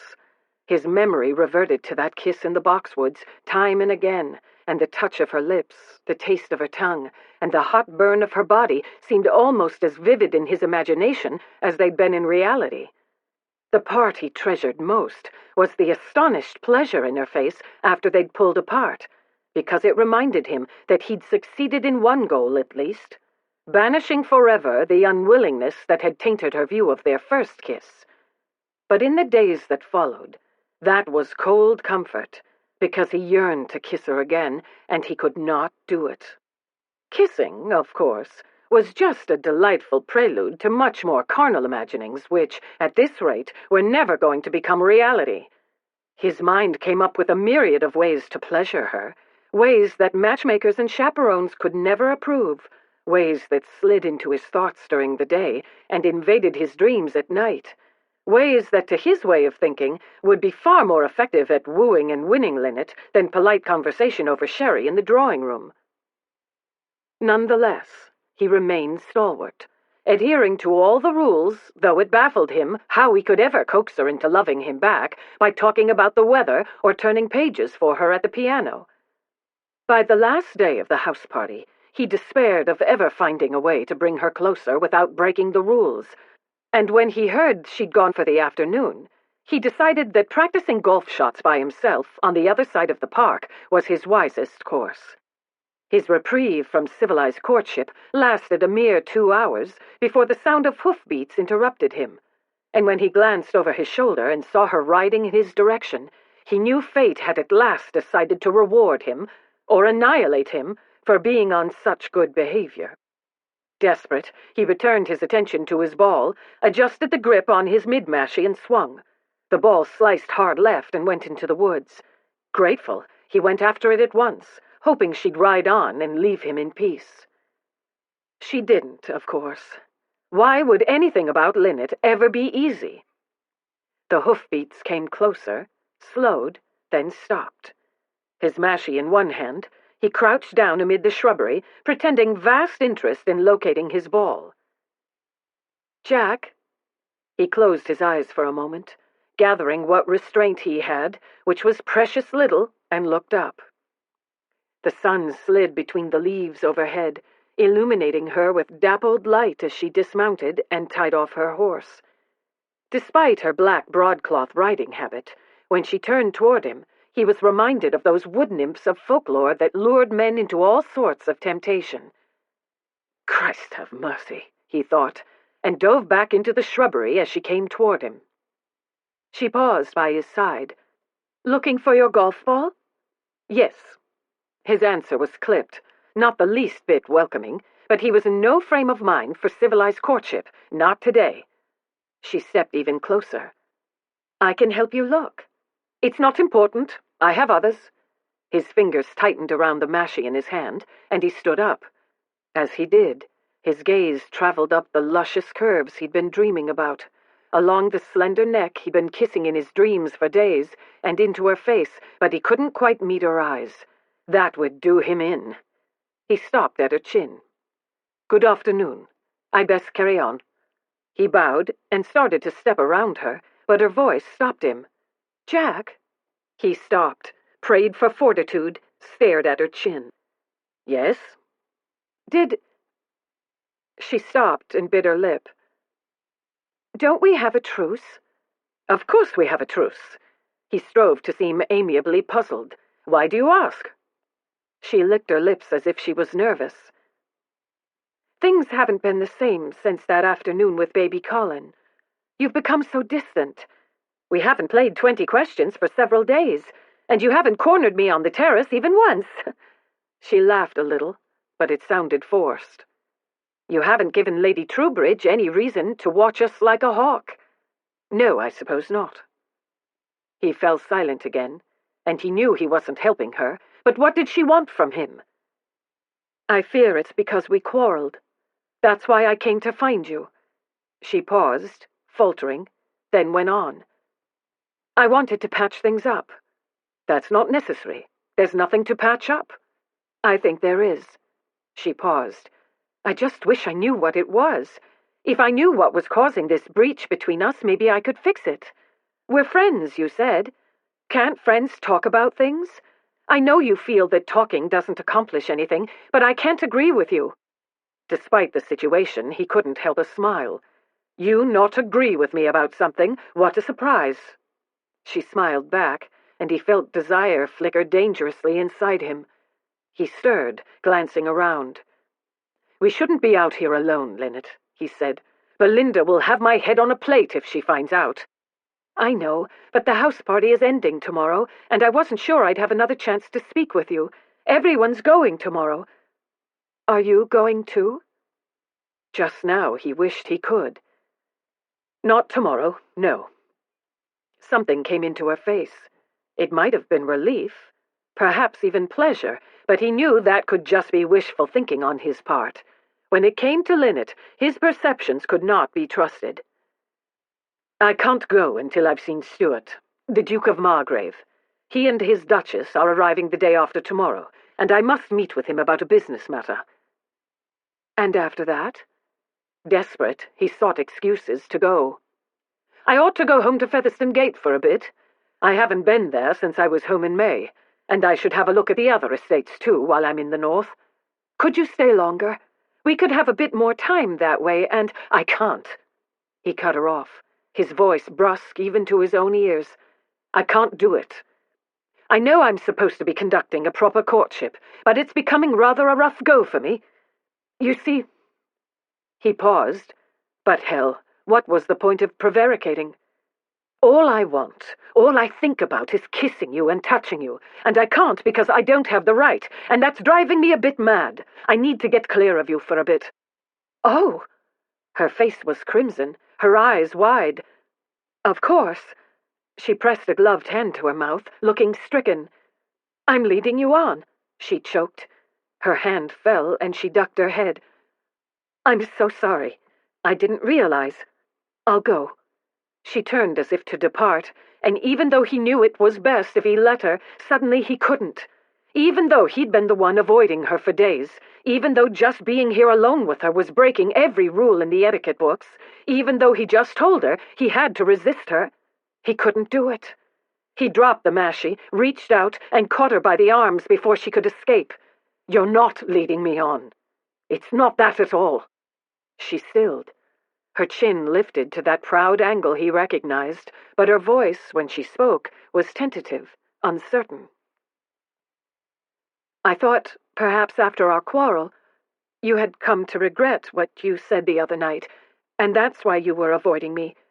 I thought—" She faltered, her chin lowered, and she stared down at the hat in her hand. "I thought you might want to take it back," she whispered. "I don't want to take it back. I'll never take it back." His hands tightened on her arms. He knew that if anyone saw them, he would be regarded as even more of a cad than ever, for not only was he detaining her when she was unaccompanied, but holding her this way when it was clear she was walking away could not be excused. Let her go, he thought. But even as he gave himself that command, he glanced around to be sure the woods around them were thick enough to hide them from the view, and then he pulled her closer. When he bent his head, The scent of heliotrope came to his nostrils, and the effect on his body was instantaneous. Desire came over him in a thick, hot wave. "When I'm sitting across from you in the drawing room," he murmured by her ear, "all I'm thinking about is what you look like without your clothes, and I'm imagining how it would feel to caress your naked skin." A tremor ran through her, and he pushed his advantage, for this was the form of courtship he knew and understood.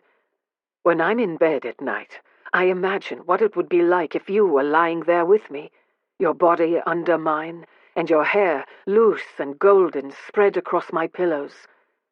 His gaze skimmed her flushed cheeks, the long, graceful line of her neck, moving down past the pristine high collar of her riding coat and shirt to the generous curve of her breasts. Her breathing was quick and shallow. He could see it and hear it. He let go of one of her arms and slid his hand up along her rib cage to cup her breast, and even through the stiff layers of her clothing, the shape of it seemed a perfect fit to his hand, proving, not that he needed any convincing, that Linnet was his woman, that she was made for him. He shaped it, squeezing gently, and she gasped, her knees caving. He slid his other arm around her. "I think about making love to you," he said, his voice harsh to his own ears, a rasp of raw lust in the turgid summer air. He dipped his knees, nestling his erection against her bum. "I think about bedding you, and taking your virtue, and making you totally mine." She gasped, wriggling in his hold, sending teasing pulses of pleasure through his body.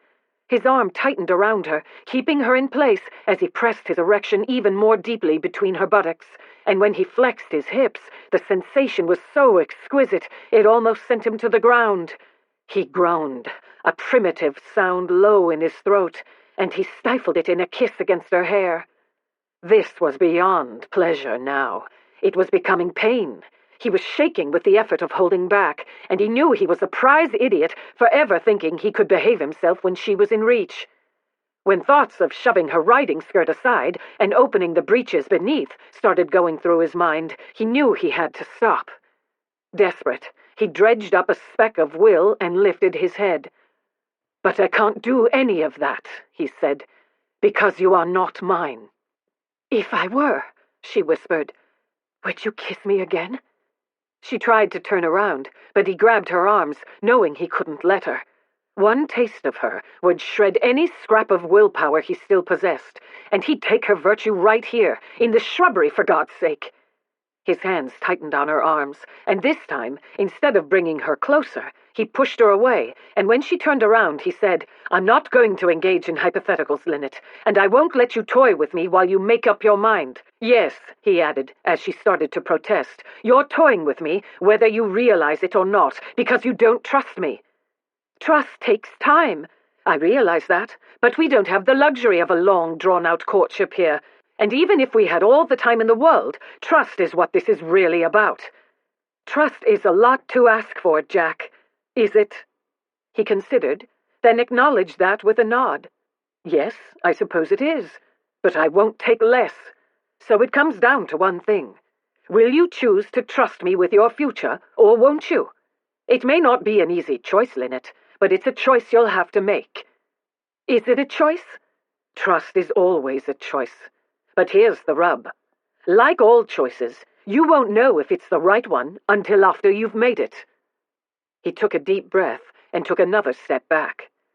"I'll be away all day tomorrow, because, as I said, I need to be away from you for a bit. While I'm gone, I want you to make that choice. I want you to send all those other chaps packing and make it clear you won't be seeing them again. If you do that, then I'll stay as long as it takes, and we'll proceed at whatever pace you like. I'll even give up the dowry," he added wildly, desperate for an end to this torture. "But I won't be alone with you. I won't touch you or kiss you or make love to you, as much as I might want to do so. I won't even hold your hand under the table, because just that could prove too much temptation for me. All that's off the table until you agree to marry me." He stepped around her, picked up his club, then paused, unable to resist saying one last thing. "Just don't make me wait too long, Linnet, for I don't know how much more of this I can take." He walked away, and this time he didn't look back. He caught up his golf bag and started down the long stretch of turf, but he abandoned any notion of golf. His body was on fire, and he decided what he needed was a swim, though he suspected that even a good dunking in cool water wouldn't be enough to restore his equilibrium. As for restoring his sanity, well, walking away from Linnet when he was in this state proved it was already too late for that. Linnet watched him go. She couldn't have followed him, even if she'd wanted to, for she couldn't seem to move. His words of a moment ago were reverberating through her mind like rifle shots, their impact every bit as powerful, hitting her square in the chest. It wasn't his erotic confessions that held her riveted in place, as gratifying as those had been to hear, and it wasn't his assurance that he intended to continue this newfound resolve to behave like a gentleman, for truth be told, that particular promise left her feeling rather let down. No, none of those were what paralyzed her and left her feeling as stunned as a bird that had just hit a window. Trust is always a choice, but you won't know if it's the right one until after you've made it. Yesterday, making that choice had seemed impossible, and yet now, standing here, she realized she'd already made it. Having her horse brought round instead of paying calls with the other ladies, riding the park in search of him, following him into the woods, hinting for him to kiss her, all of those things had been part of making her choice, part of handing over her trust, her heart, her life, and her future to him. Now, standing here in the aftermath, she felt none of the agony or doubt that had been plaguing her since their very first meeting. She felt sure, with every fiber of her being, that her choice had been the right one, because she loved him. Galvanized by this discovery, she moved to follow him, to tell him, but then she stopped, remembering that he didn't want to be near her, not right now. He wanted distance, and she had to give it to him. Slowly, she walked to her horse, untied the reins, and mounted. By the time she led her mare out of the woods and onto the long stretch of turf, he had disappeared. He didn't come down to dinner that night either. He stayed in his room, pleading a slew of business correspondence that required his attention, but Linnet knew that wasn't what kept him away, and she hugged that knowledge to herself, a secret that made it easy to smile and laugh with the other guests. Jack's torrid words kept running through her head, and every time they did, she felt exhilarated, dazed, and happier than she'd ever felt in her life. If she'd told anyone else what she was feeling and why, they'd call her crazy. Girlfriends would be shocked that a man's confession of illicit, wicked imaginings would evoke more joy in her heart than his declaration of love had done. And the idea that his kisses had thrilled her more than his marriage proposals was one they'd find unfathomable. As for shamelessly following him into the woods and flinging herself at him, they'd be horrified. Linnet grinned every time she thought of it. He wasn't at breakfast the next morning either. Just as he'd told her he would be, he was gone all day. But that gave her time to comply with his wishes. She said farewells to other house-party guests and stood with Lady Trowbridge and her mother waving goodbye as each carriage departed for the train station. Carrington, Tufton, and even Hensborough all made polite inquiries about seeing her again, but as tactfully as she was able, she made it clear that wasn't going to be possible. And each time she made the point, it only seemed to hammer home the certainty she felt about her decision. None of her suitors seemed surprised to be put aside, and she could only conclude that everyone else had seen long before she had just which way the wind was blowing. But she didn't mind being a foregone conclusion, not this time, not even when her mother made a delicate inquiry about Jack's intentions and murmured the names of possible dressmakers for wedding gowns. She didn't respond, for she had no intention of telling her mother anything until she'd seen Jack.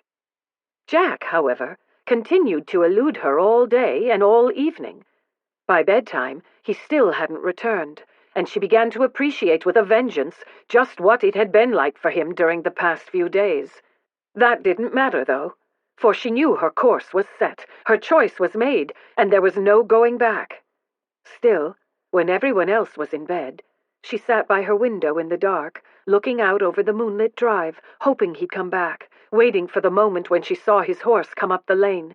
She wanted to tell him now, tonight, how she felt, what she'd decided, and how right he'd been. You have to go by what you feel is right. When you do what's right, you can't ever go wrong. Jack's words of the other night echoed back, and she appreciated for the first time just how true that was. Even her past mistakes weren't really mistakes, because they'd led her here, to this man and this moment, and she didn't have a single scrap of regret. She'd throw her reputation away 1,000 times over, and do it happily, and she wanted to tell him that as soon as possible. She grinned, contemplating it. The look on his face was going to be worth every shock he'd ever given her, that was for sure. And when she told him she loved him too, well, he'd better throw his newfound sense of propriety out the window and start acting on some of those torrid thoughts he'd been having about her. Otherwise, she'd have to ravish him. She still didn't quite know what ravishment was, but her grin widened, and her anticipation grew as she attempted to imagine it, for she knew whatever it entailed, ravishing Jack Featherstone was going to be fun. Chapter 16. It was late by the time Jack returned to the house, but fortunately the moon was full, lighting his way as he rode home from the village. He was tired, though he knew it wasn't the lateness of the hour or his day of aimlessly wandering around Maidstone that had done him in. Love, when it hit a chap, was an exhausting business, and his pledge to her in the park made it obvious that many more strenuous days lay ahead. He handed the horse back over to the stable boy, waiting to receive it, and paused below stairs long enough to inquire of the hall boy, the only other servant still about, if the other house-party guests had gone. Much to his relief, they had, though he couldn't be quite sure Linnet had told them all goodbye. He doubted he'd ever be sure of anything when it came to that woman. That, he supposed, was part of her charm. Obtaining an oil lamp from the boy, he went upstairs to his room. There he found one letter and one telegram awaiting him on the writing desk near the bed. He opened the letter first. It was from his agents in Paris, confirming they'd found a tenant to sublet his townhouse for the remainder of his lease. The telegram was from Earl of Holland, informing him of his arrival from New York in 1 week's time, expressing the hope that news of Jack's engagement to Linnet would be forthcoming upon his arrival. If so, his share of the capital for their venture with Margrave could be made over to him at once. He didn't want to think about what might happen if, despite all his efforts, Linnet refused to marry him. Facing her father would be difficult, and her reputation would be more damaged than ever. And then there was his heart, which would be shredded utterly if she refused him. He didn't want to think about any of that. Contemplating failure was pointless. He tossed the correspondence back onto the writing desk and moved to the washstand. What he wanted right now was a bath and a shave, for he smelled of road dust, horses, sweat, pub food, and other gentlemen's cigar smoke, and his face was as rough as sandpaper. He hated slipping between sheets in this sort of condition. Besides, he wasn't the least bit sleepy, and lying in the dark, unable to sleep, would lead to thoughts of Linnet, and what man needed that sort of agony? He moved to the washstand, hopeful. Sure enough, Maguire had laid out a towel, his razor, and his shaving soap and brush for him before seeking his own bed. Relieved and grateful his valet knew him so well, Jack pulled a clean pair of trousers from the armoire, grabbed one of the towels and the water basin, and left his room. He traversed the length of the bachelor's corridor to the bathroom that serviced this wing of the house, glad his sister-in-law was an American and had an American's passion for cleanliness, modern plumbing, and hot water boilers. He turned the taps, filled the slipper bath half full, and opened one of the jars of soap that had been placed by the bathtub for guests. He washed all traces of the day from his skin and hair, then dried off, filled the basin he'd brought with fresh, hot water, slipped on the clean trousers, scooped up his dirty clothes, and returned to his room. He dropped the clothes into the closest corner of the room, took the basin to the washstand, and prepared to shave, glad to have a task that required his full concentration. But after he'd shaved, after he'd rinsed the blade one last time, dried it, and flipped it back into its ivory sheath, he began to feel a bit desperate. Keeping thoughts of Linnet at bay had proved harder and harder as the day wore on, and now, because he was still wide awake, going to bed would only bring back memories of the torrid things he'd said to her the day before.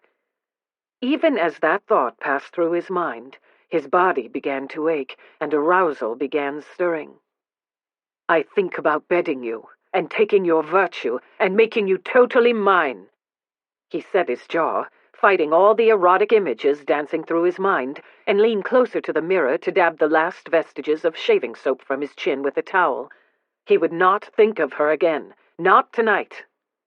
That resolve had barely passed through his mind when he heard the click of the latch, and when he turned his head, he saw the door open to reveal the very object of his thoughts standing in the doorway, her loosened hair tousled and tawny and hanging down around her shoulders. "Linnet! What are you doing down here?" He dropped the ends of the towel, and they fell to his chest as he strode to the door. "Are you mad? You can't be in this wing of the house. This is the bachelor's corridor." "But you're the only bachelor here now. Other than you, this part of the house is empty." "Yes, but still—" His gaze slid down her body, over a frothy white nightgown and pale pink silk robe, all the way down to the floor, to where her bare toes peeped out from beneath pristine white lace. Fire curled in his loins.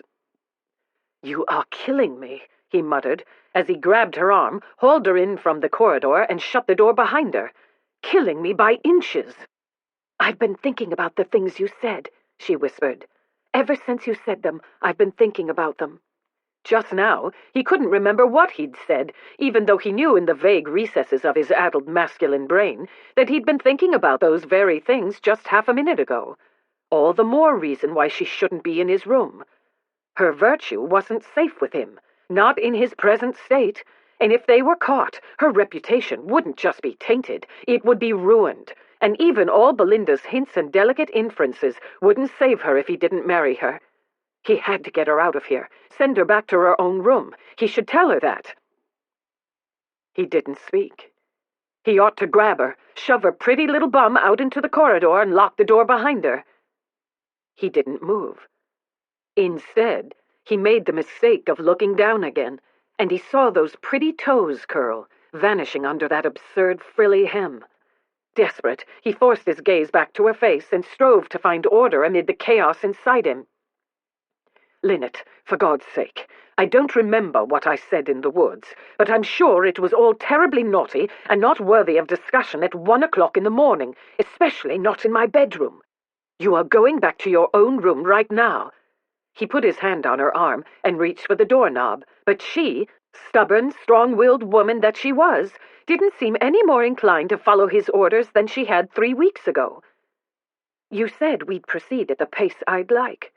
She pulled her arm away and smiled, shaking back her hair as she looked up at him. "This is the pace I've decided to set." He shook his head. "You don't have a clue what you're saying." "Yes, I do. Jack, you said you'd be a perfect gentleman until I agreed to marry you. That's why I came." She spread her hands, opened her arms. "I'm saying yes. I'll marry you." He stilled, staring into her upturned, smiling face. "You will?" "Yes." Her smile widened. "You proved what I asked you to prove. I watched you holding baby Colin and playing with him, and I fell in love with you right there on the spot." "You did?" She nodded, and he plunked his hands on his hips and let out his breath in a huff of frustration. "Well, you might have told me that at the time, Linnet," he said, feeling quite nettled. "I've been through 3 days of agony, while you flounced around with Carrington and Hansborough and nearly drove me mad." "You deserved it," she told him, and eased closer to him, smiling a little. "Using an innocent little baby to soften me up. It was a shameful, blatant ploy on your part." He refused to smile back. "And what about Carrington and Hansborough and Tufton? You made it clear to them today. They haven't a prayer, I hope." "Yes, Jack." She sounded so meek, so sweet, and very unlike the Linnet he knew. But then she gave him a wicked smile. "After all the shocking things you said to me yesterday, I'm afraid their skill at conversation pales by comparison." He didn't move. He remained rigid as she pressed herself closer to him.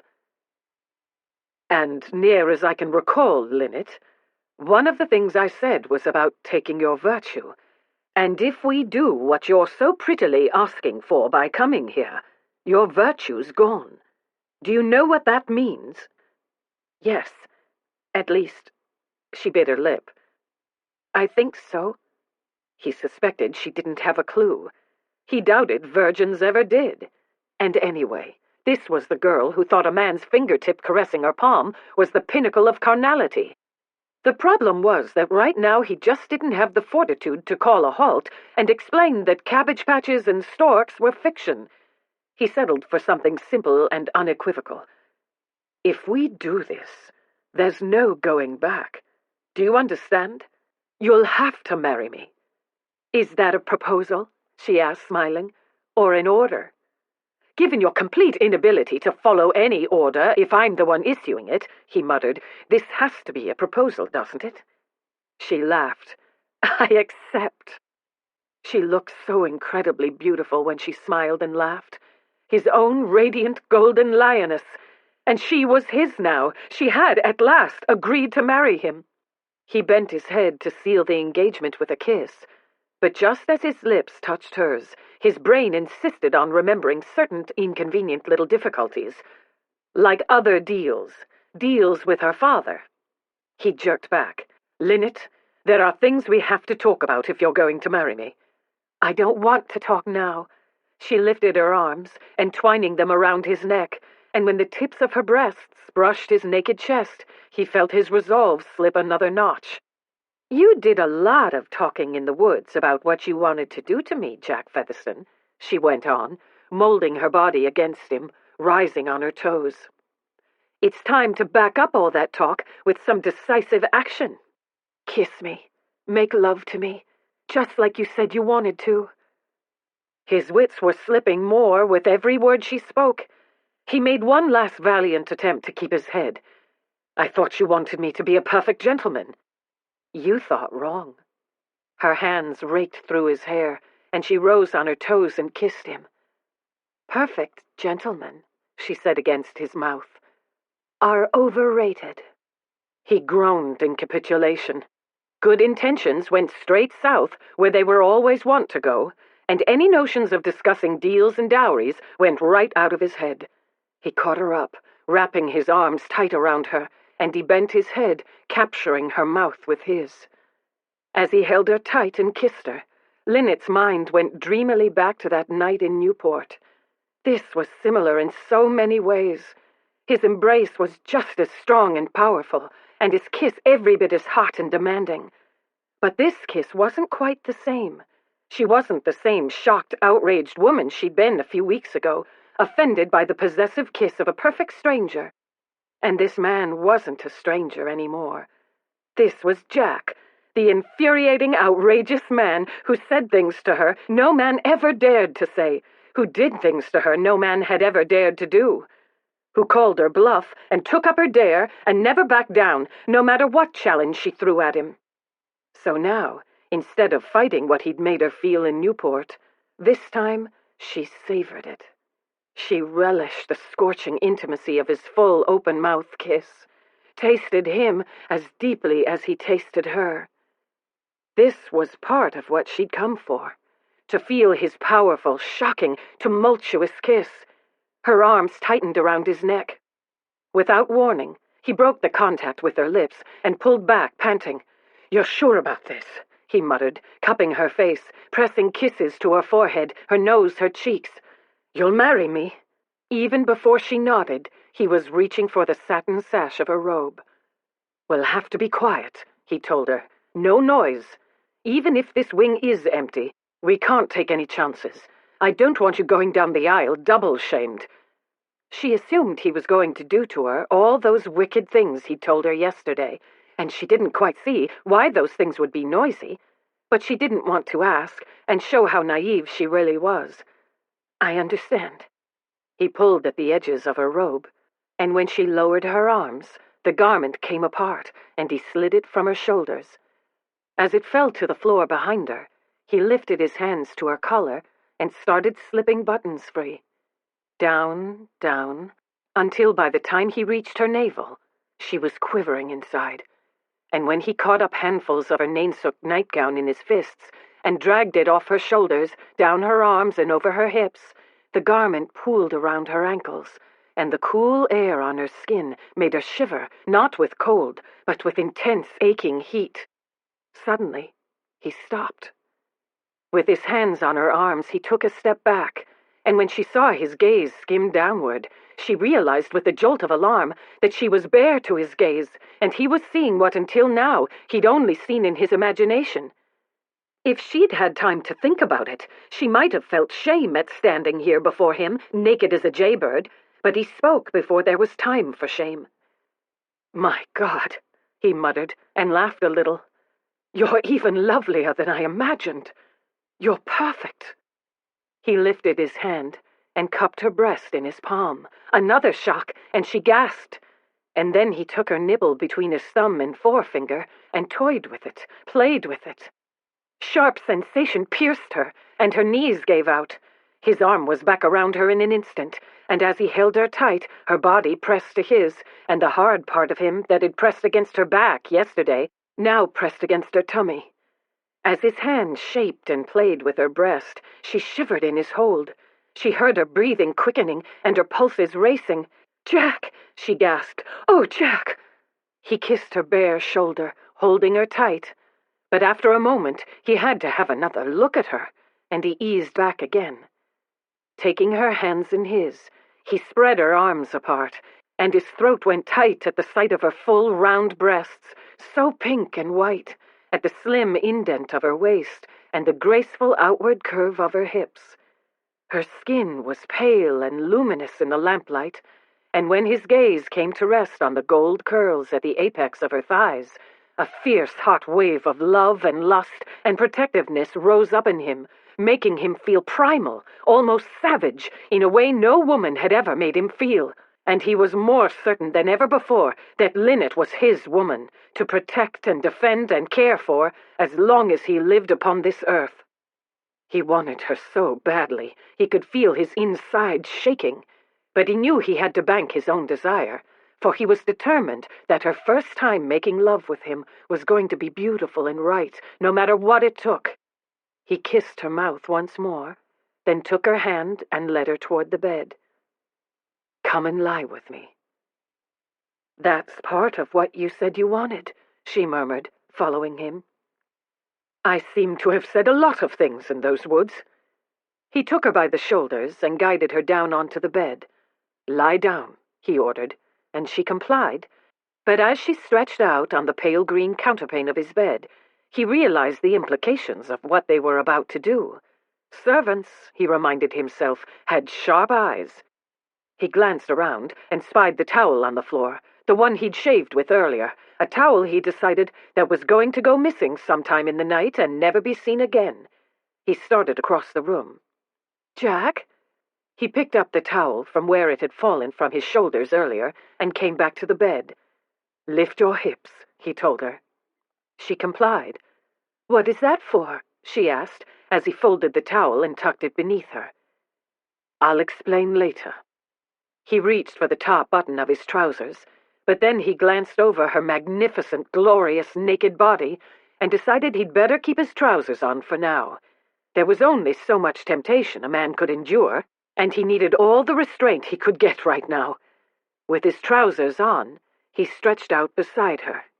Resting his weight on his forearm, he spread his hand over her stomach and caressed her, stroking, his hand moving up and down her torso.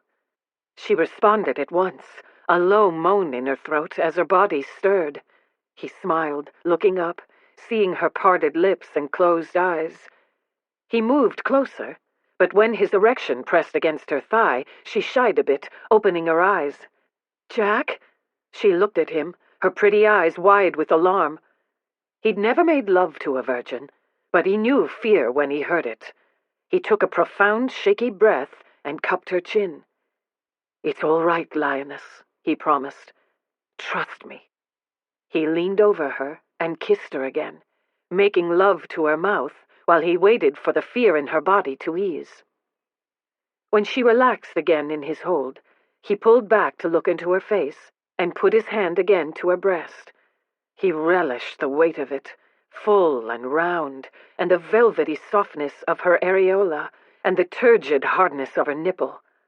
He smiled as he watched her eyes close and her lips part, and her breathing came faster. He moved down a bit and took her nipple into his mouth. She lifted her arm, moaning softly against her wrist, instinctively following his caution to keep quiet. His hand moved to her other breast, shaping it as he suckled her, relishing the way she shivered as his tongue gently drew the tip of her breast against his teeth again and again. Her hips were moving now, stirring, brushing against the tip of his erection through his trousers, but this time she didn't shy away. Wanting to see her face again, he lifted his head as his palms slid over her body, from her breast, down over her ribs and her stomach, and even farther down, until his fingertips grazed the soft triangle of golden curls at the apex of her thighs. He eased his hand between her legs, and she gave a shuddering gasp. Her legs squeezed convulsively around his hand as her eyes opened in shock. "Jack!" she whispered, and her hand closed over his wrist, trying to shove him away. "Don't stop me," he said, moving his fingers, pushing deeper between her thighs. "I've been dreaming of this," he told her. "Let me touch you here." "All right." The whisper was so low he almost didn't hear it, but her hand fell away, and her legs opened a fraction, letting him ease his finger into the crease of her sex. She was wet, slick, and inviting, but he knew she wasn't ready for what was to come, so he stroked her, gliding his finger back and forth along the seam of her sex, watching her face as her eyes closed. Her breathing quickened, and her hips began to move against his caress. Words aroused her. He knew that now, and he used them. "Do you like this?" he murmured. "Do you?" Linnet heard his question, but she was too overwhelmed to reply. When he said he'd imagined touching her, she never thought he meant this. Her mind had never conceived any touching like this. "Do you like this? I want to please you. Does this please you?" When she still didn't answer, he started to withdraw his hand. "No!" she protested, her hips arching up, her body following his withdrawal. "No, Jack!" "No," he murmured, laughing under his breath, teasing her. "No, you don't like it." "I do like it." She was panting now, a helpless victim to his tender teasing. I do. Her hips were jerking now, her body moving against his hand of its own volition. The tip of his finger was sliding back and forth over her most intimate place, and each tiny move sent another throb of pleasure through her body. As he stroked her, the pace seemed to quicken until she was moving in frantic, helpless little jerks. The pleasure thickened within her, deepened, and she moaned.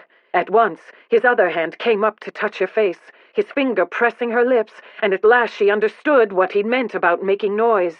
"Hush, love," he said, even as his stroking fingers moved faster. "Hush." She bit her lip, for the tension of keeping silent only seemed to heighten the anticipation building inside her, higher, hotter, and more intense with each stroke of his fingers. She felt as if her body needed something more than this, but she didn't know what, and as the pleasure built within her, it became so acute she began to whimper, soft little sounds stifled by her teeth pressing against her lip. "That's it, my love," he murmured. "You're nearly there. Come for me. Come." She didn't know what he meant, but somehow her body knew, for the low, thick coaxing of his voice seemed to enhance the pleasure of his touch, and suddenly she felt a burst of sensation like she'd never felt before, an explosive rush of pleasure that arched her hips upward and tore a startled cry from her lips. He kissed her, catching the sound of her cry, even as she made it, as her thighs clenched around his hand, and ecstasy flowed through her again and again. His fingers continued to pleasure her, even as she collapsed, panting, against the mattress. "Linnet, it's time." His voice sounded harsher, more urgent than before. "I can't wait much longer, so you have to listen to me." He withdrew his hand and moved onto his back. She turned her head, and when she saw him unbuttoning his trousers, pulling them down, she remembered that part of him hard against her bottom yesterday, and the groan of his pleasure that had echoed through the woods, and she realized in sudden shocked insight what was going to happen. "Jack?" Her voice was a panicked squeak. "Jack?" The trousers went flying, then he was on top of her, and she squeezed her eyes shut, feeling another jolt of panic at the weight of him, solid and heavy on top of her, and the hard, burning part of him that pressed between her legs. He stilled, and she felt his hands caressing her face. "Linnet, look at me." She forced herself to open her eyes. His black eyes seemed to bore into hers, and she saw the desire there, burning for her. "Listen to me, Linnet," he said, and his voice was strained now. "This will hurt. There's no way to avoid it, but I promise." He paused to kiss her. "I promise it won't ever hurt like this again. Trust me?" She nodded and sucked in a breath. "Yes." "It'll be all right," he promised, kissing her. She felt his hand ease between their bodies to caress her stomach, then move lower, over her hip and across her thigh. "Open your legs, love. Open for me. It'll be all right." His voice shook, and she realized the strain was from holding back for her sake until she was ready. "Come to me," she whispered, guided by instinct and love as she spread her legs wider apart, wanting to give him the same thing he'd already given her. "Come to me, Jack." He moved his hips, and she felt the tip of his hardness brushing her opening. It was delicious, and she felt that excitement rising again as she had when his fingers had caressed her. "Take me in your hand," he told her, and he was guiding her hand to wrap around his shaft. He was scorching hot, and it startled her. She'd have drawn back, but his hand was holding hers around him. "I want you to bring me inside you." He showed her how, guiding her, but she felt terribly awkward, and when she felt him pushing deeper into her, she drew her hands out of the way and wrapped her arms around his shoulders. "Oh, God!" he groaned against her neck, and then his hips surged, and he came fully into her. She gasped, her body arching, the pain like a cruel pinch deep inside. He kissed her mouth as his body stilled. "Are you all right?" His voice was a harsh whisper. "God, Linnet, are you all right?" She nodded. "Yes, I think so." She wriggled her hips and grimaced, for it still hurt a little. But then he began to move within her, and as he did, the pain seemed to ease a little more with each stroke, and she became aware of the pleasure, too, for there was pleasure in this. The hard, thick fullness of him inside her, the way he moved like a caress from the inside. His pace began to quicken, and he thrust a little harder each time, a little deeper. She began to move with him, and the pleasure increased even more, and, without warning, those ecstatic waves came over her again, even more intense this time, with him inside her, and she wrapped her legs around him, clenching tighter, then tighter still. He made a rough sound against her mouth. Then his arms were sliding beneath her back, seeming to want her even closer than she already was. Holding her in this tight embrace, he thrust into her again, then again, and yet again. At last, a shudder rocked him, and it was his turn to cry out, a full-throated groan buried against her neck. He thrust twice more, his body shuddering with what she knew to be similar sensations to those she had felt. At last, his body sank down on hers, his arms wrapped tight around her, his breathing warm and labored against her hair. Linnet stared up at the ceiling in wonder, her palms stroking the smooth, hard muscles of his back and shoulders. This strange and wondrous coupling, she now knew, was what brought the giggles and knowing smiles to the faces of her married friends when they talked about married life and sleeping with their husbands. This was what Jack had imagined, with this talk of caressing her naked skin and lying with her and bedding her. This was making love. Linnet felt dazed and awed. The pain she'd felt earlier seemed inconsequential now. She hardly felt it at all. Instead, with his strong body heavy and solid on top of hers, his masculine invasion still within her, and his strong arms tight around her, all she felt was a sweet, aching joy and an overwhelming tenderness. She loved him, and she wanted to marry him, and when she did, she knew there would be many sweet, tender moments like this. He stirred on top of her. "Still all right?" he asked, pressing a kiss to her hair before he lifted his head to look into her face. "Does it—" He paused, grimacing. "Does it still hurt?" She shook her head. "No, not anymore." "I'm sorry about that." He kissed her mouth. "It won't hurt like that again." She was rather relieved about that. "I love you." That pleased him. A smile creased the edges of his eyes and the corners of his mouth. "Well, I should hope so, after the merry hell you've been putting me through." She made a face. "You poor, poor man," she replied with mock sympathy. "You've suffered so much." His smile became a grin. "It was worth it." He kissed her, and his hand slid between their bodies to cup her breast. Worth every torturous moment. She could feel heat flooding her, quick as that, a blush that spread through her body. He saw it too, the wretched man. "I'd like to," he murmured, palming and shaping her breast in his hand, playing with her nipple as he'd done before, stirring arousal in her just like before. "But we can't." His hand slid away, and he kissed her nose. "Not until the wedding." "Oh, you are such a tease, Jack Featherstone." She pressed a hand to his shoulder and gave him a push. "You think this a tease?" His grin became downright wicked. "Just wait until I'm sneaking kisses from you behind the rose arbor. Then you'll know what teasing is, Miss Holland." He stirred again, as if to roll off her, but she tightened her legs around him, reluctant to move. She felt blissful, lethargic, and all she wanted was to sink into sleep. He seemed to realize it, for he lifted his head and smiled, and took her mouth in a soft, tender kiss. "As much as I'd love to lie here with you all night and all day, too," he murmured. "We can't. You have to go back to your own room now, while it's still pitch black. Scullery maids will be up to build the fires in a couple of hours, and we can't risk anyone seeing you." She nodded, knowing he was right. Her legs relaxed, opened, and he lifted his hips, slipping free of her. She grimaced, feeling a hint of soreness and what seemed an abundant amount of moisture between her legs. "We'll discuss wedding plans after breakfast," he told her. Then he kissed her one more time, rolled off the bed, and stood up, holding out his hands to her. She rose, and as she did, he held her hands in his. Smiling, he looked at her, his gaze drifting down over her naked body.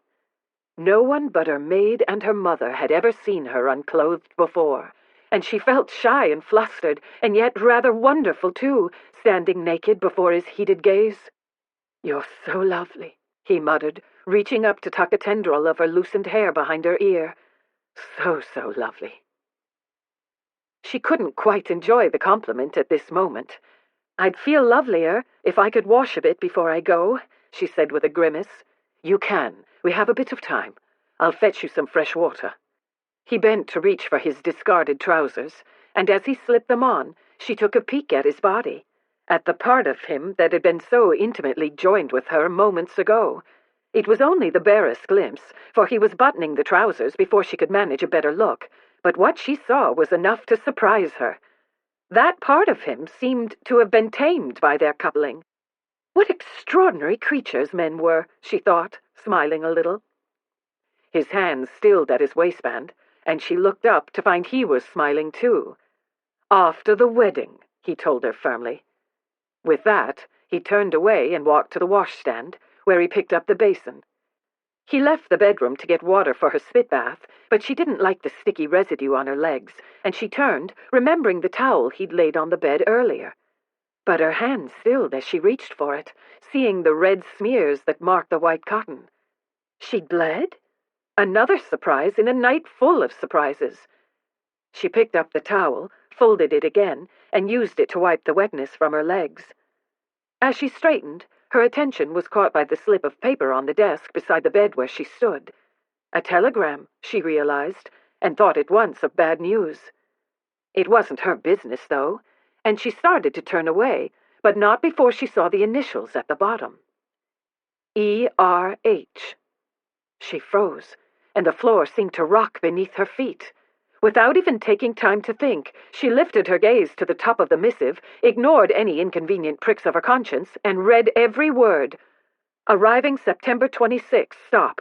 Hope engagement, you and Linnet confirmed, stop. Will give your share of funds for our investment with Margrave right after wedding, stop. Expect our deal will make us millions, stop. E.R.H.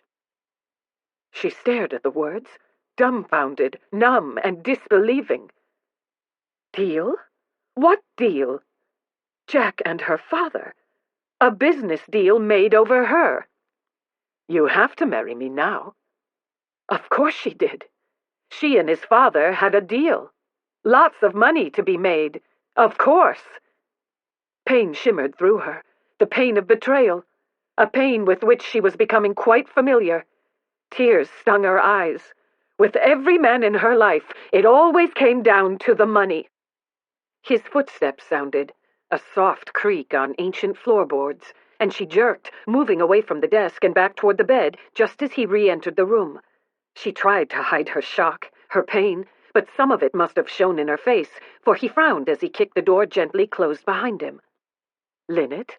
He came toward her, the basin of water and a fresh towel in his hand. What's wrong? She wanted to confront him, throw the telegram and his deals with her father in his face, but she couldn't, not now, not when she still had the result of their pleasure between her legs, and shock, rage, and pain were erupting inside her, and her pride and her innocence were as ruined as her reputation. She tried to paste on a smile. Nothing.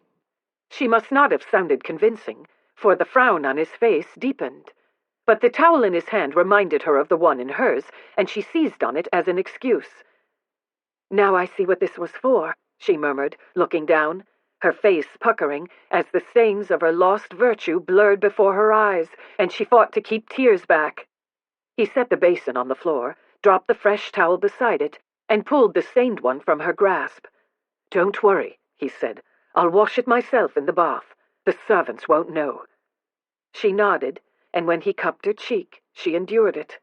When he guided her to sit on the bed, she complied. And when he dipped the fresh towel in the water and washed the traces of what they'd done away from her thighs, she gritted her teeth and stared at the ceiling in order to bear the tender, solicitous sham of it. You liar! She wanted to shout, her heart breaking. You manipulative, fortune-hunting bastard! Are you certain you're all right? He asked. The tenderness in his voice was almost her undoing, and she wondered how a man could be so tender and also be such a scoundrel. You and my father made a business deal over me. A business deal! Linnet curled her fingers into the rumpled sheets on either side of her hips, steeled herself, and lifted her head, but she couldn't quite meet his eyes. Of course. I'm tired, and... She had to pause for a deep breath. It's been quite an evening. Yes. He leaned forward to kiss her, but she jerked back, unable to bear it. Jack, I have to go. Of course.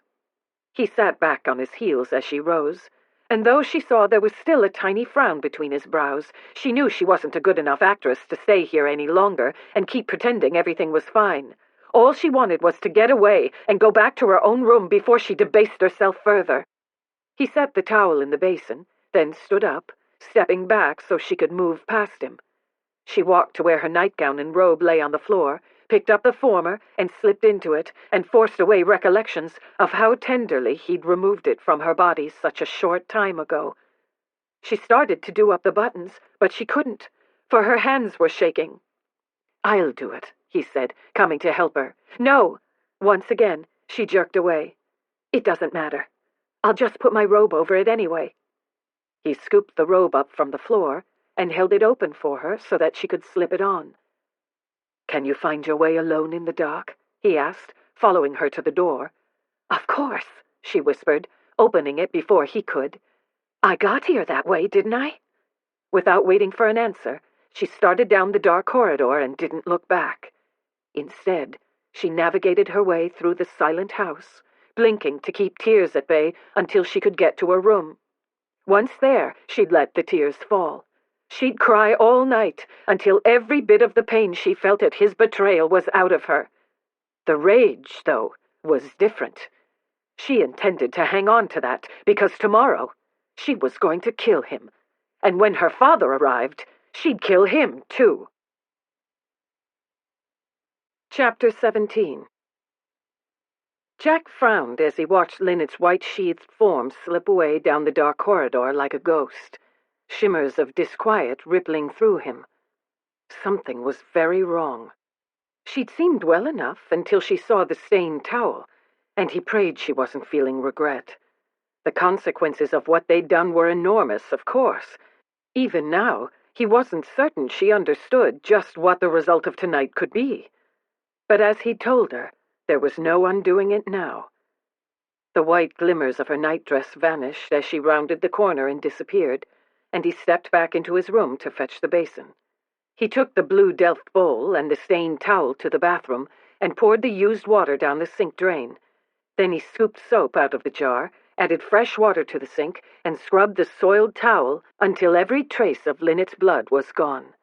He draped the wet towel over the bar on the side of the washstand and returned with the basin to his own room, where he put it back on his own washstand. He nestled the matching pitcher inside it, returned his shaving equipment to his dressing case, and walked to the side of the bed. Perhaps she was just tired, he thought as he unbuttoned his trousers. Tired and overwrought. Any girl would be, he supposed. One's first sexual experience was always quite shattering. Almost, but not quite satisfied by that explanation, Jack stripped off his trousers and tossed them aside. He started to reach for the counterpane to pull it back. Then his gaze caught on the writing desk nearby and the slip of paper that lay unfolded on top of it. Holland's telegram. He swore. I was just another business deal. He rubbed his hands over his face and swore again. Jack didn't sleep a wink. He spent the remainder of the night in bed, but as he'd been wont to do many nights of late, he didn't sleep.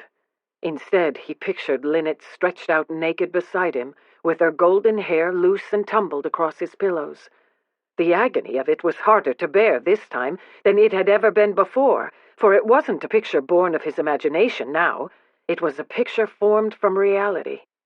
Hot, sweet thoughts of touching her beautiful skin, of hearing her passionate cries, of her face as he'd brought her to the first climax of her life. These were memories that haunted him and tortured him and made him more certain than ever about his chosen course. Winning Linnet had never been a choice, not from the moment he'd kissed her. Now, however, he began to fear that his certainty and his determination might not be enough. He didn't have her trust, and now he didn't know if he'd ever have it. There was just one option open to him. His original intention had been to wait until they were engaged before telling her about the deal with her father. In hindsight, of course, he appreciated that sort of reticence had been a serious mistake on his part, but there was nothing he could do about that now, and it was no longer an option. The thing to do was discuss the deal with her openly and completely, and hope he could find the words to keep her. Such a discussion, however, could only take place if she were in the same room with him, and that, he soon discovered, wasn't going to be an easy thing to arrange. She didn't come down for breakfast or lunch, but instead stayed in her room, pleading a headache, and short of breaking down her bedroom door, an act that would put him forever beyond the pale in Belinda's estimation, and probably Linnet's as well, there were very few options open to him. In a hasty consult with her mother after luncheon, he confirmed that he and Linnet had quarreled, and she confirmed that Linnet did intend to come down for dinner, and he seized on that as his only possibility. If Helen could somehow persuade her to walk in the gardens half an hour before the dinner gong, perhaps with the suggestion that it would help her headache, and if Helen would then allow him a private consultation with her, he intended to ask her again to marry him. He felt sure, he told Helen with a confidence he didn't feel in the least, that they would mend their quarrel, and he would at last obtain her consent to marry him. It was with that assurance that Helen agreed to allow him the privacy with her that he needed. Stuart and his Duchess arrived on the afternoon train, and Jack took his friend aside the moment he arrived, for even though Holland wasn't due in Kent for a week, he wanted to make the final preparations for their meeting with the American now, before he talked to Linnet in the garden. Stuart, as he'd had no doubt his friend would do, agreed to all his plans for the venture, and promised to have the appropriate documents drawn up by his attorneys. He also had several promising investment possibilities to present to Holland. Jack grinned at that. "Baiting the hook well, I hope?" Stuart grinned back. "Damn straight. He'll bite, trust me." At 6:30, when the others were gathering for aperitifs in the drawing-room, Jack went to the gardens and found that Helen had done her part, for she and Linnet were walking the herbaceous border. He waited until they had wandered into the rose garden to find some late roses before approaching them. Helen, who had been watching for his approach, saw him coming and managed to lead Linnet through an arbor and into a part of the garden where she had very few ways to escape. He paused beneath the arbor behind her. "Out and about at last, I see," he said. When she whirled around, her eyes seemed so vividly blue in the twilight that he caught his breath, but the appalled expression on her face was a painful indication of just how much persuasion he'd have to do in the next half hour. He took a deep breath. "Headache gone, I hope?" "It just came back." She tried to come through the arbor so that she could escape, but he moved forward, blocking her path. "We have to talk, and you're not going anywhere until we do," he told her. "Helen," he added to the woman behind her without taking his eyes from her, "I fear Linnet still has a headache. Would you be so kind as to find a housemaid to fetch her a Beecham's powder? She and I will follow you shortly to the house." "Of course." She moved at once toward the only other path of escape, and Linnet gave a huff of vexation as she turned her head and watched her go. "Traitor!" she called after her parent. "This is conspiring with the enemy!" Helen didn't reply, but waved a hand in dismissal of that accusation as she walked away. Linnet's gaze returned to him. "I can think of nothing you and I need to discuss," she said, and since he was blocking the arbor where she stood, she turned to follow her parent down the only other available path. He fell in step beside her. "We have plenty to discuss. That telegram, for one thing. What it means, and everything it represents, and every doubt and every fear it planted in your head." Her steps did not slow. "What telegram? I don't know what you're talking about." "Liar! I know you read it, so don't pretend you didn't." That stopped her in her tracks, bringing him to a halt as well. "Oh, so pretending is wrong, is it?" she asked, turning to face him, and the glint of battle in her eyes told him the fight was on. "You seem to have quite a hypocritical set of ethics. Pretending seems a perfectly acceptable thing when you do it. Lying, too," she added before he could respond. "And fortune-hunting. Well, we know you think that's wrong when other people do it, your brother, for instance, but when you do it, it's just dandy, and then there's betrayal." She stopped, swallowed hard, and resumed walking away as quickly as she could in her evening gown of shimmering green silk. He followed her, his long strides enabling him to be beside her in just a few seconds. "I didn't betray you. I didn't lie. I admit I did withhold certain facts from you. You didn't lie. So, that afternoon in the woods when you declared you'd give up the dowry, that was the truth?" Had he said that? He frowned, vaguely remembering something desperate like that coming out of his mouth. Damn. She stopped, causing him to stop as well. "Yes," she said. "Damn. Shall we go on to the part about pretending? Let's discuss the lie first, shall we? I said I'd give up the dowry, yes, and yes, that was a lie. I have no intention of giving it up." He sighed, raking a hand through his hair as he thought of that afternoon, knowing there was nothing to do but admit it. He looked into her eyes. "I have no excuses or explanations to offer. All I have is my reason for lying." That, understandably, made her laugh. "What makes you think I care 2 bits for your reason?" He ignored that question. "Your father offered me $500,000 as a personal settlement if I married you. He wants to do investments in Africa and use my connection to the Duke of Margrave to make money there. That's the venture the telegram is talking about." Her lips parted in astonishment. Her face went pale. "Did you do what you did in the pagoda at his behest?" "No, no," he hastened to assure her. "No, this was afterward. You were already on your way to England. But he decided I'd be a better bet than the other chaps you had in mind because of Margrave. But he also felt that you wouldn't marry me if I accepted a settlement. So when he made his offer, he suggested we keep it a secret from you until after we were married. His idea was that you'd never marry me if I took a personal settlement, so I was supposed to make the noble gesture and assure you I didn't want anything for myself. As you know, I didn't do that. Until that afternoon in the woods. Yes.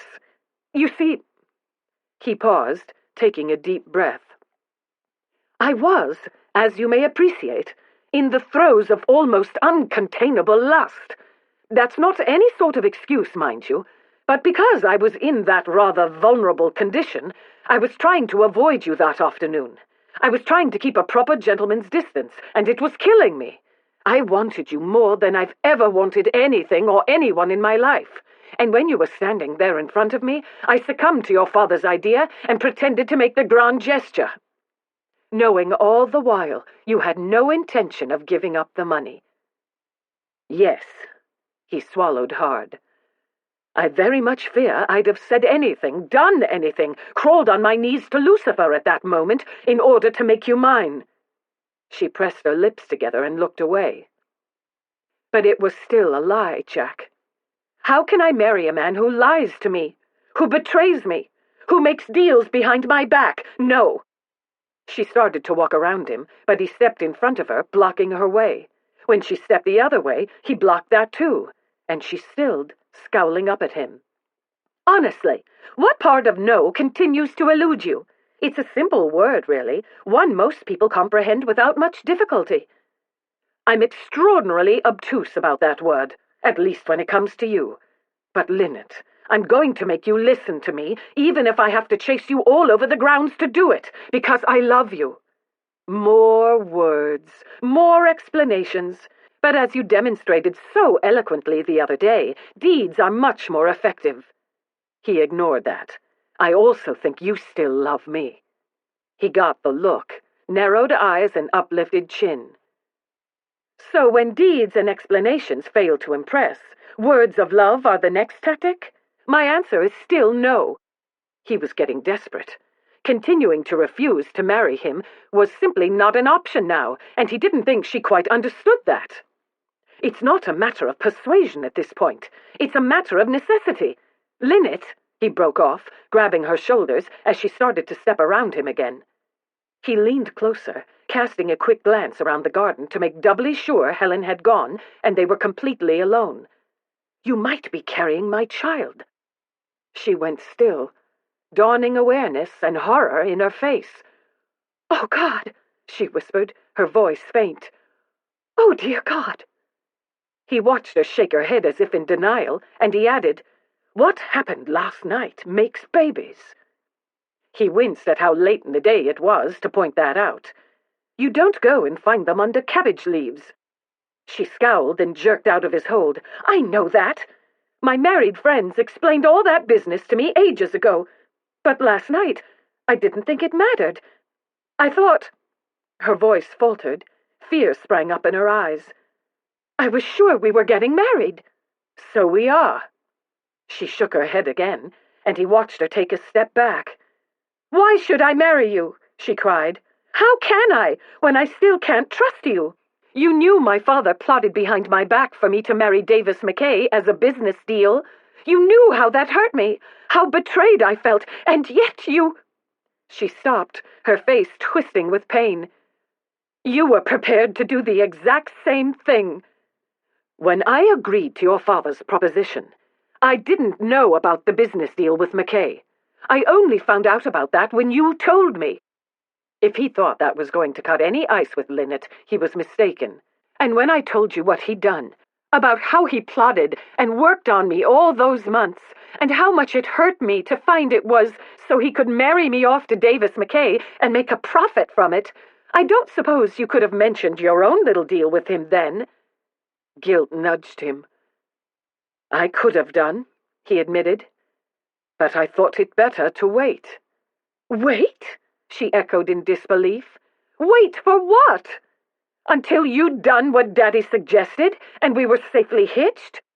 He could see her expression hardening even more, and he shook his head in violent denial. "No, I told your father I was going to wait just until we were engaged. That way, when you did find out, I'd be sufficiently softened up. After you sweet-talked me with blueberry muffins and talk of truces and friendship, after you'd aroused me with your kisses and seduced me with your torrid words, after I fell straight into your arms and gave you my heart and came to your bed like a naive little fool, yes, after all that, you were going to tell me. Well, you waited too long. Before we leave the subject of last night, can I at least remind you that you came to me? I didn't come to you. I tried to say at the time it would be a mistake, the worst mistake I've ever made, and one I can assure you I don't intend to make again. She ducked around him and kept on walking as if the matter were settled, but it wasn't settled, not by a long way, for as he'd already told her, he'd chase her around the entire garden until she stopped running and listened. Either way, it's done, Linnet, he reminded her, striding along beside her as she exited the rose garden and turned down a path lined with tall boxwoods that led to the cherub grotto. As I said last night, it can't be undone. And yet, after I agreed to marry you last night, you still had every opportunity to mention the scheme you and my father had cooked up. Yet even then, you didn't breathe a word. Guilt nudged him again, harder this time. I intended to tell you right then. I did, he insisted at her sound of disbelief. I started to, but then you started kissing me. And I knew you were naked under that nightdress, and my wits started slipping, and I just... He sighed and raked his hands through his hair. I forgot. You forgot? She stopped on the path, so abruptly he'd gone 2 strides past her before stopping also. What you mean, she choked, glaring at him as he turned to face her, is that you knew if you told me about the deal at that point, I wouldn't bed you. He grimaced at this more brutal and perhaps more accurate version of what had been going on in his head last night. After all, she went on, if you waited until after you'd bedded me to tell me the truth, it would be so much better, wouldn't it? Just a little insurance, you know, in case I kicked up a fuss. Wait. He stepped in front of her as she moved around him. You think I didn't tell you last night as a calculated move? You think I wanted to be able to force your hand if you changed your mind about marrying me once you learned what your father and I were doing? That I would use the possibility of a baby as leverage? Isn't that what you're doing right now? She looked up, tears in her eyes. They glinted like steel blades, driving into his heart. As you said not 5 minutes ago, if there's a baby, I'll have to marry you, or I'll be ruined beyond amendment. If that's not forcing my hand, what is? Her face puckered. She ducked around him and kept walking. He was shocked that she could think so little of him, and for a moment he stood there, fixed to the spot like a sundial. By the time he turned, she had reached the grotto. He followed, his long strides catching up to her as she reached the fountain. That is not why I didn't tell you. At the end of his tether, he caught her from behind, wrapping both his arms around her, pulling her back against his chest, holding tight as she struggled to free herself. That is not why. Good God, Linnet, he murmured against her hair. What sort of man do you think I am? That's just it, she cried. I don't know. Yes, you do. He pressed a kiss to her hair. You do know, if you would just listen to yourself. She froze in his hold. Let go of me. He hesitated, knowing she would flee the second he released her. Give me your word you won't run until I've had my say and I'll let you go. She writhed in his hold. I don't want to hear any more of what you have to say. Very well, then, he said, holding her fast. I'll just stand here while you exhaust yourself. Using brute force as usual, I see. She struggled in vain for a bit longer, then stopped, panting. All right. I give you my word I won't run. Linnet might be strong-willed, stubborn, and angry as hell with him right now, but she'd given her word, and he chose to accept it. Trust had to work both ways. Besides, he could outrun her any day of the week. He released her. She turned, facing him. You ask what sort of man I think you are. My question is, how can I know, given the secrets you keep? You won't explain the true reason you interfered in my life in the first place, and why you did what you did to ruin Van Housen, and as I already told you, I cannot explain my reasons for that. I am honor-bound to keep silent. You said we're friends. Do friends keep secrets? Sometimes, yes, they do. If you told me a secret, I would take it to my grave. I would never tell anyone. Nonetheless, I have to wonder just how many people's secrets you're keeping, Jack. One I could accept, perhaps, but how many more are there lurking in the shadows? There aren't any others. That's what you say, but how can I be sure? You will have to trust me. She stared at him as if he was deranged, a look he'd become quite familiar with during the past month. You've just admitted you lied to me, manipulated me, and kept more than one secret from me. You've demonstrated yet again that I have no reason whatsoever to trust you, and yet you expect me to do so anyway. Why on earth would I ever give you my trust again? Because I love you, he said simply. I realized it the other day when I said it to you, but I think I've really loved you from the moment I kissed you. And you love me. And we are getting married. I didn't beg you to force your hand, but I also refuse to allow any child of ours to be born a bastard. We don't know if there will be a baby, she whispered, and we can't wait long enough to find out. You and I will be married, Linnet Holland. Even, he added over her attempt to interrupt, if I have to carry you to the altar. An act that would be perfectly in keeping with your uncivilized character. Be that as it may, we will marry, and you'll be my countess, and you'll take charge of the estates while I will? That took her back, and she eyed him askance. You'd hand the running of the estates over to me? Well, someone has to run them, and it shan't be me. I shall have my hands full with the African Investments Company. Yes, I'm still doing it, he went on before she could even open her mouth to object. And yes, your father is staking my share as my personal settlement for the dowry, and no, I'm not backing out of the deal, even if you don't like that I'm in partnership with your father. But you never asked me why I don't like it. I haven't asked because it's obvious. You hate his interference in your life. But she was shaking her head before he'd even finished. That's not why. You don't know what you are getting into, Jack, when you make deals with my father. He's using you to make a profit. So what? I'm doing the same to him. Do you have something against profits? I thought Americans were all about earning one's way. He's buying you, Jack. He's making it so that you owe him, that you feel obligated to him. He's manipulating you. No, he's not. Yes, he is, and you don't even see it. I know my father. I know what he's like. My darling Linnet, do you think I don't know what sort of man your father is? I grew up with two of the most manipulative men in England.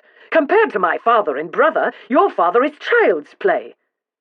He studied her baffled face for a moment, then sighed. I can see I shall have to elucidate matters further. The agreement your father and I made was to share out thirds, and because of that, you think you're going into this evenly, with a fair deal on the table, but, on the contrary, it won't be fair at all. I stipulated that the percentages be 33% to me, 33% to him, and 34% to Stuart. Your father agreed, because without Stuart's knowledge of Africa and his connections there, we wouldn't have a prayer of making sound investments. In other words, Stuart has the controlling interest. Jack, I know you trust your friend, but will you let me finish? Honestly, Linnet, you ask me for explanations, and when I try to give them, you immediately start interrupting. She bit her lip. Go on. I cabled Stuart and asked if he was willing to do this, and he agreed. And we decided to work out the details when he arrived, which was about 2 hours ago. While you, my love, were sulking in your room, I was not sulking. Sulking, he went on firmly, and cursing my name and wishing my soul to perdition, I have no doubt. While you were doing all that, Stuart and I have been making our plans. When your father arrives to negotiate the final deal, he'll find that Stuart is demanding a change in the terms. He will insist that I have 34% and he 33%. He won't do the deal otherwise. Daddy will never agree to let his son-in-law be in charge. Yes, he will, because if he balks, Stuart won't do it. Your father isn't going to let you be ruined, so he won't risk antagonizing me, And he won't want to antagonize Stuart either, for that might queer the deal altogether. He might try to bluff, but I'll call him on it. So you and my father are going to play metaphorical poker with my reputation and my future? No, we're playing poker over the dowry. Your reputation is already saved, my darling, and your future is set. Because you are going to marry me. And besides, he added before she could point out that she hadn't accepted him yet, there's no risk from our side. Your father may be a manipulative bastard, but he's panting, absolutely panting, for connections into Africa. He has been for years. I know that because your mother told me so. He won't balk. He'll agree to the terms. I will have the controlling interest, and Stuart will back anything I want to do with his share. Your father won't control anything. The bylaws will be written so that his 1/3 share allows him no say in how the company is run or where we invest the funds. He'll have no power over me at all. So you see, your father isn't moving me around like a chess piece. I'm moving him. He won't like it, mind you, but he'll do it. But why not just insist on a personal settlement? Why go into partnership with him at all? Because there's a great deal your father can teach me about business and investing. Between him and Stuart, I shall learn a great deal. I don't want him to just give me money for marrying you. This is a chance to earn my way, to have some useful knowledge, to have a purpose in the world.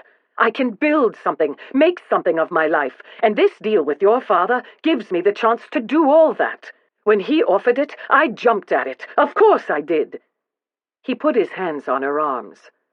All my life, I've had nothing, Linnet. I've been nothing. I was always the second son, the afterthought. When I told you the other day about the sort of father I wouldn't be, I think you got a pretty fair idea of what my father was like and what my childhood was like. I'd given up hope of ever having anything of my own before I was 10 years old.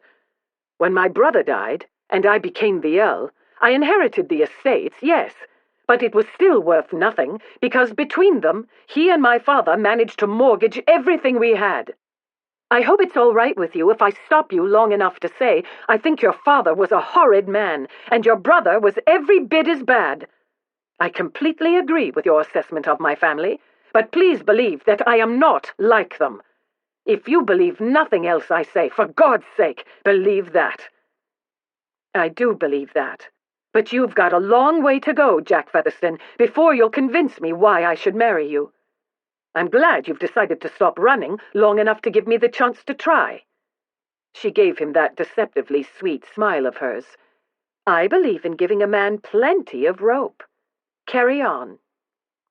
He took a breath, taking a moment to gather his thoughts, knowing this was the most important speech he'd ever make. When we met, you thought I was a fortune hunter, and you've no idea how ironic that is. Before I was 20 years old, I had resigned myself to the idea I'd never marry because I didn't think I'd ever have the means to support a wife and a family, and I'd always been adamant that the one thing I'd never do was marry for money. And then you walked into that ballroom. I looked at you, and I thought you had the most beautiful eyes I'd ever seen in my life. And then, later, when we were standing there in the pagoda, and your mother and Mrs. Dewey were coming, I just... He paused, lifted his hands, let them fall. I just lost my head. All I'd intended to do was stop Van Housen. I didn't go to the pagoda with any devious plan to propose to you myself, or kiss you, or ruin you, but I'd never been the sort of man who plans things out. I'm very much a man of impulses. You'll just have to accept that about me when you marry me, by the way, because it isn't going to change. She sniffed, and he didn't know if she was the least bit impressed by his little speech. Yes, I believe I said you were like a roller coaster. He grinned. Which means your life will never be dull. She tilted her head, looking at him, and he fancied he might not have to carry her up the aisle after all. You're never going to tell me about the Van Housen business, are you? No. She bit her lip, considering. But you're willing to hand over the running of your estates to me? Yes. He took her hands in his, and this time She let him. "As I said, I shall be quite busy with duties of my own. Besides, I trust you. And since it's your dowry that's saving the estates anyway, it's only right you be in charge of them." "I don't know anything about running an English estate." He smiled. "I'll be helping you every step of the way. But I don't think you'll need much help. You're such an army general, you'll have my stewards quaking in their boots within a week, and I've no doubt you'll manage to turn Featherstone Gate, which is a fusty old mausoleum of a house, by the way, into a home. We'll have half a dozen children at least, all of whom will no doubt be as stubborn and hard-headed as their mother." "I'm hard-headed," she snorted. "Pot, meat, kettle." She pulled her hands out of his, and he was sure that despite all his efforts, she was going to turn him down again. But then her arms slid up around his neck. "You are the most hard-headed man who has ever lived, Jack Featherstone, and if our sons prove to be anything like you, it'll be a good thing indeed that I'm an army general." With those words, joy welled up in his chest, pressing against his heart. But with all the will he had, Jack kept his expression as implacable as possible. "Those sons are damn well going to be legitimate sons, so you'd better marry me."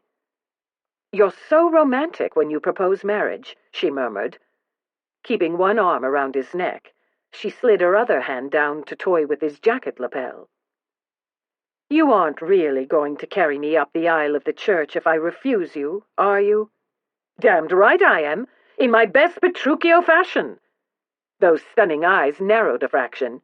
"Are you calling me a shrew?" "Not at all," he said without blinking. "I'm likening our situation to the play, darling." "So."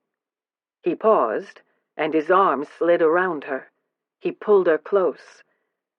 "Now that I've explained everything, declared my love, and proved that I've got the means to support you, even if it is through your bastard of a father, are you going to agree to marry me?" She laughed. "You mean you're actually going to allow me to decide something for a change?" "I always let you decide.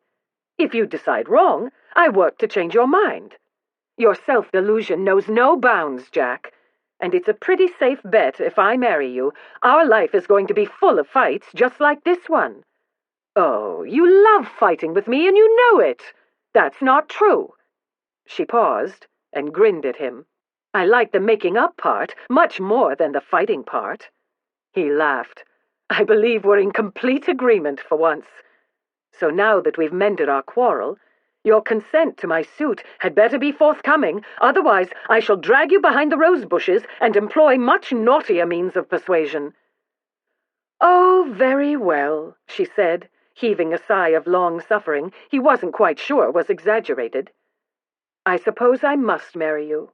If I don't, there's no telling what outrageous thing you'll do next." "Quite so," he agreed. "So kiss me, damn it all, for I really don't want to use force." She laughed. "I believe that's the first time you've given me an order I'm willing to obey." She kissed him then, and quite lusciously too. But before Jack could contemplate the possibility of a sweet, compliant Linnet, any such notions were dashed. "Speaking of obeying," she said, pulling back, "I know marriage vows are written so that the wife promises to obey, but I must warn you, I'm not going to be very good at keeping that part of my vows." "Good, because the day you ever start obeying me, Linnet, I shall keel over from the shock," he said, then hauled her against him and kissed her before she could reply. Sometimes a man just had to have the last word.